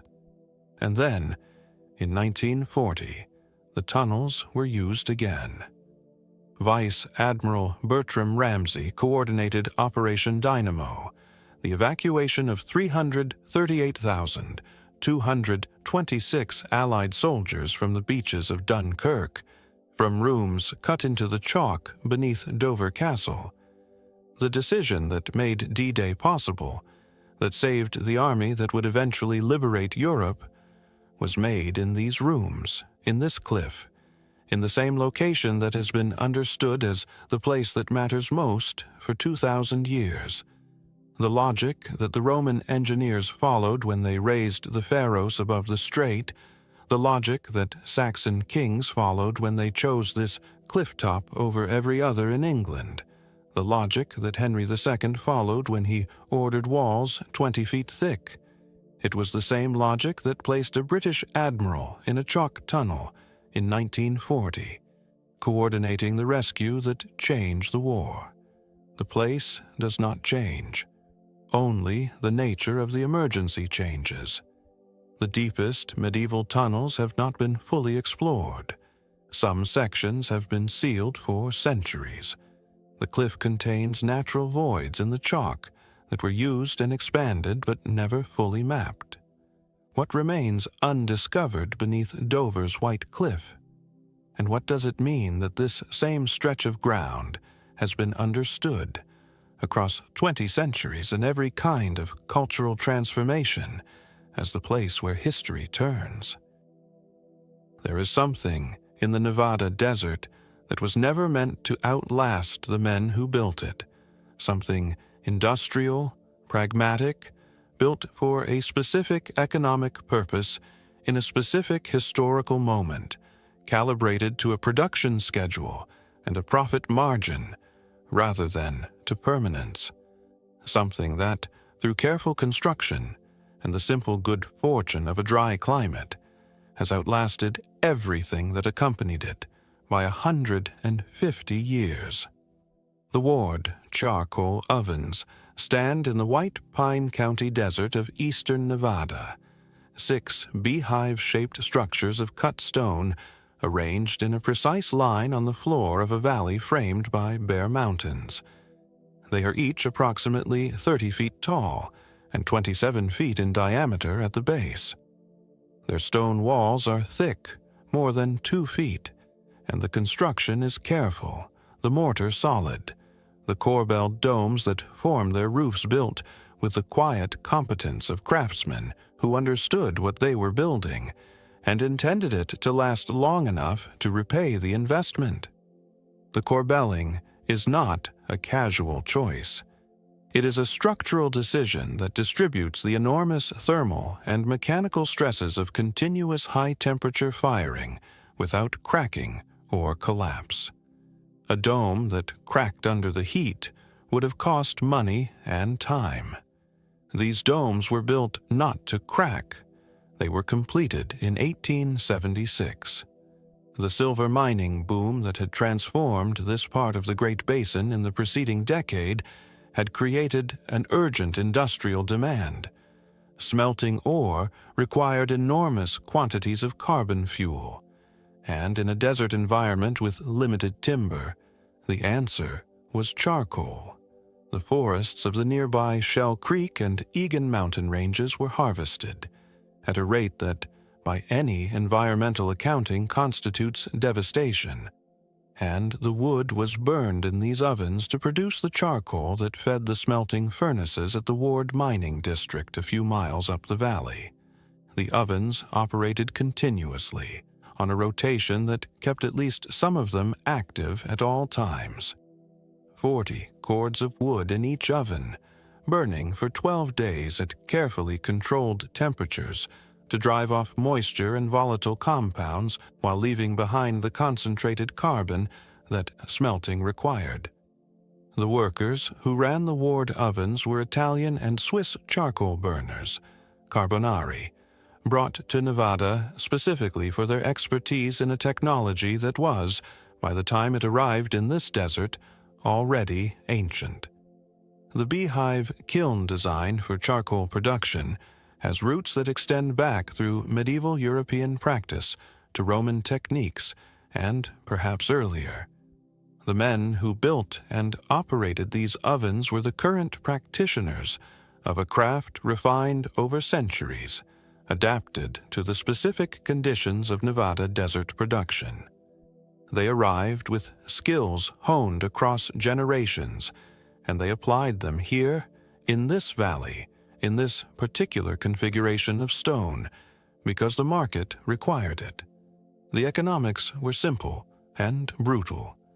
The silver mines required charcoal.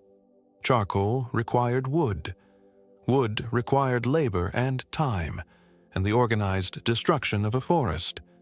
And when the mines played out, when the ore grade dropped below profitability, or when silver prices fell on the commodity markets of distant financial centers, all of it stopped. Not gradually, not with the dignity of managed closure, but abruptly, as mining booms end. 1 week there were wages and activity, and the next there were not. The town of Ward, which had housed, at its height, approximately 1,500 people in the hard-edged provisional community of the mining West, was abandoned in the 1880s. The infrastructure of industrial ambition was left where it stood. The ovens, the collapsed mine buildings, the scars of the ore workings on the hillsides, raw cuts in the desert that even a century and a half of slow revegetation has not entirely healed. The charcoal burners went elsewhere, following the next boom across the West, as miners and their service communities always did. The community that had briefly constituted a town, with its saloons, its general stores, its rivalries and its solidarities, dispersed as completely as if it had never existed. What the desert left standing was the ovens, because the ovens were built to a standard that the economy actually required. The charcoal production could not afford failures in the kiln structure, and a collapsed dome would have been an expensive and dangerous interruption of operations. They were engineered with a robustness that incidentally made them essentially permanent. The stone is local limestone, well fitted, the joints tight enough to prevent the kind of water infiltration that degrades masonry over time. The dome geometry distributes stress efficiently. The walls are thick enough to provide structural redundancy against the settling and minor seismicity of the basin and range province. Stand in the valley on a winter afternoon, with the sun low and the mountains catching its last light, and the temperature dropping fast in the high desert, and the ovens are remarkable objects. Not beautiful in the conventional sense, they are industrial structures, conceived entirely in terms of function, built to perform a specific technical task rather than to please an eye. But there is something powerful about their scale in this landscape, about the contrast between their solid, purposeful permanence and the complete absence of everything else that once accompanied them. The town is gone. The mines are sealed or collapsed. The forest that fed the ovens is still recovering. The men are gone. Their tools are gone. Their wages are gone. Only the ovens remain, standing in their precise line, as if still waiting for the next load of wood, the next rotation, the next firing. This is a particular quality that industrial ruins have, an honesty about impermanence that more celebrated heritage sites sometimes lack. The ovens were not built to last forever. They were built to last long enough. The fact that they have outlasted their purpose, that they now stand empty and silent in a desert that has returned to something approaching its pre-industrial state, creates a specific kind of pathos, the pathos of a tool that has been put down and not picked up again. The charcoal economy of the Nevada mining boom was a transitional moment in American industrial history, situated between the era of wood fuel and the era of coal and petroleum. The Carbonari who ran the Ward ovens were practitioners of an ancient craft who found, briefly, that their expertise was in urgent demand in the newest industrial frontier on the continent. And when the demand passed, they moved on, as people always have. And the craft they practiced was gradually displaced by other fuels and other methods. Their names are mostly unrecorded. The company payrolls that once listed them have not survived. They came, they worked, they left, and the ovens they tended are the only proof that they were here at all. The beehive design persists, though. Modern charcoal kilns in various parts of the world use the same basic geometry for the same basic reasons. The dome maximizes internal volume while minimizing the heat-losing surface area, and the proportions can be scaled to match available materials and required production. The Ward ovens are a historically bounded, geographically specific implementation of a design principle that has survived centuries and continents and the complete transformation of the industrial world around it.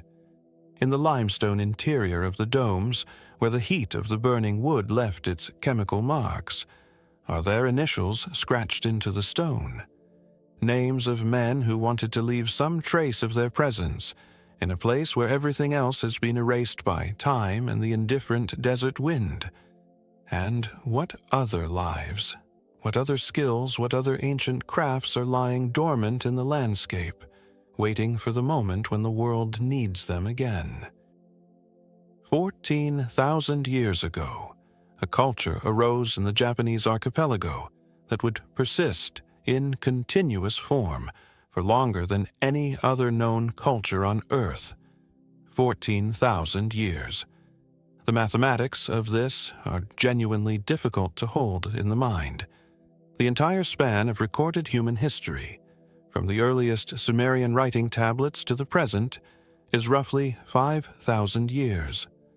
The Jomon culture existed for nearly 3 times that span, beginning before the last glacial maximum had fully released its grip on the northern hemisphere, and ending only when new peoples arrived from the Korean peninsula and began the process of cultural transformation that would eventually produce classical Japan. To call the Jomon a culture at all is, in a sense, to flatten something that was never flat. Over 14 millennia, it changed, adapted, diversified into regional variants, responded to environmental shifts, and reinvented itself many times over. What persisted was not a static set of customs, but something more like a continuity of orientation, a way of being in the world that proved resilient enough to outlast ice ages and coastline changes and the slow drift of the centuries. The Jomon were hunter-gatherers, or more precisely, they were something that the category of hunter-gatherer fails to fully capture. They were sophisticated maritime foragers, exploiting the extraordinary biological richness of the Japanese coastal environment with a territorial sophistication and social organization that challenges the traditional archaeological assumption that complexity follows only from agriculture. The Jomon had permanent or semi-permanent settlements. They had pottery, among the earliest known anywhere in the world, appearing in the Jomon record approximately 13,000 years ago, predating the better-known ceramic traditions of the Near East by several millennia. They had elaborate ritual practices. They understood the sky above them with mathematical precision, and they built stone circles. The stone circles of the Jomon period, most dramatically represented at Oyu in Akita Prefecture and Washinoki in Niigata, are among the most enigmatic monuments in Japanese archaeology. At Oyu, there are 2 concentric stone circles that have been carefully dated to approximately 4,000 years ago. The outer circle reaches 47 meters in diameter. The stones are arranged with deliberate spatial logic that speaks clearly to intentional design rather than random accumulation. The construction required organized labor over an extended period, the transport of stones from distant sources, and the kind of sustained communal project management that implies a social structure capable of coordinating effort across time and across the boundaries of individual families or clans. The central feature of the Oyu circles is a sundial-like arrangement called a tokoro ishi, a sunstone, which casts a shadow on the summer solstice that points towards the center of the circle.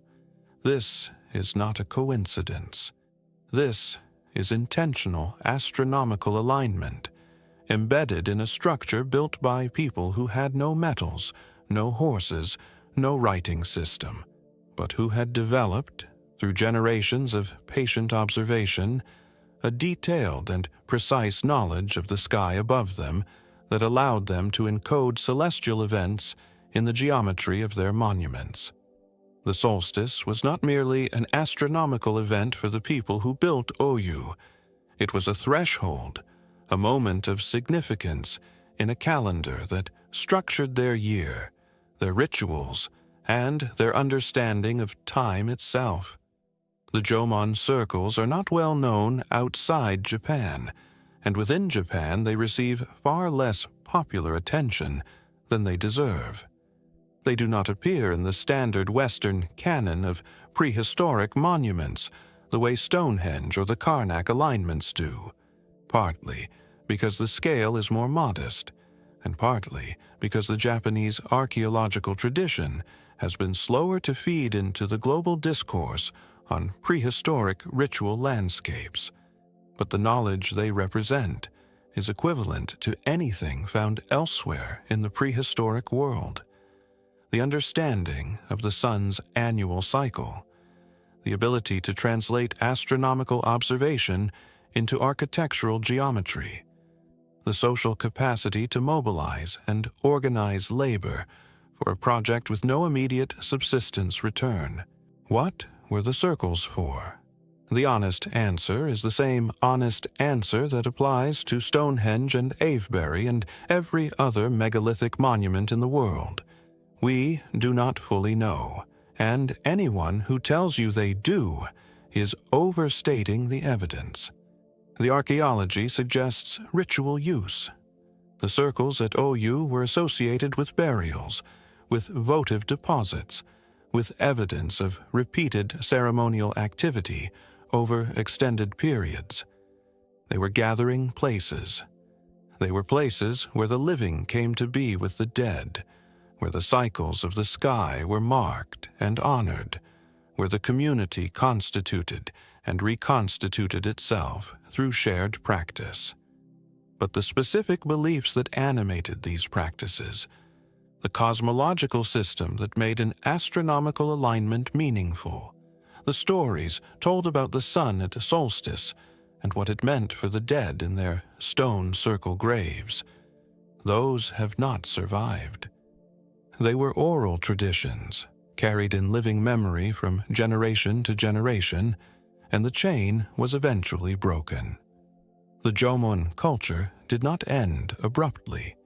It was gradually absorbed and transformed by the Yayoi migrations that arrived from the Korean peninsula around 1000 BC, bringing rice agriculture and new cultural forms. The transition was not a replacement, but a complex blending, and modern Japanese people carry Jomon ancestry in proportions that vary significantly by region. In Okinawa and Hokkaido, the genetic signal of Jomon ancestry is strongest. In the main islands, it is present but diluted. The blending was never complete, and the Jomon did not disappear. They became part of what came next. The circles at OU stand in a park today, grass-covered and carefully maintained, sign-posted and accessible to visitors who walk among the stones on a well-maintained path. The Akita Mountains are visible in the distance. The site has the particular quality of Japanese outdoor heritage preservation, immaculate, respectful, slightly melancholy in the way that preserved things always are, because preservation and loss are always simultaneous. The act of keeping something as it was is also an acknowledgement that the living tradition that animated it is gone. The Jomon tradition of pottery tells a parallel story about the cultural depth of this civilization. The earliest Jomon pots are already decorated, already expressing an aesthetic impulse that had nothing to do with the vessel's utility as a container. The decoration became progressively more elaborate over the millennia, reaching, in the Middle Jomon period, a flamboyance of form that can only be described as exuberant. The cord-impressed patterns giving way to elaborate applied decoration, to vessels that are as much sculpture as ceramic, whose surfaces writhe and reach and express a visual energy that speaks of a culture deeply engaged with pattern as a form of meaning, with the surface as a site of significance rather than mere finish. These are not primitive objects. They are the products of a mature aesthetic tradition, one that had been developing and refining itself for thousands of years before the pots in any museum case were made. A culture that decorated its pots with this intensity and built its circles with this astronomical precision was not simple. It was sophisticated in ways that our categories do not quite accommodate. Sophisticated without agriculture, without metal, without writing, but with a knowledge of the sky and a capacity for symbolic expression that stand comparison with any other prehistoric tradition in the world. the long silence of 14,000 years. The span from the Jomon beginning to the present contains multitudes of belief, practice, and experience that we can only partially glimpse through the stones and the pottery and the scattered human remains. What did the community that gathered at Oyu on the summer solstice believe was happening when the shadow fell toward the circle's center? And what, if anything, of that belief persists, transformed, unrecognized, in the culture that grew from the Jomon world? There is a city beneath the city. Most cities are built on their own ruins, layer on layer of occupation, each generation living above the debris of the last. Paris has this in full measure. But Paris has something else as well, a network of tunnels, chambers, quarry galleries, and ossuaries cut into the limestone beneath the streets that constitutes a parallel world, vast and only partially known, where the sounds of the living city are audible as a distant rumble overhead, and the dead of approximately 6 million people have rested, in more or less ordered anonymity, for the better part of 3 centuries. The stone of Paris is the substance of Paris. The limestone that underlies the city, Lutetian limestone, named for Lutetia, the Roman settlement from which the city grew, is the material from which Notre Dame was built, from which the Louvre was built, from which the Haussmann boulevards were built. Every significant stone structure in Paris is Paris turned inside out, the city's own substance raised above the ground. From the Middle Ages onward, quarrymen cut this stone from beneath the ground, extracting it through shafts and tunnels that followed the geological seams, leaving behind a honeycomb of excavated space that grew, over centuries, into a network of staggering extent beneath much of the left bank. The relationship between Paris above and Paris below is therefore not incidental. It is structural, material, intimate. The grandeur of the city's architecture is inseparable from the void that grandeur required.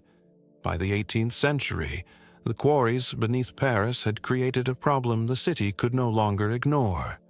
The ground was beginning to give way. Buildings were subsiding. Streets were cracking.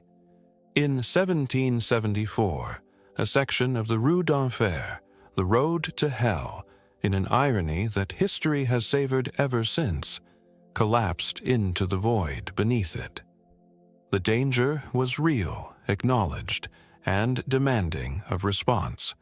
The city had been building itself over its own foundations for so long that the foundations had ceased to be able to bear the weight. The Inspector General of Quarries, Charles Axel Guillaumeau, was appointed to address the crisis. The solution he implemented over the following decades was comprehensive: to consolidate the tunnel network, to shore up the most dangerous passages, to fill the most critical voids, to create a coherent, managed underground system that could be monitored and maintained. The tunnels were mapped, a cartographic project of extraordinary ambition, producing detailed charts of the underground that remain the basis for all subsequent navigation of the network. Guillaumeau's surveyors worked by torchlight in passages that had never been formally measured, extending through the rock in directions that had followed geological convenience rather than urban logic. What they produced was a document of the invisible city, a map of absence. But the tunnels had a second problem to absorb. The cemeteries of Paris were overflowing. The Saint-Innocent Cemetery, in use since the 10th century, had received so many burials over 800 years that its ground level had risen several meters above the surrounding streets. The density of organic material in the soil was such that the ground was saturated, and the decomposition products were seeping into surrounding areas. Reports of the smell were extreme. Disease was attributed to the contaminated ground. Something had to be done with the bones of the medieval dead, and it had to be done urgently. The answer was the quarry tunnels. Beginning in 1786, the bones from the overflowing cemeteries were transferred to the consolidated quarry system in an operation that was systematic, ceremonial, and logistically extraordinary. Carts carried the bones through the night streets, blessed by priests, processing through Paris in a cortege of the dead. At the quarry entrances, the bones were transferred underground and arranged in the passages. The operation continued for years, extending eventually to other overcrowded Parisian cemeteries. The remains of approximately 6 million people, individuals who had lived in Paris across 8 centuries, from medieval peasants to Enlightenment philosophers, were relocated to the tunnels beneath the city. The anonymity was total and intentional. The individuals dissolved into the collective. What remained was not a person, but a contribution, a bone in a wall, a skull in a decorative band, a unit of the vast arithmetic of Parisian mortality. The ossuary that was created from these remains defies easy categorization. The tunnel walls were lined with bones, the long bones, femurs, and tibias, stacked in orderly rows as the primary structural material. The skulls were placed at intervals in decorative bands and geometric arrangements. Inscriptions were carved into the stone above the bonework. Biblical passages, classical quotations, meditations on mortality, drawn from the religious and philosophical traditions of the era. The aesthetic is deliberate. The arrangement clearly conceived not merely as a storage solution, but as an environment, a place that would be experienced as well as used. The Enlightenment era administrators who organized the ossuary were working within the visual tradition of the charnel house and the memento mori, the long European preoccupation with the contemplation of death as a spiritual discipline. But they were also expressing something characteristically 18th century, a rationalized, categorized, administered approach to mortality, an application of Enlightenment order to the most disorderly of human experiences. The bones are sorted, arranged, labeled with the cemetery they came from, and the approximate year of their transfer. Death is organized here. It is managed. It is, in a sense, made legible. The Enlightenment could not conquer death, but it could file it. It could give death an address. There is something worth pausing on in that impulse. The administrators who arranged the ossuary were not indifferent to the individuals whose remains they were handling. The inscriptions above the bone walls speak to a genuine concern with the dignity of the dead. But they were also making a philosophical argument. By arranging 6 million people's bones into a coherent, navigable, labeled environment, they were insisting that even death could be brought within the compass of human order. They were applying the same rationalist energy that was reforming hospitals and legal codes and systems of taxation to the problem of the past, of the accumulated human material that the city could not accommodate and could not simply discard. It is not a coincidence that the ossuary was formalized at the same moment that France was rationalizing its entire administrative structure. The revolution, after all, was only a few years away. The restricted tunnels beyond the ossuary proper extend for hundreds of kilometers beneath the streets of Paris. These unauthorized sections, known to the community of cataphiles, the urban explorers who have maintained their own relationship with the tunnels for decades, are technically illegal to enter, but known to be actively used. The tunnels have served as venues for parties, for art, for mushroom cultivation, for clandestine film screenings, for ceremonies of various kinds. There are painted rooms in the unauthorized sections, chambers decorated floor to ceiling with murals that range from graffiti to genuine art, some of them decades old, accumulating their own patina and their own archaeological significance. The cataphiles constitute an entire subculture organized around knowledge of the tunnels, a community whose expertise is oral and secretive, transmitted between generations, partially independent of any official record. Their knowledge of the underground city is, in some respects, more comprehensive than any official survey. They know which chambers flood in heavy rain and which remain dry. They know the routes that bypass official blockades. They know the unofficial names that have accumulated for specific features over decades of use. They have created, in the tunnels beneath Paris, a shadow culture that mirrors in some ways the culture above, with its own social hierarchies, its own codes of conduct, its own lore, its own disputed territories. You descend into the ossuary today, and the shift is immediate. The temperature drops several degrees within the first few meters. The sound of the city above becomes a murmur, then almost nothing, a vibration more felt than heard, the distant pulse of a world that feels, from down here, entirely contingent, temporary, not quite real. And you are surrounded by the bones of 6 million people arranged in patterns that were designed to be contemplated. What is in the sections of the catacomb network that no official survey has reached? And in the darkness beneath the city, where the dead of 8 centuries have been resting for 3 centuries, what is the specific quality of the silence? The village is cut from the rock, not built against it, not built from it, cut from within it, as if the mountain had been hollow and waiting, and the people who came here simply opened what was already there, made explicit what the rock had always implied about the human need for shelter and stillness.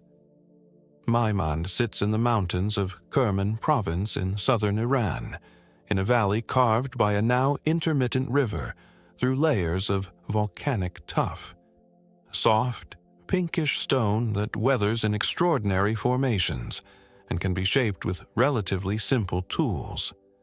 The landscape is dramatic. Organ pipe rock columns, eroded arches, narrow gorges between cliffs that catch the late afternoon light and glow with an amber intensity that transforms the scene into something between geology and vision. In the early morning, when the sun first reaches the cliff faces, the tuff turns gold, and the shadows in the carved doorways go deep black, and the village looks like something from a world that has not entirely made up its mind about whether it is natural or human. The inhabitants of Myste recognized this place 3,000 years ago, and some of their descendants still live in the rock-cut rooms today. The quiche, the rock-cut chambers that form the domestic architecture of Myste, are carved directly into the tough cliffs and columns. They are not natural caves in any sense. They have been shaped, refined, enlarged, and organized by human hands over centuries of continuous occupation. The doorways are cut with precision. The rooms inside are plastered and whitewashed, their surfaces repaired and renewed as generations have inhabited and maintained them.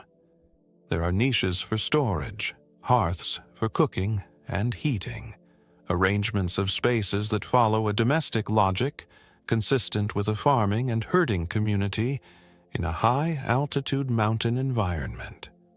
The temperature inside the quiche remains relatively stable throughout the year, warm in winter against the severe mountain cold, cool in summer against the heat that would otherwise be intolerable in a stone landscape that absorbs and radiates the sun's energy without mercy. This thermal stability is the practical foundation of the form. but it does not fully explain why it persisted here. Other communities in similar environments found different solutions. Maimand persisted with this one, which means that the Quiche were not merely tolerated, but preferred, generation after generation, in a continuous act of collective choice that has now extended across 3 millennia. Maimand has been inhabited, current evidence suggests, for approximately 3,000 years. This is an extraordinary duration for any settlement pattern anywhere in the world.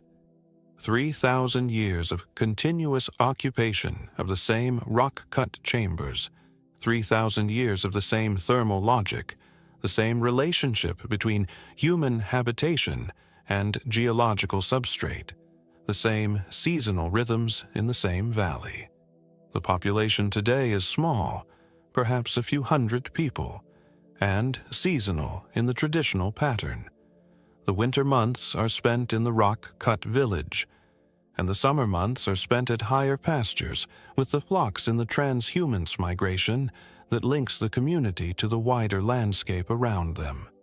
This seasonal movement is not merely economic, it is cultural, social, in some sense spiritual.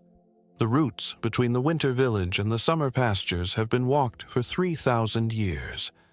They are mapped in the community's collective memory, marked by features that have accumulated names and associations across generations of use. The mountains above Maimand are ancestral territory in the fullest sense, not merely land that the community uses, but a landscape that the community is, that constitutes a significant part of what it means to be from this place and not any other. A child who grows up making this migration carries inside them a knowledge of this particular land, its weather patterns, its seasonal colors, its hidden water sources, that cannot be transmitted in any other way. It is knowledge that requires the body, requires the walking. The UNESCO inscription of Maimand in 2015 recognized this explicitly. The World Heritage designation covers not merely the built environment of the rock-cut village, but the entire cultural landscape. The village, the seasonal pastures, the migration routes, the agricultural terraces on the valley floor, and the living practices that give all of these physical features their meaning. The landscape is the heritage. The rocks and the people, and the seasonal movement and the agriculture, constitute a unified whole that cannot be preserved in parts, that ceases to be itself if any major element is removed. Iranian rock-cut architecture has a deep tradition that extends far beyond Maimand. The Achaemenid royal tombs at Naksh-i-Rustam, cut into a cliff face near Persepolis with extraordinary precision, their facades decorated with relief sculpture of great sophistication, are the most famous expression of this tradition. The enormous figure of Darius is carved above the tomb entrance, supported by representatives of the subject peoples of his empire, with Ahura Mazda above in the winged disk that symbolizes divine favor.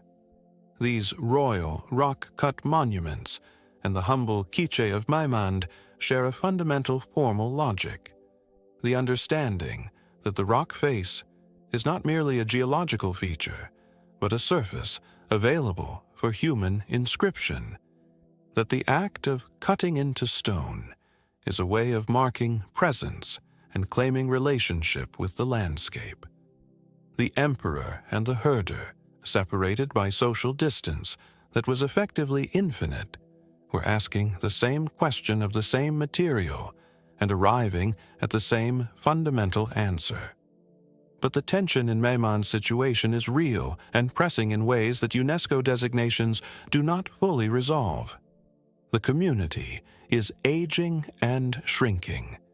Young people are leaving for cities, for Kerman, for Tehran, for the economic opportunities that the mountain village cannot provide. The traditional herding economy, which once sustained a larger population, is no longer competitive in a modern Iranian market. The seasonal migration that animated the cultural landscape is diminishing as fewer families maintain the full traditional cycle. When a UNESCO inscription covers a living practice, and the people who carry that practice choose to leave, the inscription does not follow them. What it protects is the shell, the rock and the terraces, and the empty kitche, and not the life that gave those forms their meaning.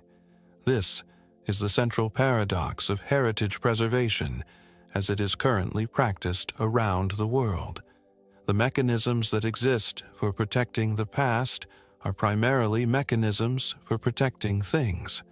They can protect stones, they can protect structures, they can enforce buffer zones and restrict development and require environmental impact assessments. What they cannot do is compel a young person in a mountain village to choose the life that their grandparents lived when a city offers education, employment, and connection to the wider world. The Quiche are 3,000 years old. They will still be here when the last family leaves. But the 3,000-year-old life that carved and shaped and breathed meaning into them, that is a different matter entirely.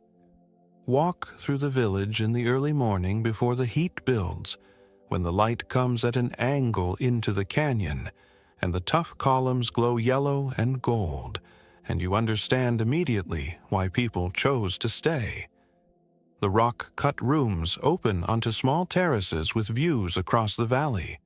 A cooking fire sends smoke from one of the lower chambers into the still morning air. The mountains are present in every direction, close and enormous, defining the sky.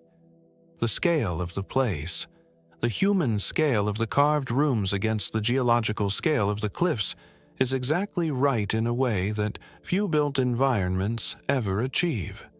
There is no excess here. Nothing has been added that the rock did not suggest. The village fits its landscape, the way a hand fits a glove that was made for it, and the fit has been tested for 3,000 years. What stories do these rock faces hold that have not yet been decoded? What, in the 3,000-year accumulation of habitation, the alterations, the repairs, the marks left in the tuff by generations of hands, remains to be read by someone who knows how to look? And what will this valley look like in 50 years if the last inhabitants follow their children to the cities and the Quiche begin to return to the silence from which they were carved?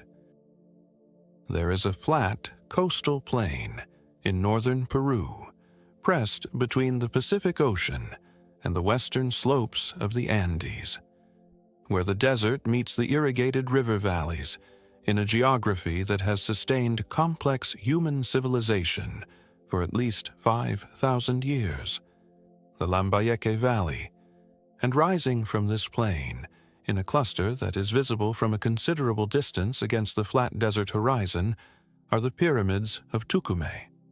Not one pyramid, not a few, 26. The scale of the site is not immediately apparent from ground level, where each individual mound blends into the others, and the eye loses the organizational logic in the sheer mass of material. But from the air, or from the summit of Cerro Laraya, the natural volcanic hill that stands at the center of the complex and commands the entire site, the extent of what was built here becomes overwhelming. 26 adobe mounds, the largest reaching 220 meters in length and 30 meters in height, their stepped, eroded forms covering approximately 220 hectares of valley floor. This is one of the largest pre-Columbian sites in South America. It is barely known outside specialist circles. That obscurity is itself a kind of puzzle. A site of this magnitude in any other region of the world would attract a volume of scholarly attention and public fascination entirely disproportionate to what Tucumay currently receives. Its anonymity is an accident of geography, of language, of the way Western imagination has historically distributed its curiosity.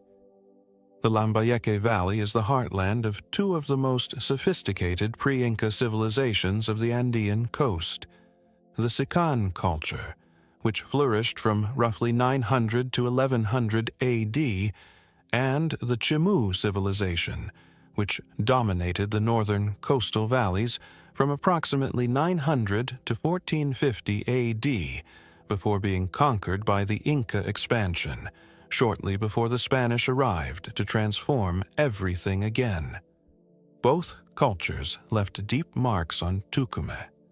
Beneath both of them, the site has evidence of still earlier occupation, traces of the Moche culture, which preceded the Sican, and hints of construction activity that may push the site's founding back further still. The valley, in other words, was never simply a setting for one civilization's ambitions. It was a stage that successive societies mounted, each one inheriting the physical legacy of those before it, adapting those structures and that sacred geography to their own cosmological purposes.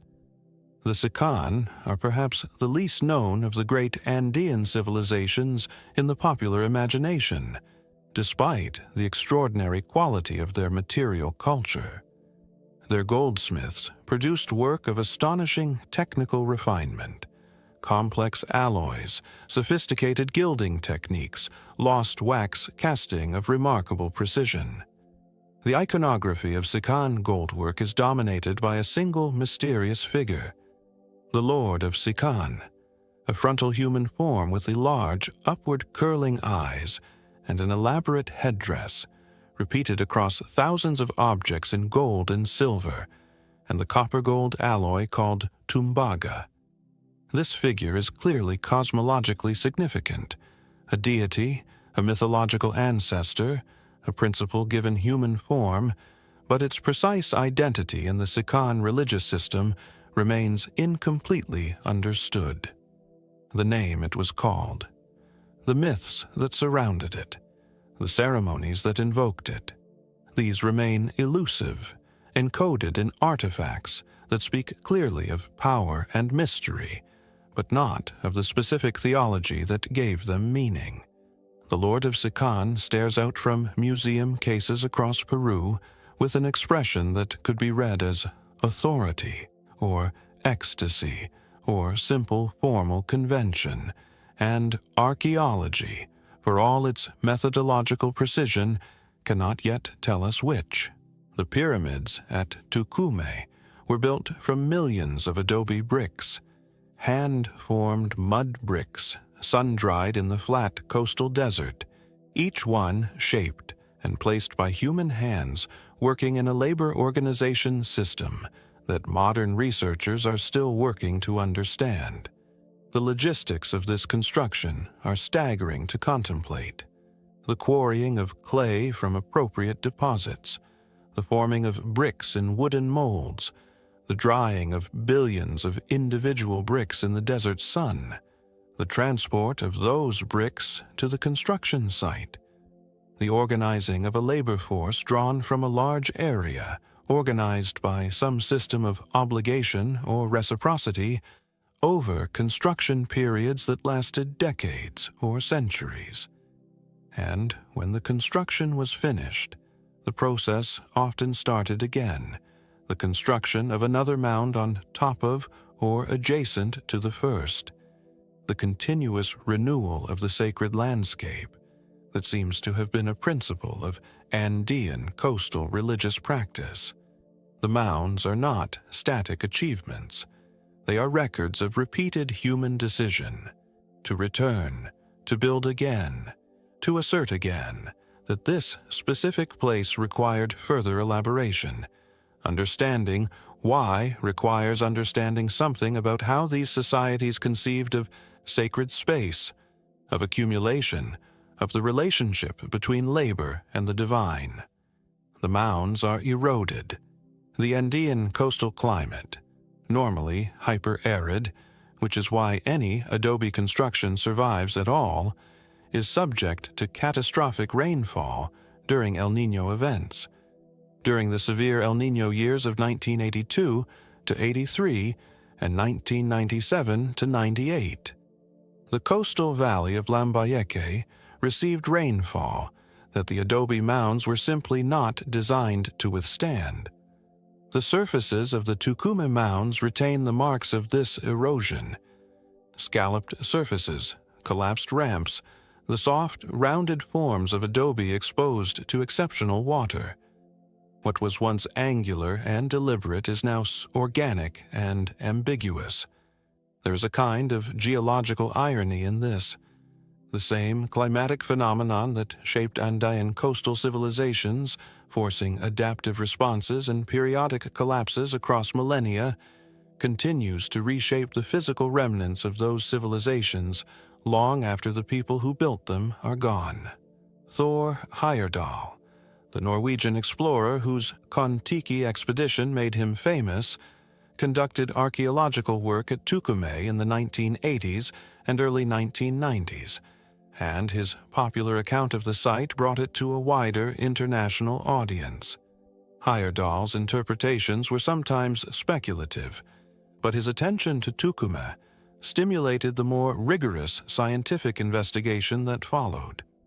The architectural complexity he documented, the sequence of superimposed construction phases, the ritual deposits embedded in the construction fill, the evidence of multiple discrete periods of use and modification, established Tucumé as a site of primary importance for understanding the pre-Inca North Coast. There is a living connection to this site that most ancient ruins entirely lack. The communities of the Lambayeque Valley have maintained cultural continuity with the pre-Columbian past in ways that the colonial period disrupted but did not eliminate. Traditional healers, called curanderos, still conduct ceremonies at Tucumé, using the ancient mounds as venues for ritual practices that incorporate elements reaching back well before the Spanish conquest. The pyramids are not dead monuments to be observed at a respectful distance. They are still active. They are still places of power, still understood by specific people in specific ways that are not primarily archaeological. These ceremonies incorporate ritual objects, mesa cloths, staffs, ceramic vessels that belong to a tradition reaching back centuries, whose symbolic vocabulary connects the contemporary healer to a continuous lineage of practice that has never entirely been severed. The curandero working at Tucumé today is not performing a reconstruction or a revival. They are practicing something that has been practiced in this place for a very long time. That continuity is remarkable in itself. 500 years of colonial pressure, religious conversion enforced by the Inquisition, the systematic destruction of pre-Christian sacred sites and objects, the replacement of indigenous cosmologies with European ones, did not sever this thread entirely. Something survived, transmitted through families and communities by the ordinary mechanisms of cultural inheritance, in a form that still recognizes these mounds as the center of something meaningful. What would a complete excavation of the Tucumé complex reveal about the sequence of civilizations that built, modified, and used it? What do the curanderos know about this place, embedded in oral tradition, in ceremonial practice, in the living knowledge of a culture that has not entirely surrendered its pre-Columbian heritage, that archaeology has not yet found a way to ask? And what is the relationship between the professional archaeologist and the traditional healer when they stand together in the shadow of the same ancient mound, each claiming to know it? These are not merely academic questions. They are questions about what knowledge is, about who gets to produce it, and about whether the categories we use to distinguish the scientific from the sacred are adequate to the full complexity of what Tucumay actually is. Before the Incas, there was another empire. This fact is not well known outside the specialist literature of Andean archaeology, and the gap between specialist knowledge and popular understanding here is particularly striking. The Inca Empire, the largest pre-Columbian political entity in the Americas, stretching from Ecuador to Chile, from the Pacific coast to the edge of the Amazon basin, is the dominant civilization in the popular imagination of the pre-Columbian Andes. Its engineering, its administration, its road system are justly celebrated. But the Incas were not the first to build an empire in these mountains. They were inheritors as much as inventors, building on the ruins and the roads and the administrative traditions of a civilization that preceded them by 500 years, and whose influence they absorbed so thoroughly that the traces of it are difficult to separate from the Inca tradition that overlaid it. The Wari. They flourished between approximately 600 and 1000 AD, during the period that specialists call the Middle Horizon, and, at their height, their influence extended across much of the territory that would later become the Inca Empire. They built roads, not as extensive as the Inca road system, but anticipating its logic, following similar routes through the challenging Andean terrain. They managed the distribution of goods through a system of state storehouses positioned at regular intervals along their routes, a system that the Incas would refine and extend, but not invent. They imposed an architectural and administrative template on the territories they controlled. They were, in the structural sense of the term, imperial. And their southernmost provincial capital, the site that most fully embodies the scale and ambition of Wari imperialism in the Cusco heartland that the Incas would later claim, is Piquilacta. The name is Quechua, the language of the Incas, not the Wari. The Wari language is unknown. No written records have been attributed to the Wari with confidence, and the oral traditions that might have preserved their history were absorbed, transformed, or silenced by the cultures that followed them. What we know of the Wari must be read from their buildings, their artifacts, and the landscape they modified. A text without a key, offering evidence without explanation. There is something vertiginous about this absence. An empire that shaped the political geography of a subcontinent for 4 centuries, that developed the administrative machinery that a later empire would inherit and depend upon, exists for us now almost entirely as stone and ceramic and the faint traces of roads through high mountain passes. The people themselves, their language, their names, their accounts of their own history, are irretrievably gone, and the silence they left behind is not the ordinary silence of antiquity, but something more complete, more final. Piquilacta is approximately 30 kilometers southeast of Cusco, in the valley of the Huatenay River. It covers approximately 2 square kilometers, a planned walled city of orthogonal architecture that was laid out with a precision that speaks to central planning rather than organic urban growth. The walls of the city grid are visible from a considerable distance, rising from the valley floor in parallel lines that impose a geometric order on the hillside. The scale is immediately impressive, and it is a different kind of impressiveness from what Inca architecture produces. The Incas refined their construction to a high aesthetic standard. The Wari built massively and quickly, their walls thick and sturdy, but their surfaces rough. This is not incompetence or cultural limitation. It is a different set of priorities: speed and scale over finish, volume over elegance. an empire that needs to establish administrative presence across a large territory under time pressure does not linger over the finish of the stone. It builds walls that stand and spaces that function, and it moves on. The Wari architecture at Pikalakta is the architecture of an administration in motion, of an imperial project that needed to be visible and permanent, but that did not have the luxury of refinement. The city plan is regular to a degree that implies a prior design exercise, that the layout was worked out on some medium before it was marked on the ground. The main compounds are roughly rectangular, their walls oriented on a consistent axis that deviates from the cardinal directions in ways that suggest an astronomical or topographic reference point. The street grid is orthogonal. The rooms, the storage units, the larger halls, they repeat in patterns that suggest standardization, the architectural expression of an administrative system that valued uniformity and predictability, and the ability to understand any provincial center from knowledge of any other.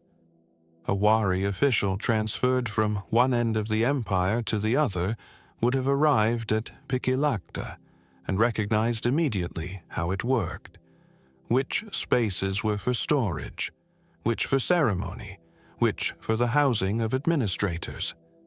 The logic was the same everywhere, because the system required it to be. Who lived here? The Wari apparently used Pikilakta primarily as an administrative and ritual center, rather than as a densely settled city. The domestic archaeology, the hearths, the food preparation debris, the everyday refuse of ordinary urban life, is less abundant than would be expected from a settlement of this physical scale. The site appears to have been partly symbolic, a statement of what the Wari were and what they controlled, a built advertisement of imperial power intended to be seen and understood by the populations of the surrounding valley. There is compelling evidence that Pikilakta was deliberately abandoned rather than simply left to decay. When the Wari Empire contracted and eventually ceased to function as a political entity, the city was not merely vacated, it was closed down. Doors were sealed with mortar. Deposits were made in ways that suggest termination ceremonies, the ritual closing of a place that has served its purpose and is being formally released from active use. The sealing of the doors in particular has attracted scholarly attention. This is not neglect, not gradual abandonment, but intentional closure, a deliberate act of ending that mirrors in some sense the deliberate act of beginning that originally created the city. Something about that sealing resists purely administrative explanation. Empires do not typically perform funerary rites for their own outposts. That someone did this, that someone came to Pikilakta at the end and closed it door by door, room by room, with the deliberateness of people who understood they were not coming back, suggests a relationship to place that goes beyond the functional, a recognition that what was built here carried meaning, that required acknowledgement in the act of departure. The Inca, who came later and built their own capital at Cusco, a short distance away, clearly knew that Pikilakta was there. They incorporated some of its roads. They built a structure adjacent to it, but they did not, apparently, explain what it was in any document that has survived. The Spanish chroniclers who arrived after the Inca conquest and asked about the ruins in the Cusco Valley received answers that were mythological rather than historical. Stories about pre-human giants who had built the great stone cities, about cosmic disasters that ended previous ages. The historical memory of the Wari had been absorbed into legend, transformed by centuries of Inca cultural dominance into something that served Inca cosmology rather than Wari memory. what happened in the great halls of Pikilakta at the height of Wari power, what ceremonies were conducted in the ritual spaces, what governance exercised in the administrative compounds, what ideology expressed in the relentless orthogonal geometry of the city plan, and in the deliberate sealing of the city, the mortared doors, the termination deposits, the formal closure of an imperial outpost. What did the last Wari administrators understand they were doing, and did they believe anyone would ever open those doors again? In the capital city of an empire that shaped the ancient Near East for 600 years, there is a stone, a single massive block of green stone, uncarved, undecorated, resting in its own small sanctuary within the vast ruin field of what was once Hattusa, the great capital of the Hittite Empire, as if it has always been there, as if it was placed here before the city grew up around it, before the empire that would one day serve it had been imagined by anyone.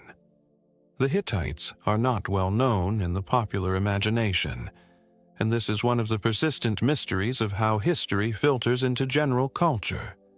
A civilization that negotiated history's earliest surviving peace treaty, the Treaty of Kadesh, between Hittite king Hattusili III and Pharaoh Rameses II, a copy of which hangs outside the UN Security Council chamber in New York, that controlled territory from the Aegean coast to northern Syria. That was a major player in the complex diplomatic and commercial world system of the Late Bronze Age alongside Egypt and Babylon. Yet, the Hittites remain largely unknown outside specialist circles, overshadowed by the civilizations they competed and traded with. Part of the explanation is linguistic. The cultures that shaped Western historical memory, Greek, Roman, Hebrew, left textual traditions that flowed directly into the Western canon. The Hittites left cuneiform tablets in a language that no one could read for 3,000 years, in a script that required a century of modern scholarship to recover. They were written out of the story not because they were unimportant, but because the story was written by others. They were rediscovered by archaeology in the late 19th and early 20th centuries, their capital Hattusa identified partly through the evidence of surviving cuneiform tablets. Their language was deciphered in 1915 by the Czech linguist Bedřich Hrozný, who recognized that Hittite was an Indo-European language, the oldest attested member of that family by a considerable margin, a revelation that transformed understanding of linguistic history. Greek, Latin, Sanskrit, English, all share an ancestry with the language spoken in Hattusa 3,500 years ago. Hattusa itself, in the central Anatolian plateau near modern Boğazkale in Turkey, is an extraordinary site even as a ruin. It extends across a wide area of hill and valley, its massive stone walls following the terrain with a confidence that speaks to both engineering ambition and careful topographic reading. The city was built at altitude, over a kilometer above sea level, in a position that was defensible but not naturally well watered, requiring the construction of elaborate cisterns and channels to supply a population that at its height numbered somewhere between 40,000 and 80,000 people.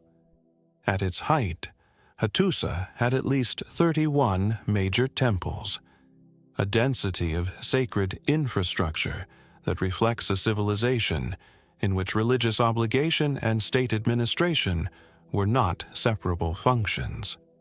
The king was not merely the political leader of the Hittite state. He was its chief priest, personally responsible for the performance of a ritual calendar, so demanding that Hittite texts record royal apologies to the gods for ceremonies that could not be attended because of military campaigns. The administration of the divine and the administration of the empire were a single, continuous enterprise. And within this sacred landscape, near what appears to have been a principal ceremonial area, is the green stone. The block is approximately 3 meters long, roughly rectangular, its surface polished in some areas and rough in others.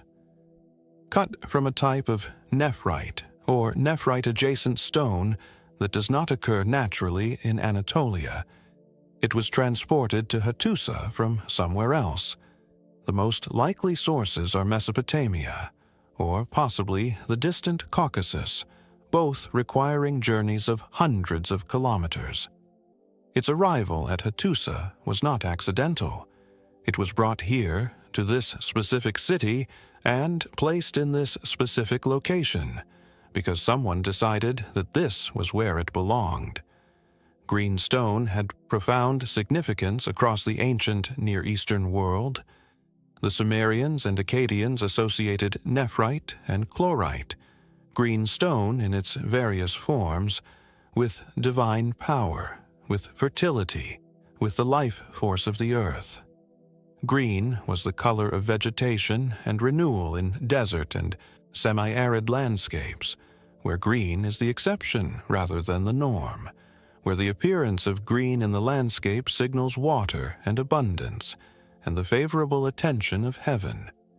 To possess green stone, to incorporate it into ritual practice, was to have physical access to a substance charged with cosmic significance. The Hittite cultic tradition was famously capacious and syncretic. They had a systematic habit of absorbing the gods of conquered peoples into their own pantheon, a practice they described themselves with the phrase, "the 1,000 gods of Hatti," an acknowledgement that their divine world was an accumulation of traditions rather than a unified system. Their religious texts contain deities with Sumerian, Hurrian, Luwian, and Hattic names, alongside purely Hittite ones.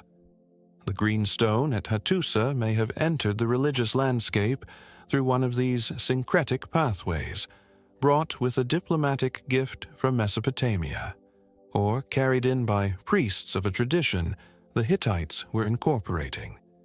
This is consistent with how the Hittites treated the sacred in general, not as a closed system to be defended against foreign influence, but as an open one, capable of absorbing and integrating whatever power was available. A god from a conquered people was still a god. A sacred object from a foreign tradition was still sacred. The Hittites appear to have understood theological syncretism not as compromise, but as accumulation. The careful expansion of a divine portfolio in a world where divine power was real, and every source of it mattered. The tablets have not provided a text that unambiguously describes the stone's function or its theological significance. The sanctuary that surrounds it has yielded material consistent with regular ritual use, votive objects, evidence of burning, animal bone from sacrificial meals, but nothing that explains the stone's specific role in the ritual calendar, the deity it was associated with, or the ceremonies that were conducted in its presence. You stand in front of it in the afternoon sun.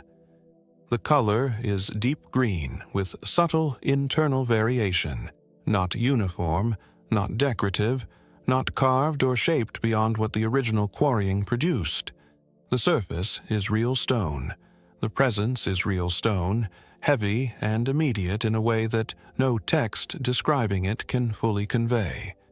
And yet, the effort that was made to bring it here, to give it its own sanctuary within the capital of an empire, to maintain its cult through centuries of Hittite state religion, all of this speaks to a significance that was, to those who knew it, overwhelming. The stone was not significant because it was worked. It was significant because of what it was.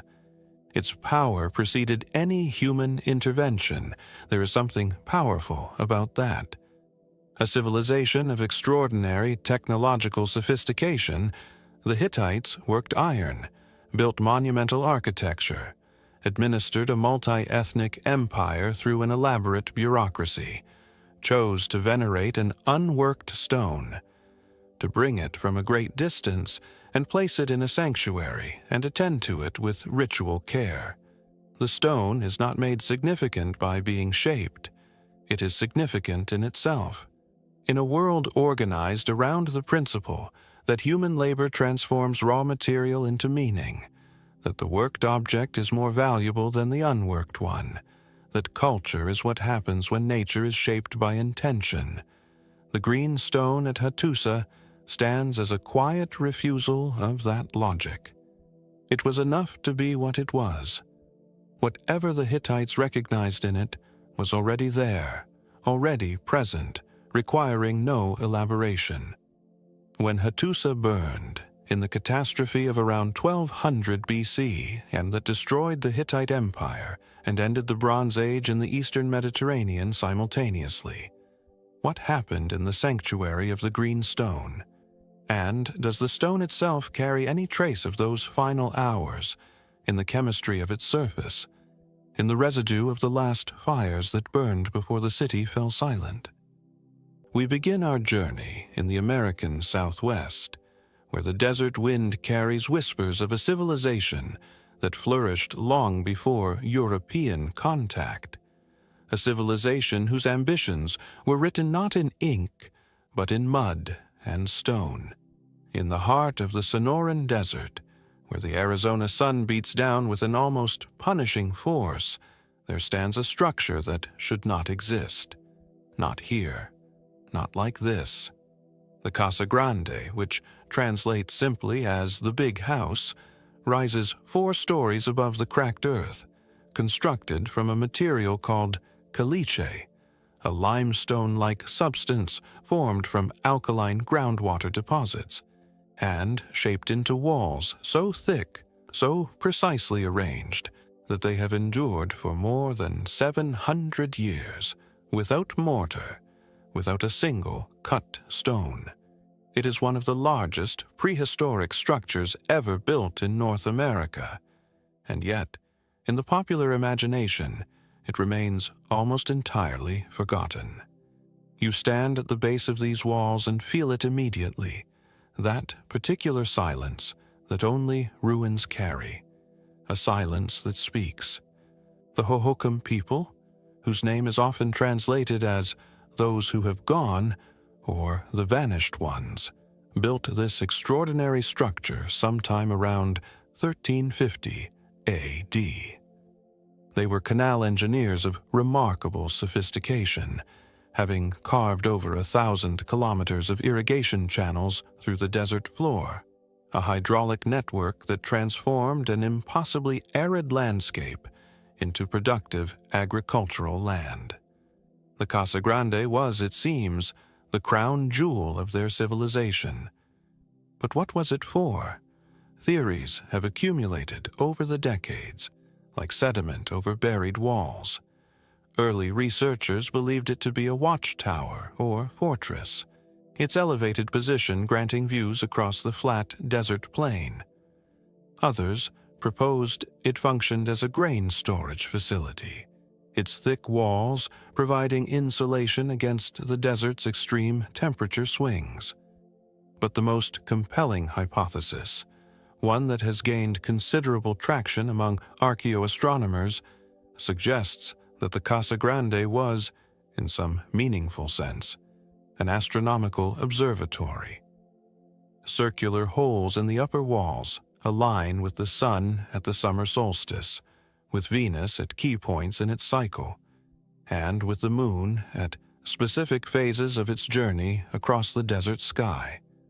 The Hohokam, it appears, were watching the heavens with extraordinary care, and they were encoding what they saw into architecture. The structure was surrounded by a large compound, enclosed by lower walls, and within that compound archaeologists have found evidence of a bustling community. Cremation burials, pottery of elegant geometric design, traded goods from as far away as the Pacific coast and the Gulf of Mexico. Copper bells from Mesoamerica, macaw feathers, turquoise. The Casa Grande was not an isolated monument. It was the beating heart of a trade network that connected the desert southwest to civilizations hundreds of miles to the south. And then, around 1450 A.D., it all stopped. The Hohokam abandoned their canals, their villages, and their great house within what appears to have been a surprisingly short span of time. Climate records preserved in tree rings tell of prolonged droughts, and there is evidence of flooding as well, years of chaos after centuries of delicate ecological balance. But drought alone rarely explains the complete abandonment of an entire civilization. Were there social upheavals, internal conflicts, the arrival of new peoples from the north? The evidence is frustratingly incomplete. When the Spanish explorer Father Eusebio Kino arrived in 1694 and became the first European to document the ruins, the local Akimel o Odum, people told him that the structure had been built by a figure named Se-e-Ha, a culture hero whose stories blended history with mythology in ways that scholars are still attempting to untangle. The O'odham maintain a spiritual connection to the site to this day, and their oral traditions may hold keys that archaeological excavation simply cannot unlock.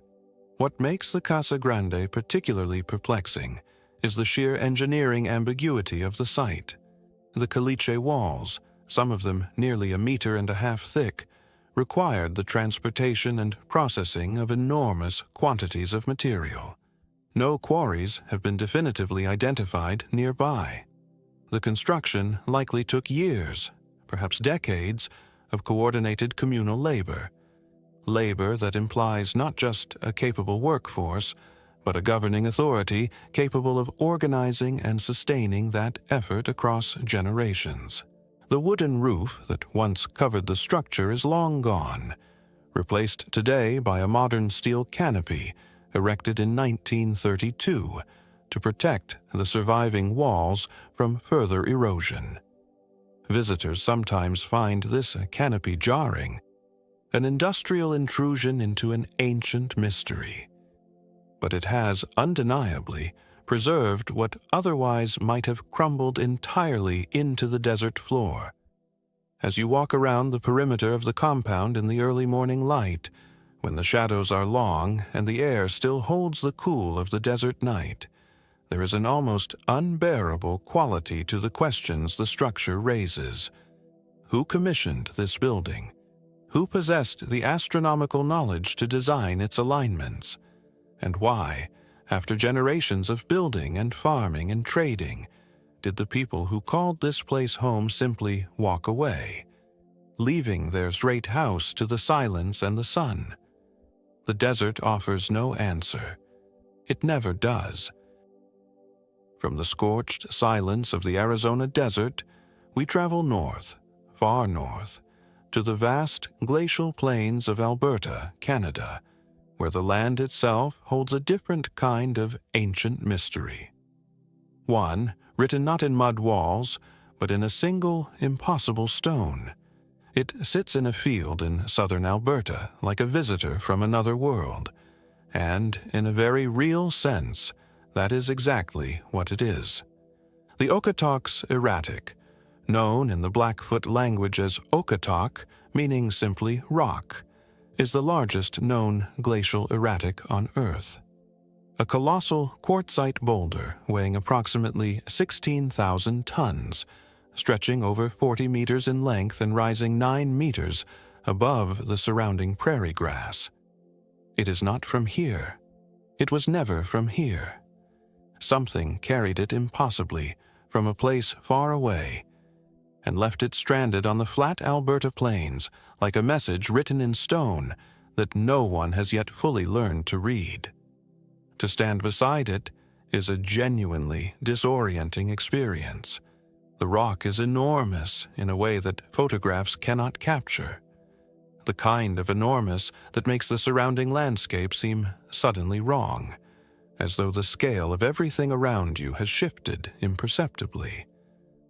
The quartzite glitters faintly in the afternoon light, pale gray and ancient, its surface worn smooth in some places and jagged in others, scarred by the unimaginable pressures it has endured across deep time.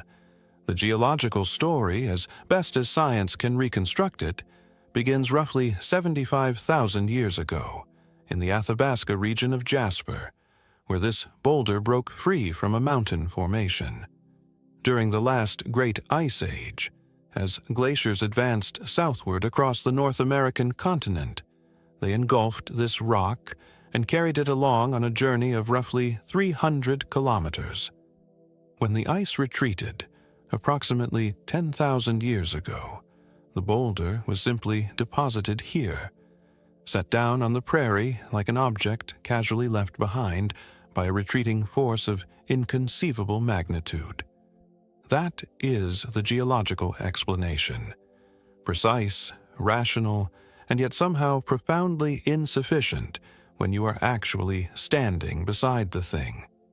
The indigenous peoples of the region, particularly the Blackfoot Confederacy, have their own understanding of this rock, one that predates geological science by thousands of years and carries its own form of deep knowledge.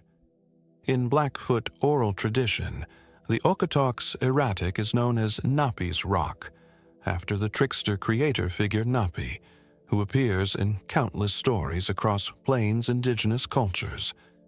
One version of the story tells that Napi gave his robe to the rock as a gift, but when the weather turned cold, he tried to take it back.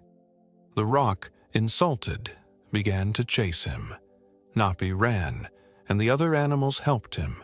A buffalo herd was sent to stop the rock, but it crushed them all. Finally, a colony of nighthawks dove at the rock in rapid succession, and their impact, or perhaps the sound of their wings, caused the great boulder to shatter into the pieces we see today. For the Okotoks erratic is not a single, intact boulder, but a cluster of fragments that broke apart at some point, likely due to frost fracturing or the immense stresses of its glacial journey. The shattering detail in the story is, from a geological perspective, remarkably accurate, which raises an uncomfortable question. Did the Blackfoot people witness the fracturing of this rock, or does oral tradition simply preserve, across thousands of years, an intuitive understanding of physical processes that Western science has only recently formalized? Archaeologists have found evidence of ancient campsites near the erratic, suggesting that indigenous peoples gathered here for millennia, using the boulder as a landmark and a spiritual focal point. On the plains, where the horizon stretches unbroken in every direction, a rock of this scale would have been visible from enormous distances, a natural waypoint, a place of meeting, a site of ceremony. The Okotoks erratic was designated a provincial historic resource in 1977, and a protected area now surrounds it, though the forces of tourism have left their own marks. Visitors have historically climbed the boulder, a practice now discouraged, and over the decades, graffiti has appeared and been removed. Each intervention, a small chapter in the ongoing tension between access and preservation. What troubles geologists, in a way that they do not always openly state, is the sheer scale of what the ice accomplished. 16,000 tons, 300 kilometers, across mountain ranges and river valleys, through landscapes that no longer exist in the forms they had during the Pleistocene. The Laurentide ice sheet, which carried this rock, was itself a world unto itself, a moving continent of ice, up to 3 kilometers thick, reshaping everything it touched. And the Okotoks erratic is simply what remained when it withdrew. There is something philosophically vertiginous about this rock. It belongs to a world entirely different from the one we inhabit, a world of geological time, where human civilization is a blink, and the movement of ice across continents is the real story of the planet. When you place your hand against its cold quartzite surface, you are touching something that was already ancient when the first humans set foot on the North American continent. Something that has waited here in this field for 10,000 years, for reasons that geology explains but somehow cannot fully account for. What, exactly, are we meant to feel in its presence? The Blackfoot knew. Do we? Still moving through the Americas, we travel south and west into the rugged highlands of northwestern Mexico, where another extraordinary civilization left behind the ruins of a city so sophisticated, so unexpected, that archaeologists still struggle to explain the full scope of what once stood here. Deep in the Chihuahuan Desert of northwestern Mexico, in the valley of the Rio Casas Grandes, the ruins of Paquimé rise from the earth in a configuration that seems to belong to a different world entirely. This is not the Mexico of pyramids and jungle temples. This is an architecture of flowing adobe corridors, multi-story residential compounds, underground passages, and ceremonial ball courts, a city of extraordinary complexity that flourished between roughly 900 and 1450 AD, and whose ultimate collapse remains one of the great unresolved puzzles of pre-Columbian North America. As you move through the preserved remains of Paquimé's interconnected rooms and plazas, there is a distinct sensation of walking through something that was once intensely alive, a living organism of mud and ambition that has been frozen in the act of its own disappearance. The site covers approximately 36 hectares of the valley floor, and at its peak, it may have housed several thousand inhabitants. Its architecture is immediately striking in its departure from the styles common to surrounding regions. The buildings of Paquimé are constructed in a distinctive T-shaped doorway style that echoes structures found among the ancestral Puebloans to the north, suggesting deep cultural connections, or possibly migration, between this desert metropolis and the cliff-dwelling peoples of the American Southwest. The walls, built from a distinctive mixture of adobe and calicite, were once multiple stories high, and their preserved remnants still rise to impressive heights in several areas of the site. But it is what Paquimé contained, rather than simply what it looked like, that truly astonishes. Archaeologists excavating the site over the course of the 20th century discovered evidence of an industrial-scale macaw breeding operation. More than 300 macaws, including both military macaws and scarlet macaws, were kept in specially designed stone pens within the city walls. Macaw feathers were among the most precious commodities in the pre-Columbian world, used in ceremonial costumes and traded across enormous distances. Paquimé was, in effect, a macaw factory, a monopoly on one of the most valuable luxury goods in North America.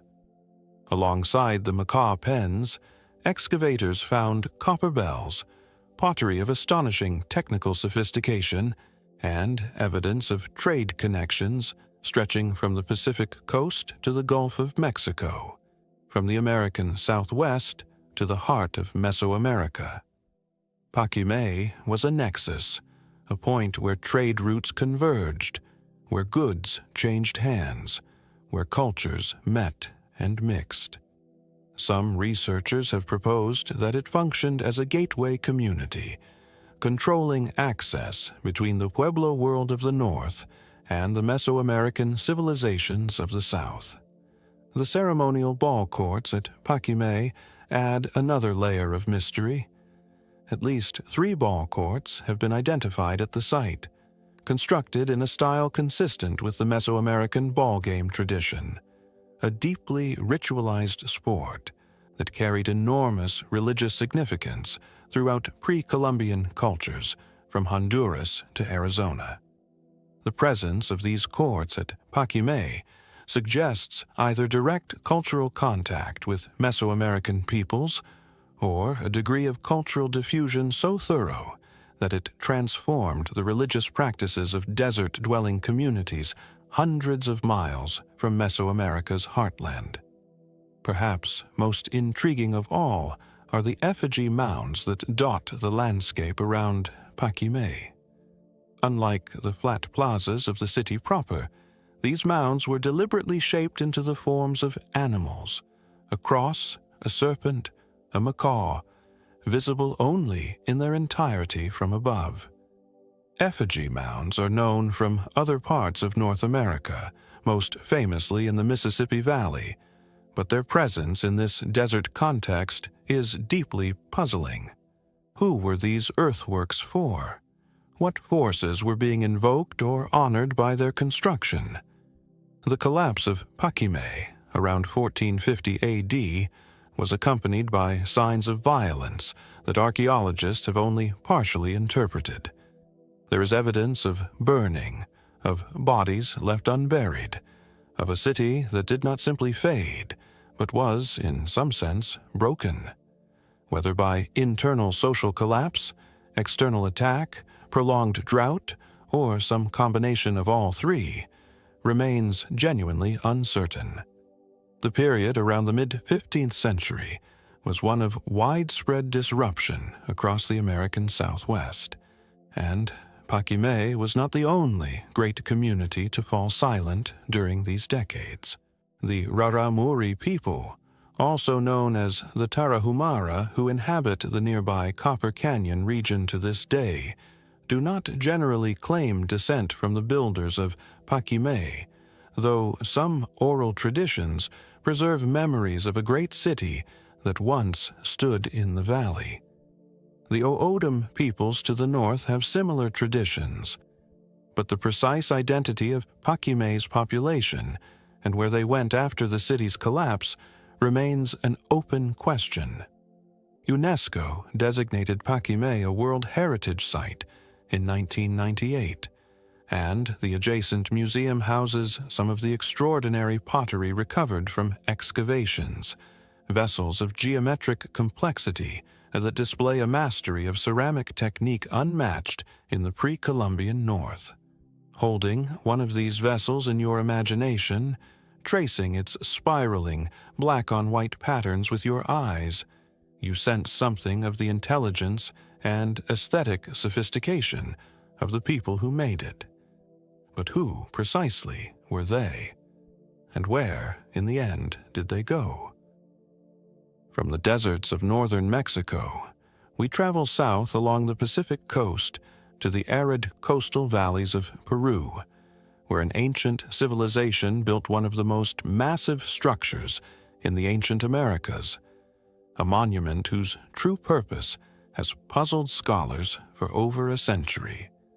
On the northern coast of Peru, in the Moche Valley, there stands a pyramid of such staggering proportions that it is difficult to process as a human construction at all. The Huaca del Sol, the Temple of the Sun, was built by the Moche civilization over a period of several centuries, beginning perhaps as early as 100 A.D., and at its height, it rose approximately 40 meters above the surrounding desert plain. It is constructed from an estimated 140 million adobe bricks, each one hand-formed and sun-dried, each one stamped with maker's marks that speak of an organized labor system of extraordinary complexity. It is the largest pre-Columbian structure on the western coast of South America, and it has been partially destroyed, which makes what survives all the more haunting.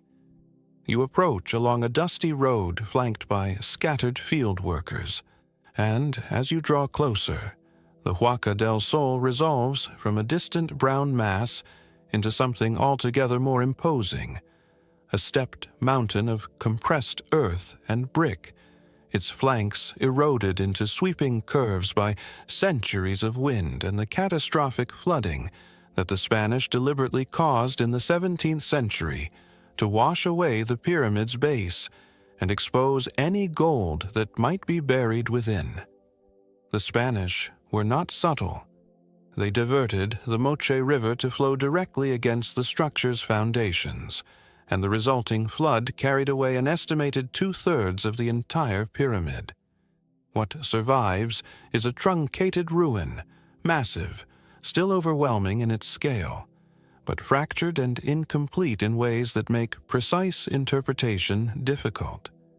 The original structure likely consisted of multiple platforms, rising in stages, with a flat summit where rituals were performed.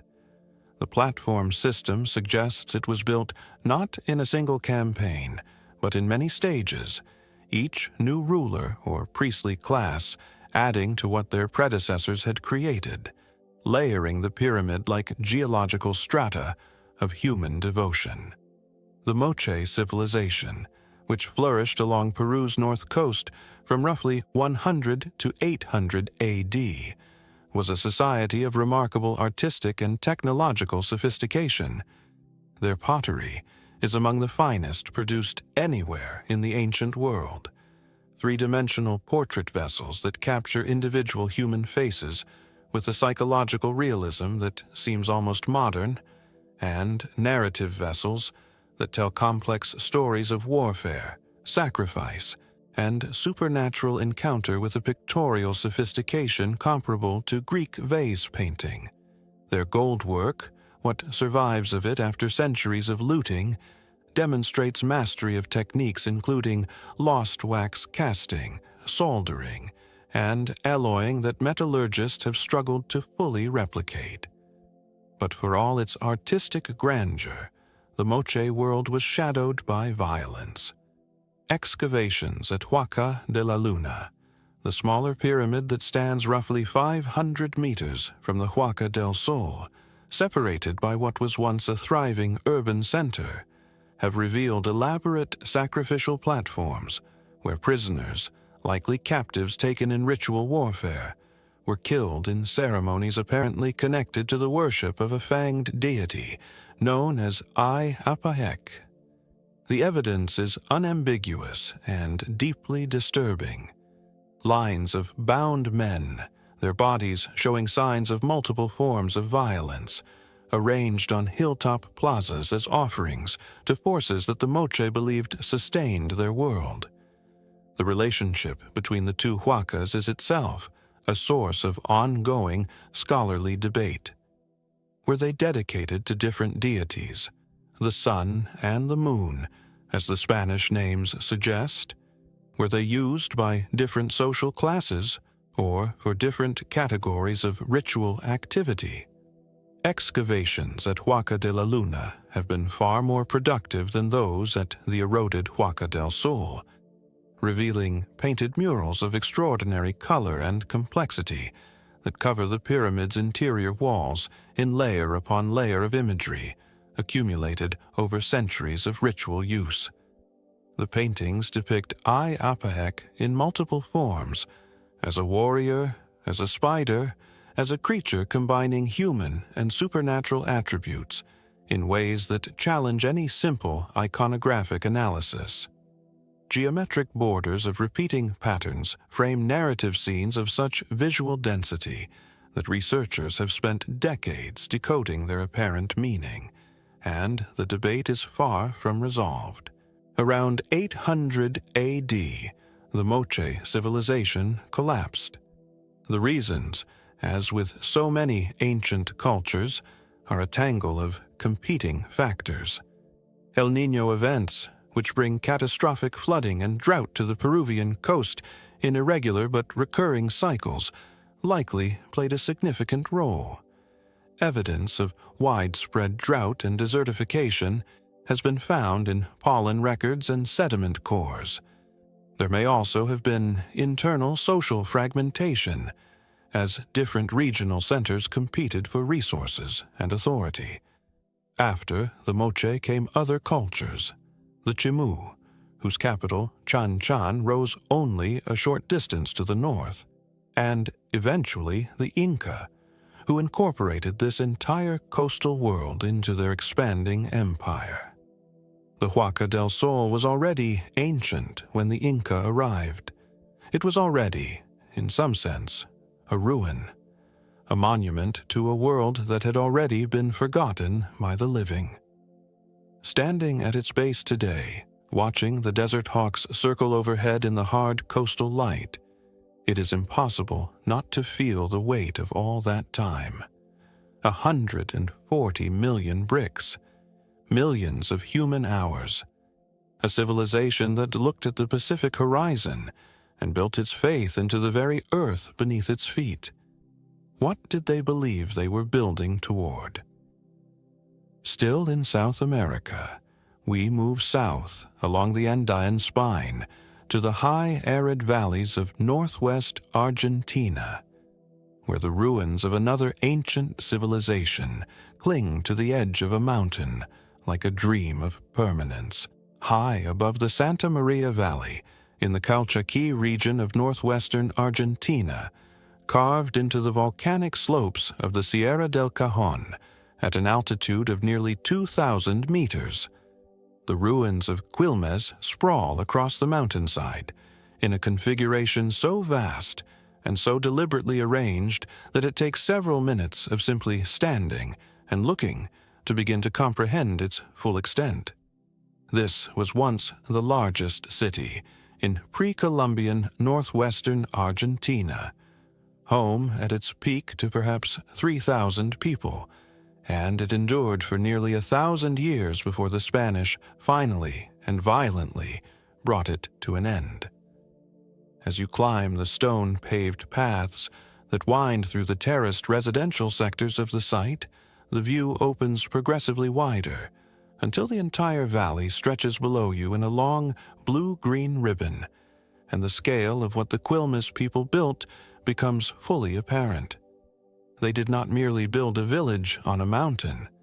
They engineered an entire inhabited landscape. Terraced platforms for houses, granaries, ceremonial structures, pathways, defensive walls, all integrated into the natural contours of the slope, with an architectural sensitivity that speaks of centuries of accumulated knowledge about this specific terrain.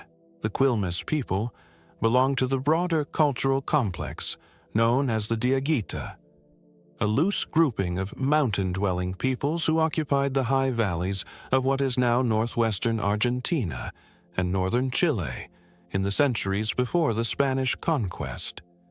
They were, by any measure, a formidably organized society. Their ceramic tradition produced vessels of considerable elegance, decorated with geometric motifs that echo patterns found across the Andean world. They practiced sophisticated agriculture on irrigated terraces, cultivating maize, quinoa, and potatoes at altitudes where the growing season was short and unpredictable. But the defining characteristic of Quilmes, the feature that sets it apart from other Diaguita settlements, is its extraordinary resistance. When the Inca Empire expanded southward along the Andes in the late 15th century, most regional cultures were incorporated into the Tawantinsuyu, the Four Quarters, either through diplomacy, cultural absorption, or military conquest. The Quilmes fought. There is archaeological evidence of conflict along the approaches to the site, and oral traditions preserved in the region describe a prolonged struggle against Inca forces. Ultimately, Quilmes was incorporated into the Inca system, but reluctantly and incompletely, retaining much of its cultural character, even under imperial administration. Then came the Spanish. The Spanish arrived in the Calchaquí valleys in the 16th century, and the resistance that the Quilmes had shown to the Inca, they showed, with even greater determination, to the European colonizers. For over 130 years, from the 1530s to the 1660s, the peoples of this mountain city defied Spanish attempts to subjugate and relocate them.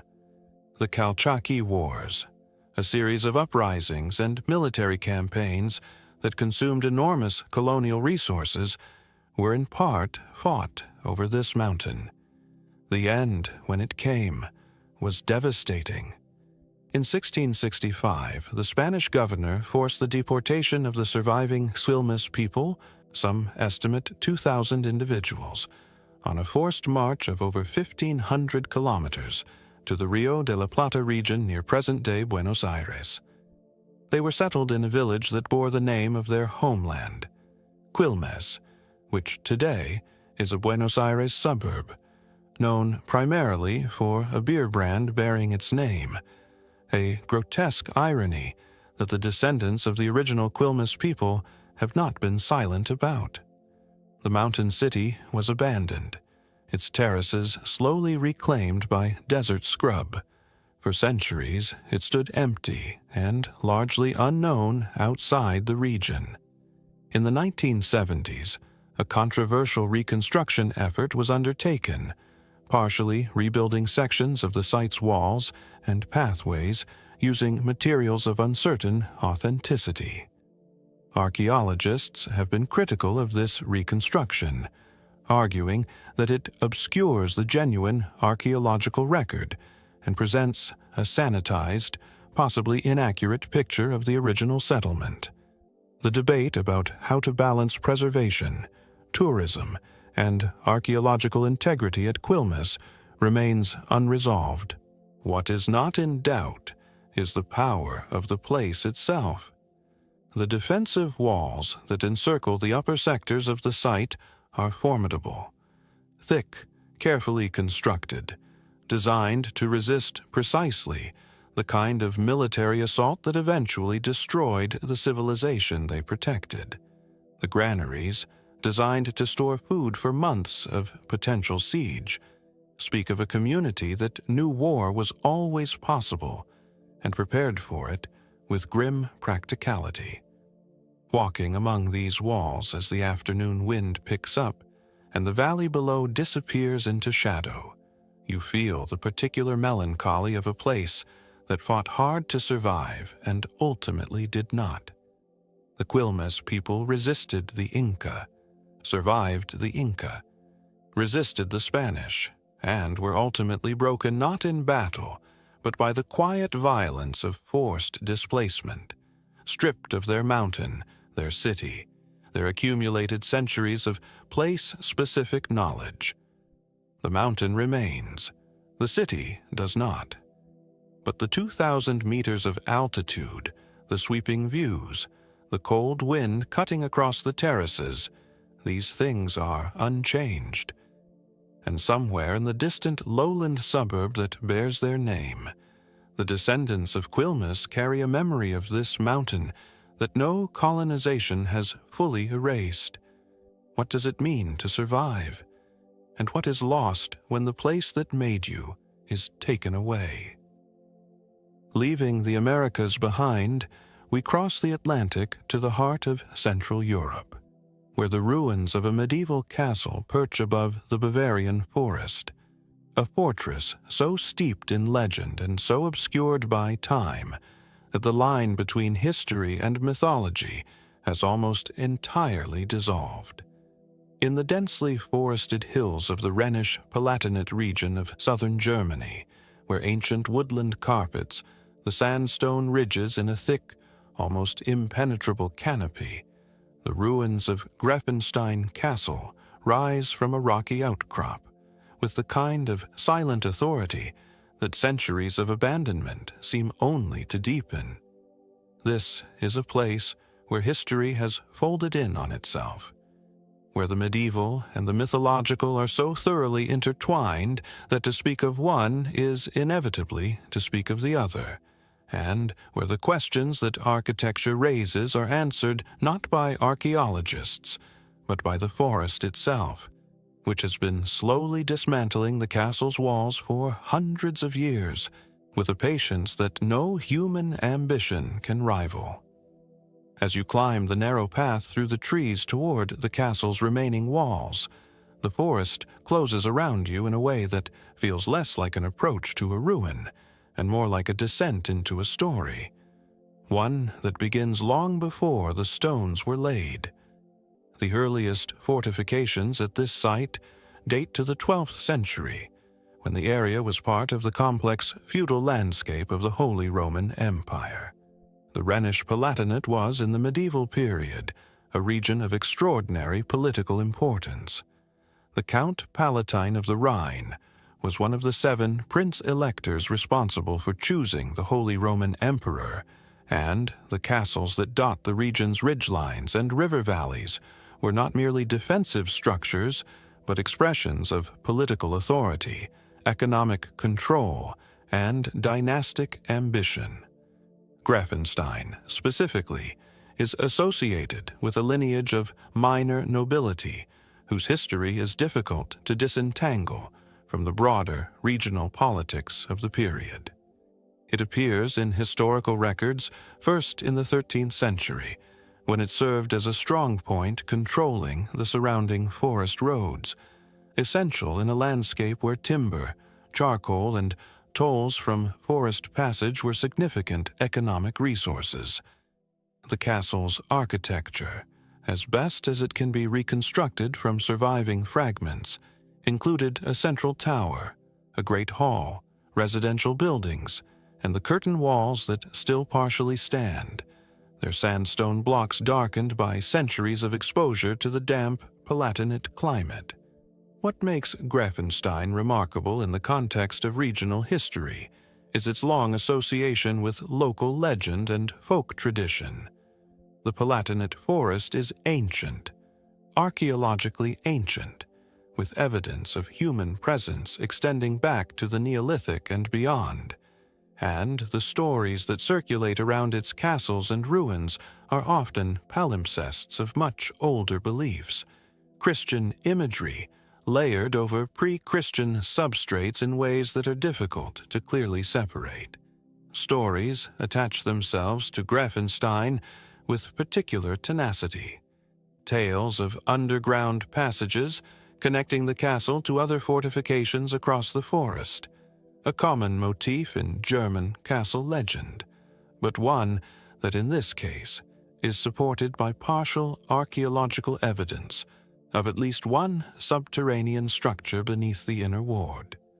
Stories of hidden treasure, of a cursed lineage, of a lady of the castle whose ghost wanders the upper ramparts on nights of heavy fog. These are not unique stories. Virtually every ruined castle in Germany has versions of them. But at Grafenstein they have a peculiar persistence, circulating in local oral tradition with a vitality that suggests they are encoding something more than pure fantasy. The abandonment of Grafenstein appears to have been gradual rather than sudden. The castle suffered damage during the 30 Years' War, 1618 to 1648, that catastrophic conflict that devastated much of the German-speaking world and left enormous numbers of fortifications damaged beyond practical repair. After the war, with the feudal structures that had made such castles necessary and economically viable fundamentally disrupted, many Palatinate fortifications were simply left to decay. Grafenstein was among them. The forest moved in quickly. Sandstone, while durable, is not granite. It weathers, cracks, and crumbles over centuries, and the tree roots that have forced themselves into the joints between the castle's blocks have done significant structural damage. The walls that remain standing do so with a kind of stoic impermanence, their faces patched with lichen, their interiors open to the sky, their original spatial logic readable only to those who know what to look for. Archaeological investigations of the site have been limited, partly because the forest terrain makes systematic excavation difficult, and partly because Grafenstein exists in a kind of administrative gray zone, recognized as historically significant but never fully resourced for comprehensive study. What excavations have been conducted have recovered the predictable inventory of medieval castle life: pottery fragments, iron nails and fittings, animal bones, a small number of personal objects, including a bronze brooch and several coins of 13th and 14th century dating. But it is not the artifacts that draw visitors to Grafenstein, and it is not the artifacts that linger in the imagination afterward. It is the atmosphere, that particular combination of silence, ancient stone, and living forest that creates the sensation of being in a place that exists slightly outside of ordinary time. The trees are older than memory. The castle is younger than the trees. And the stories that people tell about the place are older, in some essential way, than both. What is it that ruins do to our sense of history? And why do we insist on filling their empty spaces with ghosts? From the forests of Central Europe, we make a long journey northwest to the outer edges of the ancient world, to the rocky Atlantic coast of Scotland's Outer Hebrides, where the Iron Age meets the ocean in a blaze of wind and salt spray. On the wind-swept western coast of the Isle of Lewis in the Outer Hebrides, where the Atlantic stretches away to the west without interruption until it reaches the shores of North America, there stands a structure of extraordinary preservation and deeply uncertain purpose. Dún Carloway is a broch, a type of circular dry stone tower unique to Scotland, built without mortar, without written instructions, and without any certain explanation for why its builders chose this form above all others. It rises from a rocky promontory above a sea loch with a commanding presence, its double-walled construction still reaching a height of approximately 9 meters on its best preserved side, making it one of the finest surviving examples of Iron Age architecture anywhere in Europe. You stand at the base of Dún Carloway, and the wind hits you immediately. A salt, heavy Atlantic wind that seems to come from everywhere at once, carrying with it the smell of seaweed and rain, and something older that you cannot quite identify. The stone is dark gray, fitted with a precision that seems almost impossible given the available technology, each block chosen and placed to interlock with its neighbors in a structure that has survived 2,000 years of these winds without a drop of mortar to hold it together. Brochs are one of the most distinctive and puzzling architectural traditions in all of prehistoric Europe. There are approximately 500 known brochs in Scotland, concentrated primarily in the north and west, in the Highlands, the Islands, Orkney, Shetland, with a smaller number in the far southwest. They appear to have been built over a period of roughly 500 years, from approximately 400 BC to 100 AD, and then, with equal suddenness, they simply stopped being built. The technology was not lost. Dry stone construction continued in Scotland for centuries, but the specific broch form, with its double hollow walls, its internal stairways climbing between the inner and outer skins of stone, its corbelled galleries, was never replicated after the late Iron Age. Why were brochs built? This is, genuinely, an open question. The most intuitive answer is defense. Their round form, their height, their narrow entrances, their commanding positions on promontories and hilltops all suggest structures designed to provide protection. But brochs have no windows in their lower sections, making them dark and difficult to inhabit for extended periods, and they would have been useless against a siege of any duration. They may have been places of temporary refuge during raids, rather than permanent fortifications, bolt holes rather than castles. Alternative theories propose that brocks were status symbols, architectural expressions of power and wealth, analogous to the great houses of later periods, built not primarily for defense, but to impress neighbors and rivals with the resources and organizational capacity required to raise such a structure. The double-wall construction, which is structurally redundant from a purely defensive standpoint, supports this interpretation. It is architecture that says, above all else, we could afford to build this. The internal space of Dun Carloway would have been surprisingly habitable. The central court, open to the sky, would have been used for cooking fires and communal activity. The galleries within the walls provided sleeping spaces and storage. Excavations at other brocks have found evidence of grain processing, weaving, animal husbandry, and metalworking. A full suite of Iron Age domestic activities conducted within these remarkable circular walls. Who built Dun Carloway?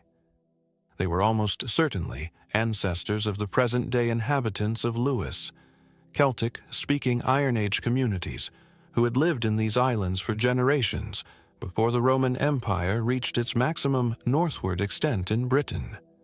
The Romans never successfully conquered the Scottish Highlands or Islands, and the brock-building peoples of the North and West remained outside the orbit of Roman influence in ways that their counterparts in southern Britain did not.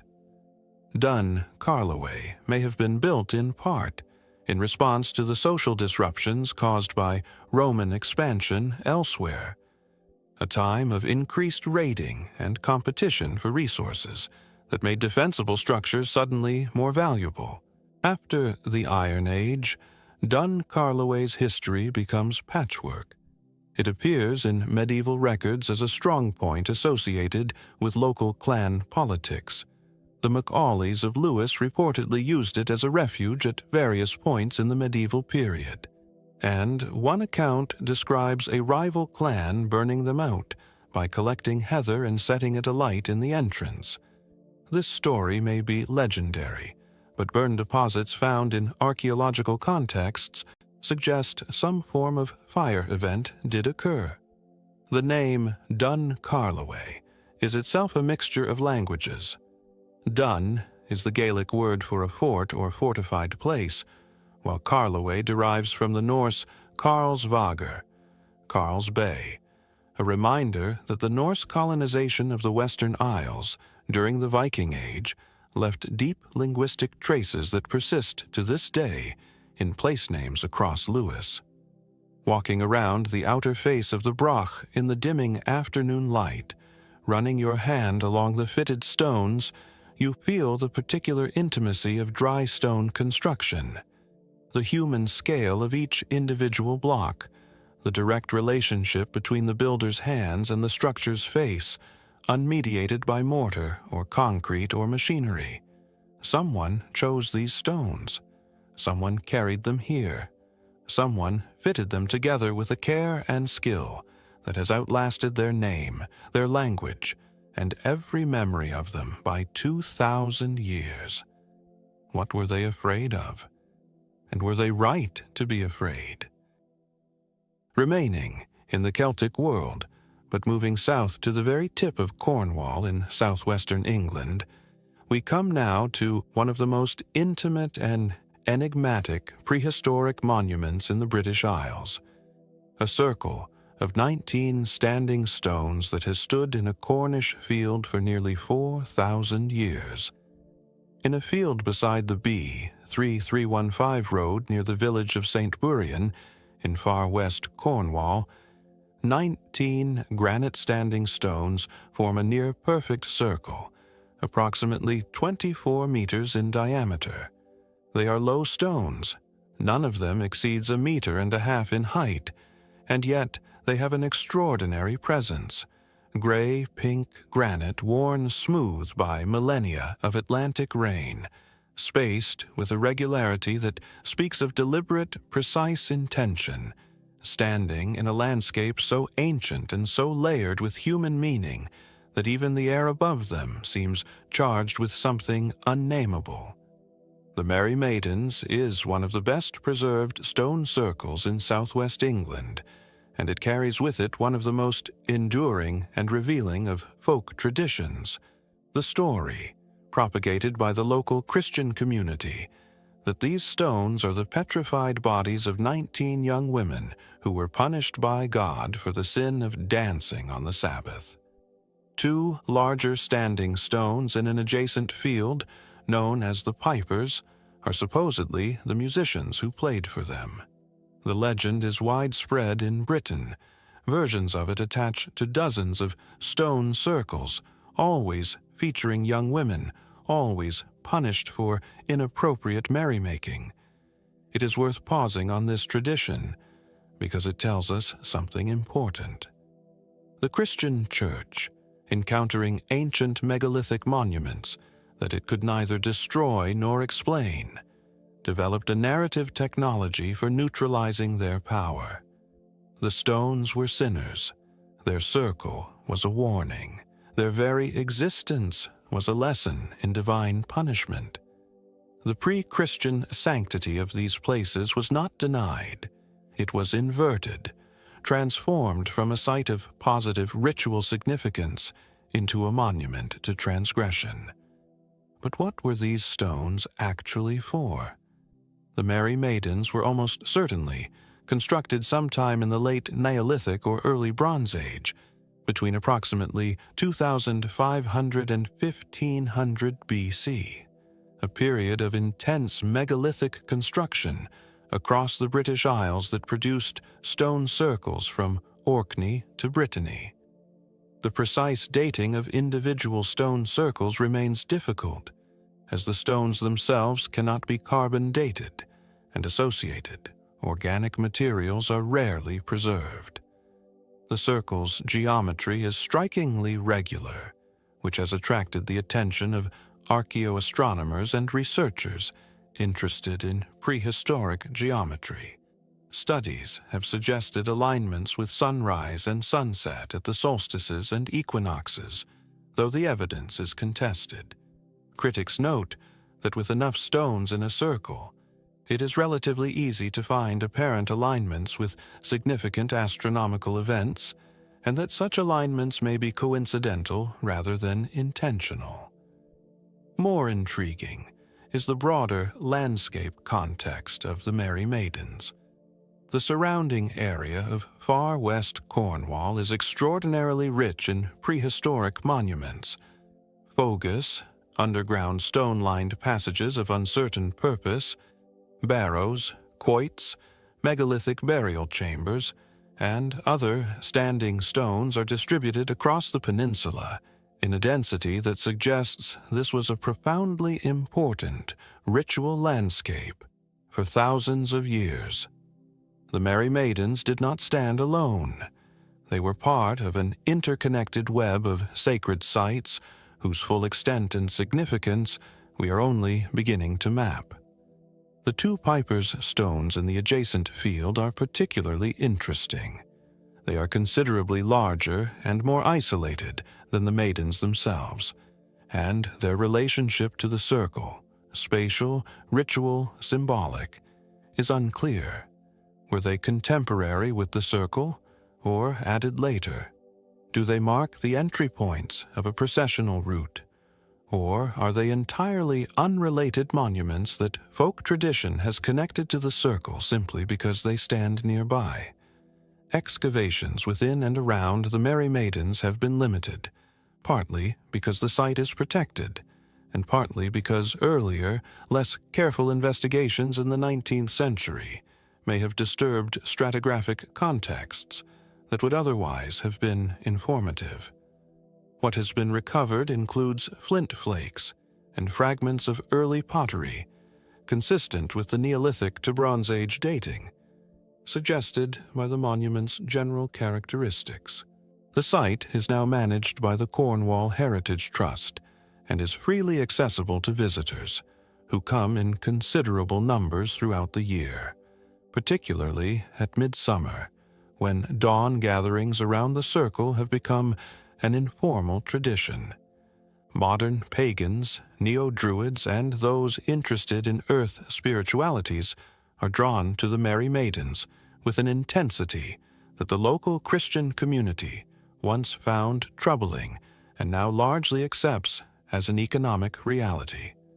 On a morning in early autumn, when the grass around the stones is still heavy with dew, and the granite is dark with overnight rain, and the fields stretch away in every direction to hedgerows hung with blackberries, the Merry Maidens achieve something that larger and more famous monuments rarely manage. They feel genuinely intimate. These are not colossal stones designed to overwhelm. They are human-scale monuments, placed by human hands in a field that human hands have tended for 4,000 years. What were the 19 stones placed here to do? What forces did they mark or invoke or contain? And why, among all the possible forms that prehistoric ritual construction took, did the people of Bronze Age Cornwall choose again and again the circle? From the stone circles of Cornwall, we traveled to the ancient landscape of County Meath in Ireland, where a series of Neolithic passage tombs crown a series of hilltops, with a drama that the Irish winter sky only amplifies. In the rolling hills of County Meath in Ireland, a landscape already rich with Neolithic memory, a series of great stone cairns crown 3 adjacent hilltops, with a presence so deliberate, so commanding, that even from a distance of several kilometers you understand that these were meant to be seen. The Loughcrew Cairns, sometimes called the Hills of the Witch, after the figure of the Cailleach Beara in Irish mythology, comprise a complex of over 30 passage tombs clustered across the Slieve na Calia Hills, built approximately 5,000 years ago, by people whose names we do not know and whose beliefs we can only partially reconstruct from the extraordinary art they left behind. As you climb the path to the summit of Carnbane East, the largest of the 3 main cairn-bearing hills, the surrounding landscape opens around you in a panorama that takes in much of the Irish Midlands, a reminder that whoever built these monuments chose their positions with the careful eye of people who understood the relationship between height and meaning. You could be seen from here. You could see from here. The dead, it seems, were placed at the highest points, watching over the world of the living below. The passage tombs of Loughcrew follow the same basic architectural logic as other Irish megalithic monuments of the Neolithic period. A long, narrow passage of upright stones, roofed with lintels, leads to a central chamber that may have one or more subsidiary side chambers arranged in a cruciform or lobate plan. The whole is then covered by a circular cairn of loose stones, sometimes retained by a curb of large edge-set blocks. The largest cairn at Loughcrew, known as Cairn T, measures approximately 35 meters in diameter and is in sufficiently good condition to enter. But what distinguishes Loughcrew from many other Irish passage tomb complexes is the richness and complexity of its rock art. The orthostats, the upright stone slabs lining the passages and chambers, are covered in carved symbols, concentric circles, spirals, radial patterns, zigzags, lozenges, cup marks, and abstract designs of considerable variety and apparent intention. This is not random scratching. The placement of specific motifs on specific stones, and the relationship between carved surfaces and the movement of light through the passage, suggests a deliberate and sophisticated symbolic program that researchers have been attempting to decode for over a century without achieving consensus. The light at Loughcrew is the key. Like Newgrange, its more famous counterpart 40 kilometers to the southeast, Cairn T at Loughcrew is aligned with astronomical events, specifically the sunrise at the spring and autumn equinoxes. At these moments, a shaft of sunlight penetrates the full length of the passage and illuminates the carved back stone of the central chamber, which bears a particularly dense concentration of engraved motifs, including a complex circular design sometimes called the solar stone.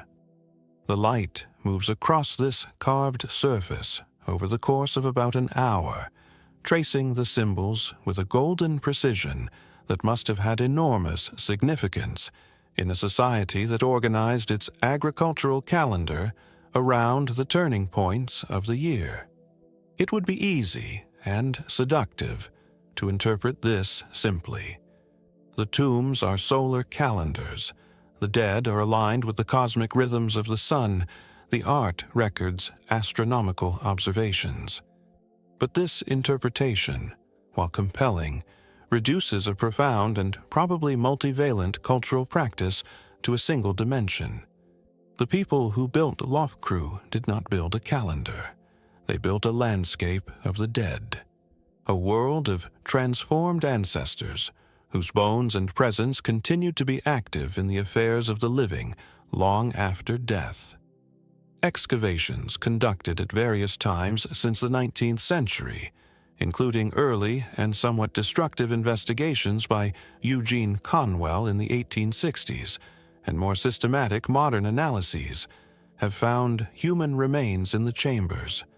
Not complete burials, but disarticulated bones, suggesting that the chambers were used repeatedly over long periods, that bodies were placed here and then moved, sorted, perhaps redistributed. The same patterns of collective, communal burial seen at other Neolithic sites across Ireland and Britain are present at Loughcrew. The individuals interred here were not individuals in the modern sense. They were components of a collective ancestral identity, their bones mixed together in a statement about community continuity that transcended the death of any single person. The mythology surrounding Loughcrew also rewards attention. The Cailleach Peara, the Old Woman of Bear, is one of the great figures of Irish myth, a divine hag associated with winter, with mountains, with the creation of landscape features. In local tradition, the cairns of Loughcrew were created when she leapt between hilltops, dropping apron loads of stones as she went. This mythological attribution of prehistoric monuments to supernatural landscape shapers is common across the Celtic world, and it almost certainly reflects a genuine awareness, encoded in story rather than history, that these structures were made by people in the distant past whose identity and purpose had been forgotten. Walking among the cairns in the pale light of an Irish afternoon, with clouds moving fast across the hills and the sound of wind in the gorse, you feel the full weight of 5,000 years pressing down on the moment. These are among the oldest architectural structures in the world. They predate the pyramids of Giza. They were old when the Bronze Age was young, and they were built by people who, in terms of basic human experience, love, fear, grief, wonder, the desire to leave a mark in the world, were not very different from us at all. What did they believe happened after death? And why did they need to build these mountains to say it? Remaining in the Celtic Atlantic world, we travel north from Ireland to the Scottish Highlands, to the shores of the Moray Firth, where a Bronze Age cemetery of extraordinary beauty and symbolic complexity has given archaeologists more questions than answers for over a century. In a field near the village of Culloden in the Scottish Highlands, a name already weighted with the memory of a later, more recent catastrophe, 3 Bronze Age monuments stand in a rough alignment that has puzzled archaeologists, since their systematic study began in the 19th century. The Balnuaran of Clava is one of the finest examples of a monument type, known only from this region of northeastern Scotland. The Clava Cairn. These structures combine elements of the earlier Neolithic passage tomb tradition with distinctly local characteristics that suggest an independent development, a regional elaboration of ideas about death, the cosmos, and the relationship between the living and the dead that took a unique form in this corner of Bronze Age Scotland. As you stand within the ring of standing stones that surrounds the largest of the three cairns, the Clava monuments reveal themselves to be something more intricate than a simple burial mound. Each major cairn is encircled by a ring of standing stones, varying in height, which archaeologists have discovered are graded. The tallest stones are to the southwest, the direction of midwinter sunset, and the shortest are to the northeast. This grading is consistent across multiple Clava cairns in the region and is clearly intentional, a deliberate arrangement of mass and height that encodes a directional preference. The two outer cairns at Balnuaran are passage cairns. They have entrance passages that align, as at so many Neolithic and Bronze Age monuments across Scotland and Ireland, with the midwinter sunset.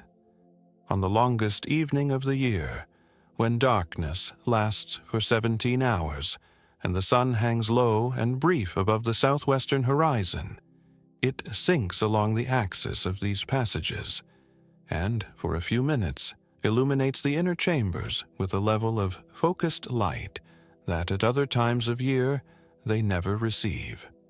Whatever the Bronze Age communities who used Balnuaran believed about the relationship between the sun, the dead, and the cycle of the year, they expressed that belief with architectural precision.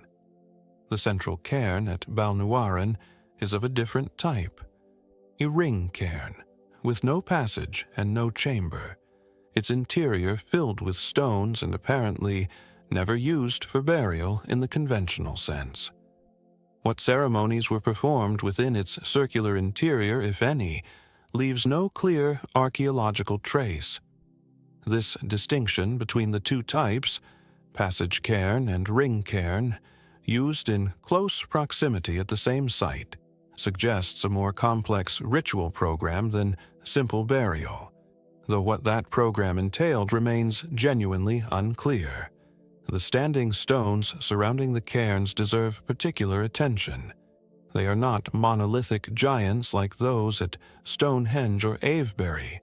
They are modest in scale, roughly 1 meter to 2 meters in height, placed with careful attention to their orientation relative to one another and to the cairns. Between the standing stones, archaeologists have found evidence of hearths and of cremated human bone, suggesting that the spaces between monument elements were used for activities that combined fire, the dead, and perhaps feasting or communal gathering in ways that are consistent with what we know of Bronze Age mortuary practice more broadly. The people buried at Balnuaran of Clava lived approximately 4,000 years ago, roughly contemporary with the middle phases of Stonehenge, and 1,000 years or more after the Neolithic passage tombs of Ireland and Orkney were built. Bronze Age Scotland was a world of small farming communities, livestock herders, and traders connected by the great river systems and sea routes that linked the Atlantic facade of Europe. They worked copper and tin, wore bronze ornaments, and buried their dead, or the cremated remains of their dead, in monuments that required considerable communal effort to construct. The relationship between Balnuaran and the later Battle of Culloden, which took place a short distance away in 1746, has been the subject of some reflection. The battlefield, where the Jacobite cause was decisively crushed by the Duke of Cumberland's government forces, is now marked by a visitor center and a series of memorial cairns, structures that, in their own modern way, continue an ancient tradition of marking death in landscape with stone. Whether the proximity is purely coincidental, or whether the landscape of Culloden carries some quality that has consistently made it a site where lives end and are commemorated, is not a question that archaeology can answer. What it can tell us is that the Bronze Age communities who built and used the Clava cairns maintained them across multiple generations. Bone deposits found at the sites span centuries of use, suggesting that these were not single-use monuments built for one burial event but ongoing ritual focal points in the landscape, returned to repeatedly as the community's relationship with its dead continued to evolve. There is something deeply moving about this. These people cared enough about their dead and about the relationship between the dead and the living and the cosmos to build in stone and to maintain what they had built across time periods that dwarf any individual human lifetime. Did the last people to use Balnuara know what the first builders had intended? And what do we lose when that chain of transmission finally breaks? From the Bronze Age landscape of Scotland, we move southwest to the west coast of Ireland, and one of the most impressive Neolithic monuments in all of Europe, a court tomb that has stood above Clew Bay for over 5,000 years. On a grassy hillside above the Atlantic coast of County Sligo in Western Ireland, with Benbulben's distinctive table-topped mountain looming to the east and Donegal Bay stretching away to the north, the megalithic monument known as Creepiest Court tomb presents itself with a grandeur that belies its relatively modest dimensions. This is one of the finest surviving examples of the court tomb tradition, a distinctly Irish form of Neolithic collective burial monument, and its state of preservation, combined with the drama of its setting, makes it one of the most affecting prehistoric sites in Ireland. You approach along a country road, and the monument appears suddenly over the brow of a field, a long trapeze-shaped cairn, its edges defined by a continuous curb of large stones, at the eastern end of which an oval forecourt opens like the entrance to a great stone theater. The proportions are generous, the arrangement deliberate. Someone once stood here and told people where to stand. Court tombs are one of the earliest monument types in Ireland, dating to the early Neolithic period, roughly 4,000 to 3,500 BC, and they are distributed primarily across the northern half of the island, with the greatest concentrations in counties Sligo, Mayo, and Donegal. They appear to have been the first large communal architectural projects undertaken by Ireland's early farming communities, representing an investment of collective labor and intention that goes well beyond purely practical burial needs. The defining feature of the court tomb is precisely what gives it its name: the open semicircular or oval forecourt at the monument's wide end, which served as a communal gathering space open to the sky. This is not a space for the dead. It is a space for the living. Analyses of court tombs across Ireland have consistently found evidence of burning in the forecourt areas. Fragments of charcoal, burnt bone, ash deposits. The forecourt was a place where fire was lit, where food may have been consumed communally, where the boundary between the world of the living and the world of the dead was ritually managed through ceremony that we can observe only in its residue. At Creepiest, the gallery beyond the forecourt is divided into two main chambers, with the remains of a smaller third chamber visible at the western end of the cairn. The gallery walls still stand to an impressive height, and the capstone of the inner chamber, one of the large flat stones that originally roofed the passage, remains in place, giving visitors a genuine sense of the enclosed, lightless interior that once received the community's dead. Archaeological excavations conducted at Creepiest in 1935 by the American scholar T.H. Raftery and his colleagues recovered a remarkable assemblage. The disarticulated remains of at least 5 individuals, pottery of the undecorated round-bottomed type characteristic of the early Irish Neolithic, flint arrowheads and scrapers, and a polished stone axe. The disarticulated condition of the human remains is consistent with what has been found at other Irish passage and court tombs. Bodies were not simply laid out and sealed away, but were returned to, moved, sorted, and selectively curated in ways that suggest the dead maintained an active presence in community life long after death. The Neolithic communities who built Creepiest were farmers and herders, people who had arrived in Ireland from continental Europe perhaps only a few centuries before this monument was constructed, bringing with them the knowledge of grain cultivation, cattle herding, and pottery making that distinguish the Neolithic from what came before. They also brought, it seems, a fully formed ideology of monumental death. The court tomb tradition shows remarkable consistency across Northern Ireland and southwestern Scotland, suggesting a shared cultural inheritance carried by communities who maintained contact across the Irish Sea. The landscape around Creepiest is thick with other monuments. The megalithic density of County Sligo is extraordinary.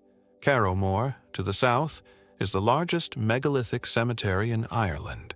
Knocknarea, visible from Creepiest on a clear day, is crowned by the great unexcavated cairn known as Meb's Cairn. The people who built Creepiest were not isolated monument builders working in cultural vacuum. They were part of a connected world of Neolithic communities that spread their dead across the high points of the Irish landscape, in a pattern whose full significance we are still mapping. What did these communities believe about death? The evidence suggests something quite different from what most modern Western frameworks can easily accommodate. A belief that the dead did not leave, that they continued to be present and active in the community's affairs, that their bones and their spirits required ongoing attention and management. The court tomb was not a cemetery in the modern sense. It was a machine for maintaining relationship with the ancestral dead, a place you came back to again and again, across generations. Walking out of the gallery and back into the forecourt at Creepiest, with the Atlantic wind coming off the bay and the mountain watching from the east, the monument's essential character becomes suddenly clear. This was not built to contain the dead. It was built to bring the living together in their presence. What do we do in our own world with the space between the living and the dead? And are our answers any more adequate than theirs? From the Atlantic coast of Ireland, we cross the waters to France, specifically to the Gulf of Morbihan in southern Brittany, where one of the most extraordinary decorated megalithic monuments in all of Europe waits on a small island, its walls covered in symbols that no one has fully deciphered. In the Gulf of Morbihan, a broad, shallow lagoon on the southern coast of Brittany, in western France, there's a small island that most visitors to the region overlook entirely. Gavrinis is a low, wooded island, unremarkable in its landscape features, accessible only by a short boat crossing from the mainland. But within it, beneath a grass-covered cairn approximately 50 meters in diameter, There is a Neolithic passage tomb whose interior decoration is so dense, so elaborate, so technically and symbolically extraordinary that it has been called, with some justification, the Sistine Chapel of prehistoric art. The boat ride to Gavrinis takes only a few minutes, but the crossing feels like a transit between worlds. The Gulf of Morbihan, whose name in Breton means Little Sea, is a landscape deeply saturated with prehistory. Its islands and shores are scattered with megalithic monuments, standing stones, and burial cairns that place it among the most archaeologically rich regions of Neolithic Europe. When you step onto the island and begin the climb to the cairn entrance, you are entering a place that has been continuously significant to human communities for more than 6,000 years. The passage tomb at Gavrinis was built approximately around 3,500 BC, during the Middle Neolithic period in Brittany. Its passage extends approximately 14 meters into the cairn, leading to a small rectangular chamber. The passage is wide enough for an adult to move through comfortably, and its walls are formed by upright orthostats, 29 of them in total, almost every surface of which is covered in carved decoration. This is not scattered graffiti. It is an overwhelming, comprehensive, intentional envelopment of the visitor in symbolic imagery from the moment of entry to the chamber itself. The carvings at Gavrinis deploy a vocabulary of motifs familiar from other Atlantic Neolithic contexts: concentric arcs and circles, spirals, axe forms, serpentiform lines, lozenges and chevrons, but at a density and with a technical refinement that is without parallel in the Neolithic world. Entire orthostats are covered from edge to edge in repeated curvilinear patterns that create an almost hypnotic visual rhythm. The carving was executed using stone tools. The technique is known as picotage, a process of repeated pecking with a hard-pointed stone, and the labor required to cover these surfaces as thoroughly as they are covered was, by any calculation, enormous. What do the carvings mean? This is, regrettably, a question that cannot currently be answered with confidence. Archaeologists and art historians have proposed many interpretations: that the concentric arc patterns represent water, clouds, or celestial phenomena; that the axe motifs symbolize a specific deity or ritual object of sacred status; that the spiral and serpentiform patterns encode information about agricultural calendars or astronomical cycles. None of these interpretations is universally accepted, and the honest answer is that the symbolic system at Gavrinis belongs to a cognitive world that we cannot directly access. What we can observe is that specific motifs are positioned on specific orthostats in ways that suggest intentional placement rather than random distribution.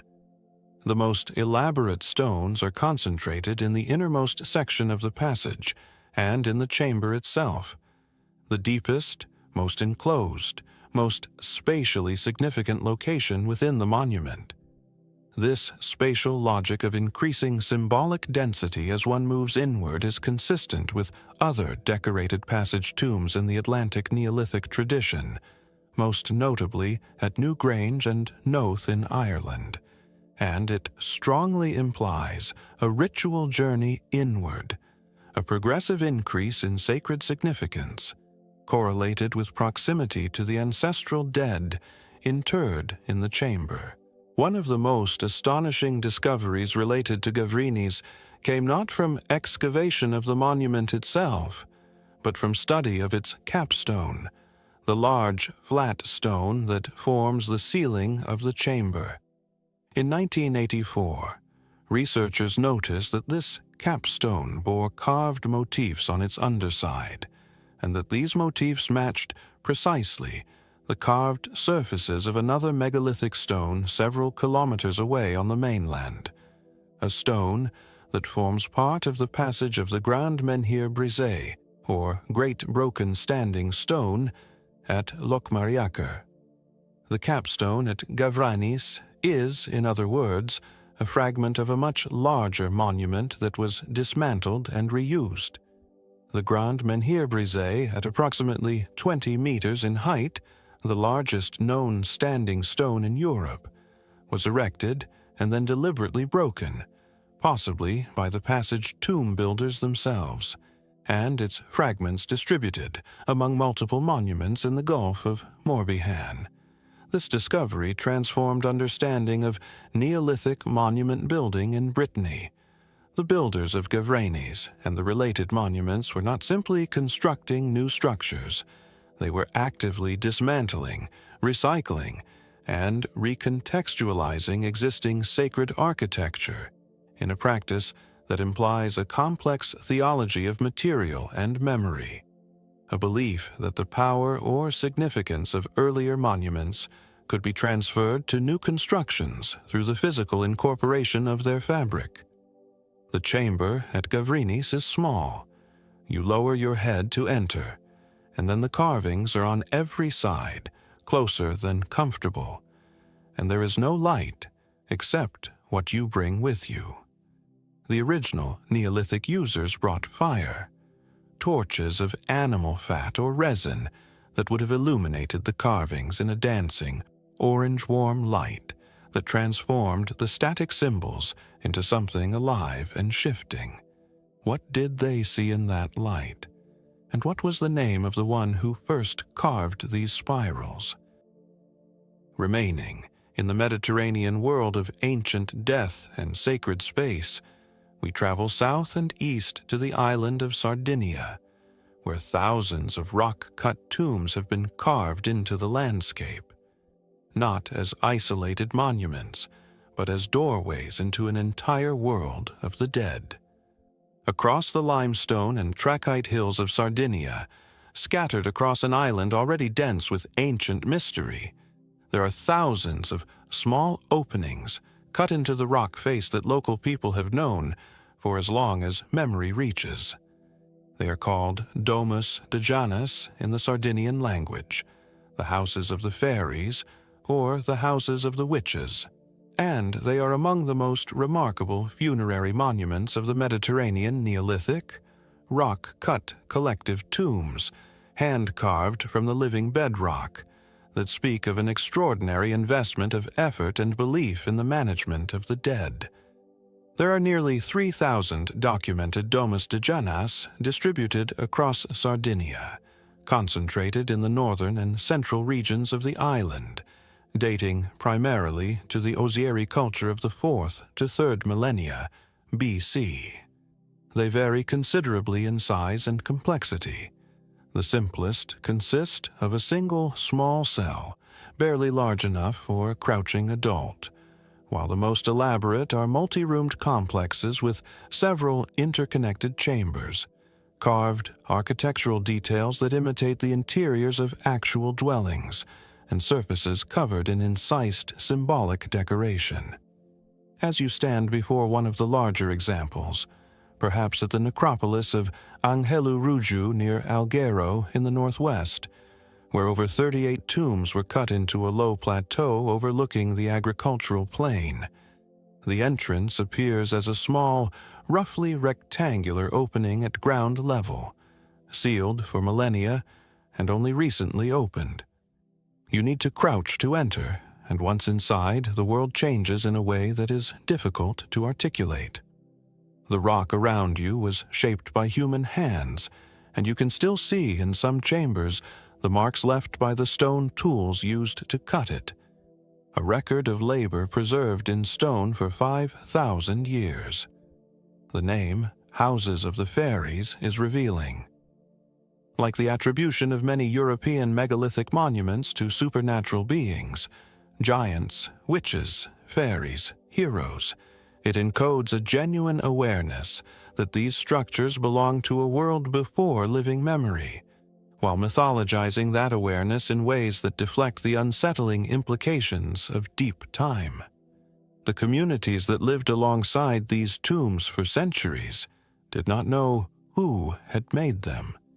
They knew only that the making preceded their own history, and they filled that gap with story. The Ozieri culture that primarily created the Domus de Janus was a sophisticated Neolithic society with a rich material culture.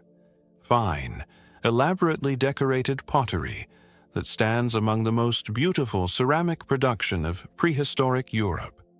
Evidence of long-distance trade in obsidian from the volcanic island of Monte Arci in the center of Sardinia, and ritual objects, particularly anthropomorphic figurines with schematic but powerful forms that suggest a complex religious life centered on fertility, death, and regeneration.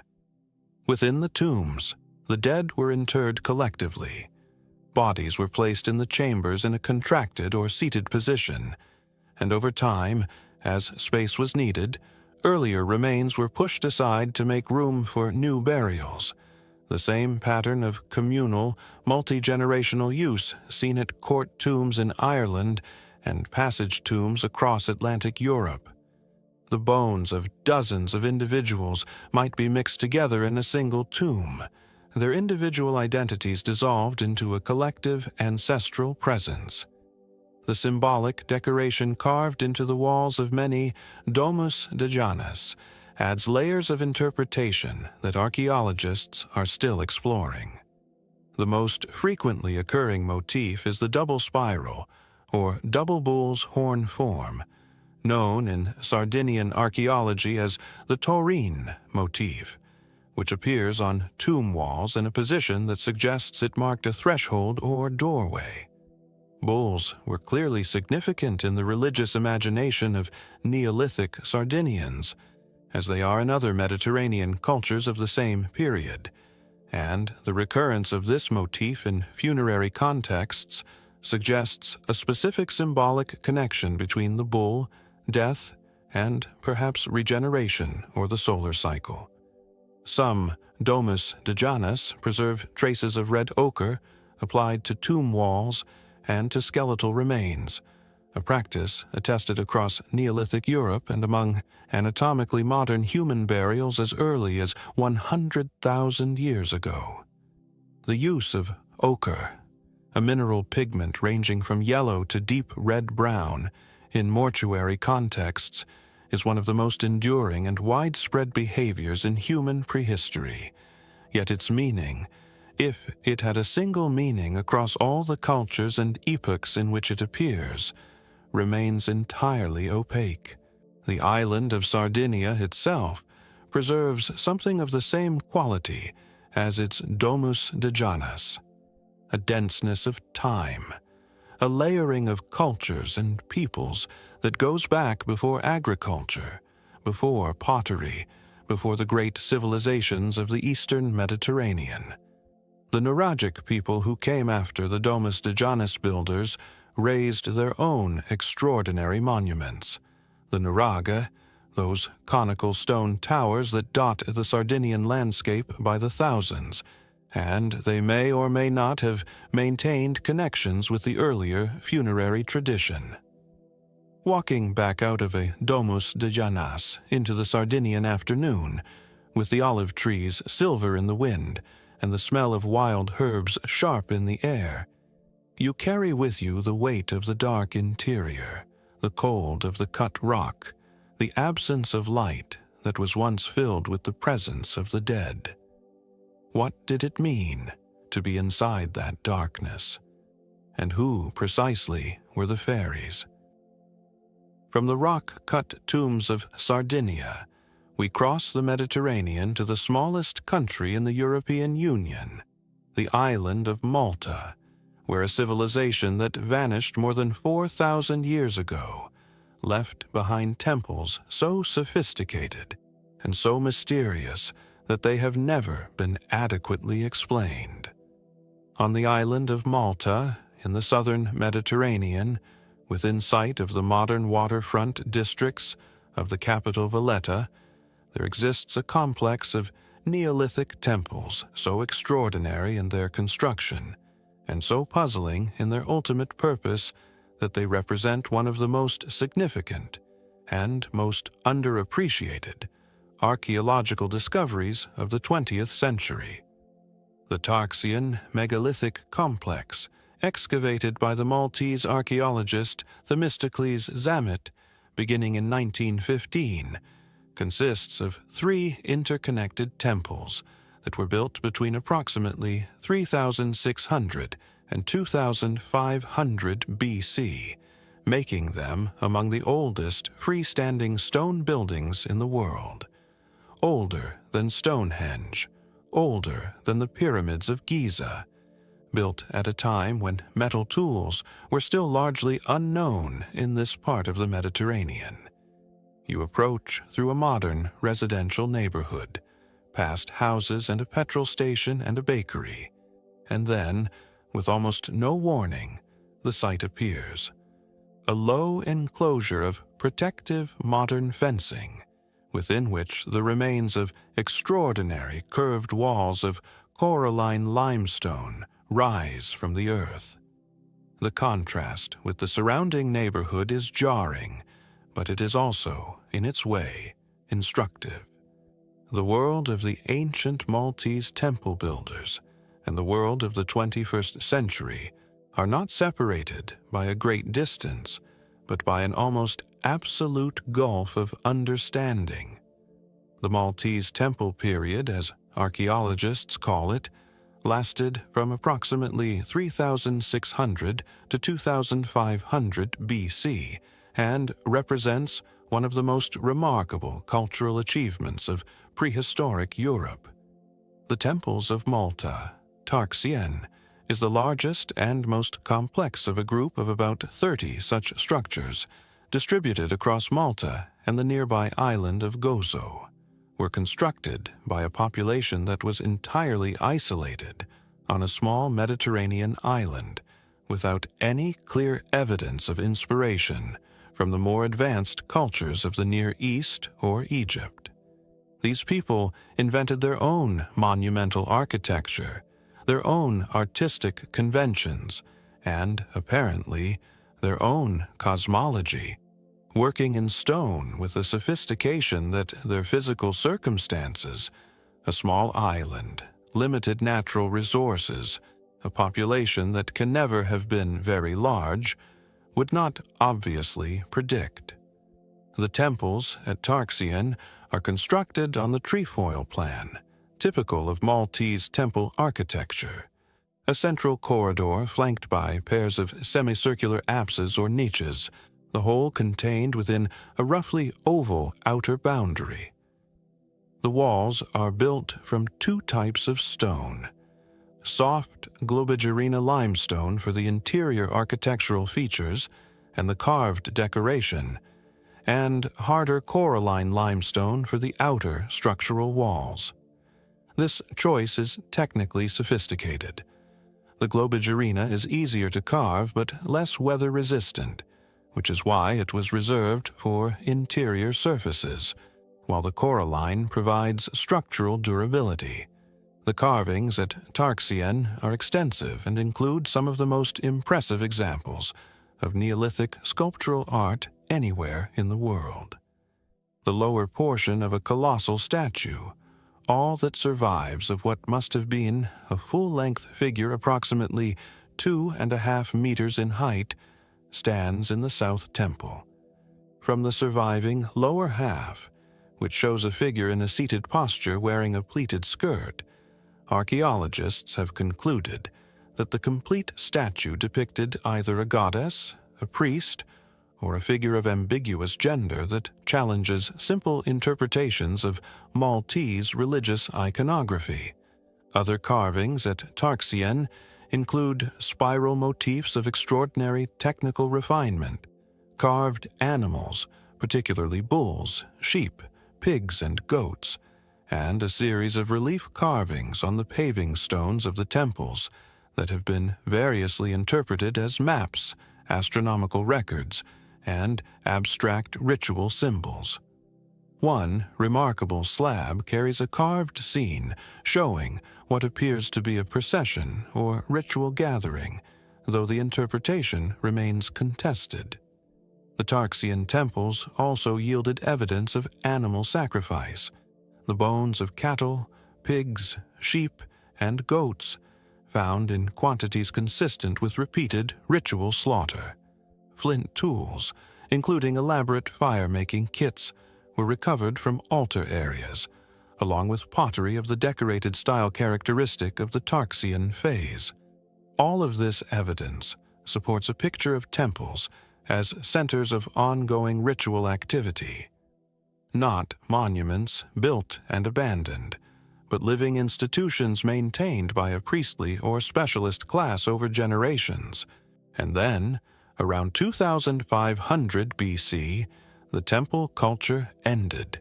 Abruptly, comprehensively, finally. The temples were sealed, in some cases deliberately covered with earth, and the population that built them apparently vanished from the archaeological record. What arrived in their place around 2350 BC was the Bronze Age Tarxian cemetery culture, a completely different people with completely different burial practices who appear to have had no connection to the temple builders at all. What happened? Was there a sudden epidemic, as some researchers have proposed, pointing to the genetic homogeneity of the temple-building population as evidence of a community vulnerable to introduced disease? Was there a catastrophic drought, an invasion, a voluntary decision to abandon the island? The archaeological evidence is frustratingly silent on this point. The temples tell us almost everything about the culture of the people who built them, except why they stopped.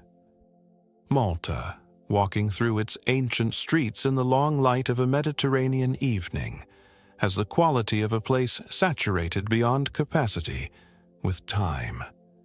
The Tarxian temples, sitting in their modern residential neighborhood, are a part of that saturation, a reminder that the human story on this island began long before anyone now living has a name for it.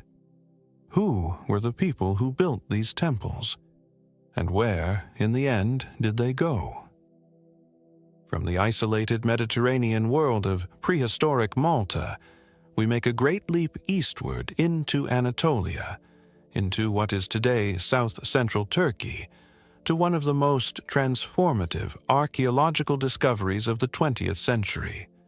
A Neolithic town so ancient, so complex, and so different from everything that came before it, that it forced a complete reconsideration of human prehistory. In the flat alluvial plain of the Konya Basin in south-central Turkey, where the land is brown and vast and the horizon seems impossibly distant, a low mound rises barely a dozen meters above the surrounding fields. From a distance, it is easy to miss, easy to dismiss as nothing more than an irregularity in the landscape, a geological accident, a hill. But this mound, Çatal Höyük, which translates roughly as Fork Hill, is one of the most important archaeological sites in the world. The remains of one of the earliest and largest Neolithic towns ever discovered, a settlement that was continuously inhabited for approximately 1,400 years, from around 7,500 to 5,700 BC, and that challenges virtually every assumption we have made about the origins of urban life. As you stand on the surface of the eastern mound, the larger and more extensively excavated of the two mounds that together constitute the site, and look down into the excavation trenches where archaeologists are carefully exposing layer upon layer of compressed mud brick architecture, the sheer depth of the human deposit beneath your feet becomes comprehensible in a way that is almost physically overwhelming. 18 levels of occupation, 1,400 years of continuous settlement, more than 3,000 years before the first Egyptian pyramid. Çatalhöyük was discovered by James Mellart in 1958 and excavated by him between 1961 and 1965, before political complications forced a halt to the work. His publications caused immediate international excitement. Here was a Neolithic settlement of unprecedented size and complexity, with evidence of art, ritual, and symbolic life that seemed to contradict the prevailing assumption that complex culture could only emerge with agriculture and settled life. Çatalhöyük appeared to demonstrate that complex culture could precede the state, that art and religion and community identity could exist in the absence of hierarchy and centralized authority. Mellart's interpretations, however, were not without controversy. His claims about a goddess-centered religion at Çatalhöyük, supported by the numerous female figurines found at the site, were enthusiastically received by feminist scholars and goddess movement practitioners in the 1970s and 1980s, but were subsequently questioned by more rigorous analysis. The figurines at Çatalhöyük are indeed numerous and often depict figures of uncertain gender, but the evidence for a coherent, dominant goddess religion is considerably weaker than Mellart's enthusiastic interpretation suggested. The architecture of Çatalhöyük is among its most astonishing features. The houses of the settlement were constructed without streets or alleys. They were packed together so tightly that the only way to move between them was across their rooftops. Entry to each house was through an opening in the roof, accessed by a wooden ladder. This is not a simple or accidental arrangement. It is a deliberate spatial configuration that has profound implications for how the community was organized. There was no public space at Çatalhöyük in the conventional sense, no marketplace, no ceremonial plaza, no street life. The community's social interactions were conducted on rooftops and within the intimate interiors of tightly clustered houses. Within these houses, Çatalhöyük's inhabitants lived, worked, ate, made art, practiced ritual, and buried their dead, sometimes, astonishingly, beneath the floors on which they slept. The discovery of human remains interred directly beneath the sleeping platforms of the houses at Çatalhöyük was one of the most striking findings of the excavation. Heads were occasionally removed from buried bodies and placed elsewhere, sometimes decorated with plaster and paint. This mortuary practice, treating human skulls as objects to be curated and displayed, is attested at other Neolithic sites in the Near East, most notably at Ain Ghazal in Jordan and at Jericho in Palestine, suggesting that it was part of a broader cultural pattern in the early Neolithic of the region. The walls of Çatalhöyük's houses were decorated with paintings, reliefs, and installations of animal skulls and horns. Bulls' heads, formed from the actual skulls and horns of aurochs mounted on plaster bases and set into walls, are among the most dramatic of these features. Bull imagery recurs throughout the site in various forms, suggesting the same deep cultural significance that bulls held across the Neolithic Mediterranean world. Hunting scenes painted on walls show groups of men surrounding and tormenting large animals, images of extraordinary energy that capture something of the emotional charge that the hunt carried in a community whose relationship to the wild was still direct and immediate. The people of Çatalhöyük were sophisticated in other ways that continue to surprise researchers. Analysis of their teeth and bones suggests a diet rich in cereals and domesticated animals, but supplemented by wild foods. They were farmers who had not yet entirely abandoned the hunter-gatherer practices of their ancestors. Obsidian tools from distant volcanic sources appear at the site in large quantities, evidence of trade networks extending across hundreds of kilometers. Geometric textiles, inferred from loom weights found at the site, imply a textile tradition of some sophistication. Excavation at Çatalhöyük continues to the present day under the direction of Ian Hodder of Stanford University, and the research program has been explicitly multidisciplinary, bringing together archaeologists, physical anthropologists, geomorphologists, archaeobotanists, and specialists in residue analysis to build the most complete possible picture of daily life in this extraordinary settlement. And yet, for all the data accumulated over 60 years of research, Çatalhöyük remains stubbornly mysterious.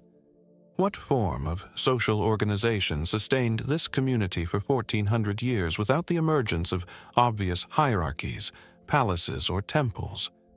What did the bull skulls mean? What was the relationship between the living and the dead who slept beneath the floor? And why, after more than a millennium of continuous occupation, did the settlement at Çatalhöyük simply end? The mound does not answer. It only deepens the question.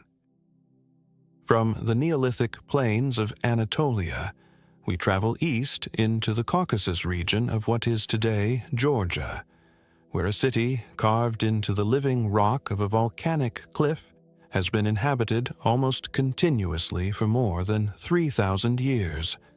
In the Shayda-Kartli region of central Georgia, where the Metkvari River cuts through a broad valley flanked by dry limestone and volcanic cliffs, there is a city that was born from the rock itself.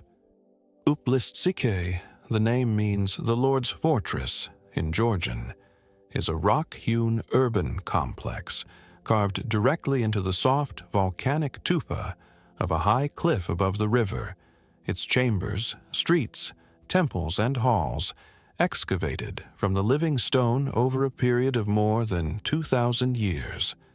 It is one of the oldest urban sites in the Caucasus, dating in its earliest phases to perhaps the first millennium BC, and it remained inhabited in various capacities until the 13th century AD, a span of human occupation so long that the site contains within it multiple layers of religious and cultural transformation.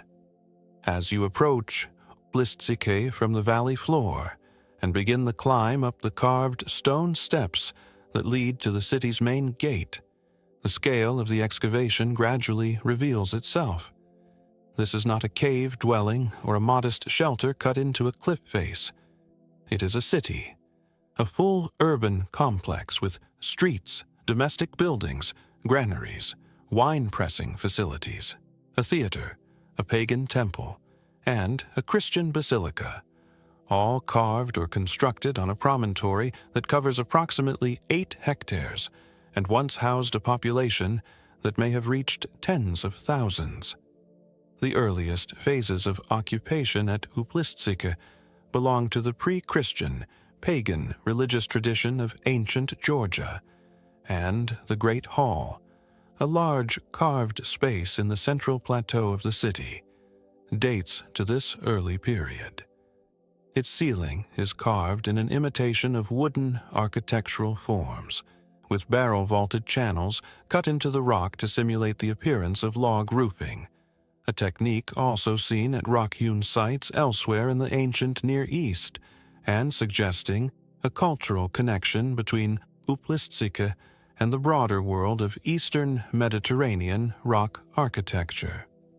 Adjacent to the Great Hall, and also belonging to the pagan period, is a structure that has been tentatively identified as a sun temple, a room whose orientation and architectural features have led some researchers to propose it was used for solar ritual. This interpretation is consistent with the sun worship that is attested in ancient Georgian religious texts and in the symbolism of pre-Christian Georgian material culture. But the direct evidence from the room itself is insufficient to confirm the hypothesis with certainty.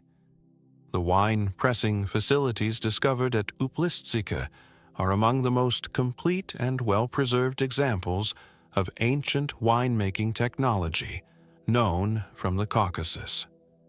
Georgia occupies a central place in the history of viticulture. Archaeological and genetic evidence suggests that the domestication of the grapevine may have occurred in this region as early as 6,000 years ago, and the Kartvelian peoples have maintained a continuous winemaking tradition of extraordinary depth. The Kvevri method, the burial of large clay vessels in the earth for fermentation and storage, was practiced at Uplistsike and continues to be used in Georgian winemaking today.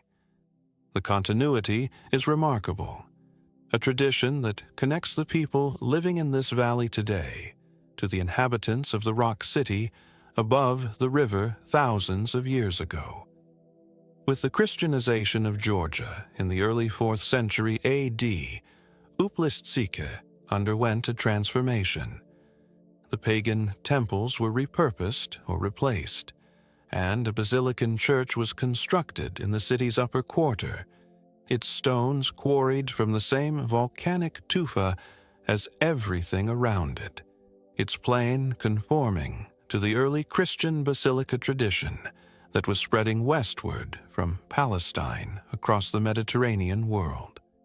Christianity, here as elsewhere, did not simply sweep away what came before.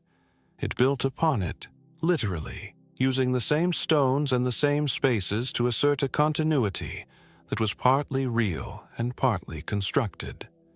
The city reached its greatest prominence in the 9th and 10th centuries A.D., during the medieval Georgian kingdom's period of consolidation and cultural flowering.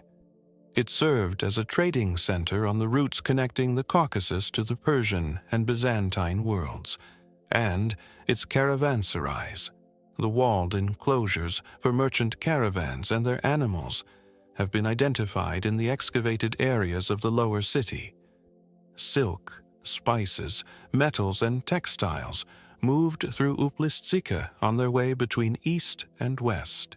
The end came in 1240 A.D., when the Mongol armies of Batu Khan swept through Georgia with a devastation that depopulated large areas of the country and permanently disrupted its urban systems.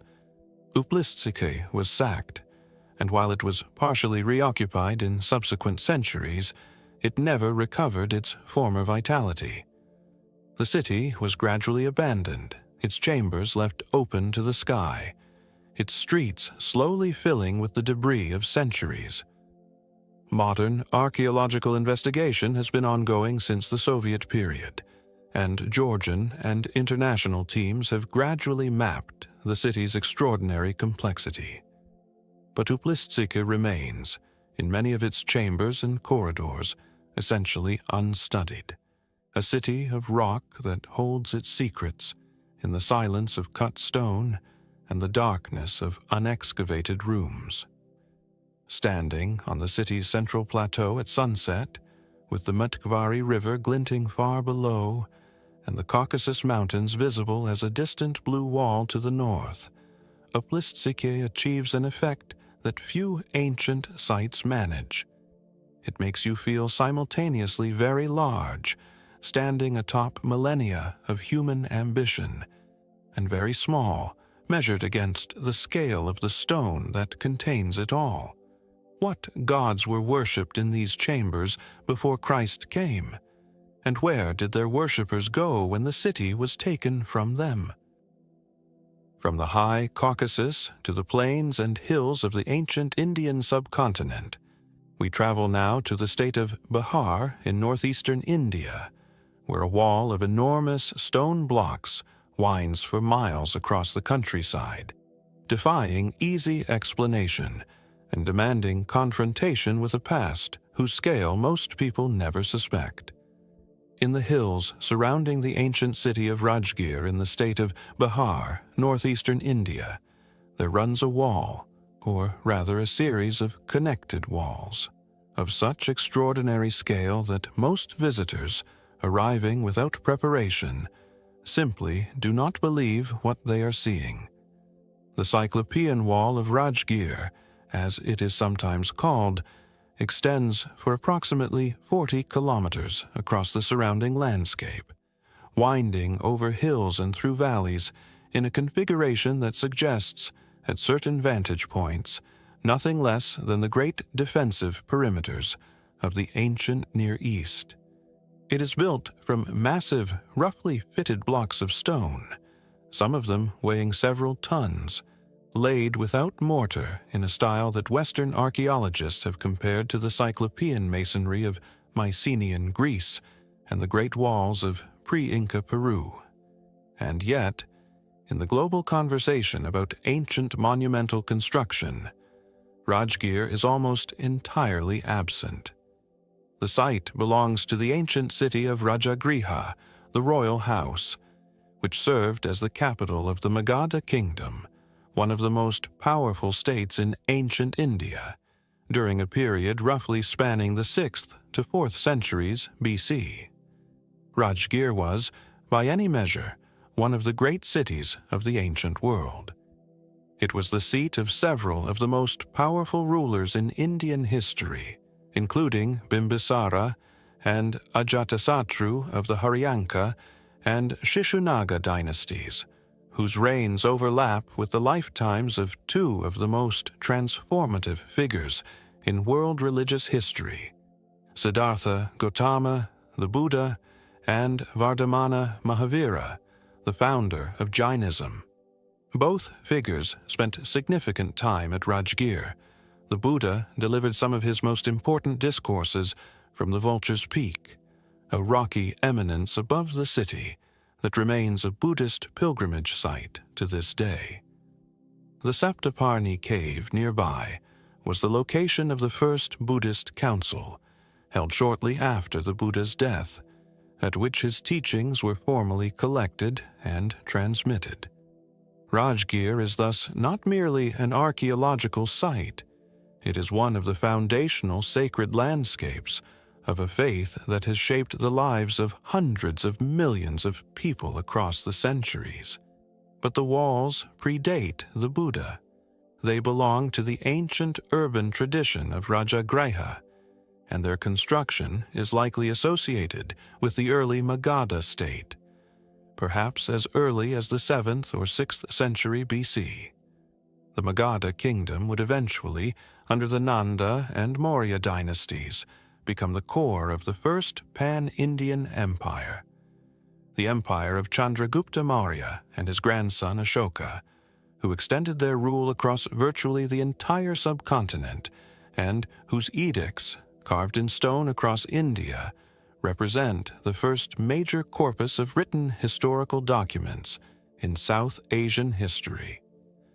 But in the time of the wall's construction, Magadha was still a regional power, consolidating its authority in the middle Gangetic plain. The walls of Rajgir snake across the Pancha Hill range, the 5 hills that enclose the old city, in a manner that suggests both defensive intent and a sophisticated understanding of terrain. They follow the ridgelines where possible, maximizing their height above any approaching force, and descend into the valleys at points where the terrain makes passage most likely. The construction technique varies somewhat along different sections. Some areas show careful coursing of the large blocks, while others appear more hurriedly built, perhaps reflecting construction at different periods or under different degrees of organizational control. What is most perplexing about the Rajgir walls is the sheer physical challenge of their construction. Moving and placing blocks of this size requires either a very large workforce, organized with considerable efficiency, or the use of mechanical assistance that leaves no clear trace in the archaeological record. Indian textual traditions, including the epics and the Puranic literature, contain accounts of ancient engineering feats accomplished by divine or semi-divine beings, accounts that have sometimes been cited in the tradition of speculative ancient history. as evidence for lost technologies. Archaeologists, reasonably, prefer to attribute the wall's construction to organized human labor, analogizing from comparable ancient construction projects elsewhere. But the analogies are imperfect. The walls of Rajgir are not as famous as those of Rome or Constantinople, not as written about as the walls of Babylon, not as photographed as the walls of Mycenae. They exist in a relative scholarly obscurity that is partly an accident of academic tradition, the emphasis of classical studies on the Mediterranean world, and partly a reflection of the challenges of archaeological fieldwork in a region that remains densely populated, and where the demands of development compete constantly with the imperatives of preservation. Walking along a surviving section of the wall in the afternoon, with the hills behind you and the city below, running your hand along the surface of a block that was placed here 2,500 years ago by people who were, at that moment, living in one of the most intellectually and spiritually dynamic cities in the world. You feel the weight of what has been overlooked. Rajgir deserves to be as well known as Athens, perhaps more so. Why, then, is it not?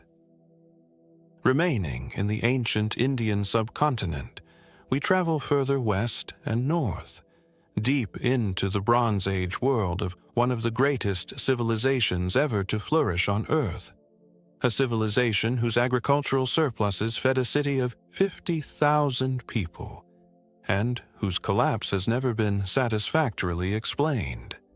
In the flat, intensely farmed plains of Punjab in modern-day Pakistan, the ruins of Harappa sit beneath and around the modern town of the same name, in a configuration that already tells a story of loss. When British railway engineers in the 1850s were looking for inexpensive building material for the Lahore-Multan railway line, they discovered that the ancient baked bricks of Harappa were conveniently abundant and structurally sound. Many kilometers of the ancient city were dismantled and used for railway ballast before anyone understood what was being destroyed. What survives is a fraction of what once stood. Yet what survives is enough to reveal a civilization of extraordinary sophistication.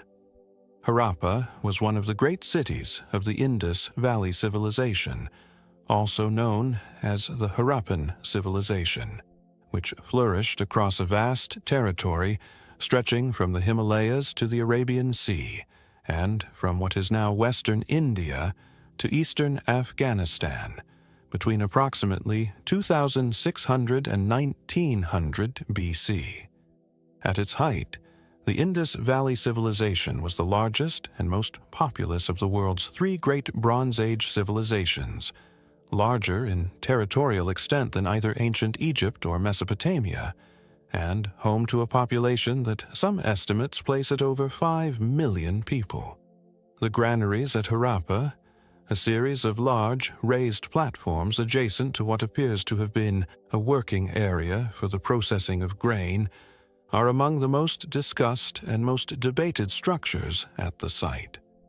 First identified and interpreted by the archaeologist Sir Mortimer Wheeler, who excavated Harappa in the 1940s, the granaries were interpreted by Wheeler as massive state storage facilities analogous to the granaries of ancient Egypt, evidence of a centralized economy in which agricultural surpluses were collected, stored, and redistributed by a governing authority. Wheeler's interpretation was influential, but has been substantially revised in the decades since. More recent analysis has questioned whether the structures were granaries at all. The absence of grain residue, the presence of working platforms suggesting craft production, and the lack of the massive organizational infrastructure one would expect for state-level redistribution all complicate the granary hypothesis.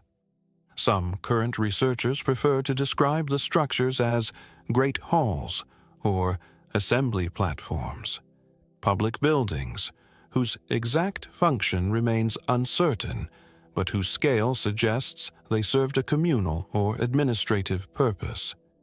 This debate about the Harappan granaries is symptomatic of a broader interpretive challenge that faces scholars of the Indus Valley Civilization.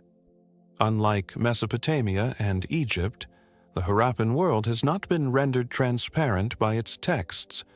The Indus script, a system of some 400 or more signs, found on thousands of small carved seals and other objects, has never been deciphered.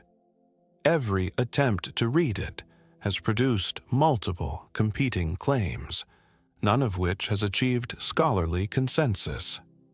Without access to written records, the internal political, religious, and economic life of the Harappan world remains almost entirely inferential. What the archaeology does reveal is a civilization of remarkable urban sophistication. Harappa and its sister city Mohenjo-Daro, some 600 kilometers to the southwest in the Sindh region, were laid out on a grid plan, the world's first known urban grid planning, with streets running at right angles, standardized brick sizes used consistently across the entire civilization, and an elaborate system of covered drains and sewers that provided a level of municipal sanitation not matched elsewhere in the ancient world until the Roman Empire, 2,000 years later. The standardization is itself one of the most puzzling features of Harappan civilization. The weights and measures used across the entire subcontinent-spanning civilization were identical, a fact that implies either a powerful central authority capable of enforcing standards over an enormous area, or a cultural consensus so thorough that uniformity was maintained voluntarily across diverse communities. Given the absence of obvious palaces, temples, or other markers of centralized political authority, features that are conspicuous in both Mesopotamian and Egyptian archaeology, the second interpretation has attracted increasing scholarly sympathy. The Harappan world was also connected to distant trade networks with a directness and sophistication that continues to astonish.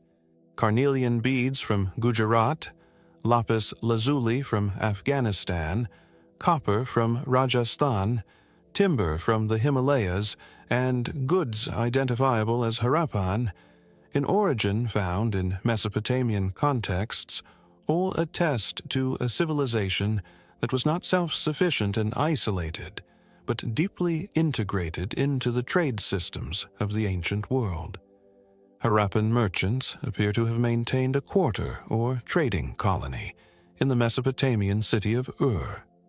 Then, around 1900 BC, the great cities declined.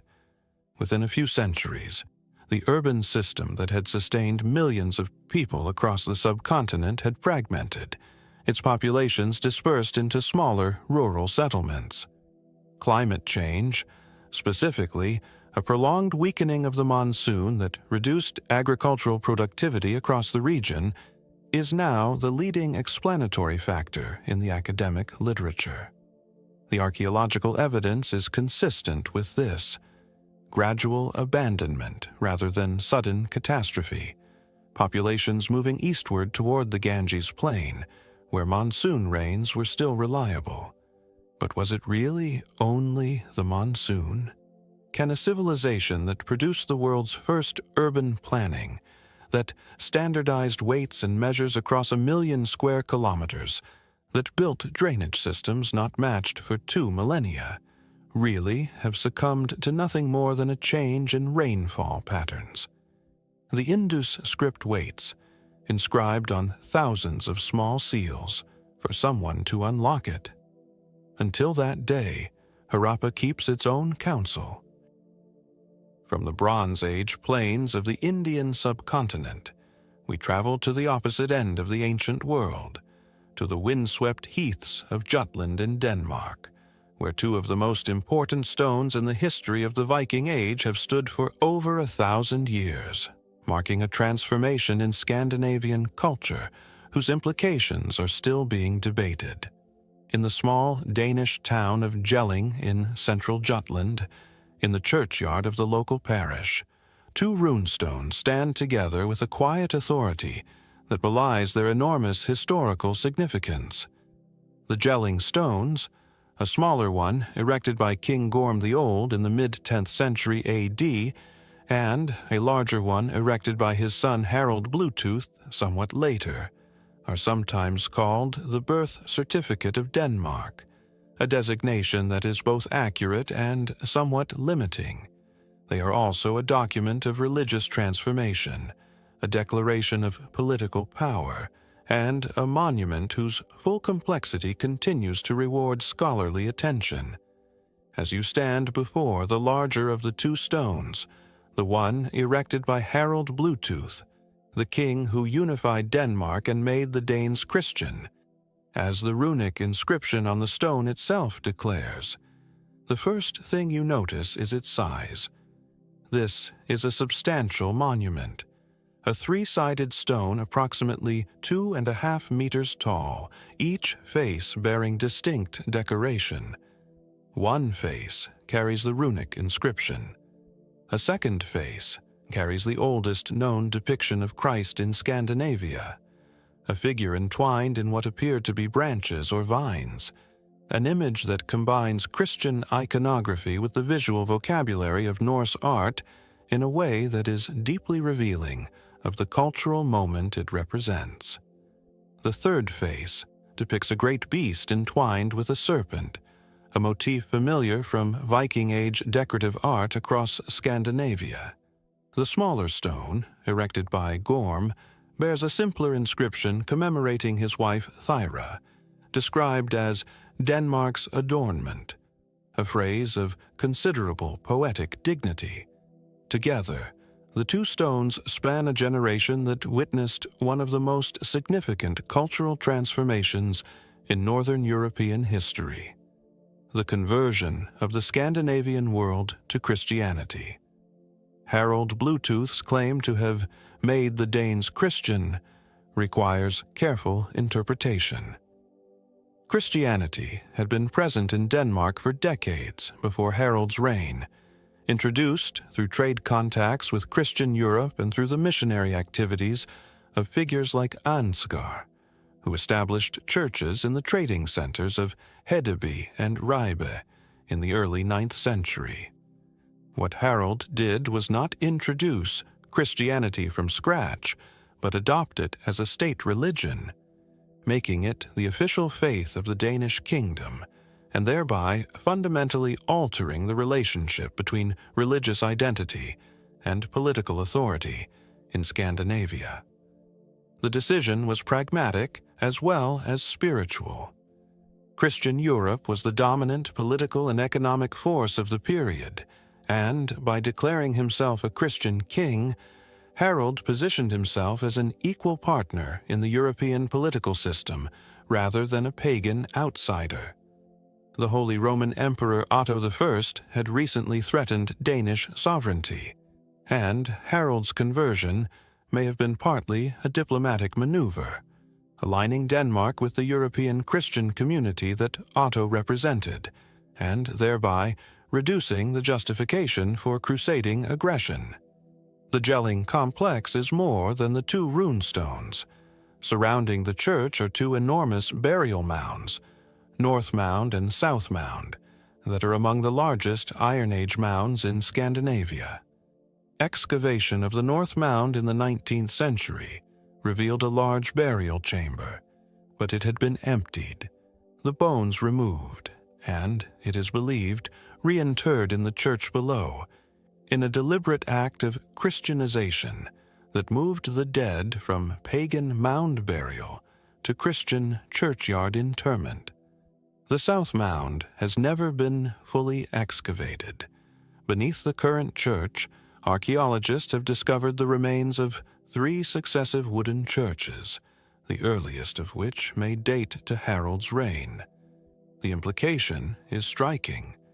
Harold not only erected the great runestone celebrating the Christianization of Denmark, he built on the same spot a church in which to enact that Christianity, and he may have personally overseen the transfer of his parents' remains from pagan burial to Christian consecrated ground.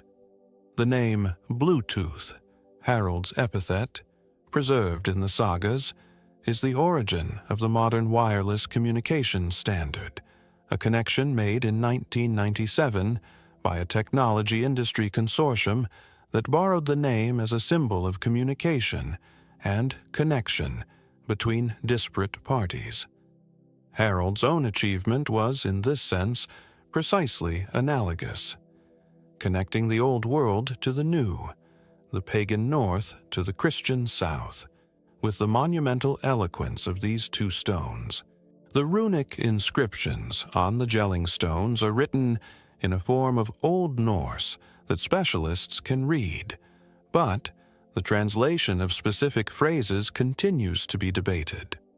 The word for made Christian in Harold's inscription is a single compound verb that has no exact equivalent in modern languages, and whose precise connotations, forced conversion, spiritual transformation, political declaration, carry different implications depending on how it is understood. What did Harold mean when he said he had made his people Christian? And what did his people, standing before the great carved stone in the churchyard of Gelling, understand him to mean?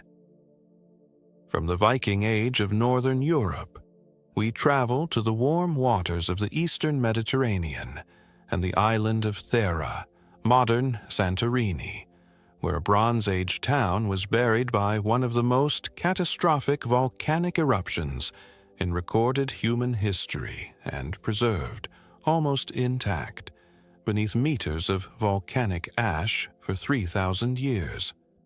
On the southern coast of the island of Santorini in the Aegean Sea, beneath the towering cliffs of the volcanic caldera that defines Santorini's dramatic topography, there lies a Bronze Age town that was frozen in time by catastrophe. Akrotiri, as the excavated site is known, was a thriving settlement of the Aegean Bronze Age, connected by trade and culture to the great Minoan civilization of Crete and to the wider Bronze Age world of the eastern Mediterranean. Around 1620 BC, though the precise dating remains debated, the volcano on which the island stood erupted with a force that geologists estimate was among the most powerful in the past 10,000 years, burying the town under meters of volcanic pumice and ash and instantaneously preserving it in a condition not seen again until the excavation of Pompeii 15 centuries later. You descend into the modern protective canopy that covers the excavated portions of Akrotiri and enter a world that is, in a very real sense, still the Bronze Age. The streets are still there. The buildings still stand to 2 and 3 stories in places. The doorways are still in their frames. And the walls are covered in frescoes of such extraordinary technical refinement and such vivid, luminous color that, standing before them, even in reproduction, produces something close to disbelief. The Akrotiri frescoes are among the greatest treasures of prehistoric art.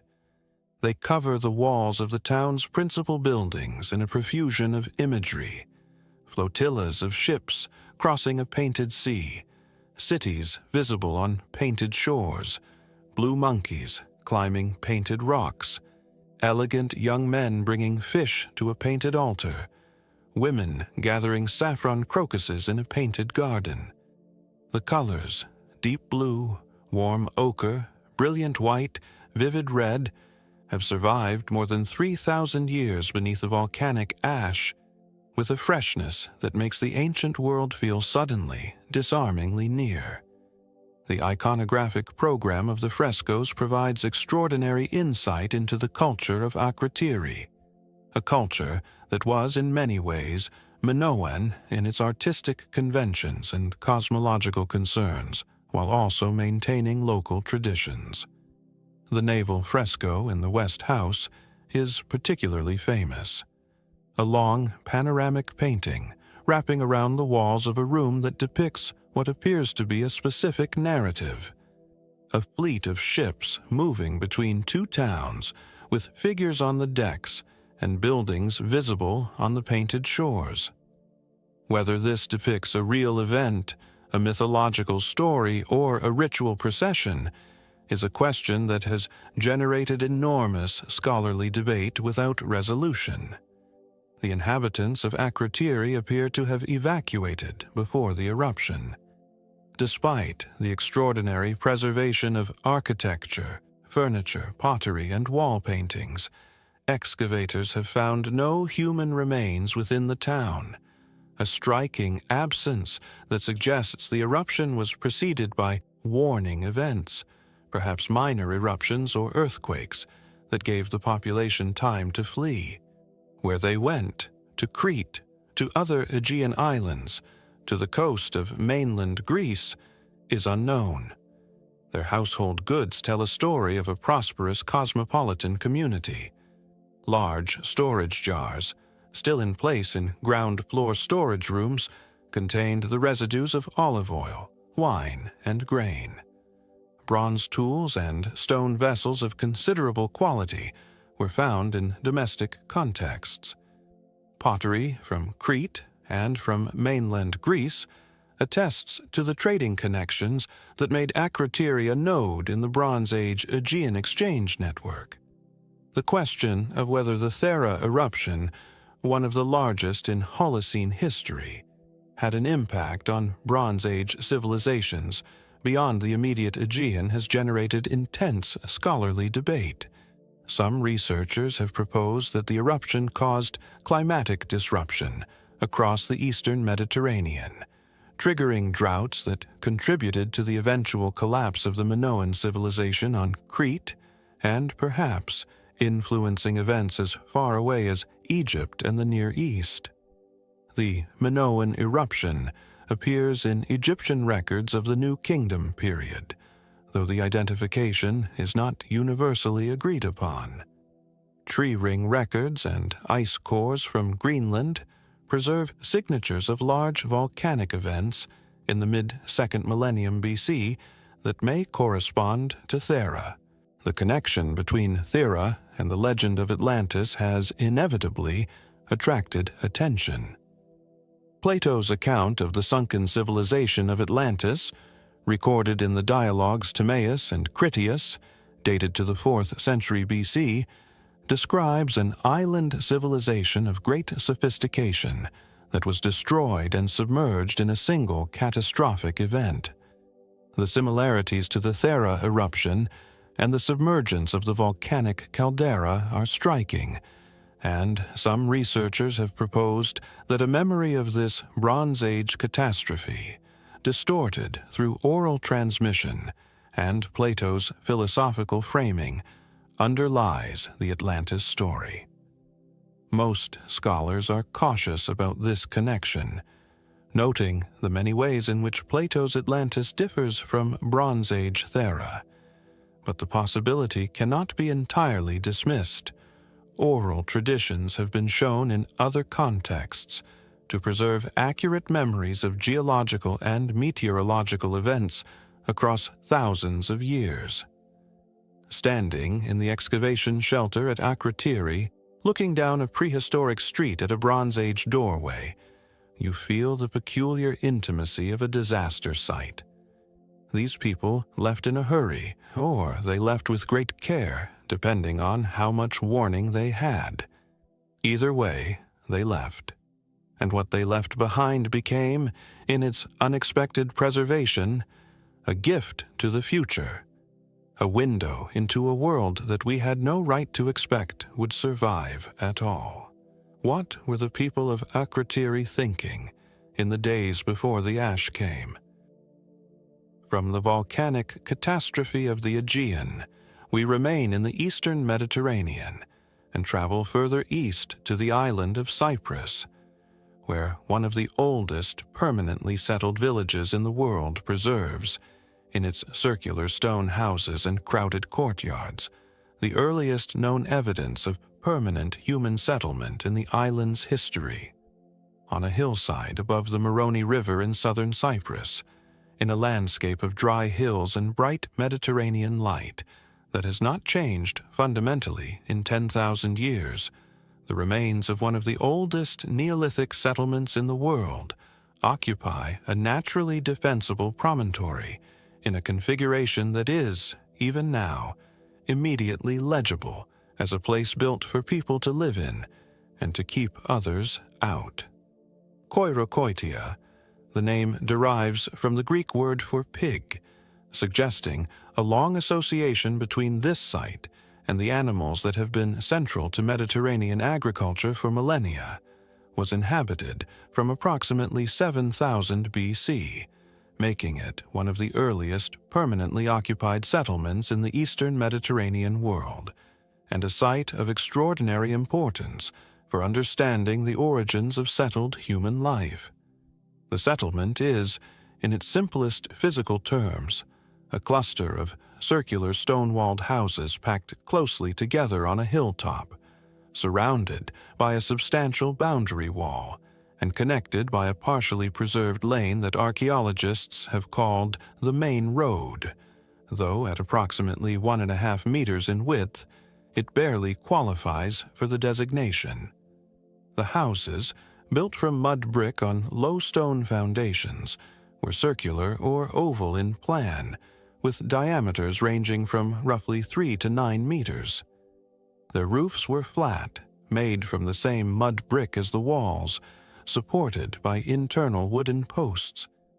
As you walk among the reconstructed houses that a partially controversial restoration program has erected, alongside the genuine archaeological remains, the domestic scale of the settlement asserts itself. These are not impressive monuments. They are homes, small, warm, crowded, intimate spaces that were built for sleeping, eating, and the intimate management of daily life. Koirokoitia was not a city. It was a village, but it was, perhaps, the first village.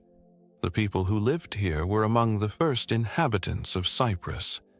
The island had apparently been visited by hunter-gatherers in earlier periods, but Koirokoitia represents the earliest evidence of permanent, year-round occupation, people who chose to stay, to build, and to organize their lives around the rhythms of agricultural production rather than the movements of game. They cultivated emmer wheat, lentils, and pistachios. They herded pigs, sheep, and goats. They hunted the endemic Cyprus deer and the wild fallow deer. They were, in the vocabulary of our historical categories, Neolithic, stone-using, farming, settled. But the sophistication of their construction and their social organization goes considerably beyond the minimal requirements of early agriculture. The boundary wall that encircles the hilltop settlement is a substantial structure, suggesting that the community felt the need to defend itself against something.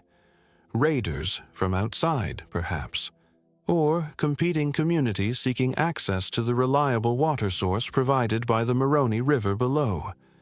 The density of the settlement, with houses packed together in a manner that maximizes use of the available space, implies a community in which social organization and the negotiation of shared space were already pressing concerns.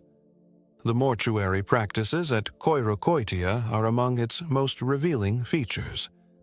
Like the inhabitants of Çatalhöyük in Anatolia, the people of Koirokoitia buried their dead beneath the floors of their houses. The practice is attested at multiple points across the settlement's long occupation, which extended until approximately 4000 BC, and it speaks to the same ideology of ancestral presence, the dead as permanent residents of the domestic space, their bones beneath the feet of the living as a constant reminder of continuity and connection. In some burials, the heads of the deceased were covered with large stones, a practice whose meaning is unclear but which recurs in the Neolithic of the Eastern Mediterranean, often enough to suggest it was neither random nor merely practical. Preventing the dead from returning, marking the location of a burial, honoring a specific person. The evidence cannot distinguish between these possibilities. The stone vessels found at Koirokoitia are among the most technically accomplished objects produced by any Neolithic culture. Carved from the local andesite, a hard volcanic stone, these bowls and dishes were worked to a thinness that seems almost impossible with the stone tools available to their makers, and their surfaces were polished to a smoothness that reflects light with a quality approaching that of metal. They have been found in burial contexts at the site, suggesting they carried significant value, either economic, ritual, or both. Koirokoitia was abandoned around 4000 BC, and for approximately 1,000 years, Cyprus appears to have been largely depopulated before new settlers arrived and initiated what archaeologists call the Chalcolithic period. What caused this abandonment, whether it was environmental, demographic, or the result of external pressures, is not known. The people who left did not return, and the people who came after them were different in their material culture and burial practices. The UNESCO designation of Koirokoitia as a World Heritage Site in 1998 has brought greater international attention to a site that previously languished in relative obscurity. Cyprus is not always the first Mediterranean island that comes to mind when people think of ancient history. The shadow of Greece, Rome, and Egypt falls long across the Eastern Mediterranean, but Koirokoitia's age and state of preservation place it firmly among the world's great archaeological treasures. What does it mean that people have been living, dying, and burying their dead on this hillside for 9,000 years? And what was the name of the first person who looked at this hill and thought, "Here is where we stop"? From the Eastern Mediterranean, we travel to the heartland of ancient Mexico, to the state of Oaxaca in the southern highlands, where the Zapotec civilization built one of the most mysterious and least known of all Mesoamerican sacred sites. A temple dedicated not to the sun or rain gods, but to feathers. In the archaeological zone of Monte Alban, perched on a dramatically flattened mountain above the valley of Oaxaca in southern Mexico, the Zapotec civilization built a sacred complex so commanding in its natural setting and so sophisticated in its urban planning that it has long overshadowed the individual structures within its walls. But among the dozens of platforms, tombs, and ceremonial buildings that populate Monte Alban's Great Plaza, one structure has attracted particular scholarly attention for the specificity of its name and the ambiguity of its function.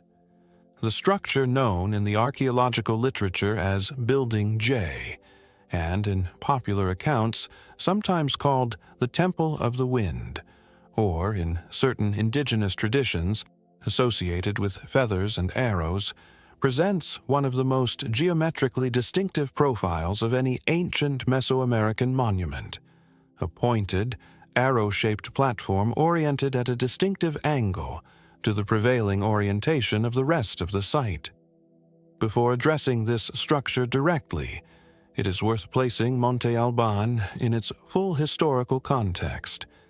The Zapotec civilization, which flourished in the Oaxaca region from approximately 500 BC to 700 AD, was one of the earliest and most sophisticated state-level societies in Mesoamerica, predating the Aztec, and comparable in complexity to the contemporary cultures of the Gulf Coast and the Yucatan.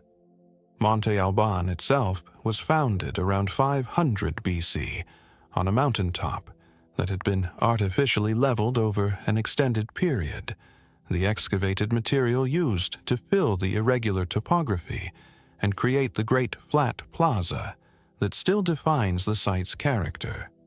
At its height, the city may have housed a population of 25,000, making it one of the largest cities in the pre-Columbian Americas. Building J, constructed around 200 BC in the early phases of Monte Alban's development and subsequently modified, is unique not only in its orientation, angled roughly 45 degrees from the main plaza axis, but in its internal form. Unlike other Monte Alban platforms, which are solid earth and stone constructions, Building J contains an internal tunnel that passes diagonally through the structure from one side to the other. The axis of this tunnel has been studied by archaeoastronomers who have proposed that it aligns with the setting of the bright star Capella Alpha Aurigae at the time of the structure's construction, and that this alignment was significant for the Zapotec agricultural calendar. The external faces of Building J are covered in carved stone slabs bearing hieroglyphic texts and images that have been interpreted as conquest records, lists of the places subjugated by Monte Alban's rulers, accompanied by depictions of the upside-down heads of defeated rulers, a Mesoamerican artistic convention for communicating the defeat and humiliation of an enemy. If this interpretation is correct, Building J was simultaneously an astronomical instrument and a monument to military power, a structure that connected the movements of the stars to the expansion of the Zapotec state in ways that modern categories do not easily accommodate. The association with feathers in certain indigenous accounts of the structure is difficult to trace through the written record, but connects the building to one of the most profound and pervasive symbolic complexes of Mesoamerican culture. Feathers, particularly the long green tail plumes of the quetzal bird, and the mosaic featherwork crafted from hummingbird, macaw, and other exotic species, were among the most sacred and costly materials in the pre-Columbian world. They were worn by rulers, offered to gods, and incorporated into ritual regalia of enormous symbolic power.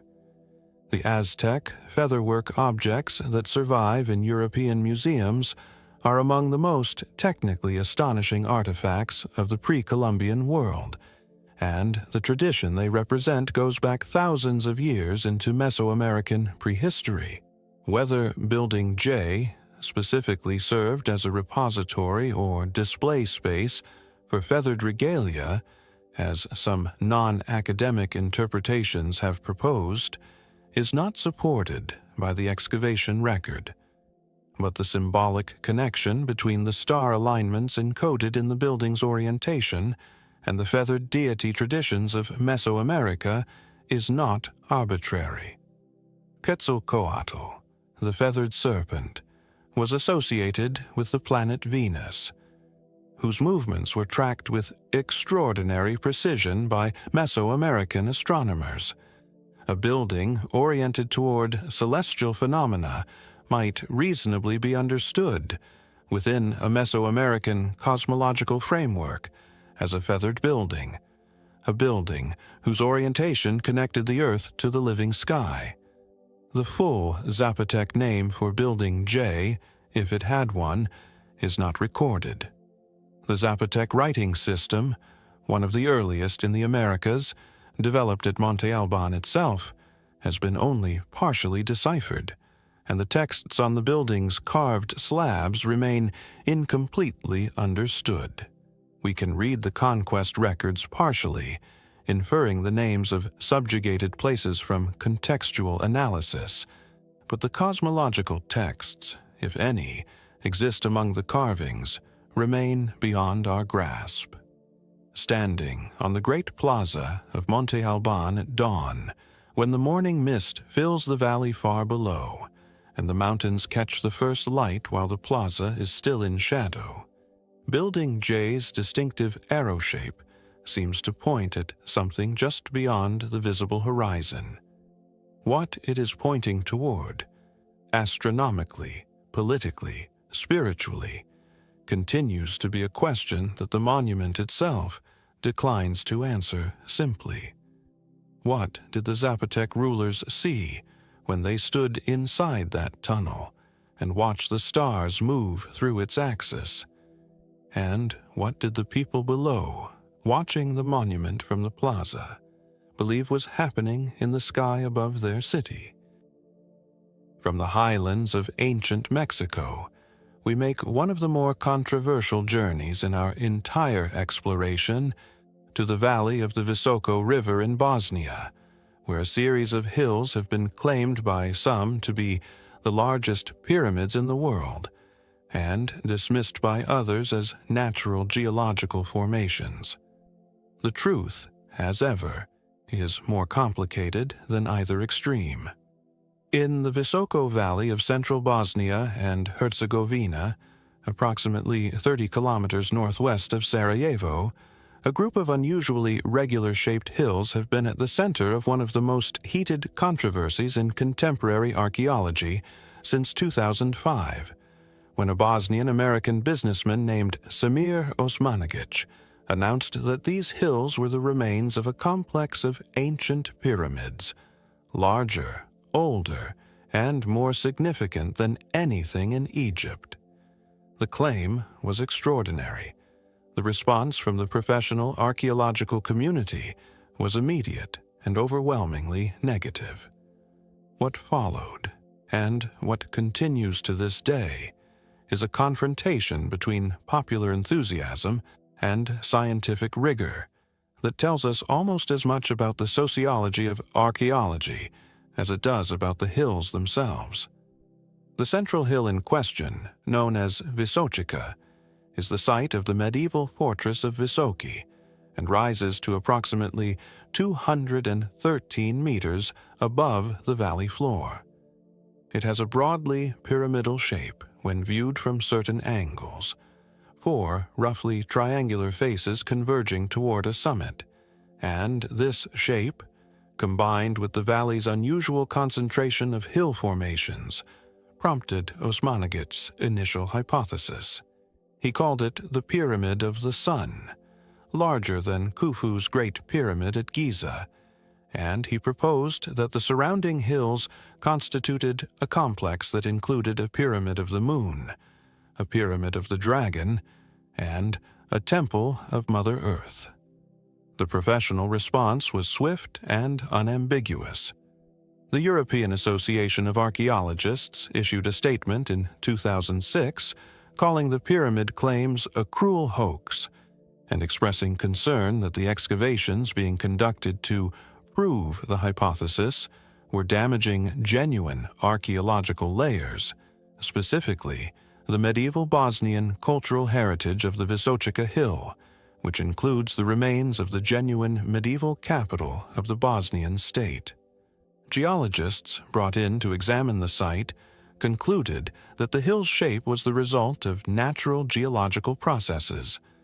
The Bosnian flysch, a sequence of alternating hard and soft sedimentary layers, tends to erode into pyramidal or faceted shapes, and the apparent stone blocks, visible in certain excavated sections, were interpreted as natural sandstone formations produced by fracturing along geological planes.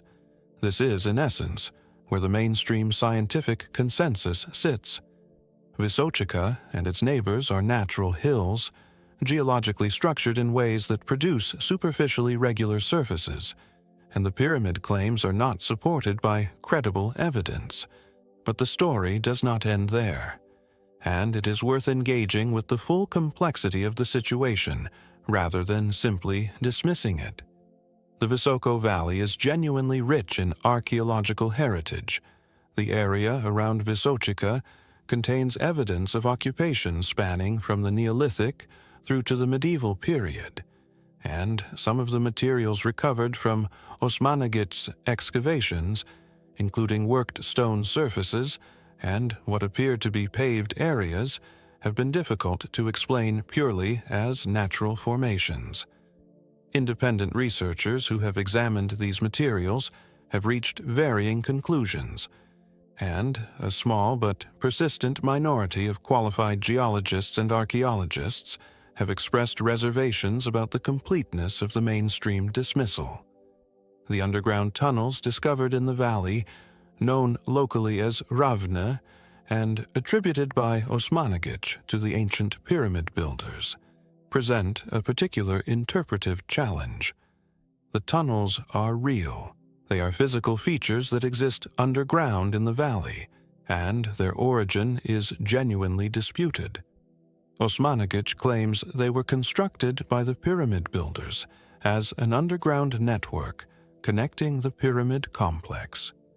Mainstream geologists have attributed them to natural karst erosion processes, augmented by more recent mining activities. The matter has not been definitively settled.